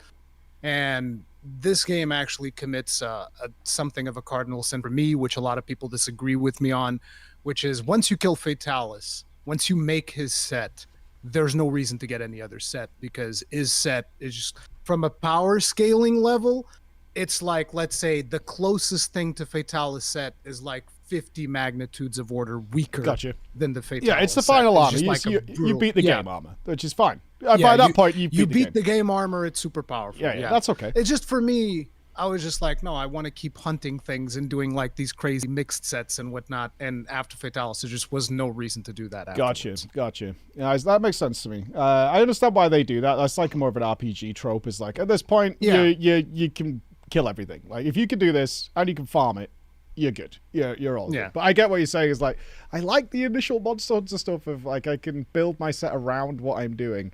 Because that's more monster hunting, as I'm figuring out what the boss wants. I mean, I'm doing that now, but mainly just through decorations, because I only have the 1 armor set. I tried to reduce the farming as much as possible on stream time, and I haven't seen a reason to change, especially the 2. I guess this is one question I have for you. I spent the longest time so far on Raging Brachiosaur, or whatever it's called. We call him Brachas. Raging Brachydios. Brachydios. And he came as a pair in a seemingly like lieutenant style quest, which is how Monster Hunter seems to work, because it gives you like a quest that's like 2 lieutenants and then followed up by a big boss. It does that in the base game as well else. This wasn't. That's not how it works. It's just you get to a certain point, because what's happening is the game released with a certain amount of content, and then they just kept adding more stuff in. And so there's kind of like a logic to the way things go. It's just once you get there and all the content's been released, once you unlock like a certain master rank, it's like, oh, these new quests just opened up for you. So you're interpreting it as like, oh, these guys are kind of like the 2 bosses that you do before the next boss. When in reality, it's just like, it was just like that. And there's also some things that are a little bit weird now, because they were made in a way that made sense when we were doing it, because it's like, okay, guys, here's a new monster, here's Rajang, and we do Rajang, and it's really cool, and that unlocks a whole new area, which then unlocks Stygians and Ogre, which you've also done. And, but basically you're progressing through all of these quests one at a time. But once all of the DLC is in there, it's just tons and tons of content, and everything gets kind of like mixed up and whatnot. Fair. Even I don't remember what's the proper order, but no, it's not like a lieutenant system that then unlocks. Yeah, that's what I felt it was at the time. But what my question came to, like, the difficulty of those. Raging Brachy was I think Alatreon's about to beat it, or if already has, and how long I've spent on it. That fight was horrendous for me. In fact, you went and did it in the same armor to see what it was like. And here's the thing. Like, I did it, and initially, let's say when I did that, my first try, I was like, oh, I'm not doing this. There is no way, dude. I'm not going to sit here. Everybody knows. Usually what I say is whenever I kill a monster, whenever I do something that's challenging in Monster Hunter, it's like, I'm not the best player. If I can do it, anybody can do it. That's kind of like the point that I usually bring up. So when I went in for the first try and I saw how much damage I was taking because I couldn't upgrade the armor, because I didn't have enough Zenny to upgrade the armor, I was like, oh, this is way too much damage. I have to go almost no hit. And for some strange reason, Mike will refuse to equip one evade extender. Just one evade extender. I can't tell which Mike, one is better. one. Like, it sometimes I just wanted one. I wish the game would tell me some information. It's infuriating. Like, the thing on the iframes, it's like, increases it. I'm like, by what? By, like, a flea's penis or by a lot? And then it's like, so the next one does it, and the next one does it. And I don't understand. Is this taking 0 and multiplying it? What is it doing? Like, it's Fred. That thing annoys me so much. But anyway, so I went through, and in the first attempt, I was like, I don't know if I can actually do it, but because I'm stubborn, I go in a second time, and on the second time, okay, this might be doable. And then the third time, which was the struggle that you saw, where I carded like twice almost in a row, and you saw Moxie for the first time, I think, which is that one time that you're like, hey, he's cheating! He didn't die! How does he have 1 HP? The food buff drove me insane. The food buff thing, I mean, is there a way of forcing that buff? Not only you can force that buff, there's a skill that gives it to you, like an armor skill. It's called Guts. But basically, the thing is, that skill is not super useful when you're fighting a fire monster. I was actually lucky that I wasn't set ablaze, because otherwise I would have just died. Because if you are on fire and you get hit by that, because the game lets you survive with 1 HP, but if you have like a ticking debuff, you'll die anyways. But I wasn't on fire, and I think I don't know if I had the fireproof mantle or not, because I was sitting in a puddle of fire. I thought I was going to die. Yeah. And then I didn't, but then he hit me and I died anyway. But yeah, that was Moxie. But that attempt, I was like, that was probably going to be the last attempt that I was going to do, because I was like, this takes way too long each attempt, and I don't feel like doing this right now. Yeah, it's like half. I think yours was half an hour, and mine was over that, like 40 minutes or something. I killed it. That was the best fight I've done so far, because of culminating in drama. Raging Brocky? Just because of the drama of, like, the struggle I went through to get through it over days, right? And this is one of those things as a streamer, and I can't tell, and thankfully I have the team to feed it back to me. It's like, I hope people aren't really bored and annoyed, because I'm just doing this. But they're like, no, people are well into this. And I'm like, I don't understand why, but sure. And then it has that special final phase. And I killed it in the first time I saw that, but that whole thing was terrifying. I was like, there's another phase to this fight. So I kind of thought I'm either at 50%, and now we've just got to do a whole nother thing. Like, if you remember, when I sent the video to Bex, I told her, but he's not allowed to see past 23:05. It's because that's when he would go into the final phase. And I was like, no. You can't see. You have to see that on stream. Can't see it on the video. Yeah, I was horrified. I walked in. The fight has changed. The boss is totally different colored now. And the whole room's filling with fire. And I just can't cope with what's happening. And obviously I had a heart rate monitor on, which was great, because usually because you could tell I'm not actually angry. My heart rate doesn't really change. It'll chill. Yeah, I noticed. But then in that fight it went to 100, because I was legitimately like, I cannot believe this is happening. I'm about to die. Everything is terrifying, and I've fought so hard to get here, and I don't want to throw this away and have to do it all again to get here, which was great. But then coming back to what I was saying, it was at the same quest line as Furious Reggie. Furious Rajan. That I killed in 3 tries. And I was like, what is going on here? Like, how is this the same quest to kill these two? One's 2.5 days, one is 3 tries. Because, I don't remember which one came first. But yeah, Furious Rajang is nowhere close to being as hard as Raging Brachiosaurus. I mean, it depends. Some people will think otherwise, because it also depends on, like, weapon matchups. Because by now, I'm sure you've realized certain weapons will do better against certain monsters. That's just the nature of the beast. But, so I feel like I wanted to start by, since we already know that you're going to be going back and you're going to be killing Eltron and all of that stuff, has this experience made you want to play Wilds? Oh, massively. In fact, it got weird. The guys reached out and said, do you want to come to London and play Wilds? It's not an event. We're not paying you or anything, but we'd love to meet you. Come down. Well, we've got Wilds at the office. Come and play. And I was like, I don't want to be spoiled. And then they went, because they've been watching the stream, they were like, oh, we get it. We get it. We were just reaching out to say, do you want to come down for a couple of days and you can play the game? So I was like, oh no, I'm totally in. I'm fully invested, and I don't want to be spoiled and play it early or anything like that. I want to go along with the audience progress. Yeah, I was poking them to kind of like reach out. Oh yeah, they've been great. They've been really good. They're so into it as well, because I think after they realized I hadn't discovered the tent, which took like 5 days, like until I realized you could use the tent. They were genuinely like, why hasn't he discovered the tent? And it turns out because you have to go and click on it to get the tutorial for it. It doesn't tell you to go and do it. And they just assumed that people would go and browse around and things like that. Yep. And I didn't, because the quest start tells you to go off and away. But it's also, I feel like one of the reasons behind that might be because you're streaming, right? And so therefore you're conscientious of like, okay, I don't want to waste the stream's time. So you're not like exploring as much as you were if you were by yourself, I would Absolutely imagine. Not. No. Yeah. I wish that was the case, Rory. I really do. It's not even that. No, when I zone in and I'm at a little camp, that makes sense to me. And they're like, hey, follow this trail and get started on your mission. I'm off. I'm on my way. And they also have the chest next to you, which gives you supplies for the mission. So that's where I figure, okay, well, that's where you get stuff. That's your item box, because it's an item box. It is an item box. So yeah, no, I didn't notice that. Or the canteen. So let's get started with your biggest complaints and feedback, which was the thing that I asked you on the last podcast at the very tail end. Like, what was the biggest complaints that you have, biggest points of feedback that you would provide to the team? Because like I said, one of the biggest things about the way that you do it is that you don't look up guides, you don't look up information, which makes it more entertaining, but also provides a different insight and a different experience. Yeah, it's whether or not the team likes, because if you go back, I'm not comparing the two games, but the whole purpose of the Souls genre was that they purposely didn't give you information because they wanted that online community to form. And a lot of devs do this now, is they'll purposely leave information out because somebody will figure it out, and then there's discourse happening on a forum or YouTube or on Reddit, and people are working through things, so it creates a buzz around the game where they're all discovering things that aren't the game.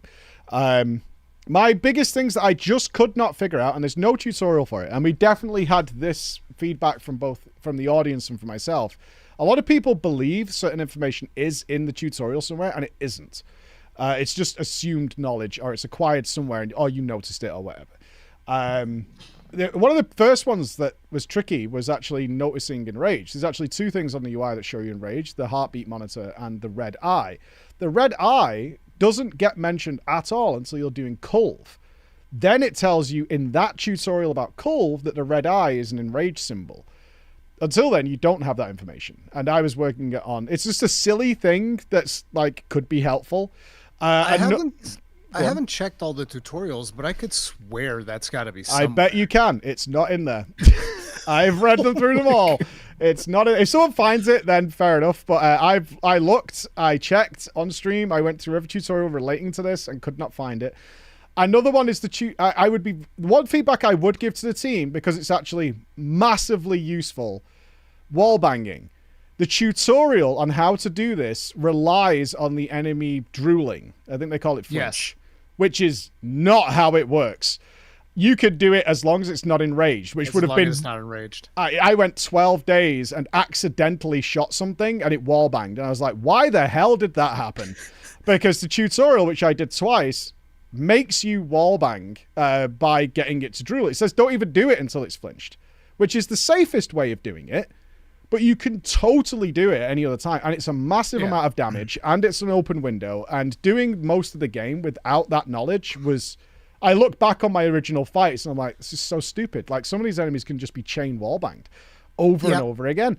And you don't know that even if you do the tutorials, because it never mentions like, oh, by the way, as long as an enemy's not enraged, you can attempt to wall bang it. But you'll have to pick your moment. Something like that. A bit of dialogue would have helped, but they don't do that anywhere. Which was a revelation to me. I was like, why did I wallbang this? How does mounting work? I think we as a community figured out that we could wallbang out of Enrage very, very fast. Because I remember like day one, we were wallbanging. Well, probably even before day one, because we had the beta to experiment and we were all just like running around figuring out how the clutch claw worked and all of that stuff. So we probably figured that out even before the game came out during the beta. Is that pre-tutorial of Clutch Claw? I'm just curious whether is it just a mass of people, someone did it accidentally. Where you may have tried more things. It's one of those things where if the tutorial specifically tells you this is how it works, that's the knowledge you're going to take with you, right? Yeah. Because the tutorial's like, hey, you've got to flinch this. Now you need to hook on and do X and Y. Okay, that's how that works. You wouldn't try and do it elsewhere. Do you remember when I told you in the first podcast that there's no way to replay the original base world because they changed it because of the clutch claw? See, by now you will have recognized that there's like 2 different types of drooling. At least I hope you've noticed that. I've noticed a purple one and a white one.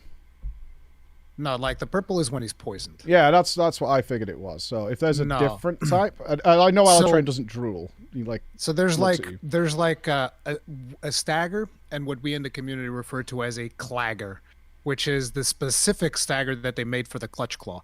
And the difference is when the monster is staggered, he'll just like start drooling in place, and he's just like, or maybe he'll get a little stagger and then he'll stop in place for a bit.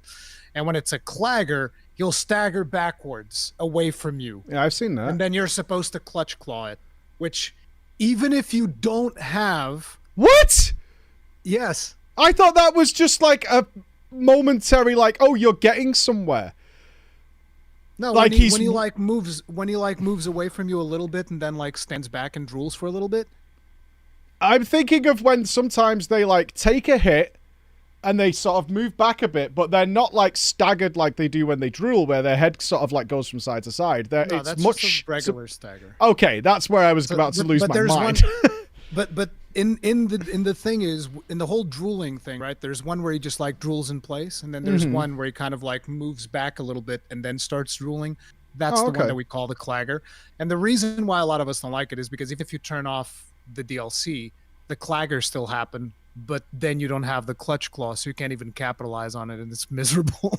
Right. Because the monster runs away from you. It's paying different attention because I've just been looking for drool, any form of drool whatsoever, for that to happen. So no, I haven't noticed that at all. In fact, someone told me that I was doing a clagger, but I got told it was something else, because I figured out that you could clutch a drooling monster but drop off and it reset the stun. Yeah. That made total. That's from the clagger. Isn't that just on any drool? No.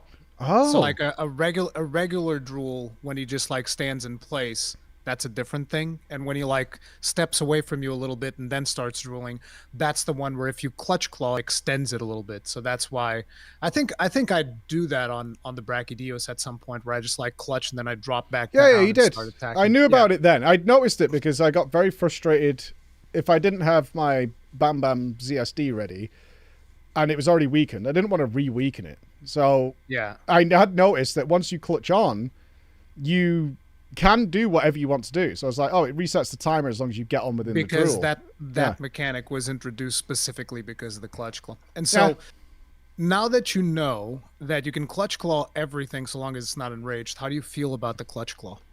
My only frustration is I don't mind it at all, actually. I just the frustration is the targeting system is sometimes absolutely atrocious, like really, really bad. And so let me tell you something that I know I think your chat wants me to tell you this. You can't clutch onto Rajang's head. No, I know it's his arm. Is technically I figured that out. To the arms. Yeah, I knew that. I figured that out on a boss midway through this. Is like, okay, there are just areas you can't clutch to, even though you think you should be able to. It just doesn't work. Yep. I think Brachy's one of those. I think it always goes to the tail or something. So yeah, I did know that. But there'll be so many times when you've targeted, you've locked on, and and by the time you press the button, it depends on how erratic the monster is, you're miles away. Or Alatrain in particular, if he does his downward frost breath, you could clutch out of it and like actually capitalize on it, and you will be pointing right at him, and it just was like, nah, you can't. That's not going to work. You're like, dude. Yeah.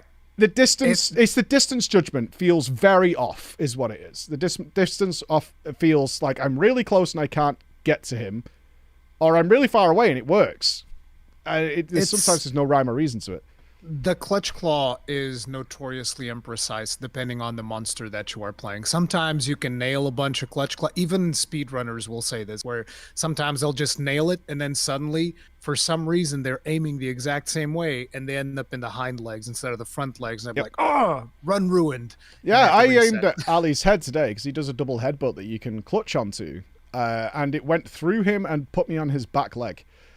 Yeah, I can't even fathom how this is possible. Like, it's so weird and very upsetting because you can't move when you're on him. Otherwise, he knocks you off.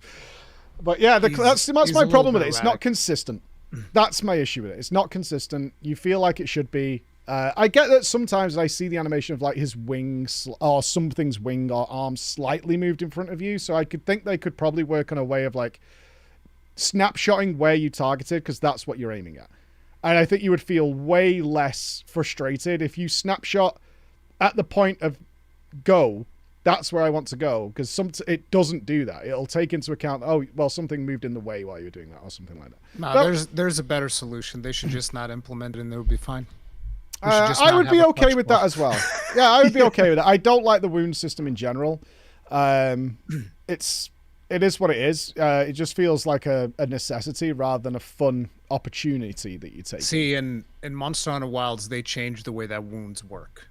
So you don't have to clutch and weaken. There's not even a clutch claw to begin with. I mean, there is a clutch claw, but it's not like a mechanic. It's part of certain attacks will use a clutch claw. Mm-hmm. But the way that they do it now is you just attack the same spot for a bit, and it will get a wound. So that's how it should work. Yeah, that's how I started the game. It's like if I'm choosing to work the leg, work the hind leg, work the tail, and I'm maneuvering and positioning to make that contact, then that should be a weakened area. So that's how it works on the new game that they're making. This just feels like a debuff. You're just debuffing the boss for a while, and then you've got to do it. There was so many times doing any boss where I was like, I've got to weaken again, because otherwise I'm just kind of wasting my time. I'd be fine without the clutch claw. For movement, it's great. But for actual combat, unless they can refine its control, I could do without. Yeah, it was an interesting mechanic, though. Did you ever wallbang a monster into another monster? Because that's one of the most fun things to do. No. You can do that. No, I had no idea. I can't. Wallbanging in general is so weird to me that sometimes you can wallbang scenery and it works. Yes. Like there's nothing there. It's the edge of a mountain or whatever. And it there totally might be like works. A rock in the ground or something. Yeah, I've noticed it'll hit a stump in the floor. I've had it where I've just put it into scenery and I'm like, oh, it's not happened because I've aimed it the wrong way or whatever. And it's totally worked. And I'm like, okay, I guess that should work. The one on Alatreon is incredibly frustrating because it's a very tiny wall. Oh, yes. I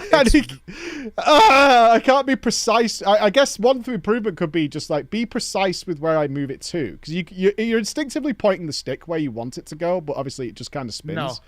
Yeah, I know, it just spins on the opposite direction of where you are, so you have to hit this side that you want to turn him to. Yeah, it's annoying. And it went left or right. Like I did it earlier and he was slightly to the right of the wall. So I hit him to the other side, it went slightly to the left. And he saw him run, and like his wings were banging into the wall, and it didn't give it me. And I was like, I just can't stand it. So to give an idea, because for Alatreon specifically, I wanted to get a clean kill that I'd be happy with. Took me like 13 hours of consecutive attempts to get one that I was happy with. Not a speed run, just like a clean kill.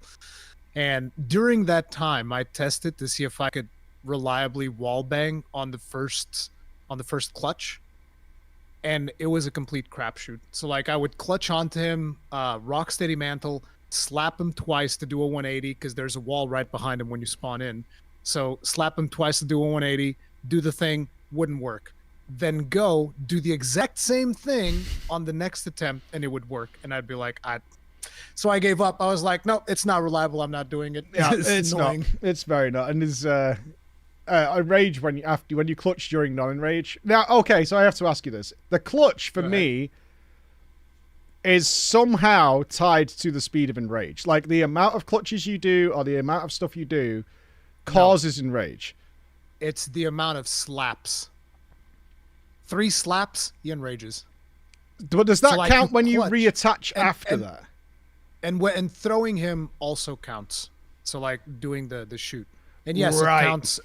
So like, let's say you clutch on, you slap him once, then you jump off, clutch on, slap him twice, he'll enrage. Got it. And it counts with the actual wallbang itself, because I noticed if I had to turn someone 3 times and wallbang them, that would work. And But it's he'd be not. enraged. Well, maybe I'm saying twice then. I would notice they would not be enraged, but when I clutch up again, but despite not doing anything, it would enrage while I'm attached. It was probably going to enrage anyways at that point, but I'm also.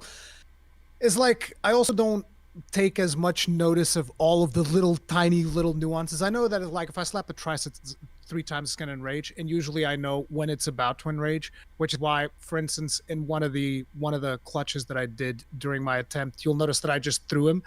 Those are like gamble throws, because I know if I slap him, he's gonna enrage. So like I kind of like by feel, I kind of get it. Okay, he's gonna enrage now, or he's really close to enraging. So I'm just gonna try to get a quick wall bang, and if it works, it works. If it doesn't, it doesn't. So okay. But yeah, the clutch claw definitely contributes towards enraging, which is why that's another one of the big complaints that the community has in regards to the clutch claw, which is that everything became very formulaic. Which is it enraged? No, it's wall bang time. Like that's I'm in that. Yeah, exactly. There's no other decision making whatsoever for the fight. It's like, is it enraged? No, wall bang time. So people will just like run up to a wall to lure the monster in to kind of like wall bang him and all of that stuff. So yeah, it is very powerful.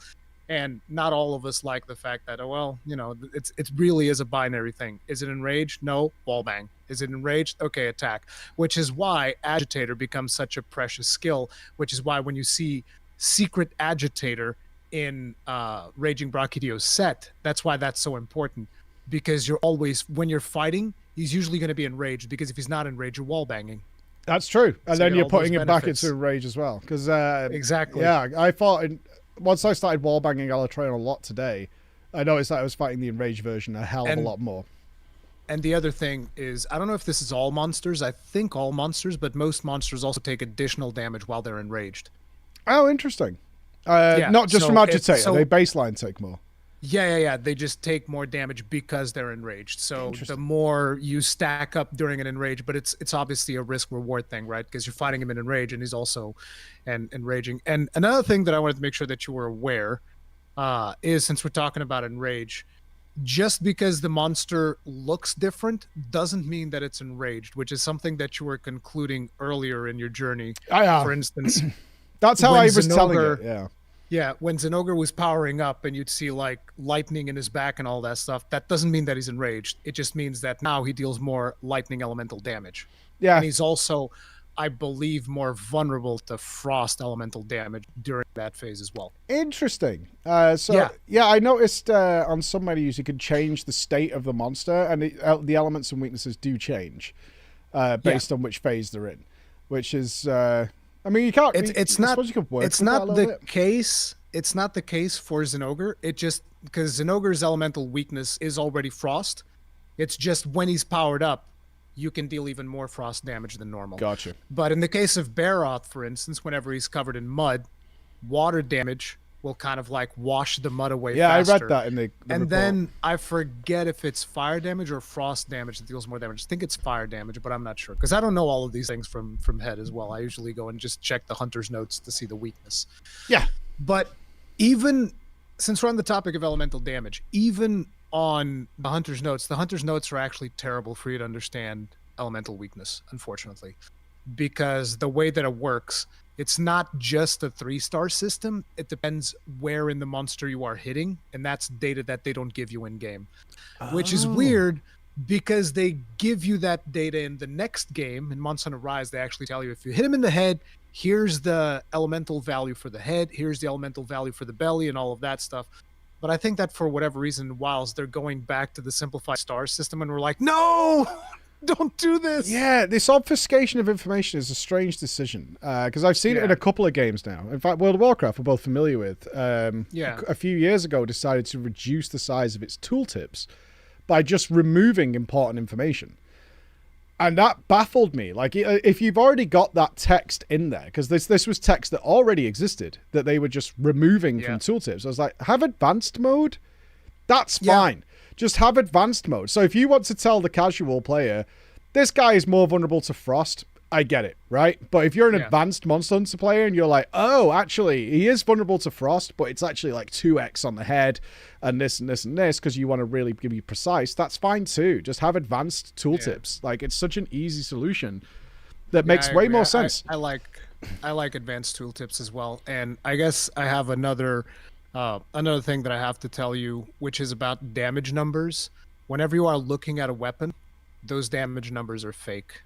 What does that mean? What does that even mean? I don't know what that means. So they're what we call bloated values, which for whatever reason Capcom decided to use bloated values for Monster Hunter World, and I believe they're doing the same in Monster Hunter Wilds as well. So the way that it works in Monster Hunter is like whenever you have a weapon that's from the same monster, same rank, same thing, all of the weapons deal pretty much the same damage. So like you have a sword and shield, and let's say it's a Rathalos sword and shield, it'll do like 100 damage and 30 fire damage. Most of the weapons in that tree, whether it's a switch axe, a greatsword, whatever, they all deal the same damage. Right. The difference is each of these weapons will have different movement values.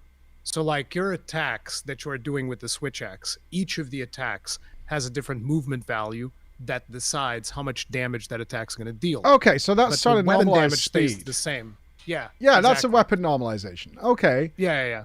But so if you look at the game and you look at the greatsword and you're like, oh, this greatsword deals way more damage than pretty much anything else. Actually, I think it's the hammers that have the highest damage for some reason. But you go in there and you're like, oh, this thing deals more damage than everything else. It's like, no, it's bloated values. It's like estimations. Yeah. No, most that of makes us in the sense to me. I community- understand that. If you got a rapid fire weapon, it should overall deal the same damage, but it'll come across as Yeah. much smaller values. Whereas a big slow, Exactly. if you land, yeah, that's fine. When you said the weapon damage numbers on the tool, I thought you meant on the stat sheet. If one says 800 and another says 1,000, that's not true. It's not.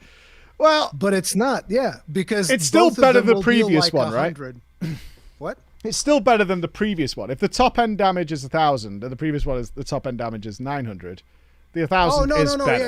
Yeah. That's the 1,000 is better. Yeah, it is correct, but it's not actually 1,000. Is what I'm trying to get. I know at. that's totally fine. I'm used to that in many games. Weapon normalization Yeah. is a normal thing. That's okay.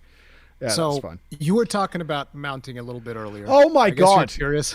Oh my God. I have like so many theories about how mounting works, and none of them are correct. And it drives me mad because I played theory number 1. You could only mount once per battle zone, right? Well, or whatever you guys call them. I know that's wrong now. Theory number 2, it has a diminishing return, which means once you've done it, it has either an internal cooldown or something like that before you can do it again. Correct. It can't be. I did it twice back to back the other day, and that threw my whole theory into chaos. No, you said diminishing returns. I didn't say internal. Right. cooldown. Okay. So let me be more specific with this then. Certain monsters can only be mounted in certain places. Like it doesn't. No. No. So listen, mounting. It's like, let's put it like this. Think of mounting the. Have you used the poison weapon in Monster Hunter?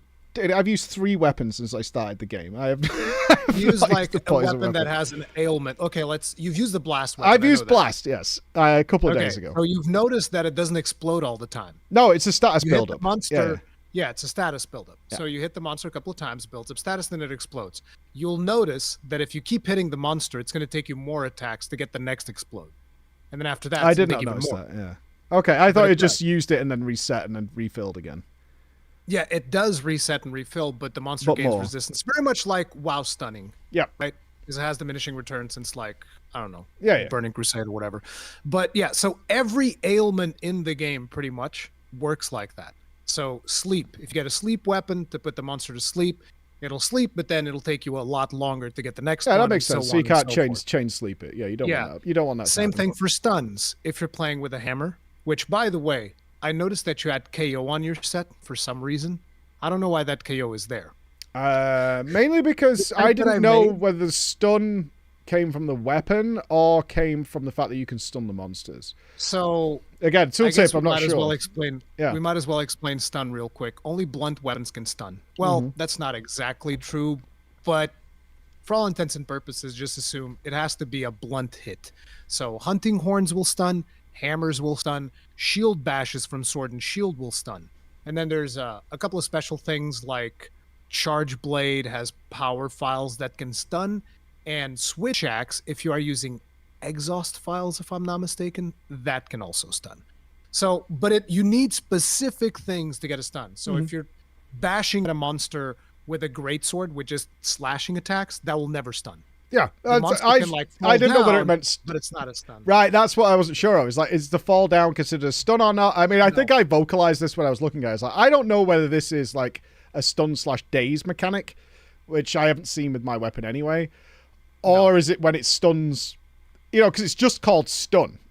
That's it. So you're like, okay, well, what does this mean? I don't know. I do stun the monsters, so maybe. Which was funny, me equipping that onto like I don't think it was the fireproof mantle. It was probably whatever was the other one that you had equipped that I don't even No, it had to be the fireproof. It was fireproof, yeah.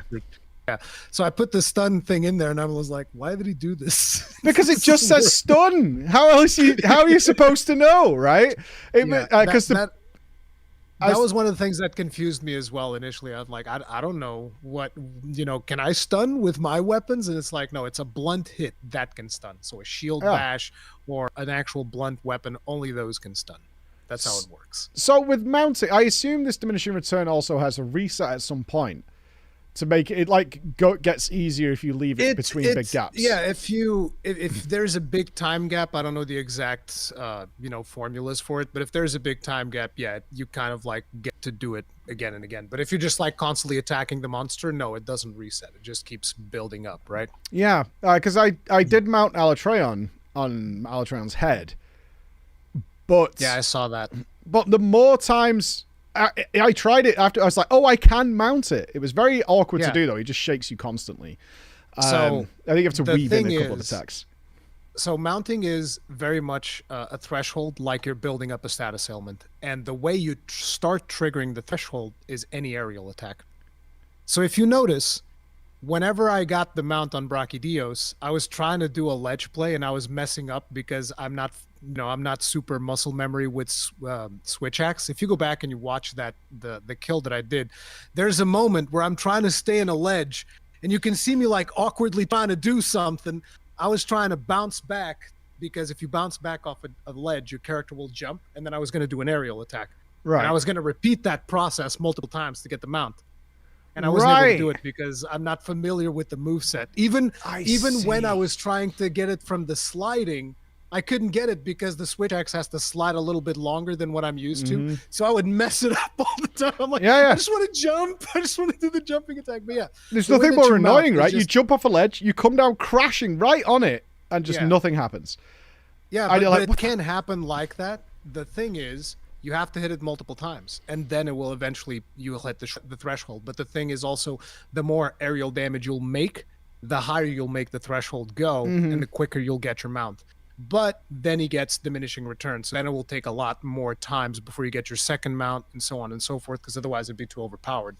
Yeah, exactly. That's why I was like shocked when I did it back to back. I don't know what caused it. I mean, I wasn't even trying to mount again because I was working on the assumption I can't, which is correct.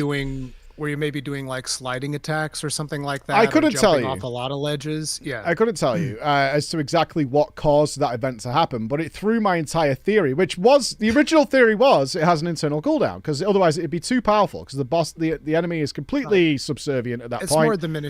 It's more diminishing returns, and the mounting mechanics of this game. Like, to give you an idea, in Monster Hunter Rise Sunbreak, which is what they did afterwards, you can straight up control the monster after you mount it, and you can use it to go beat up on other monsters. They just took that mechanic to all. Yeah. It was completely out there. Yeah, that sounds an super experimental title. Yeah. But another thing that you missed with mounting is that you can jump between the different spots. Oh, I could totally do that. Yeah, I did that a lot. Yeah. So, but the thing is, when he's shaking specifically to the spot that you were at when he started shaking. You. So if you're in the tail, right, and he starts shaking, you can jump off somewhere else, and then you can keep going. And then he does it again. You saw me do this at Brachydios. Yeah, but I moved around a lot as well. But I didn't know that's why you were doing it. Like, because originally I was like, well, surely I want to stab the head because that's more vulnerable.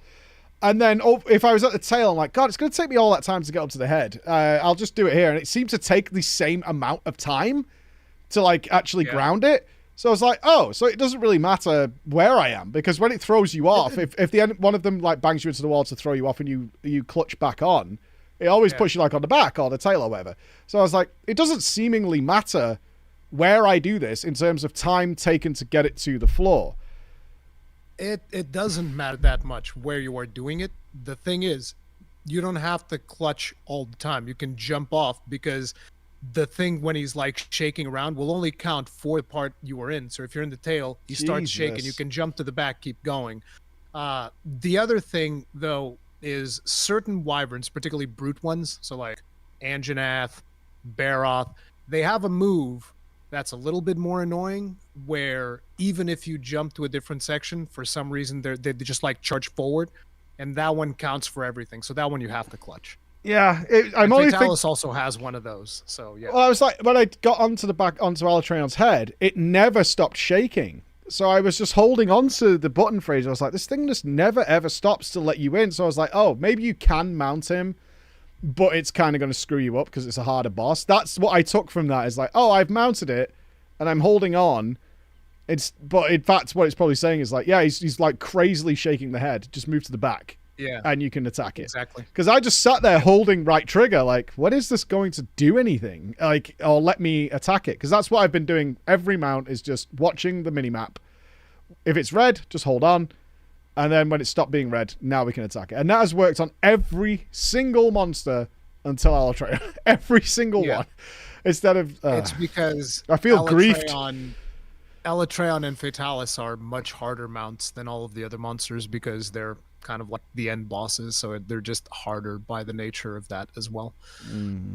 So tell me more complaints that you have. That we they're not complaints. They're things I just don't understand. Yes, things that you don't understand. Because I want you to kind of like lead the discussion, because I know a lot of things that I want to bring up to your attention, but at the same time, I want you to be able to ask questions. Yeah, I mean, I will have questions when they come out. I'm trying to think through the list of things we haven't discovered. Enrage was the big one.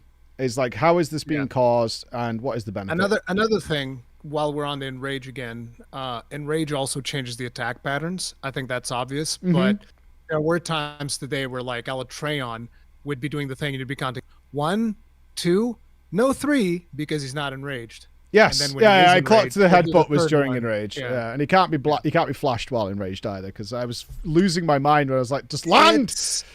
It's not because he's enraged. It's because they've brutally nerfed the efficiency of Flash, because Flash was way too powerful. So to give an idea, I'm sure you fought Kushala Daora. Many times. So Kushala Daora flies a lot.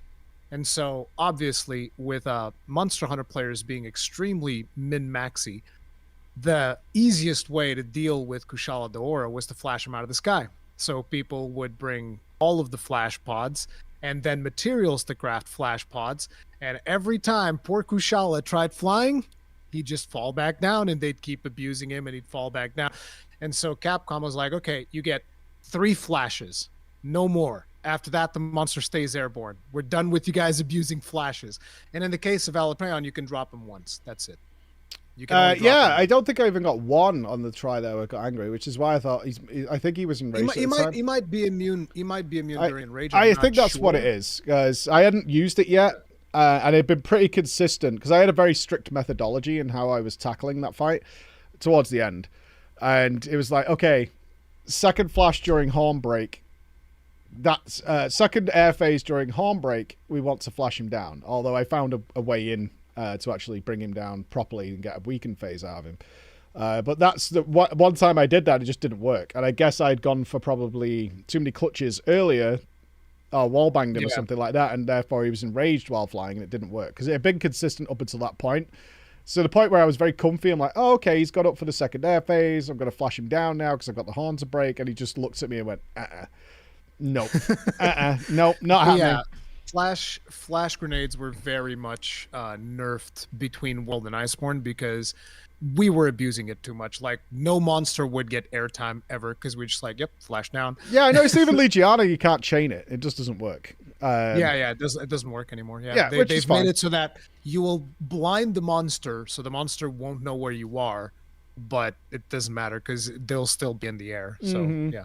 No, that totally makes sense. The claw was one. So while you're thinking, I'll give you another one that you probably should know. I noticed that you wait out whenever you are stunned.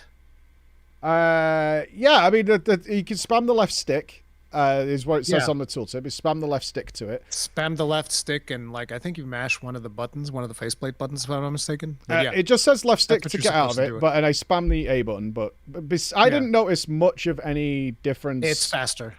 It's technically? It can't be that much, but it is faster. Yeah, it is. It's enough that sometimes it will save you. I mean, I do it. Yeah, I've been doing that since the start, to be clear. I've been doing that since day one. Yeah, 100%. Because it seemed like you weren't doing it near the end. And I was like, oh, is he just waiting out his stuns? And no. He is. I'm not. I'm absolutely not. No, that's just a presumption of failure. No, I always spamming the stick. But I did notice compared to gemming it or having steadfast or whatever, it's not even close to the effect that has. Yeah, it's not even close. And by the way, you do know that if you gem 3 stuns, you straight up are immune to stuns. Yeah, it says that on the tooltip. Yeah, but with a lot of fights, if I wasn't regularly getting stunned, it wasn't worth it. You know, for those gem slots. Yeah, it's only if I was like, okay, I think Reggie was the first time I did that because nearly all his attacks could stun me. He was that brutal. You know, he's just a big ball of muscle. I think I had steadfast there, but unless it's like. I think I said when I was preparing for fights many times, like, let's see how often we're stunned to see whether we need this. Because obviously you've got limited gem slots. Yeah, the reason I'm bringing it up is because it took you quite a while to put like 3 blast resistance, I think, for Raging Brachydios. And it was only at that point that I was like, oh yeah, I can do it with this set. When you put 3 blast, because if you hadn't put 3 blast resist, I was like, nope, not doing it. It was more the, I would say, I'd come back to this here. Tracking debuffs is not super friendly, like an important debuff, because there's one on Alatreon, I think it's called Dragon Blight. I know it appears above your health bar as a small thing, but with so much going on in the fight you're trying to learn, that could be a little annoying. Like, I noticed the blast going on. I guess I'm kind of coming back to my MMO stuff, is I consider debuffs to be of vital importance, and I have them very prominent and front and center if I'm debuffed with something. So I'm very aware of it. Here's the interesting thing that Monster Hunter does. You don't even have to look at the bar. You can see it on your character. So probably. Instance, if you have Blast Blight, you'll notice like sparks coming off of your character all the time. And you'll hear like almost popcorn sounds on your character, which is how you can figure out, oh, I still have Blast Blight. So you don't have to look the thing. You can look to confirm afterwards. And Dragon Blight, there's another one, which is if you have elemental damage on your weapon and you hit the monster, you'll notice that the numbers will have like a blue outline. Oh, that's what that is. That means orange and no blue. Elemental damage. No. The color orange is different. The blue thing is like an outline. Yeah, I've seen orange with diagonal lines coming out, which is a crit. Gray means you're not doing enough damage or hitting hide or something like that. Like you're just not penetrating the skin. And then there's orange with the blue outline. I figured there's something going. That's what it is. There's no elemental damage. Because I just nullified myself to that mechanic entirely because I was not going to track it. I just made myself immune to Dragon Blight straight away. That's the way to do it for Alatreon specifically, because he's got so many blights to begin with that you don't want to be dealing with that anyways, because he can also like mess up with your stamina with frost and do all of these things. So going blight resist for Alatreon is definitely the way to go. Yeah, I just didn't want to bother with it at all. I was whatever, because it just said it nullifies your elemental damage, and I was all in. I think I had capped ice attack. So I was like, I'm not dealing with having to nullbury or whatever throughout this. That is not happening. So I just was like, all right, immune that straight away. That was from Brachydios as well.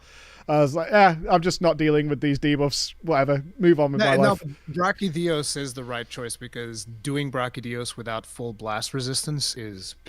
it's just a nightmare. The amount of clips of me like, okay, we're moving to the next area. I'm like preparing. I like call a bigger wasp, and I'm like, right, we're all set. And then I just go poof, and I lose half my health. And I'm like, bro, I am so ready to go. And you just blow up, and I'm like, God damn it, bro!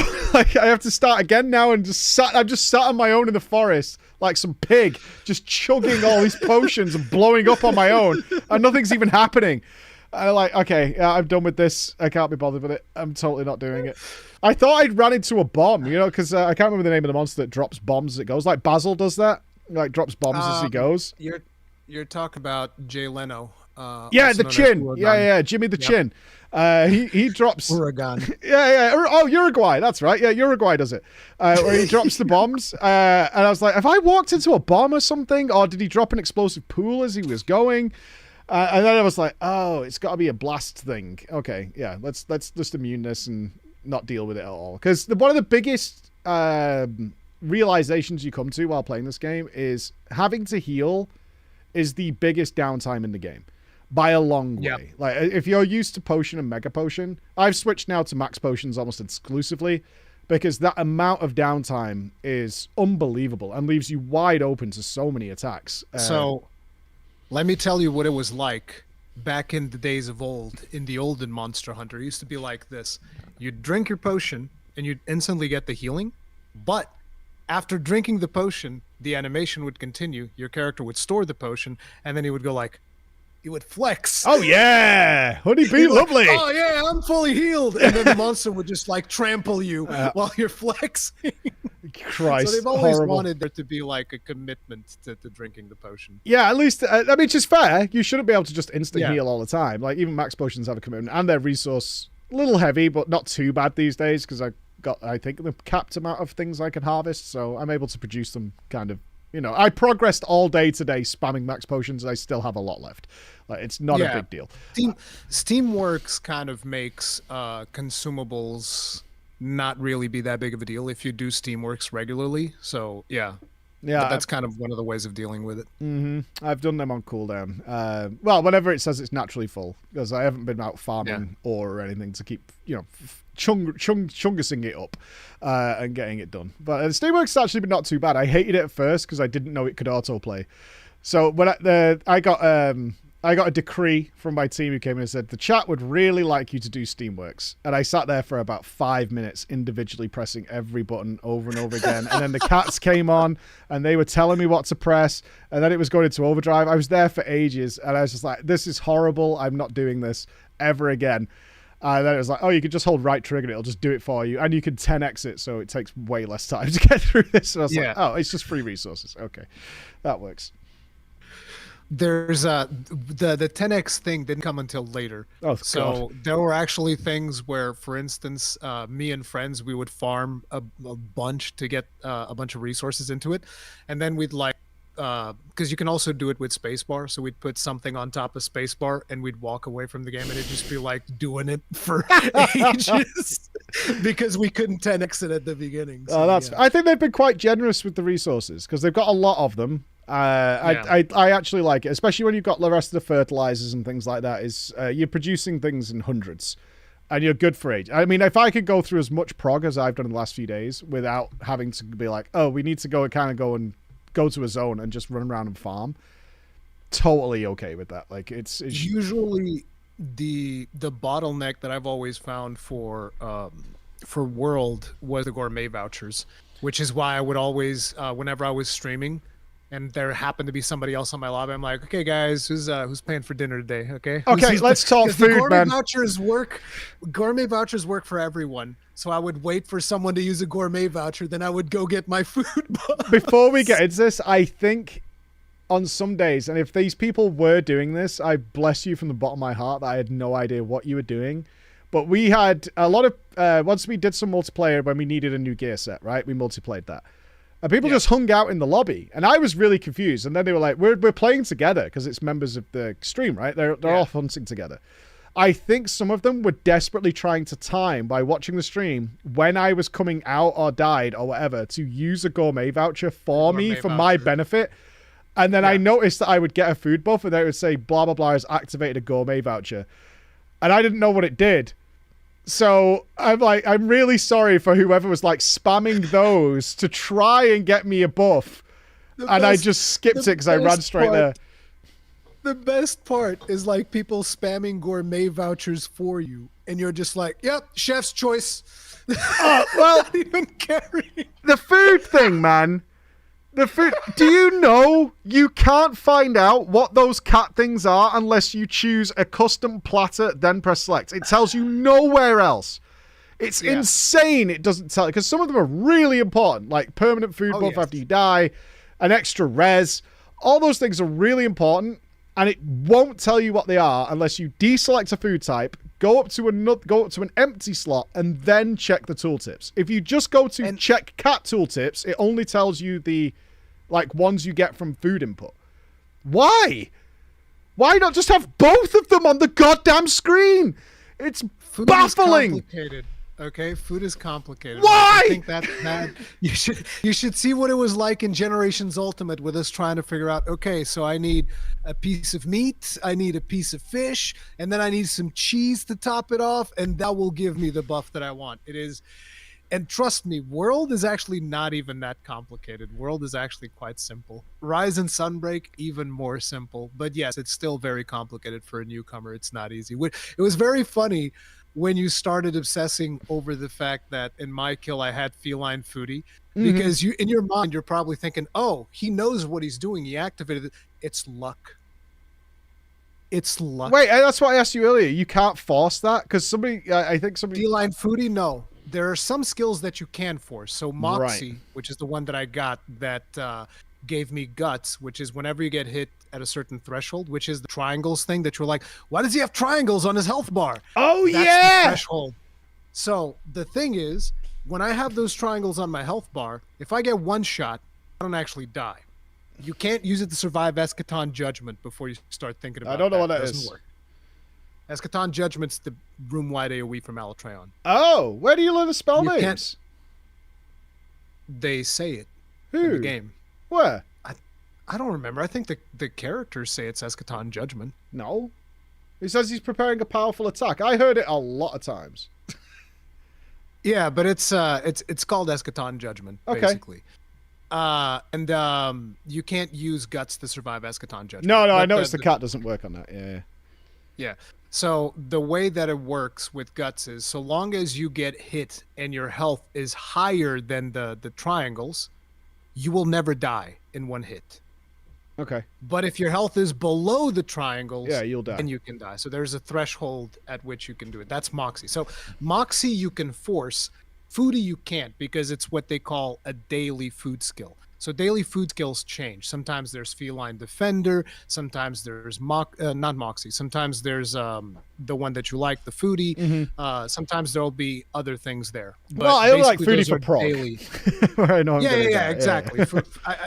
Foodie is one of the best ones, obviously. But those are daily skills, which means they reset between attempts. Yeah, so I saw that. You might get Foodie, you might not get Foodie. So it was funny for me to see you like being, oh, he knows what he's doing. It's clearly something that he intended to have for when he dies. Yeah. It's because you chose very specific. You chose very specific ingredients, and I thought, well, you would think he would have, because you can set loadouts for it, right? You could have your favorite menu. Yeah. So I was like, okay, he must be choosing something loadout. specific for this.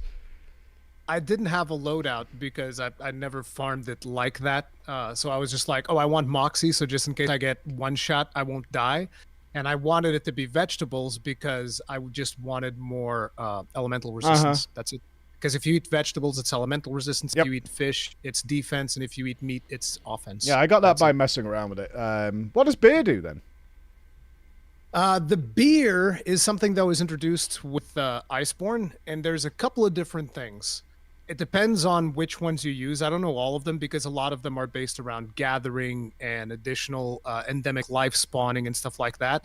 But the most important one is the red beer. If you collect all the ingredients for the red beer and you use 6 red beers, you get an extra cart. Oh. It's called Feline Insurance. Oh, okay. Yeah, that's fine. Because I didn't notice that when I was messing around with ingredients, I noticed like if I added this, it changed like the cat buff. I did this. I wasn't going to start spreadsheeting them all out, obviously. But considering but didn't do anything.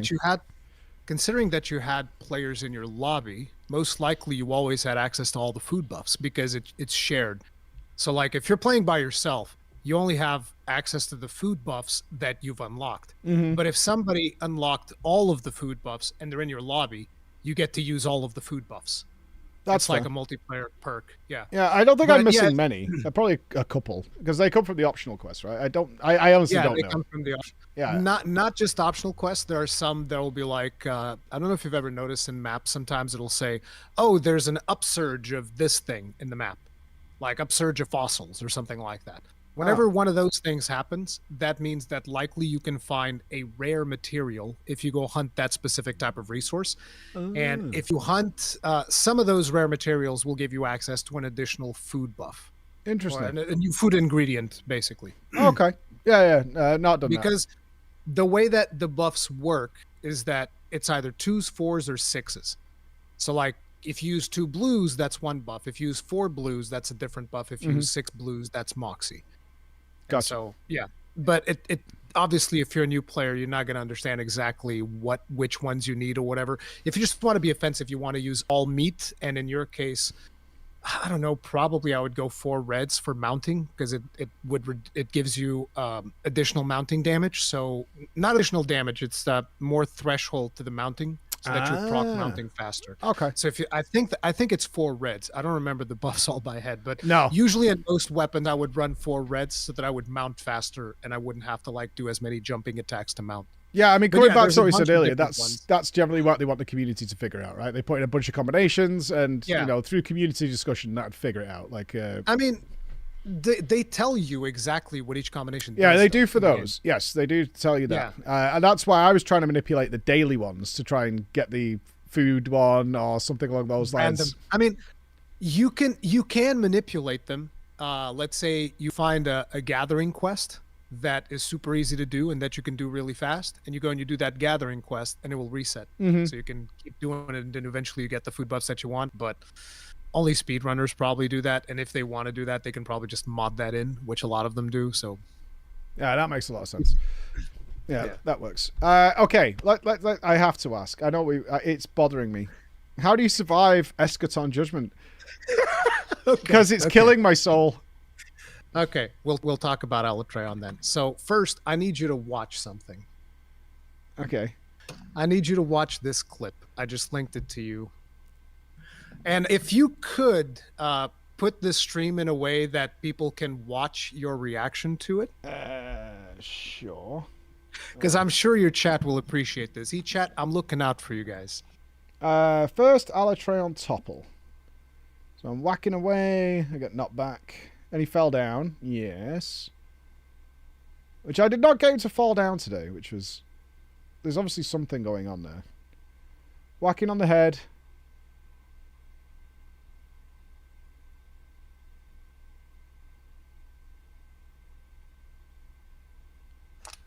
And it goes into the ice. So have I not broke the horns here? Because he's doing ice attack. Did you not listen to what you just said on that clip, though? I haven't got audio on. At the end of it. Oh, yeah, you should definitely You're doing a good put a job little bit of containing audio just for Alatreon's yourself. Just power. for the end bit, for what you say at the end. This is, there's a comment here by the handler, which I didn't hear at all today, which was, you're doing a good job doing the elemental power. I remember this try. So to give context to what we're looking at here, I got fed up with trying to attack the head because it was very awkward with him bobbing up and down and stuff. So I just decided to start whacking away at a leg. And then it said, you're doing a good job. So I was like, oh, we don't actually need to attack the horns to contain the elemental power, which is why I was surprised. I actually got a shocked face on my React Andy camera right now. Oh! oh! Yeah, I was watching to the end. Okay. Is that right? Well, Yeah, 'cause his horns aren't well. damaged. Would you looky here? Alatreon's readying a big attack. Get your healing items ready. Yeah, and this is the one that barely did anything to me because I had half health going into it. So it's something to do with knocking him over. Yeah, it barely touched me. Oh, it did kill me, but I it could was... have survived yeah, that. Yeah, I could have survived that. You could have survived it. So it's something to do with knocking that's him the over? point. So the way that it works is Alatreon has multiple phases, as I'm sure you've figured out by now. Mhm. And the reason you use ice is because he starts with fire. Yeah. So therefore, it's the opposing element. That's what's going to deal the most damage for the topple that you're talking about is going to be ice. You can do the damage with other elements, with the exception of fire, because if he's in fire, he's immune to fire. Yep. So that makes sense. So all of the other elements can trigger the topple, but the most efficient one is going to be ice. Now, if he happens to switch to ice mode, then it's the reverse. So you'd want to have the fire one. Mm-hmm. So the way that it works is, first, you need to get one topple. That's your first priority, which is why when you stopped attacking the head, that was the best thing you could have done. Because when you're waiting for the openings for the head, you don't have enough uptime. Yeah. So once you get more uptime by just attacking him, you're going to trigger that topple, which is a massive opening for damage. Yep. And on top of it, that is what triggers Eschaton dealing less damage. It becomes healable. And you can topple it more than once. I believe you can topple it up to 3 times, but realistically, you'll be able to achieve 2 if you play really well. If you're like an excellent player, you might get 3. I've heard of people getting 3. I think I might have gotten 3 once, which I was like surprised. I was like, oh, I didn't even know you could get 3. But if you get 3, Eschaton Judgment does like almost no damage. You can almost just sit there and do nothing. So that's how Eschaton Judgment works. You have to trigger the topple. Now, the problem with this is that in the beginning, he's in fire phase, but then when he starts charging up and he does like a big red AoE, then he swaps the dragon. When he swaps the dragon, he's not as weak to ice anymore, which makes it harder for you to topple him. So it's in fact, I did it the opposite way then, is because there's nothing mentioned in the game or from the handler about this. As far as they tell you use elemental damage. They tell you to break the horns. They're like, work on the horns. No, not to break the horns. They just tell you deal elemental damage. And then when he shifts into dragon mode, they tell you break the horns. Because once he shifts to dragon, that's when you can break the horns. During the fire phase, I think you actually can't break the horns during fire phase.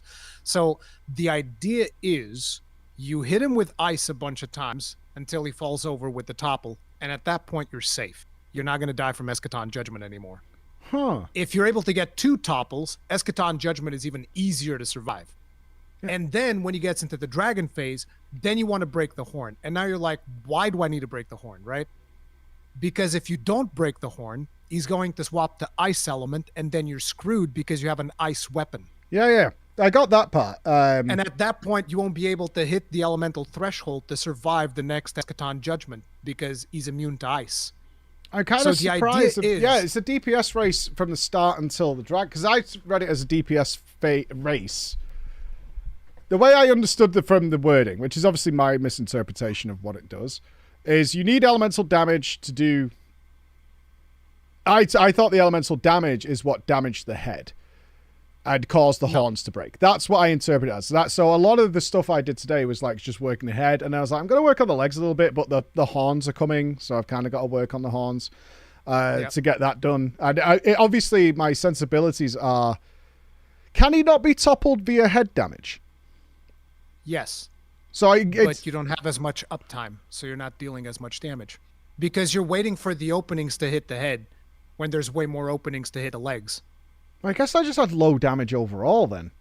Because you absolutely have low damage. Like, let me tell you something else, and I know that your chat is going to be upset at me for saying this.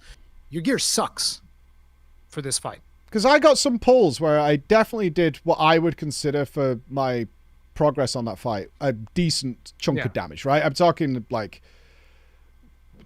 multiple ZSDs into his weakened front legs because they're a weak spot. I had them weakened. I had some pulls where I was like, I've done some really good damage here and some really good combo swings.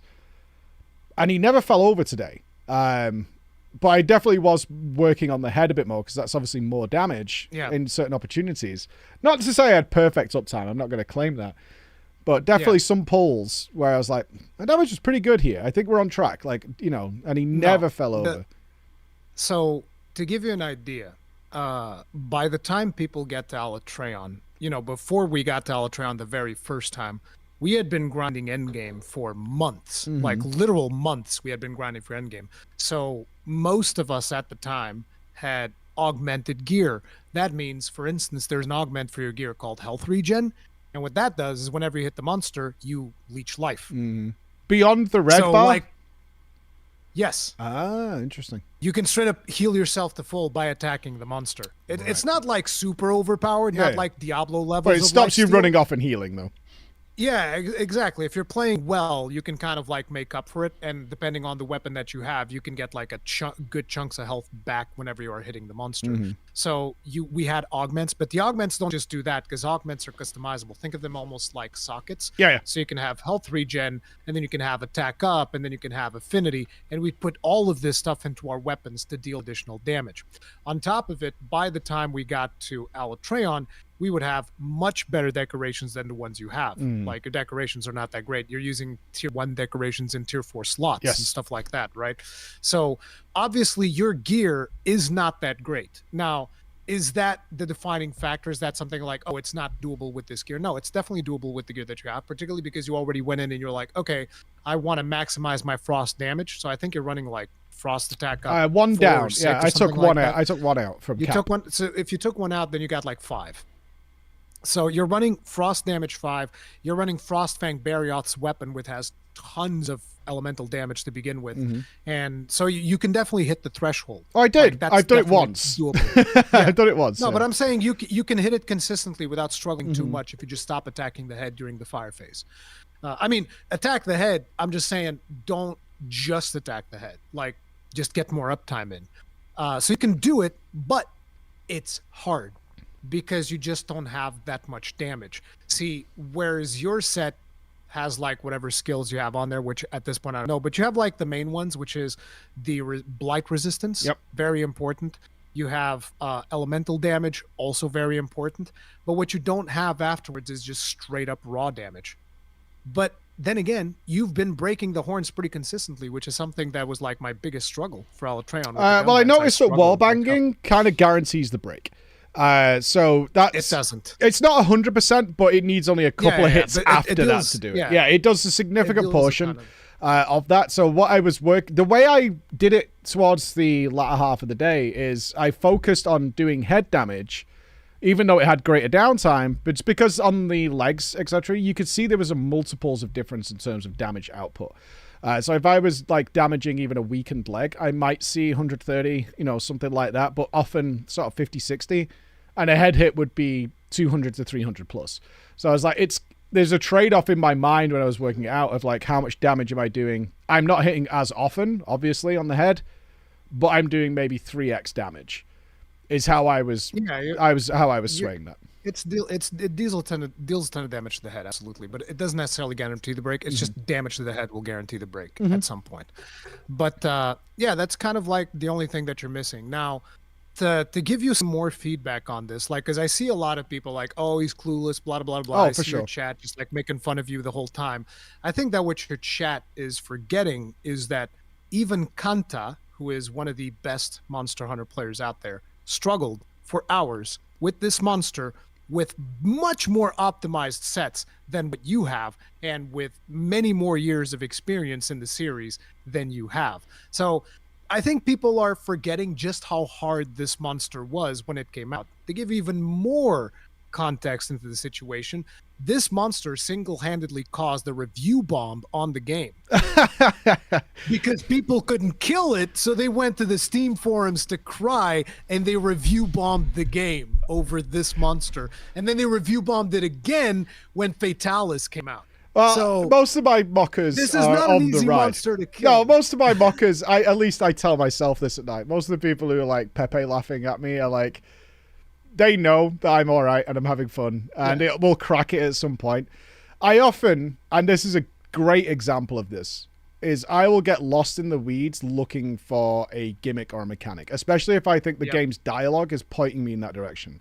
Because obviously my interpretation was the elemental damage is required to break the horns, right? That's how I took it.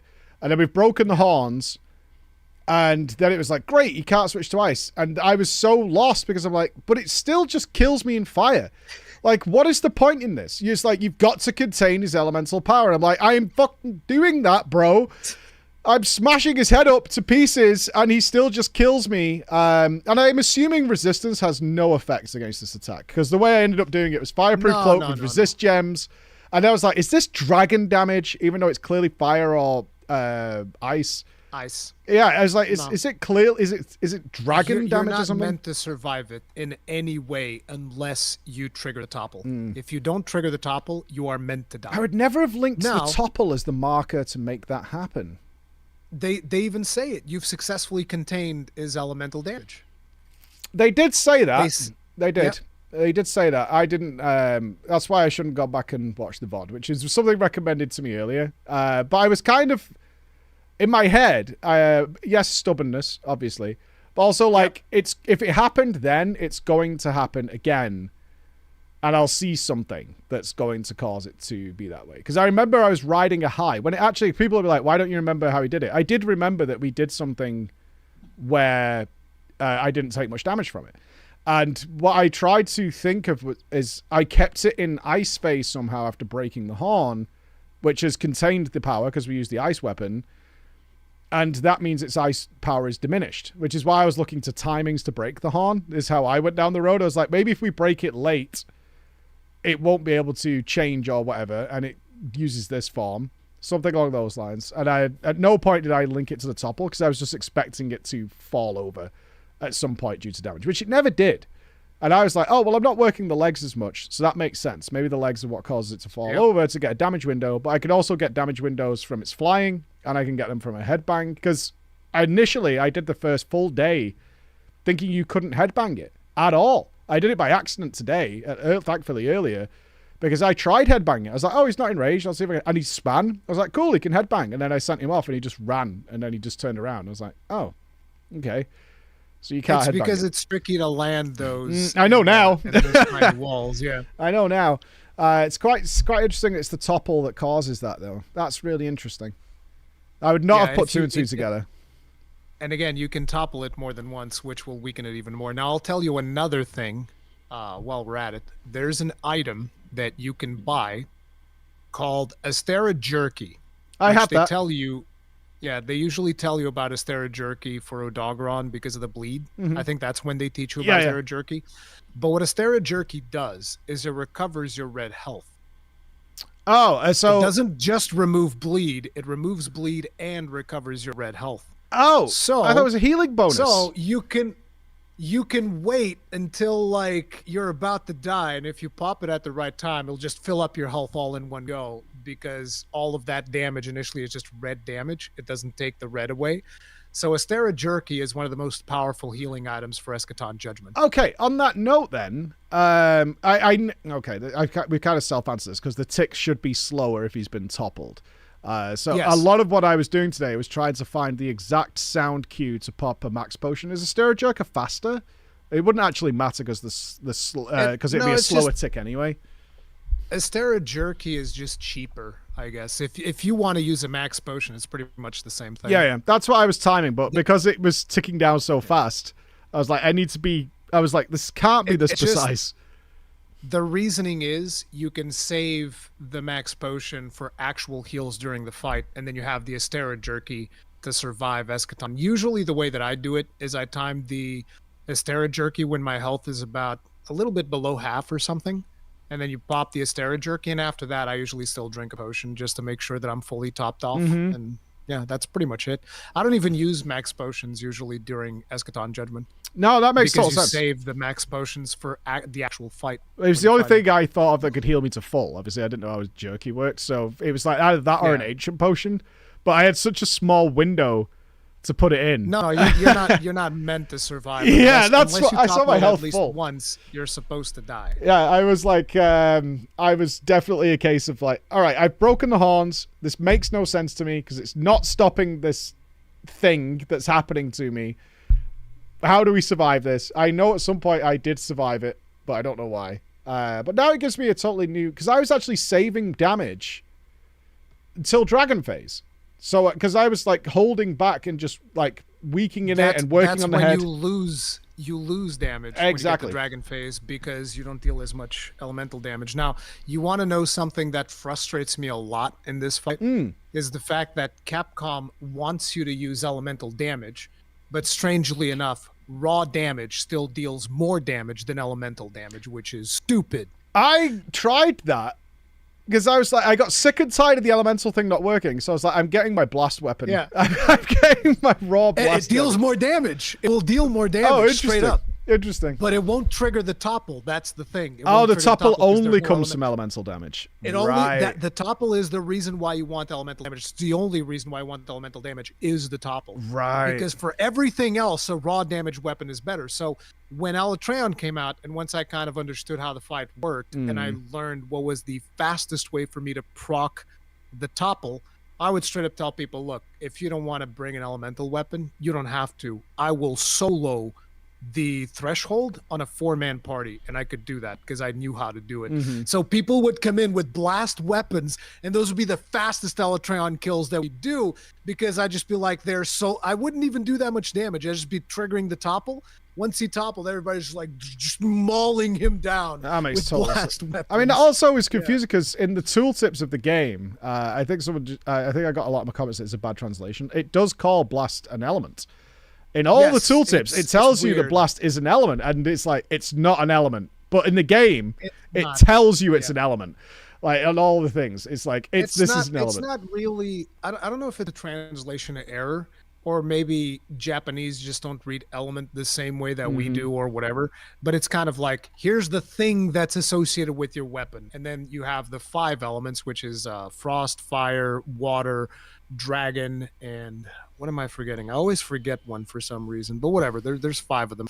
And then there's the ailments, which is poison, paralysis, sleep, blast. And again, I might be forgetting something, but those things, the ailments, are not elemental.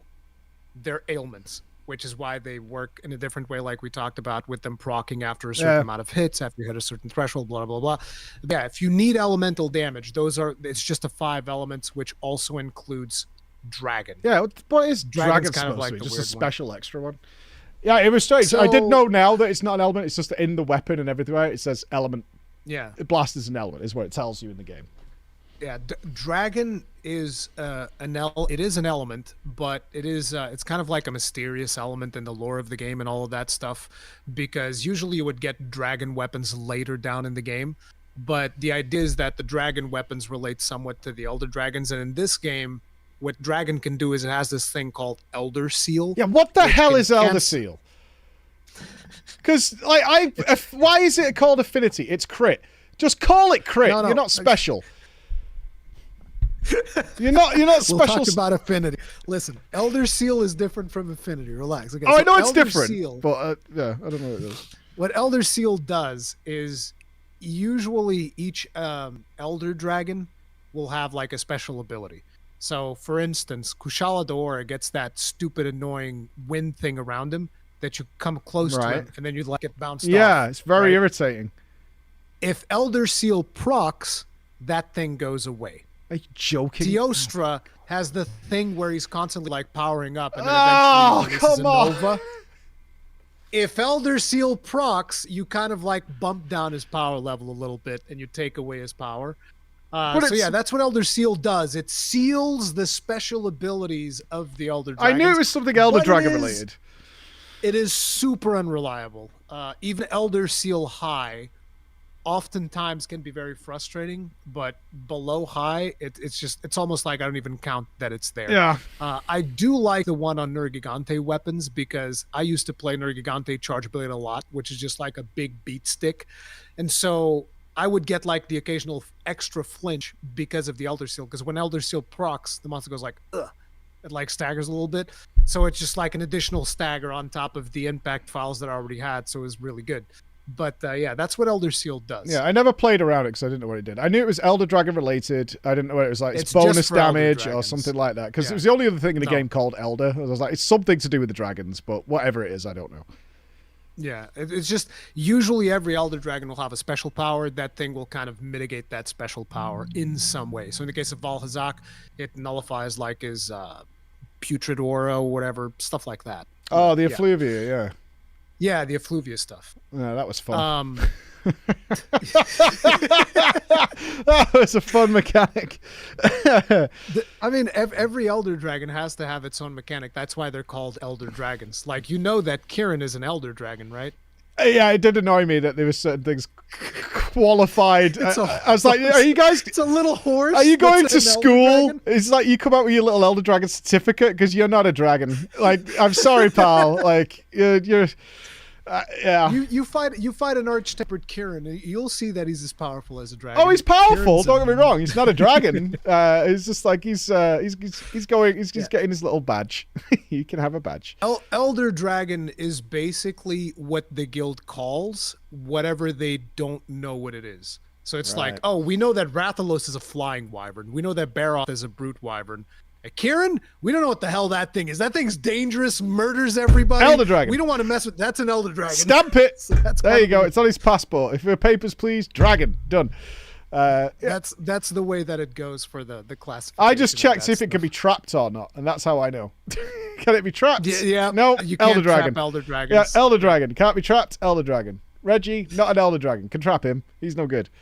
Yeah, you don't qualify, Reggie. Reggie. It's funny because then whenever you have the new players, you can tell them like, oh yeah, you should totally capture that Teostra for extra rewards. Oh, that's mean. That's really mean. You got. I've never done. I've never done that. Yeah, it's like in fact, if you do Lunestra and Teostra and capture them both, you get a mega weapon. It's awesome. Yeah, exactly. If you do that there one, you go. yeah, it's a really cool weapon. You should do that. It's so fun. Yeah, enjoy yourself. No way. That's affinity then. It's just crit. Is what I figured out. Affinity is basically crit. Yeah. And I think your chat was telling me that you were running crit boost without having affinity. That's a terrible idea. No. People were telling me that. I don't know if you were or not. I'm saying like every now and then I'd go in and read chat a little bit. They'd be like, "Oh, Mike is using crit boost without affinity," and I'm just like, "Ooh, that's a terrible idea." I don't think Usually so. you want to have around 80% crit, give or take, before you even put a point in crit boost, because otherwise it's more valuable to just put into crit. No. So affinity affinity is a 1.25 multiplier. Oh, it's so quite low then. 25% more damage. Okay. Yeah, and then if you put critical boost on top of that, it'll be an additional 5% per critical boost point, and you can take that up to 40% additional damage. It's low, but it's still the most valuable source of damage in the whole game. Including elemental. Even Can like, elemental damage add to the crit? Is it rolled into the main number? Elemental damage sucks. Is it a separate value? How is it calculated? What? Elemental versus raw. Is it rolled into one and then multiplied on top of that, or is it multiplies the raw with the? See, this is the stuff I really like. It's like, how are they mathing it out? Yeah. So the thing is, you remember when I told you earlier about movement values? Yep. So there's a movement value for raw damage, which is based on the specific move that you're doing and the sharpness level of the weapon, which is brought into the equation as well. And then there's a separate calculation done for the elemental portion. I don't actually think that normal affinity even buffs your critical damage. Really? Okay. Yeah. So the way that it is you in Monster Hunter World specifically, because that's the thing, they change the formulas all the time. In Monster Hunter World specifically, elemental damage just kind of sucks. It's not particularly good unless you are playing certain weapons. So the idea with elemental damage is the faster your weapon is, the more benefit you can take from elemental damage.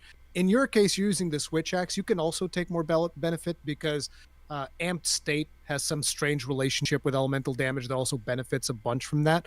If you are using a file that is an elemental file, which I actually don't know what type of file Frostfang Barrier is. I have no idea. Because if you notice, your weapons, all of them have files. Like, I'm pretty sure that Raging Brachydios will be a power file.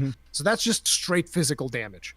If you do an exhaust file, that's kind of like stun and sleep and stuff like that. And if you do an elemental file, that will deal more elemental damage. And that kind of, I think, makes it worth it for the Switch X, because that's a whole nother thing. Depending on the weapon that you play, you can tell whether or not elemental damage is worth it. So, for instance, Greatsword, elemental damage is worthless. Greatsword is just like big raw damage because it's a slow weapon. Hammer, it can be both ways, because Hammer has that move where you slide and it does like the spinning bludgeon thing. Yep. So if you're doing a lot of spinning bludgeon, element can kind of work, but most people that play Hammer just go raw damage. They don't care. Dual blades, definitely elemental damage. Elemental damage is goated for dual blades. So for dual blades, definitely want that. But again, it depends on the speed of the weapon. The faster the weapon is, the better you will deal with elemental damage. Okay. Yeah, that makes sense. And then there's also like elemental crit, which is separate, because I think is it critical elemental critical boost or whatever it is. There's some skill in there because like some of these skills change and whatnot. And usually I don't mess with elemental too much. But yeah, there's specific skills that will also increase the critical of elemental. But I believe that the more experienced people that really dive deep into the numbers have always said, yeah, it's not really worth it that much in World. It is worth it though in Rise and Sunbreak, where you'd be able to do something like an elemental charge blade would deal upwards of 1,000 damage per file, which file is like every time you do this special attack called Super Amped Elemental Discharge, you'd unload like 10 of them. So you can do like 10,000 damage. Oh, very cool. It's just like, so you could go like, oh, boom, and just like murder something. There's a weapon in World that you can do something like that, which is a weapon that comes from Kolth Taroth, the strong ice, whatever. They have that. It's a weapon that just has tons of ice damage, and you can use that weapon and you use Super Amped Elemental Discharge on a monster that's weak to ice, and you will delete it from existence. But again, usually elemental damage in World is very edge cases, so for the most part, you don't tend to use it all that much. Yeah, I wonder if that's why they went with Alatreon having all these elemental things. If Yeah, people were dodging exactly. it. They usually build bosses like that because people aren't taking advantage of the things Exactly, we've made. Yeah, yeah. that makes sense from a dev point of view as to why it's like But that. the thing is, elemental damage still sucks because you can still deal more damage with raw damage on Alatreon. Yeah, but the which fight is don't one of the work things without I it. was so pissed off. Yeah, it totally makes sense because you find often when they bring things like this in is like, you weren't utilizing some resource we gave you, so now we're going to make you Yeah. care about it, and we're going to have to force yeah, you. we're going to force you to care about it because otherwise we're pissed off that you're not using some of the things we've made for you. So now we want you to try those things because you're all using raw smarky weapons and just boshing everything in the face, and that's not what we want from you. See, and that's the thing. I've always been the type of player that I love aligning myself with the element that is opposite of the monster. So I'm like, oh, this monster is weak to fire. I'm going to go and hunt a bunch of monsters to go make like a fire set. And then I'm going to bring my big fire set and bonk you down. But yeah, usually if you just go for raw, that's usually the best optimal way for 90% of the weapons. Okay. Unfortunately. My other question. Now, Go on. there's another thing about affinity. Oh. Affinity can be negative, which you've noticed. Certain Yeah, weapons certain have weapons negative start on affinity. negative. Yeah. What happens with that is there's a chance that you will deal a negative crit, which is 25% less damage. on your Oh, attack. that's mean. Yep. That's really mean. Like when I read that, it means that you're going to need to get a base amount of 20 before you can start critting. That's what I'm reading. Yeah, that as. exactly. But you also get negative crit, which I don't know if I've seen you do that or not. But yeah, there's if you notice sometimes if you gotten one of those, the way that it shows up is you'll hit the monster and then there will be like a little red underscore under the damage number.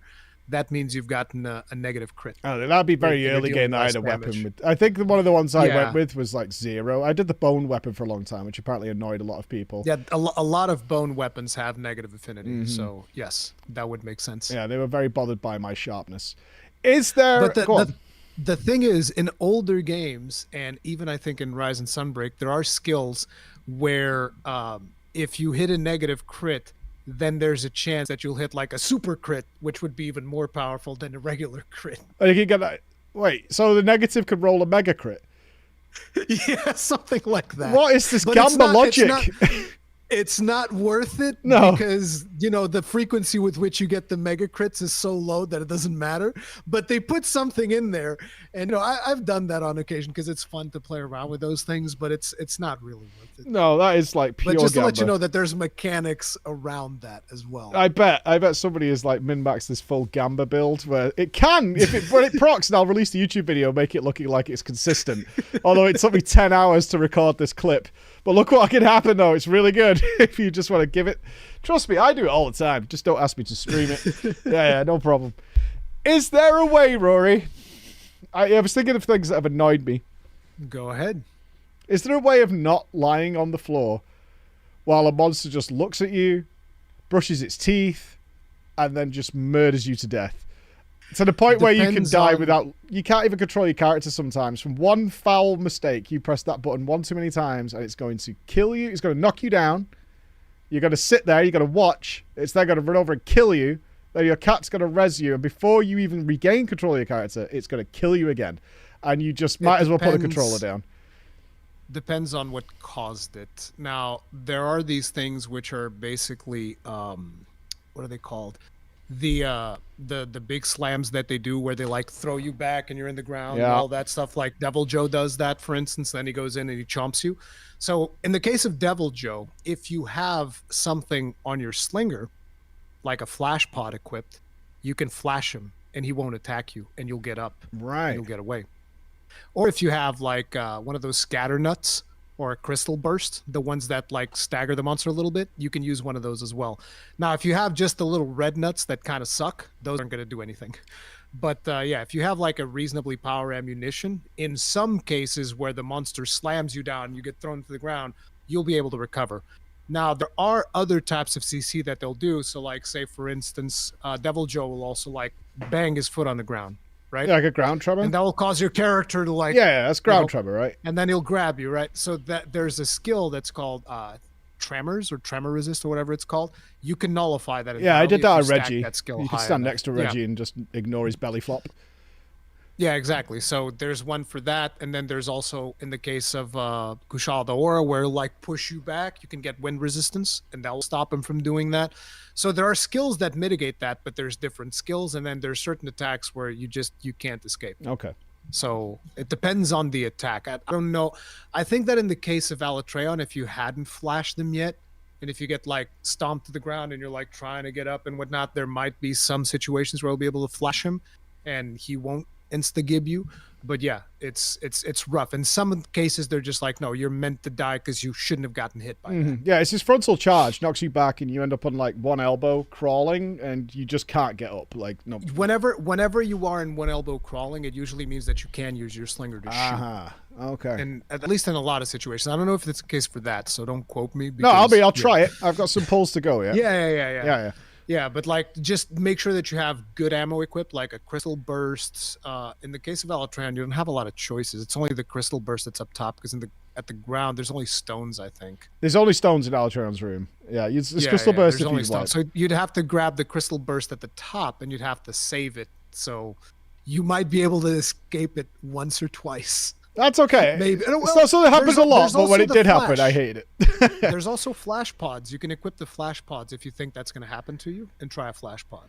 Yeah, I mean, I'm usually ready for a wallbang, but we'll see. I'm not gonna promise you it's gonna work because I don't remember everything about Alatreon. It's been a long time since I've done that. Oh, for sure. I can't wait to get back in because now I'm going in like raw. Chop his toes off, teach him a thing or two. Let's talk about evade extender versus evade window. Yes. What are the iframes in this game? Because they boggle my head. So, for starters, if you ever played a Souls game, you can consider the iframes of Souls to be giga generous when compared to Monster Agreed. Hunter. There are iframes, but they are super tight. Super tight. Now, evade window will get you like, I think close to 3/4 of a regular roll in Dark Souls, maybe. But you need like evade window 5. So evade window. Let's get these right. So one is the iframe booster, and the other one is the one that goes further.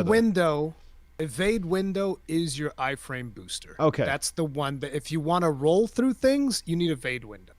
And evade window has kind of like 2 thresholds that you really want to hit. So like 2 evade window, you probably will barely notice a difference. 3 evade window, you'll be like, okay, I can kind of like do something with this. 5 evade window, you'll be like, oh, this is so good. I'm never going to be able to not have 5 evade window again if you get used to 5 evade window. So usually like for a lot of people, 3 is the sweet spot. In my the Alatreon kill that I was pretty happy with, I think I was running 4 evade window on my Gunlance build. Right. Evade extender is the one that extends the distance of your rolls. Now, the thing about Switch Axe, for me personally, is I think Switch Axe is damn near unplayable without 2 evade extender. I mean, I've been caught so many times just being a centimeter too far.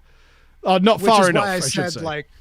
Which is why I was saying, like, to your chat when I said that I was gonna do the thing with your set, I was like, man, can I just have one evade extender, guys? They're like, no, same set as mine. And I was like, God, I just want one evade extender, man, just one. Yeah, it's painful. Does evade window not work? Okay, so my theory was evade window works on physical attacks, but not on any form of splash damage. Evade window works on everything.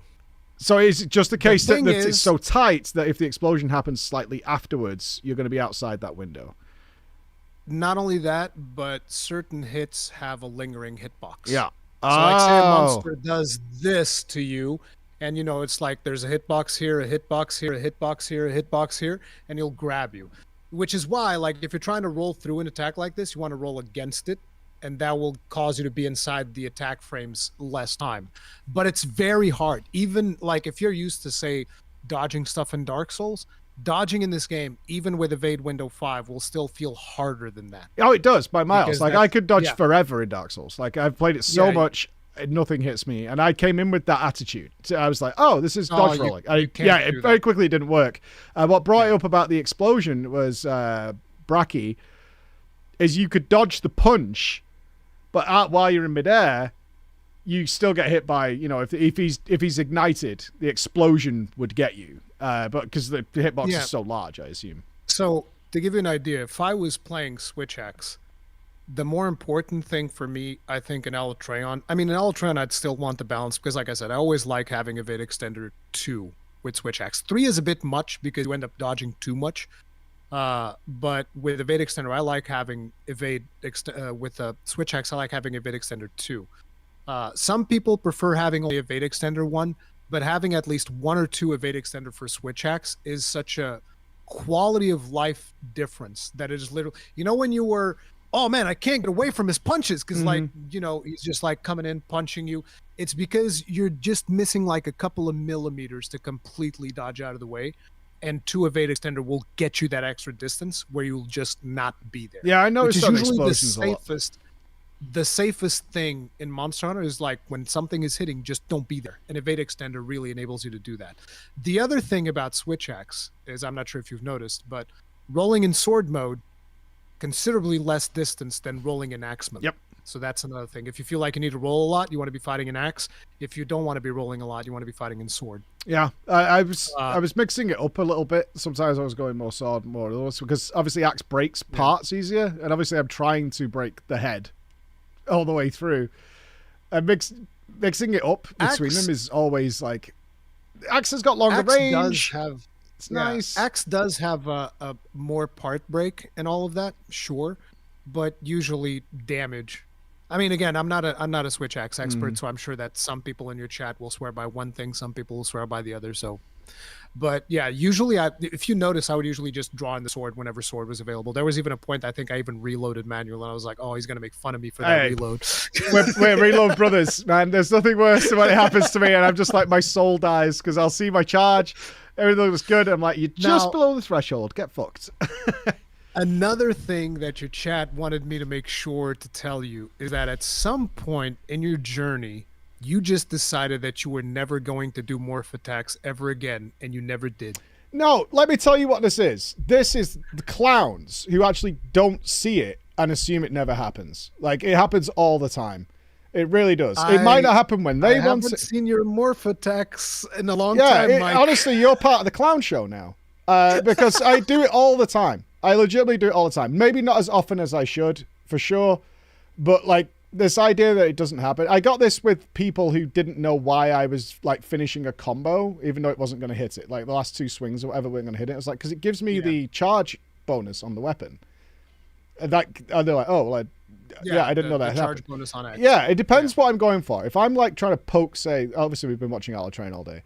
If I'm trying to poke, I'm probably going to go into Axe, but you can watch through most of them we'll be doing like Axe, but the charge is good. We'll morph attack into Sword to keep it going. You can't do super long combos on that fight, you know, just the nature of it. It's just there's a specific morph attack then that I think most people would want to see you do, which is the most powerful morph attack. Maybe I've not done that. Maybe I've not done wild swings into Sword.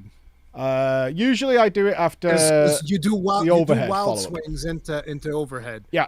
You should try doing wild swings into sword, because that will do one of the highest damaging attacks of that weapon. So that combo that I do that has a morph attack at the end of it would be wild swings into the overhead and then into the morph after that. Does it come before that? Yeah, you don't do the so you do the overhead Right. first if you want to do that, and then you go into wild swings again, and then you go into the transition, because that's the one that all the Switch Axe mains use, for instance, for wake up.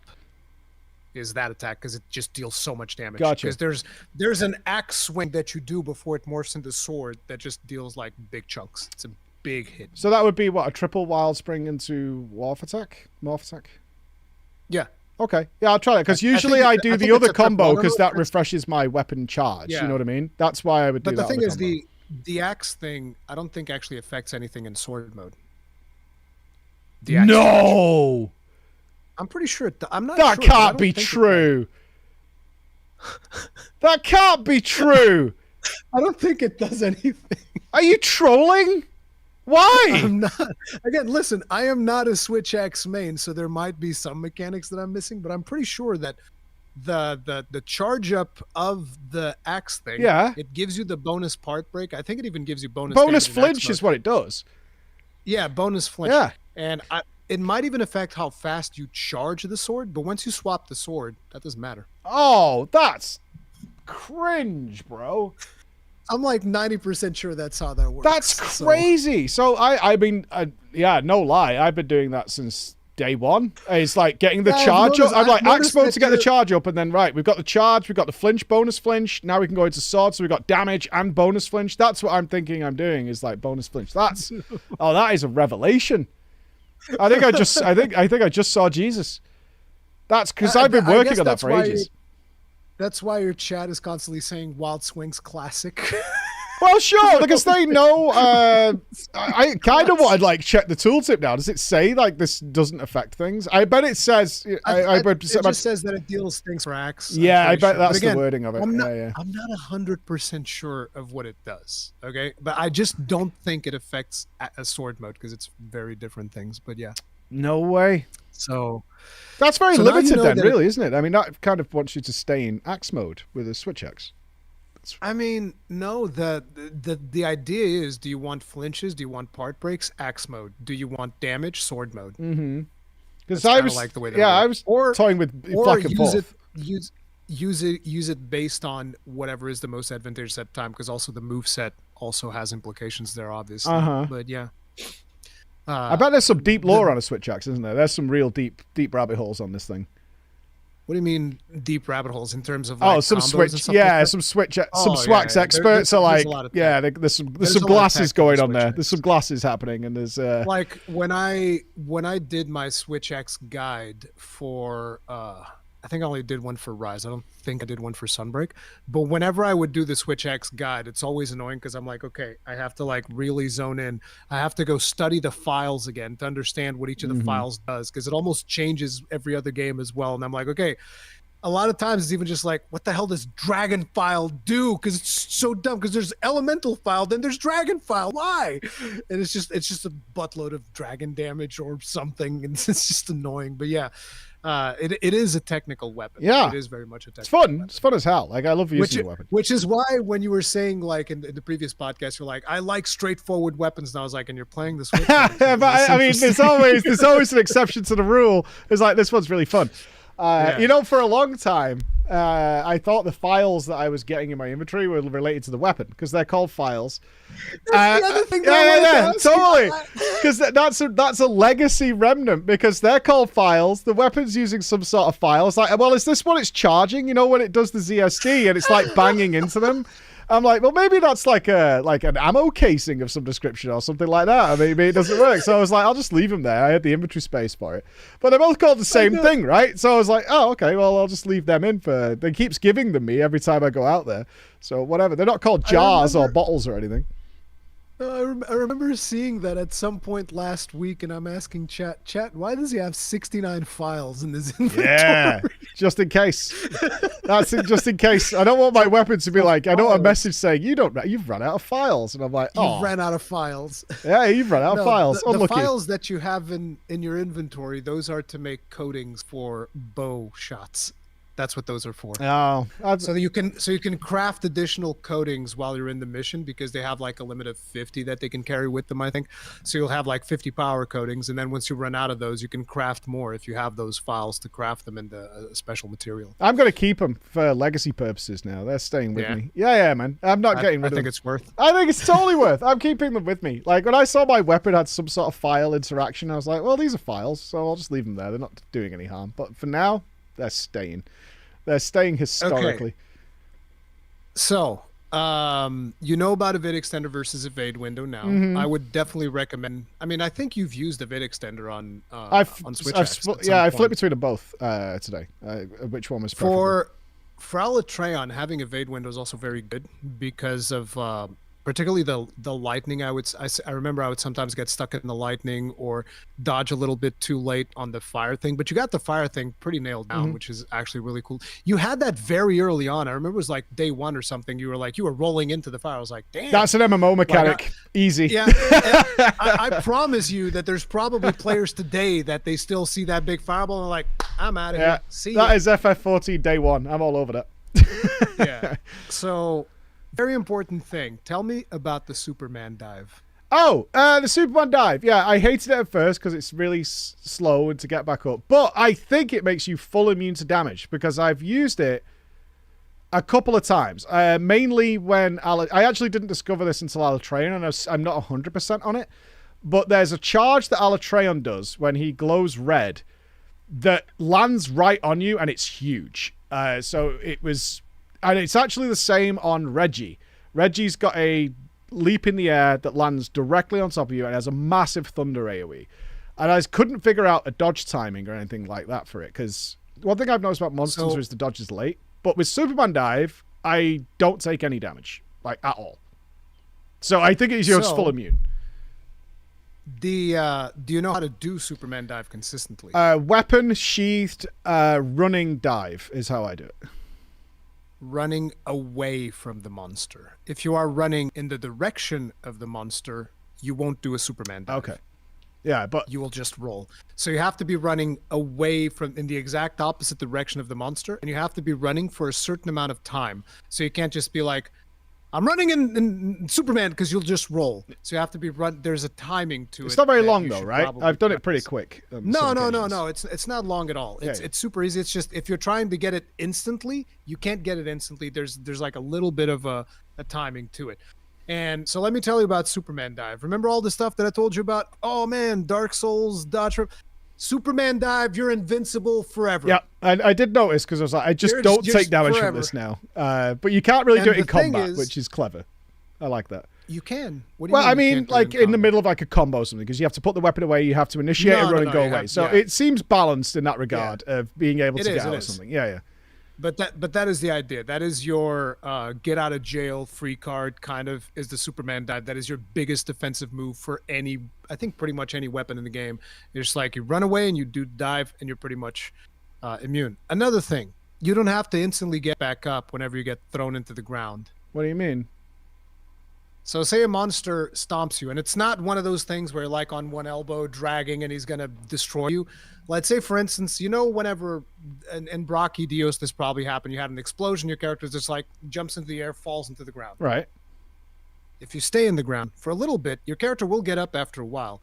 But if you stay in the ground, you're still immune. For how long? Until your character gets up. Because your character will You're just get up full immune, even if there's explosions and things going on around you? Explosions. So it's like, because you're considered as being recovered from a big hit. Yeah. If you stay on the ground, you can survive a lot of things. Explosions, I don't remember exactly specifically for Brocky, because there's like explosions in the ground, they blow you up. I don't know if those counts, but usually most things, yeah. So like a monster's wombo comboing you, and you're like trying to get back up to get out of the way, you're gonna die. But if he wombos you once and your character's like in the ground and you don't move, he'll just like keep going and you'll be fine. No way. Yeah, so you should try and time when you get back up. I get how it works. That's such an odd mechanic. It just leaves you immune in that state. Because obviously your temptation, rightfully, is to get up and get the hell out of the way. Yeah. Because they don't want you to get like super womboed. Oh, Like, I'm I the think, king of being super womboed. Like, yeah. Call me anytime. I'll tell you how to get super. I think in Rajang even, like, if you get hit by his beam and you try to get back up, you'll get hit again. Yeah. But if you get hit once, you can stay on the ground. Oh, and controller wait out smash the rest of worthy. the beam. 100%. Because I'm Yeah. like, I just can't get out of this no matter what is happening. Yeah, There's so- nothing I can do. Rajang hits you with the beam. You fall to the ground. You're still alive. Don't get back up. Just wait. Beam goes away. Get back up. Is that in one of the afterwards. tutorials? Have I missed that? I do not know. That one might be one of those that you call acquired knowledge. Yeah, maybe. Because that's kind of an important one, because you are very susceptible on many of the monsters to just be like, Everybody I can't control. Everybody instantly wants to get back Of course. up. Yeah, you want to. Yeah, of course you would. Why wouldn't That's you? the thing. Yeah, you're down on the floor and you want to get out of the way, and he's blowing up the area and something else is happening. I'm gonna have to, and that's gonna be so hard for me to implement. I guarantee you, I'm gonna mess that up because. Oh yeah, like fighting that urge. Yeah, it's gonna be super hard. Yeah. I still do it sometimes. I was get up, get out of the way. But if you just stay down a little bit longer, you will survive. So yeah, you're able to do that after certain hits. Not all, but after certain hits, and you will survive a lot of things. I'm not reading any of my YouTube comments after this because I'm not.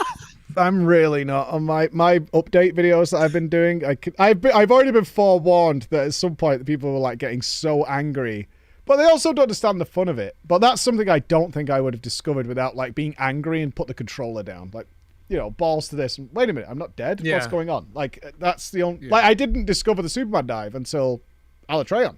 Because it was the only time that it made sense to use, because like, I just can't get out of this thing. So I was running and diving, and like that definitely hit me, and nothing happened. When you start using Superman dive now, you're gonna be like, this is overpowered. Like, what? I could have done this the whole time. Oh, I What? already am. Only there. Like, I already am using it as. I haven't been stressed about that attack since I realized that, but I didn't find anywhere else to sort of weave it in on that fight. It was like that attack in particular. Yeah, but sucks.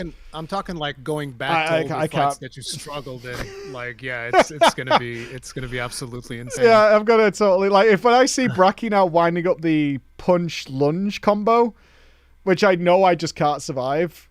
I'm pretty sure now I think back I could have just like not pressed anything and I would never die to that mechanic. Yeah, there are some times that you can. I mean, I don't know which of those specifically you're talking about, but there are some that you definitely died because you were getting up too fast. Oh, 100%. It was the I think it's called the punch dive that he did, because I knew it's weird in Monster Hunter is you know you're dead, at least I thought, 25 seconds before you die. Oh yeah, because you see it coming. Oh, the foresight is there. It's like, oh god, he's punched me. It's over. And I'm like, I can't do anything now. At least that's what I thought for so long, and I'm just going to die. And there's nothing. And if the only time it ever saves me is when the cat accidentally pulls aggro or something like that, and he just randomly turns around, and he like clutch. Another mechanic that you're not aware of is once your mantle wears out, you want to remove it as fast as possible. Why? Because the cooldown doesn't trigger until you remove it. So like, say you have a fireproof mantle and it just ran out and you're still with it, the cooldown for the fire mantle hasn't started because you're still wearing it.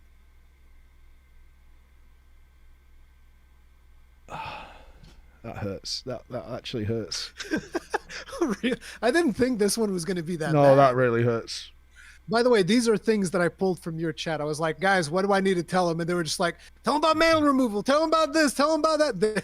They're the ones who fed me all of this stuff. Why would it work that way? Why? Because that's just the way that they designed it.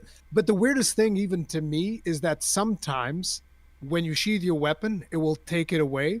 And sometimes it won't, and I don't know how it works either. I just know that whenever I can, I instantly take it out so that it refreshes the cooldown and starts counting towards it. But yeah, if you're just like wearing it in its inactive state, then yeah, there's nothing.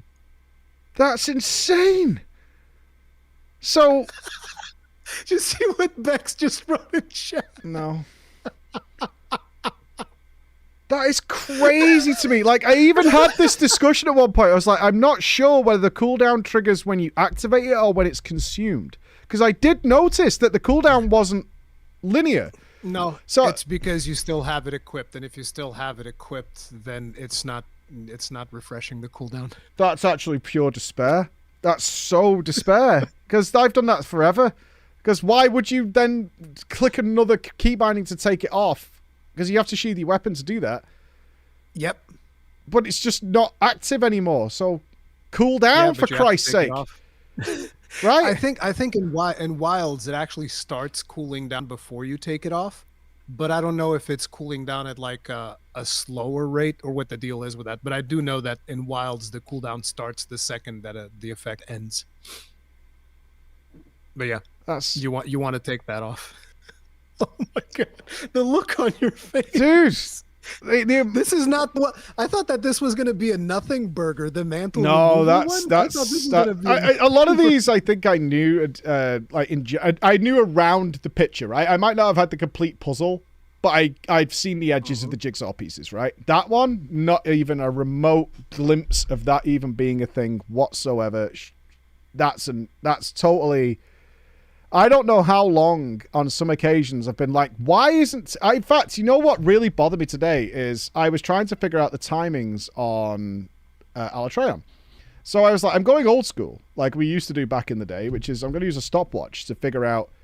Yeah, I saw you doing that. Yeah, I was like, I want a stopwatch. And it came very apparent to me that... It was like 5 minutes in, and my 1 minute 30 cloak hadn't reset. I'm like, what is going on here? Maybe I had it up for a really long time, because sometimes you'll put up like temporal cloak or whatever, and you just don't get hit, so it lasts its full duration. So I was like, oh, well, the cooldown started way later than when I put it on, right? Or the fire cloak isn't getting consumed, so it just stays on for a bit. Now I understand. I understand why they told me to tell you. Yeah, so I've got like minutes of potential time. Because, in fact, on Alatreon, it must have been driving people insane because I didn't use the fireproof cloak until Eschaton. So I just used Temporal Mantle just on for the entire phase because I was not using the fireproof cloak until then. Oh, which is like 5.5 minutes into the... In fact, it's 5 minutes and 50 seconds to let you know as to when it happens. And I could have used Temporal Mantle, 3 times during that duration? No, I don't think it's 3 times because they nerfed Temporal, so I think it's got a longer... You can probably use Temporal twice, maybe, before the first Eschaton. I'm not 100% sure. But I know that Temporal used to be so much more overpowered than it is right now. You have no idea. Like, Temporal was just like, okay, I get to just do damage for free for like 2 minutes or whatever was the duration on that thing. Because right now, the way Temporal works is whenever there's a dodge, it reduces the timing on it. Yeah. Before, it's just like, no, it's a strict timing. Doesn't matter how many times that's broken. That's super stupid. Yeah, that was so busted. It's totally fine on charges. No idea. Like Rocksteady. Yeah. Rocksteady is so fun unless you happen to get stuck in the wrong animation. And you hear it go ding, ding, ding, ding, ding, ding, ding, ding, and you just see your health bar and you're like, oh, sweet Jesus. Rocksteady is a kiss and a curse. Mode. Yeah, Rocksteady is a kiss and a curse. Sometimes it's really good, and then sometimes it absolutely screws you over so hard. They don't call it the suicide mantle thing. Oh, that makes total sense. Yeah. Here's a tip for Rocksteady. If you're not using Divine Blessing already, you can just put 2 Divine Blessing on there to kind of like help you tank through hits. That's what I usually do. I'm rocking 2 for Alatreon. Yeah, I'm on 2 Divine Blessing for that. Yeah. What is the cooldown on that thing? It seems random. Is it just a chance? On what? Divine Blessing? Yeah. It's just a chance. Oh, yeah, because sometimes I've seen it go back to back to back to back. That's why people... Yeah, that's why people like to say, oh, if you kill it with Divine Blessing, it doesn't count. Because it's random. I'm sure. Okay, whatever. But it's ridiculous. Stop using the tools of the game, nerd. I always tell people, like, okay, just don't use Affinity then, because that makes the fight go faster. It's not fair. It's also a random chance, unless you can get it up to 100%. Yeah, why are you using a weapon, loser? You should do it with a can of Coke. See what's going to happen. I can't believe the cloak thing. That's the biggest one today. Another important one. No. Have you heard about something called armor charms and power charms? Yeah, I have 2 in my inventory. I have 4 in my inventory. I have 2. Oh, you have 4 of them. So you have the armor charm, the power charm, and the armor talon, and the power talon. Yes. All of them in your inventory. I have all of them in my inventory. I will admit, someone spoiled and said they stack. And so I thought they were lying, and I tried it. I was like, no, it totally stacks. Because people told me that you were just using the armor talon, power talon. No, we use so them I all. just wanted to make sure that you were aware of those. Yeah, someone did So spoil another that one. thing, yeah. So another thing people wanted me to tell you is how to do camera recentering. So the game does have a lock-on feature for you to lock onto the right monster. stick. I wouldn't recommend that. No, it's not the right stick. Oh. There's an actual camera type that you can put in the options where it will straight up do like a Dark Souls lock on. I wouldn't recommend it. It's not very good because then you lose situational awareness of everything else that's going around the map and you're just looking at the monster. And I'm sure you've noticed there's traps, there's walls, there's all these things you got to look for. But there is a functionality on it, which, like you said, you press right trigger and it will do like a lock on thing. And then if you press L1, your camera will shift towards where the monster is. For what, without being locked on? Because the only time I've considered using lock on was Yes. Reggie, because he jumps over you a lot and the camera doesn't turn fast enough to see what he's doing. Exactly. So if you use again, you might have to go through the settings because the settings have very weird things when it comes to camera. But there is a setting in there that will let you just like you press L1, it'll focus on the monster, but it's not like sticky, so it won't like stay that way. It's just more like, oh, he moved over here. Turning it with the right stick is going to take too long. You press L1, it just goes like, I definitely want that. Yeah, just for sure. instantly Yeah, it's retargets. rare. It Yeah. happens now. It was Reggie was the main one where it was like, this is just really Yeah. irritating with him. But how does that work with multiple That'll monsters definitely then when help. they're having like the battle royale?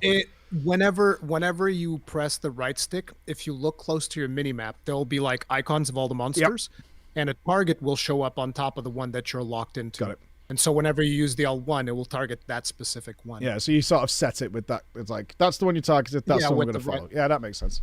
Yeah. So even if there's like 3 monsters all fighting each other, whenever you press L1, it's just going to focus the one that you selected.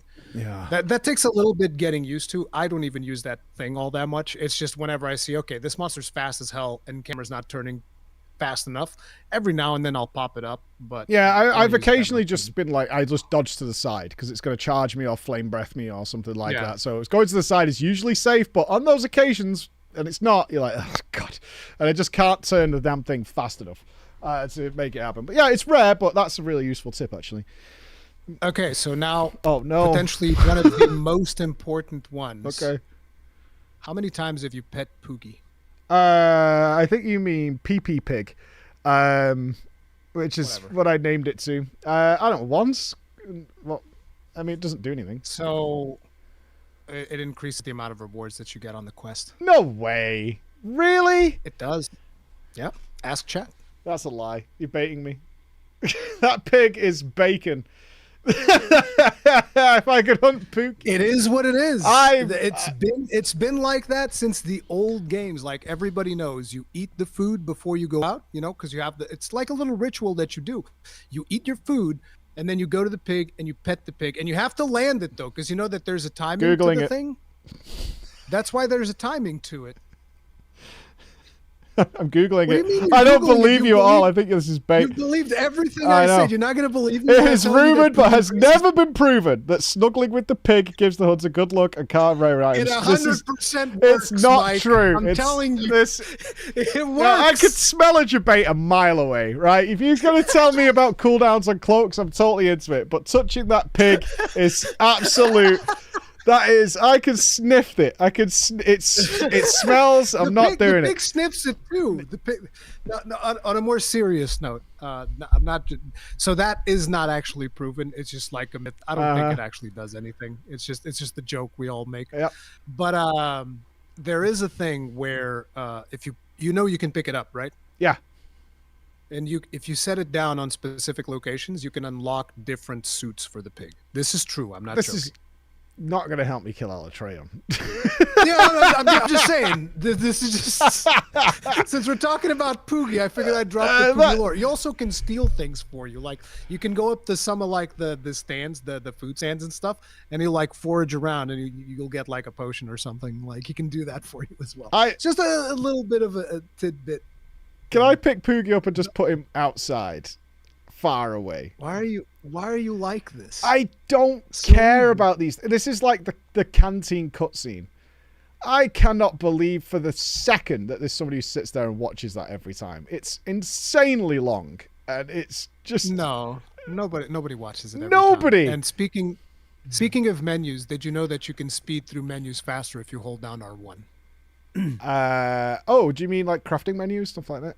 I mean, I use right trigger to like, skip for to like instance, between the types. No, the quest dialogue. You know, the zoom in when she's opening the book, and if you hold down R1, that goes faster. Oh, okay. Yeah, I mean, I try to avoid speaking to her at all costs. So I would rather run, if I was in like the original town, I'd rather run down the stairs and use the board than speak to her. Yeah, but even if you go to the board and you hold down R1, the animation of you going to the board and selecting all of that stuff goes faster. Oh, really? R1. Okay. Yeah. Oh, that's a cool one. And so did you go on? Did you ever figure out what the roaming ballista was? No. Can I? Oh no, my God. I've only the last time I used it was that fight. I've never had to use it since, and I didn't figure out what it was. We definitely have to talk about it. So in that arena specifically, and this is going to be important if you do proceed to do the next couple of hunts, there is an artillery piece there that you will undoubtedly have seen that looks like a Gatling gun, basically. Right. That's the roaming ballista. Except it usually isn't activated at the beginning of the quest, which is why they tell you, hey, the roaming ballista is activated. Now, what happens with the roaming ballista, the reason why it's so cool and so important, is you jump on it and it's on a rail. Okay. So you can move while you are shooting. Wait. Now you can... The roaming ballista isn't what tied Velkhana down? No. Oh, that's just... come on. I thought that's what it was. Because it went that's up. A scripted thing. It just happens. But that's what I thought that was, because it says the roaming ballista's ready, and like 20 seconds later, she got pinned down. So I'm like, oh, we've pinned her down with the roaming ballista. No, the roaming ballista is an artillery emplacement that you can see. You'll notice that there's like a rail in the ground.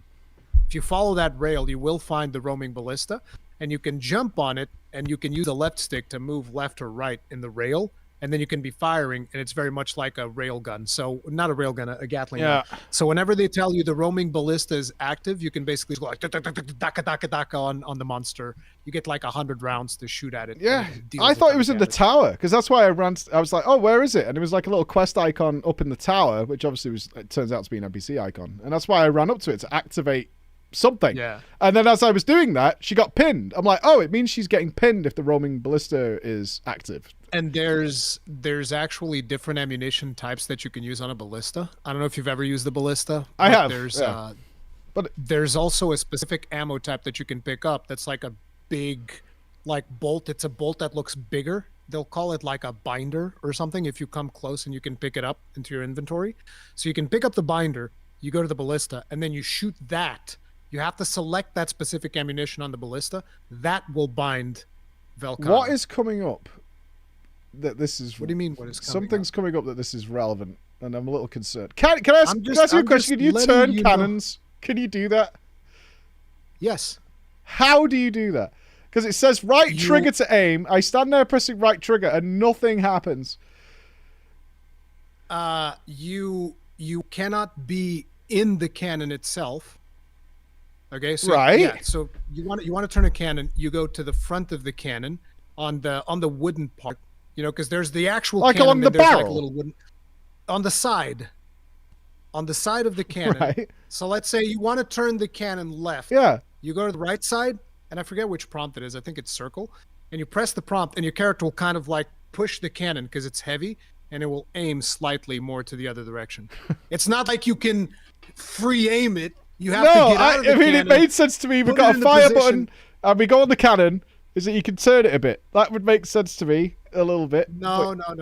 Because the idea for this is that you have to look at artillery as kind of like something that is more designed around multiplayer. You can use it in single player, but it is harder. The intent is that somebody is dealing with a monster and somebody else is in the background, like setting up to shoot a cannon.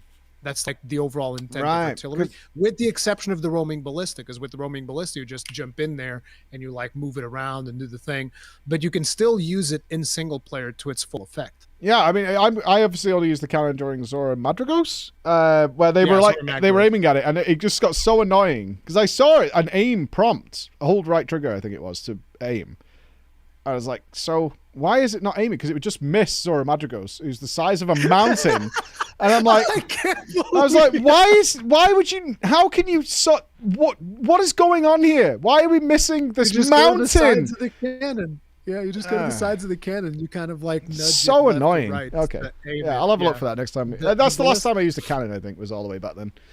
Long time ago. Yeah, usually in single player, you very rarely will use artillery, which is probably why you had this mentality of like, oh, artillery sucks. I don't want to deal with artillery. Yeah. Artillery has advantages that you can take advantage of in single player as well. Like I said, you can bind monsters using the binders of the ballista, but usually cannons is stuff that you will use if a monster hasn't noticed you. So you can also think you have the ghillie mantle, which makes you invisible. Yep. So you can also like pop a ghillie mantle, put the cannon in position, then fire the cannon, but then the ghillie mantle is going to go away. But obviously, it's still like a lot of work to get a little bit of damage in. Yeah, they're in the arena, in the special arena. They're like all over the place, but it never felt like worthwhile to ever use that compared to like the falling rocks. What about Dragonator? Yeah, Dragonator's worth, like especially if you can hit double barrels that'll hit like 2,000 damage. I'm not sure if it's percentage based, but you can hit it with both barrels. And the rock drop that felt way better than loading up, say, the ballista or the cannons and buggering about with it. Just jump down and... Like I said, those are things that are... They work better in multiplayer. You can use them in single player, but usually they're better for multiplayer, or unless you have like a setup or something where you go into an arena and you have the ghillie mantle or whatever, and you set up all the cannons and you're ready to fire. But it's very hectic if you're trying to do that. Just, I just feel like taking off a couple of shots in the cannon. No, that's a terrible idea. Yeah, it's going to be a waste of time. I mean, it hasn't come up. And the monster's going to destroy it. I don't think it's come up outside of Zora Madrigos, and obviously the Valkana fight with the roaming one, which I just confused because I'd never seen it before. So when it pinned him, I was like, okay, well that's probably roaming ballista. People were very upset, but I'm just like, no, this is actually important to notice that he's confusing it because of the fact that they're binding her at around the same time. And it can get confusing. I can understand. Well, I just didn't bother looking after that. In fact, I was more concerned with like why it wasn't going off at a certain time. I was like, do I need to bait her into it or something like that? I was actually, because it was called a roaming ballista, I was looking for some sort of maybe reticle or something like that, whereas you had to kite her into the path. If you go back and you watch some of those attempts, it's so funny because you're so close to the roaming ballista, but not close enough that the prompt shows up. The worst. It's the worst, right? I was especially for knowers. They're like, it's right there. And I was like, well, I don't know. I don't know. I think there's one attempt where you literally do like 2 circles around the roaming ballista, and the prompt never comes up, and we're just like, no, it's right there. Yeah, absolutely. Yeah, that is a classic. That I could share in that frustration because when I realize it, I'm like, oh, okay, yeah, it was there the whole time. I'm curious about something. Did you end up doing Safi Jiva or not? I don't know if it's up in the rotation. Safi Jiva is the big red dragon. If it's the raid, the blue fight, the raid. I think so. I've done. Or did you just complete the first part where he does the big AOE and then you leave? Honestly, I'm not sure. We did a lot of raids back to back. Chat would know better than me. So you did Kolf to Roth. We did that, and then we did a different one, which I assume is Saf. Which is the master rank version. We've done two raids. Yeah, we have done 2. Okay. Whether or not we did the kill or not, I'm not sure. The raids were kind of surprising to me. Obviously, I was basing raids off my MMO background, so I was expecting 16 of us to be. I was actually looking forward to the light. Yeah, I was looking forward to the light show of like everybody like bouncing all over the place and fighting this giant monster. I almost had this like. I wonder if it was going to be like an 80 Star Wars vibe with all of us like clinging on and trying to drag this giant monster down. Wasn't that? It was kind of fun. It wasn't what I was hoping for. It was okay. You wanted more than 4-player hunts? Yeah. I did. There's actually a rule in the lore of the game called the rule of 4. You can only ever take 4 hunters on hunt. What a cool, fun rule. There was this one time that they took a fifth hunter, and that was a great tragedy because the wife of some chieftain ended up dying to a monster because there was a fifth hunter. And ever since then, they were like, we only hunt in groups of 4. That's right. 4's the limit. No hunters have ever died since. It's a perfect score since that day. They just cart. Yeah. See, now they just cart. Everything is fine. There's been no more fatalities ever since then. Yeah, I think someone said, "Oh yeah, it's a 16-man raid." So I was really hyped for this thing. I think But do you understand how it works and why it's a 16-man raid? Kind of. The idea is that because they could like go and bury and whatever and reappear somewhere else, and then that team might be in the right area, and then they mark it on their map, which translates to you, something along those lines. No, there's nothing like that. Oh. The idea is the monster is so tough that it takes multiple people to fully break it down. Right. And so, let's say for instance you go in with your group, and we go in, we break the wings and we break the legs, but we don't break the face, right? And another group goes in and they break the face. So they only break the face, they break nothing left. So they get half the score for breaking the wings and breaking the legs because our group broke it, and we get half the score for breaking the head. So it's a way to kind of like share the rewards, even if you're not able to really do anything or do everything. The ideal situation for rewards is you break everything on the monster with your own group. Yeah. But even if you can't do that, you still get more things because other people are contributing and they're breaking it down and wearing down his health. And in the case of Safi Jiva, there's also, you know how he is absorbing the health of each of the zones that he's in? He kind of like absorbs stuff from the ground. All I remember is he doing a really flashy animation. I was like, that's really pretty. And then the fight was over. Oh, okay. So you haven't actually beaten Safi Jiva then? Probably not. Because that's not the end of the fight. There's okay, that's the last thing I saw was he did this really spectacular animation, and I was like, ooh, and then the fight was over. So we probably did the rappel. You've ever heard, the rappel. You've ever heard the NPCs talk about the Sapphire Star? May the Sapphire Star guide your way. Yeah. That's the name of the special attack that he does there. It is the Sapphire I thought that was Star. me, because they keep saying she's our Sapphire Star. And I was like, I'm the Sapphire Star. You're following the Sapphire Star, which people have seen in the distance of the Elder Crossing and all of that stuff. But yeah, that's the name of the attack that Safi Jiva does. I'm definitely doing that. 100%. No, but that's the way that whole thing works. And then you get like rewards based on because eventually somebody kills it. Yeah. And when somebody kills it, the raid ends and you have to like go on another one if you want to do it again. So it's like if one group kills it and the other group isn't able to kill it, they don't get the kill, but they still get rewards based on the amount of part breaks that all the groups did. And how he progresses through is because every time that he sucks up the energy of an area, so before he moves on to the second area where he does the spectacular attack, he sucks up a little bit of the energy from the ground in that first area that he's in. And so there's a limited amount of times that he can do that. And having more groups forcing the boss to do it causes it to be faster. If you're trying to do it alone, basically it takes way too many hours to actually get a kill on it. Yeah, it feels like a bit of a shame. I would have liked to have seen, the widespread. You just wanted to see... I think it's supposed to be a fun weekly event, right? And it feels similar to normal kind of hunt. Yeah. Maybe my expectations might have just been too high for what I thought was going to happen. I was like, oh, okay. Call to Roth is kind of the same way. It's like you also get a percentage bonus based on the amount of part breaks that people get and stuff like that. Yeah. So it's kind of the same thing. The thing is, Safi Jiva reward system was better because it gives you customizable weapons. Oh, I thought it was more for... I think some of the weapons I looked at for Call were like decent back in the day, but it was more for, appearance's sake. Like just cool looking weapons. The way that Call to Roth weapons work is they're completely random which ones you get. And then if you do the master rank version of Call to Roth, they give you materials to update those weapons to master rank, and then they become really powerful. Yeah, we got those. I got a few of those. I don't think I got a switch axe. I got a sword and shield and some other things. The Call to Roth was one of the things that I really didn't like the reward system, because when it came out, the event lasted for 2 weeks, and I kid you not, every single bit of free time I had in my day, I was farming Call to Roth because there was a gun lance that had a higher shelling level than all the other gun lances in the game. And I was like, this is the only way to get it. And I got it literally on the last day, on the last hunt, right before they turned the event on. That's brutal. Like, we need some bad luck protection here. If you've already got the other ones, don't give me the same one again. 2 weeks. Yeah, no, dude. I had like, to give you an idea, in my main save, the first save that I ever played, I never had to worry about Zenny again, because every time I ran low on Zenny, I would just go sell Kulf to Roth materials because I had so many of them. Oof. I had like thousands of Kulf to Roth materials. It was ridiculous. Oh, that's a grim place to be. There's nothing. That's Yeah. farming a cloak, well, a wings in FF14. Not doing that.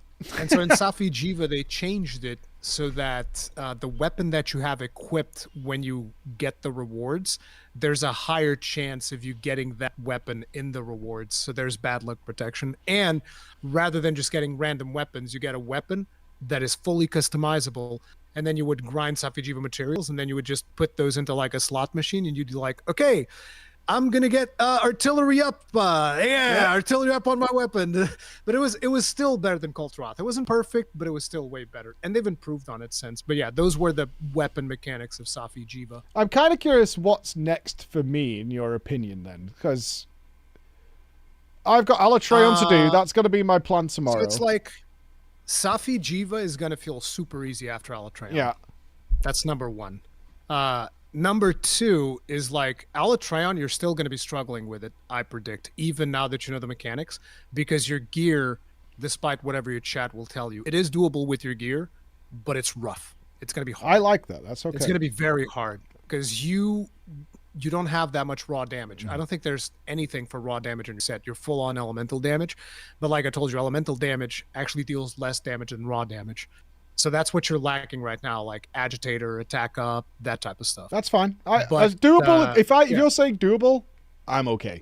Doable, we can do. I think someone with 1,000 hours in Switch Hacks, they said in your chat that they did it with your set in like 17 minutes or something like that. So that's a long time. I think it's doable. Yeah. I mean, for you, it's probably going to be way longer. Yeah. Okay. We're in. Oh, don't worry. I'm not afraid of that. We're in. So it's like I think you can do it, but I would recommend, see, there's this thing, which there's a quest that you can do. I don't know the exact name. Chat can tell it to you tomorrow if you want to do it, which is a tempered Zenogre, and he drops tons of decorations. It's an event quest. Oh. That is specifically for you to farm decorations. I think I saw that in the event list, actually. Yeah, I think I saw that. Yeah. So there's that one. There's also the Greatest Jagras. The Greatest Jagras is just like its lower tier. Oh, I did that one. I did that. He's the guy who drinks the beach and he vomits everywhere. That was hilarious. Yeah. He was super fun. Yeah. You want to know the funny thing? There was one time where I did that quest there was 4 of us for my chat and stuff. I do that quest. The monster ate me and then vomited me. Oh! And during that quest, everybody got like the best possible decorations. And I was like, oh, I'm glad I was able to be a good sacrifice. Yeah, did you pet the pig? Because that's what it was. You pet the pig, I got swallowed. Absolutely. Easy. That's how it works. Choices.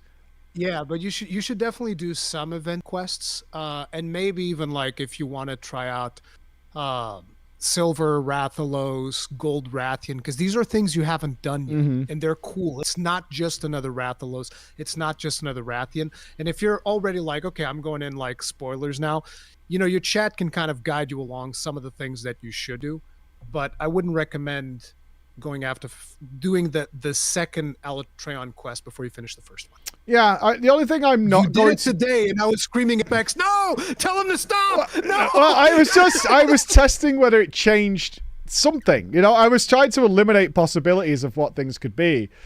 So it does change things, but luckily you didn't see what changes, so it's fine. Okay. You're still unspoiled for that. That's fine. But yeah. But it's like what I would recommend is like even just to get your mind off Alatreon for a little bit, like go do some events because there's stuff that you haven't seen yet, and then go back to Alatreon. But you should farm maybe some decorations or do the Zenogre quest just a couple of times, so maybe get like a couple of decos here and there. You don't have to super focus on it, but yeah, there's a lot of event quests that are fun, and I would definitely recommend Goldie and Silver Los, because those are pretty fun to do, because they are very, I mean, they're not like super different, but they're way more violent and more powerful, and it's not like you have to hunt them around the map because you only fight them in, it's almost like an arena fight, those two. Okay. One of the things I do want to do tomorrow is get camps. I know I'm missing a ton of camps, which can be... I think there's like maybe twice as many camps per zone than I have, which is very frustrating sometimes, especially if I'm trying to get around. Is like, it can take me ages if depending on where the monster is to where to get. I didn't tell you about the waterfall trap yet. The waterfall trap? Yeah, in the ancient forest where the Rathalos nest is. Oh, we've done that. Well, we've done that trap. tons of times. Yeah, we've done that a lot. Yeah, but you know how to trigger it then? I just get the Rathalos to do something near it, and it happens. You can also put barrel bombs there. Oh, and blow okay. it up yourself. Yeah, I just keep the monster near it, and it happens. And I'm like, okay. Yeah. And the only mistake I've ever made is preemptively jumping off to get ahead of the curves because they're going to go down there, and they just haven't. They've just lay in the water because they're stunned or whatever. So the animation to trigger them to fall off the waterfall hasn't happened. So like a real hero and a smart ass, I triggered it and I saw it was in it. So I was like, yeah. So I dived off, like waiting at the bottom, like I'm gonna cut, and then it just stayed up there. And it took me like 5 minutes to run my ass back up to the top of it, where it was like, yeah, there's a camp right next to that spot. I figured like there literally was right next to that spot. I figured there was. And I didn't see it when I was running around. And the only time over there is when I'm doing a mission. But I've seen it on multiplayer when we've gone into a zone. It's like there's so many campsites in some of the zones. And if I faint or something and I go back there, then it unlocks it for me. But I just, one of those things that's just annoying when we go into a multiplayer mission or something. It's like, okay, I'm always far away and I just want to get closer. It's like, I don't think you have to go out of your way to go get camps at this point in the game, because there's not that much more besides some of the few things that you're missing. So yeah, I don't know how much value you'll get out of that. I mean, you should get them for fun if you think that's going to be fun, but just to show you it about can be downside. annoying to try and find those. Yeah, it's hard. It's annoying when you can't, if they've gone across the other side of the zone, which the flying ones sometimes do, is they'll literally traverse 50% of the zone, and I haven't got like a fast travel point that's nearby or anything like that. I'm like, okay, got to jog my ass all the way back up there. Your chat also wanted me to tell you about Palico tools. Do you know what all the Palico tools do? The only other one I've seen, the only other one? You only know one? Well, there's Vigor Wasp Delivery, there's Vigor Wasp Station, and I got one that was a cleanser, I think.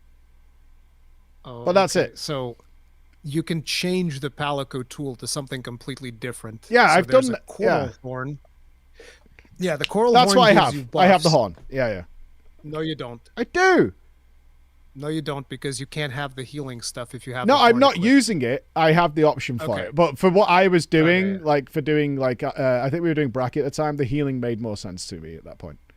Yeah, so the way that you do it is you have to find the felines on each of the maps. It's probably easier to look it up if you really want to get all of them, but there's a bunch of them. So there's the coral horn that you have. There's the feline bug trapper, which is one that will trap monsters for you. I think you've used that one before. I'm not 100% sure. They'll also put like flash flies, the same way that they puts up Vigor Wasps that you can go and slash. They'll put flash flies there that you can go and slash as well for bringing the monsters down. The thing is, the trapper obviously is not going to be particularly useful for elder dragons because you can't trap those. But yeah, you can also tell them to put down bomb traps. And if they put 2 bomb traps, the monster will topple on the second one. Oh, really? The first time that you do that. That's cool. So you can reliably get a topple with the trappers. Then there's one, that's the one that I like, that does like fireworks. I forget the name of it. The Molotov cocktail.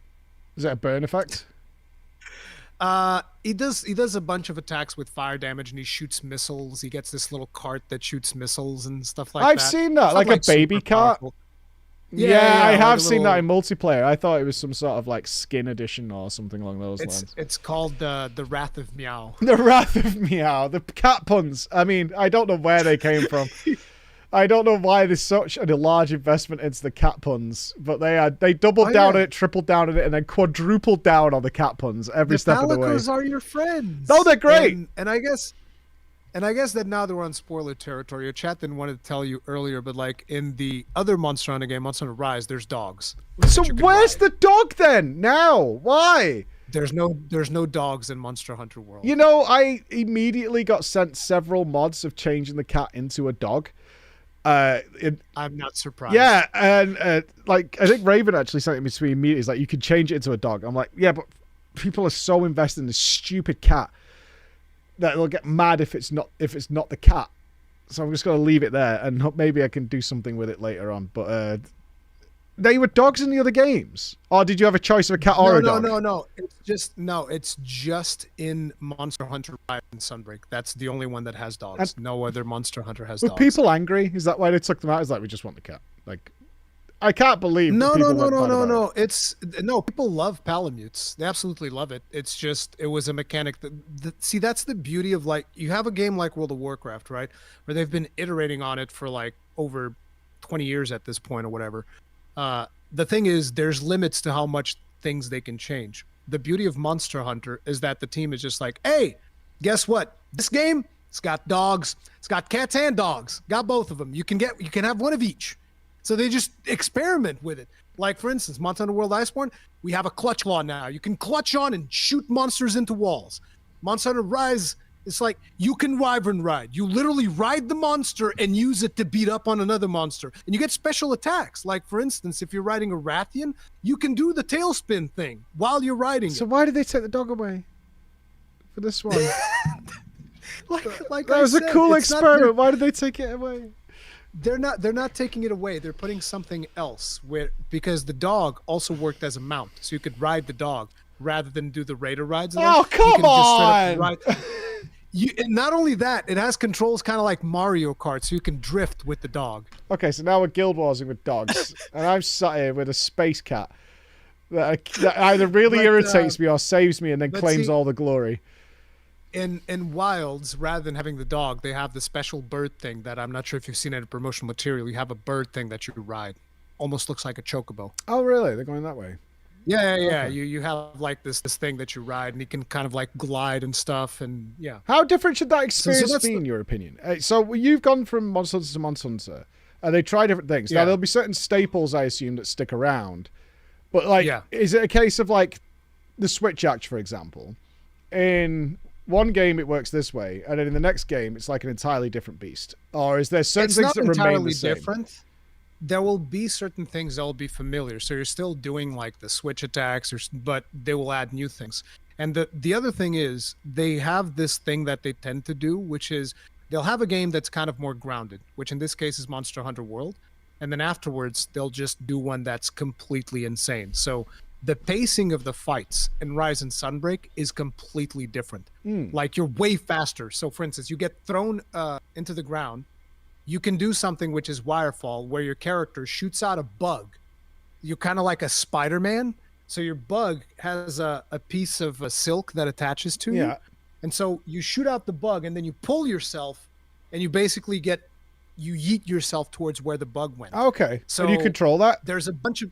Yes, you control that. And there's a bunch of different things that you can do, and then they've integrated that into certain weapon attacks, and they're called Silkbind skills. Gotcha. So like your Switch Axe, for instance, has a skill that has hyper armor, and your character just like does a combo of attacks that just bashes against the monster. And then it has another one where, you know how in here after a zero-sum discharge, your character flies off? Yep. In Sunbreak, you can do a follow-up attack after you fly off from a zero-sum discharge, which is called something Rising... I forget if it's Rising Dragon, whatever. It has a name, Rising Wyvern. And your character kind of like charges back into the monster with the sword and deals additional I've damage. tried that when coming off to try and clutch claw back midair because I thought that'd be really cool if you could like get flung off, because you do it during mounting, right? So it's like this is in the game in some form or another. I was like, I'd really love it if we could do that. So it's like for that more crazy arcadey type combat, that's Rise and Sunbreak. It's way more arcadey, way more off the wall, way more complex as well, because there's so many more moves than you have in World. And then in Wilds, it's again, they're going back to a more grounded approach. So they kind of have like this contrast, which keeps things fresh, which I personally really like. Because, we did the grounded thing, now we're going to do the balls to the walls thing. And then we do the grounded thing again. So far, it's kind of been like that, but we don't know what they're doing in the future. But that's the beauty of it, right? Even though your experience carries over from game to game, it's not a live service game, so they can just completely change everything. So, like, for instance, in Rise and Sunbreak, you don't track monsters. You know exactly where everything is the moment you enter the map. Oh, really? You don't study them at all? Is it not about the researching any of that stuff? I mean, it's just... You know where the monster is. If you've never seen it before, it just shows up with a question mark, but you can see it in the map. Yeah. And so that's something that not all players like. Like, I like the grounded approach more, but I also like playing the arcade stuff. It's just like, oh, the arcade thing, we do have a little bit of fun, whatnot. But the grounded one is the one that I like more. But again, it's cool to have the contrast because you're fresh, right? Because I'm coming off of Rise and Sunbreak, and I'm coming into Wilds, and now it's back to the more grounded one. So it kind of like refreshes you rather than always being the same thing over and over and over. The fact that they're constantly doing new games, because the formula for Monster Hunter is, here's the base game, which has low rank and high rank. And then we support that for like a year and change. And then here's the expansion, which in your case would be Iceborne, Yep. which is when you jumped into Iceborne. That's the expansion. And this has Master Rank, which used to be called G Rank in the old games. And it's harder than the other ones, but it's got a bunch of new content, right? And then they're like, and we support this for like a year and change, and now we're going to go make the next game. They're like, this is over now. Here's all this content. You guys can replay it, single player or multiplayer, whatever, but here's all this content. The game is still functional, and now we're going to go on. We're going to go make another one. So it's almost like a live service that's not really a live service because they just release new games. No, that's totally fine. And it allows them to keep innovating, and it's really cool. There's been some revelations. Is there anything we've missed before we go too late here? We're at hour 3 of revelations here, but I think I know there's going to be stuff that I've missed. I know that your chat tomorrow is going to be like, oh, he didn't tell you this thing. It's like it's impossible to tell you everything. Yeah, in I'm sure such a it'll come up short tomorrow. time I want span. Alatreon's head on a plate Yeah. tomorrow. Whether or not that's doable or not, we'll see. I'd recommend Gold Rathian and Silver Rathalos to at least give you like a palate cleanser before you go back to your ceaseless grind of Alatreon. Because it's just a fun thing. Just hunt a couple of different things. Kind of tempted Get to some not do that. variety. I mean, you don't have to, Kind of at the end tempted the to day. at least have a couple of polls just to see, right? You know, just to see what's going on. Because now you know that all you need to do is topple, because you've been breaking the horns consistently, Mm-hmm. which is, to me personally, that's the hardest part, because the moveset of the Gunlance doesn't lend itself to breaking horns. But yeah. Yeah, I'm reevaluating my entire life after that cape reveal. That is incredibly annoying. I do want to check whether it tells you anywhere that like you should remove the cape. Like, does it tell you anywhere? I don't know if it tells you. I just noticed it. I know that I've noticed it, that like, oh, this doesn't appear to be refreshing while I still have it on. Guess I need to take it off all the time. Yeah. That was it. That's lost on me. That really is. It's one of those things that like I would never even consider that being a thing, because it seems absurd, but you know, it's one of those things that you've just got to. I mean, I did notice something was wrong today, but I was in the middle of the fight, so I just was like, oh, I must have kept it up for a really long time, and it hasn't started its cooldown for a while.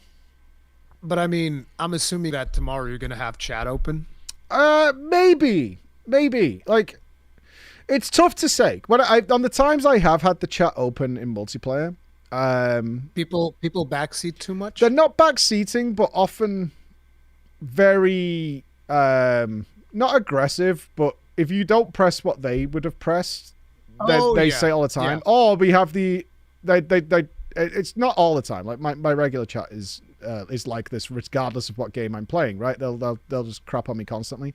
But it's more of a case of, that isn't how you do this while you're still figuring stuff out. I don't want to lose that. Like, the last thing I want is like a walkthrough or a tutorial. I mean, That's no fun.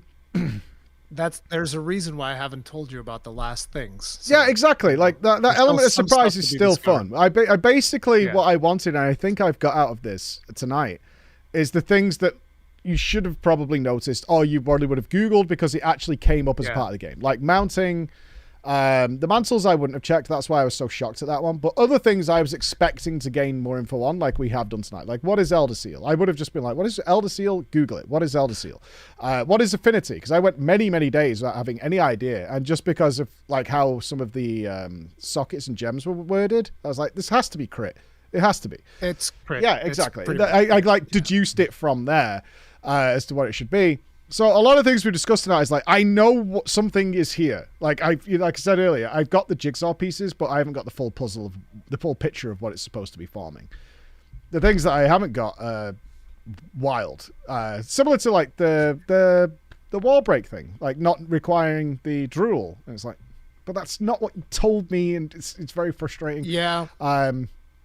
It's like I said, the reason we knew is because you know, you might not know this, but for the Monster Hunter community, a beta comes out. We're just like, yep, we're just going to put 200 hours into this. Oh, that's normal. Yep. I mean, I do that, you know. No, that behind the scenes, I do that a lot. Like PTR. Yeah. It's like PTR. Exactly, yeah. I mean, we beta test and we're like, oh. We're alpha testing games all the time. Put 200 hours. But there's an advantage to that I don't think, if you're not a staunch, this is a bit like, this occurs for every game, without getting too preachy, despite the name.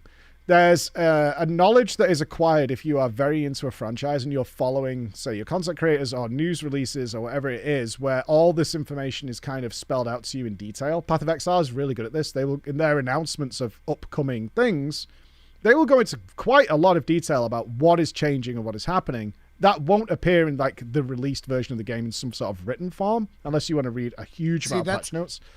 That's an interesting thing, because I reminded myself that they did do like a video announcing Alatreon, and I was like, I think they said the mechanics of Alatreon in that video. So I went back and I watched it today, and they don't. They just say use elemental damage. You need to, coordinate with your friends to use elemental damage. They don't actually talk about the horns, which I kind of thought they did, but they didn't. Yeah, a lot of people don't remember where they acquired certain knowledge, but I know from all the videos I've ever made where we've done alpha and beta testing is I'm telling people stuff that the game won't tell you, or that I found because I had to do it without a tutorial. Like the game, it wasn't in the game yet. Right when we did alpha and beta, the tutorials weren't there. So what did we do? We threw everything at it. We tested things out. Yep. That's how we got that knowledge and then dispersed it amongst the community. And then it comes to the actual game and you're coming in like the way I did. It's like I'm going to deal with what the game presents to me. And often it's not accurate. It's right? it's not as easy. So like a lot of people before they even did the Switch Axe, this was a big thing that everybody in chat was saying, tell Mike to go watch a Switch Axe tutorial. He needs to go watch a Switch Axe tutorial. After we finish. I know that sounds backwards, but there's a joy that I really relish in of finding a new thing. Like I'm glad that you told me about that combo earlier. Like that I'll give a try and see what that's like. But one of the things that you should do, you don't want to go do a guide, but go into the training room, smack the dummy around a little bit. Oh, we've done that a few times. Different moves. Yeah, I mean, I had to do that because hitting Alatreon's head was so frustrating with certain attacks. I was like, I need to know which at least 2 attacks has some sort of verticality. Because very often it's a sideways attack or it's a diagonal but low attack. So I need to know the ones that, which is why we were hitting the head way more consistently today. It was exactly that. I went to the training dummy and I was like, what is something that has some verticality to it from an opener, especially if you're coming in, you're charging in after a lightning or a fire or something. I need to be able to make sure I'm hitting that head. Otherwise we're just losing down. Yep. Which helped, which was really good. I love all those things. But yeah, that's one of the things that you can do rather than go watch a guide. It's just like, I'm just going to go hit the thing for a little bit, see if I come up with a new tech or something. And yeah, that's how people do it, basically, because the game does not tell you all of the combos. No, I think I've looked at the combo sheet a few times. There's one combo I've never really utilized because it didn't seem to fit for me, but it's probably very good, which is the burst. It's like you like wild swing into a reverse burst, which uses 1 ammo shot but does multiple attacks. For all I know, that is actually a fantastic attack. It's like the clutch burst or something like that. Okay. That's stuff that uses the slinger, which I don't know that much about stuff that uses slinger for Switch X. But yeah, that is good because usually anything that is slinger burst will stagger the monster. Oh, really? So like, yeah. I mean, depending on the attack, obviously you can't stagger out of everything, but yeah, usually slinger bursts will stagger. So like, for instance, I know that the greatsword has a move that you do a slinger burst, it staggers, and you skip all of the other moves of the greatsword to go straight into True Charge Slash. Oh, I don't know what that is. I've only dabbled. I touched the True Charge Slash is like the biggest damage move in the game, basically, with the greatsword. Okay. Yeah. So you can skip all of the preamble and just go straight into True Charge Slash by using Slinger Burst. So Slinger Burst is sometimes also a shortcut for certain moves. Interesting. Yeah, I just read it as a long wild swing combo. And again, like we said earlier, I always preferred to actually do the overhead to get that flinch charge, which I now know actually wasn't helpful at all in any way, shape, or form. I mean, it is helpful if you're using the axe. Which is when I immediately swapped out of it. Because I had the buff and now I want damage plus flinch. So as soon as I got the buff up, every time I have immediately gone, cool, I've got my buff up. Now I could swap to sword and get like all the bonus damage with bonus flinch. Thumbs up. What a party this is. What a great time. Fantastic. Yeah, absolutely phenomenal. But yeah, also another very important thing for Alatreon: do use Health Boost 3. That'll help you. Health Boost That'll 3? definitely help you. Yes. Yeah, Health Boost, Vitality Boost. Vitality yeah, I have Decoration, that. whatever, Yeah, I have that. I actually tried that. I think you were wondering if it was worth it or not. Yes, it is worth it. Yeah, I saw in one of the attempts you didn't even put your max health, which was frustrating because you didn't eat fresh food, so your health wasn't maxed out. Yeah, it's and you're just like, if I want to tack up, I think food is something we'll mess with tomorrow. But you can. Oh, maybe you don't know this. If you use a max potion, that'll top up your. Oh yeah, health to I've done max. that tons of times. Okay, yeah, tons of times. No, but I mean, like, it goes. Let's say if you eat the food, right, and your health is not on the maximum level, if you pop a max potion, that will increase. Yeah, it we've done that many times. In fact, I was trying to bypass it because sometimes I'll do max potion plus rations because obviously ancient potion does both. Yeah. At one go. I only ever look at that. Like, I do let it slide a little bit if, let's say, I want a large attack up because we want to do a bit more damage or whatever. But it only gives me like 40 HP. I might leave it there instead of the 50. 20, I'll try and buff it up a little bit further than that. Depending on what the bonus food is. But I think that's tied to fresh ingredients as to whether it will give you the HP. Yeah, that's why gourmet vouchers are so good, because everything becomes fresh and you have 100% chance of activating the Where'd you get them from? Because without gourmet vouchers, usually it's event quests, and there's a chance of getting them on the Steam, on the Steamworks. Yeah, because I only had 5. Yeah, I had 5 total I've collected in the game. That's the bottleneck. The gourmet vouchers, like I told you at the beginning, that's the bottleneck. That's very frustrating. But there is some event quest that I think gives them, but it doesn't give too many, so you'd have to do a bunch of it to get it, I think. Sounds like farming. Pass. Yeah, exactly. Prog only. But a regular voucher, because there's also regular vouchers, those guarantee that you get the food buffs, but they don't give you fresh ingredients. Okay, so you might not get But you HP. can make up for the fresh ingredients with max potions and rations, so it doesn't matter. But you can still ensure, and those are easier to farm. There's like an event quest that gives you regular vouchers, and that one's fairly easy to do. Okay. Yeah, I'll look at that. I want to mess with food in the morning to try and maybe make a custom dish or something like that that's the ideal. I'm not sure if that's. Yeah, you need to look. You need to look at the buffs, and then you can save it as a custom dish that you can just bring up whenever you do the thing. Yeah, but I just chef choice it out of lack of interest. There's also the thing, like you just said, you don't want to farm gourmet vouchers. Just tell your chat to. I can't. Just have someone be there. I can't because they sit in the lobby, and the second I come out, they spam the messages in game about like carting and things like that. Feed Mike. They're toxic. Feed Mike. I can't tell you for this game how many ingenious ways people have tried to come up with to contact me in some way because they cannot stand that I haven't known something or done something in some way. And we've done. Tell them this thing. Yeah, we've done. They started communicating through Steam messages, and then obviously they went to Discord. And I've had so many friend requests from people I don't know that aren't bots. I've got 66 right now, pending. And Mike, I have some information you need to know. They're like Jehovah's Witnesses. Dude. Only about a third of these are bots. They're other people, and they send a message saying, this is just over the weekend, by the way. I've had 66 over the weekend because I cleared them out. It was getting annoying. And they just say something like, I really think you should see this, or something like that, of just trying to get something through to me. Yeah. They link you a YouTube video or something, yeah. Yeah, it's gotten so bad. Chris joins the chat in the Twitch in the morning because he's like, it's just full of essays.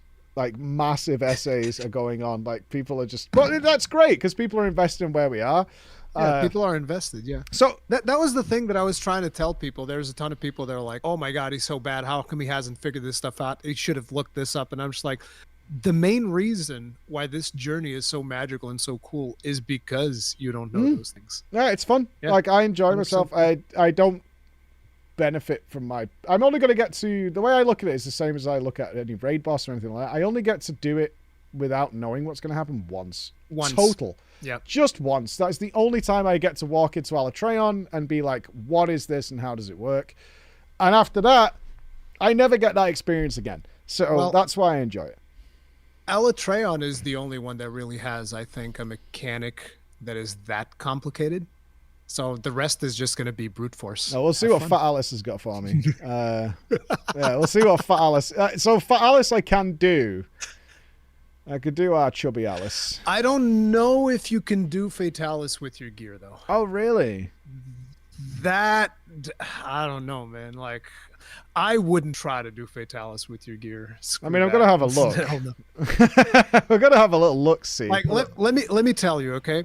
The first time I killed Fatalis solo, which by the way, Fatalis day 1, Kanta didn't kill Fatalis on the first day. I don't think. And that we're talking about like super optimized set with the best possible combination. Is this including augments? And one of the yes, okay. One of the best players in the game.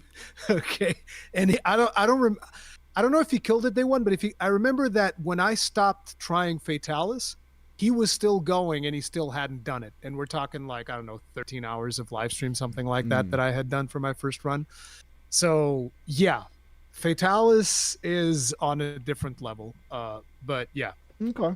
That to give you an idea, my first solo kill of Fatalis, I had about 30 seconds left before the quest timed out. I was literally just flailing, pressing the button. Just die! I had the skull, and I was like, just die! Just die! Just full panic mode. And I used every trick in the book. And the block is just farming. So that's a fight that's assuming you've augmented your gear. From what I could tell, I have not augmented anything. It's all using resources I've not seen in the game yet. So I assume that's from the guiding lands. It's farming lands, is it? Yeah. Okay. It's guiding lands. Okay. That'd be a shame if that's the block. That's the sort of Ozma of this fight, of this game. Because I mean, people will hold it over me forever, but whatever. You can do Fatalis without augments. You can do Fatalis without augments, but I think you will have to change your gear a little bit. I don't think you'll get away with what you have right now against Fatalis, because you will need way more damage. But then again, I'm coming from a Gunlance perspective, which our weapon kind of sucks unless you use bugs and glitches that break the game. So there's like a bug for the Gunlance where you put down a snowman, which is an event thing. Oh, yeah. Like just a decoration snowman, but for whatever reason that glitches out with one of the mechanics of my weapon, and you can just like one-shot a boss. Those things are kind of fun. Those things are always fun when they happen. And you just kind of like, what the hell? It circulates virally. So people do speed runs of Fatalis with these little snowmans, and I'm just like, oh, come on. Yeah. I don't want to do that. Yeah, I'm the jerk because I used max potions or whatever, right? I'm the jerk off because I got earplugs, right? I'm the jerk off. Yeah, I'll take that. Ain't no way. Anyway, I've taken so much of your time already. Oh, well worth it though. But I hope it was worth it. And again, like, you're not going to retain all this information at once. So you can just message me on Discord if you want me to give you a refresher on anything or whatever. Yeah, it'd be kind of cool. I'm not sure what your schedule's like, but obviously the other game's coming in a month or so. Yeah, the other game's on the 28th. Okay. Well, maybe a catch up around then and see where it goes. Or if you see something, you're like, we have to talk about this. We have to talk about it. I mean, I don't think you'll miss out on much, but like I'll remind you if I see that like on your stream, I'm like, oh, we forgot this one thing. I'll like throw in a reminder on the chat that we have or whatever to just like give you a refresher. But yeah, I think you'll be fine. Yeah, I'm hoping for a very different experience with Wilds. In terms of I don't need to do it blind because we'll all be blind, and being able to like figure things out together. I'm not intending to like race against anybody or anything like that. But more have the experience of, okay, guys, we've got past this. Let's all jump into multiplayer and farm our armor together. Get that kind of thing going. So I think that might be a really fun and very, very different experience to this. Is we'll work through things, and it's like, okay, who needs this? Who needs to get the Jolly armor or the Barioth armor or whatever's in it? Yeah, see that's the stuff that I did back in the day for like for farming Behemoth, because people were struggling. I'd be like, okay, I'm gonna do a Behemoth lobby. Cult Taroth, okay, we're filling up a lobby of Cult Taroths. Hell, I would organize lobbies across multiple platforms, so we'd had like an Xbox lobby, a PC lobby, a PlayStation lobby, so that everybody would be getting their clears, because everybody that would join these lobbies were people that watched my videos, so they knew the strategy. Mm-hmm. So everybody would go in and everybody would be getting their clears. Alatreon was like one of the last ones that we did, Alatreon and Fatalis. I'd just do lobbies, and it's like, I got nothing to gain from this monster. I'm just here to help you guys clear it. And people would come in and we'd clear it, and they'd get their clear and get gear and whatnot. And yeah, it's fun. Yeah, I'm totally down to do it. I can't. I'm really excited to see a totally different experience and try. I'm going to use Wilds as the excuse to try a bunch of weapons. That's when I'm going to dip into that. Yeah. I'm not going to do that with this one. I'm going to leave it at the switch axe. But the next game, I want to be really messing around with a whole bunch of different weapons as regular as possible. I think you're a charge blade guy. You reckon? I'm telling you, you're a charge blade guy. You're like, oh, I don't want to block and blah. But what if I tell you that with the charge blade, you do this precision block thing that works as a counter, and then you do a super it's got parry discharge. Oh yes, the charge blade has a parry. I mean, like parrying. In Wilds, everything with the shield has a parry though. Yeah, everything with the shield. But like the the charge blade has a parry in this game. It's the only one. Yeah, I mean, I'm not going ranged, obviously. Like, I mean, we're not going to go that far. I'm just saying. You know? I mean, come on. Yeah, I mean, we don't want to get crazy or anything. I've done ranged in the past. It was when I had to do the grind of Cult to Roth because I was like AFK. I was like ta ta ta ta ta ta, just like sitting back AFK killing Cult to Roth. I mean, I can show you like peak ranged gameplay.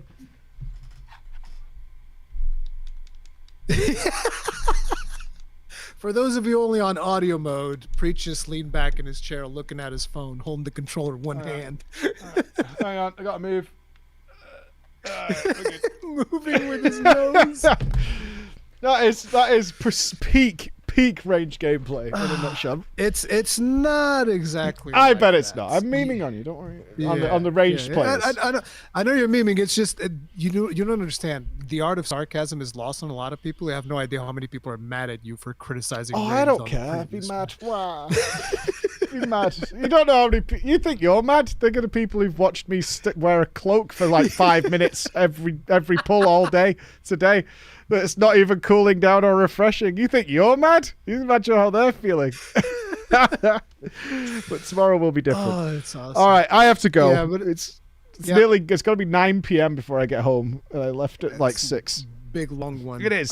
Can you try and get, like, I don't know if Chris is there or whatever. Can you try and get that file to me? I'll do it now.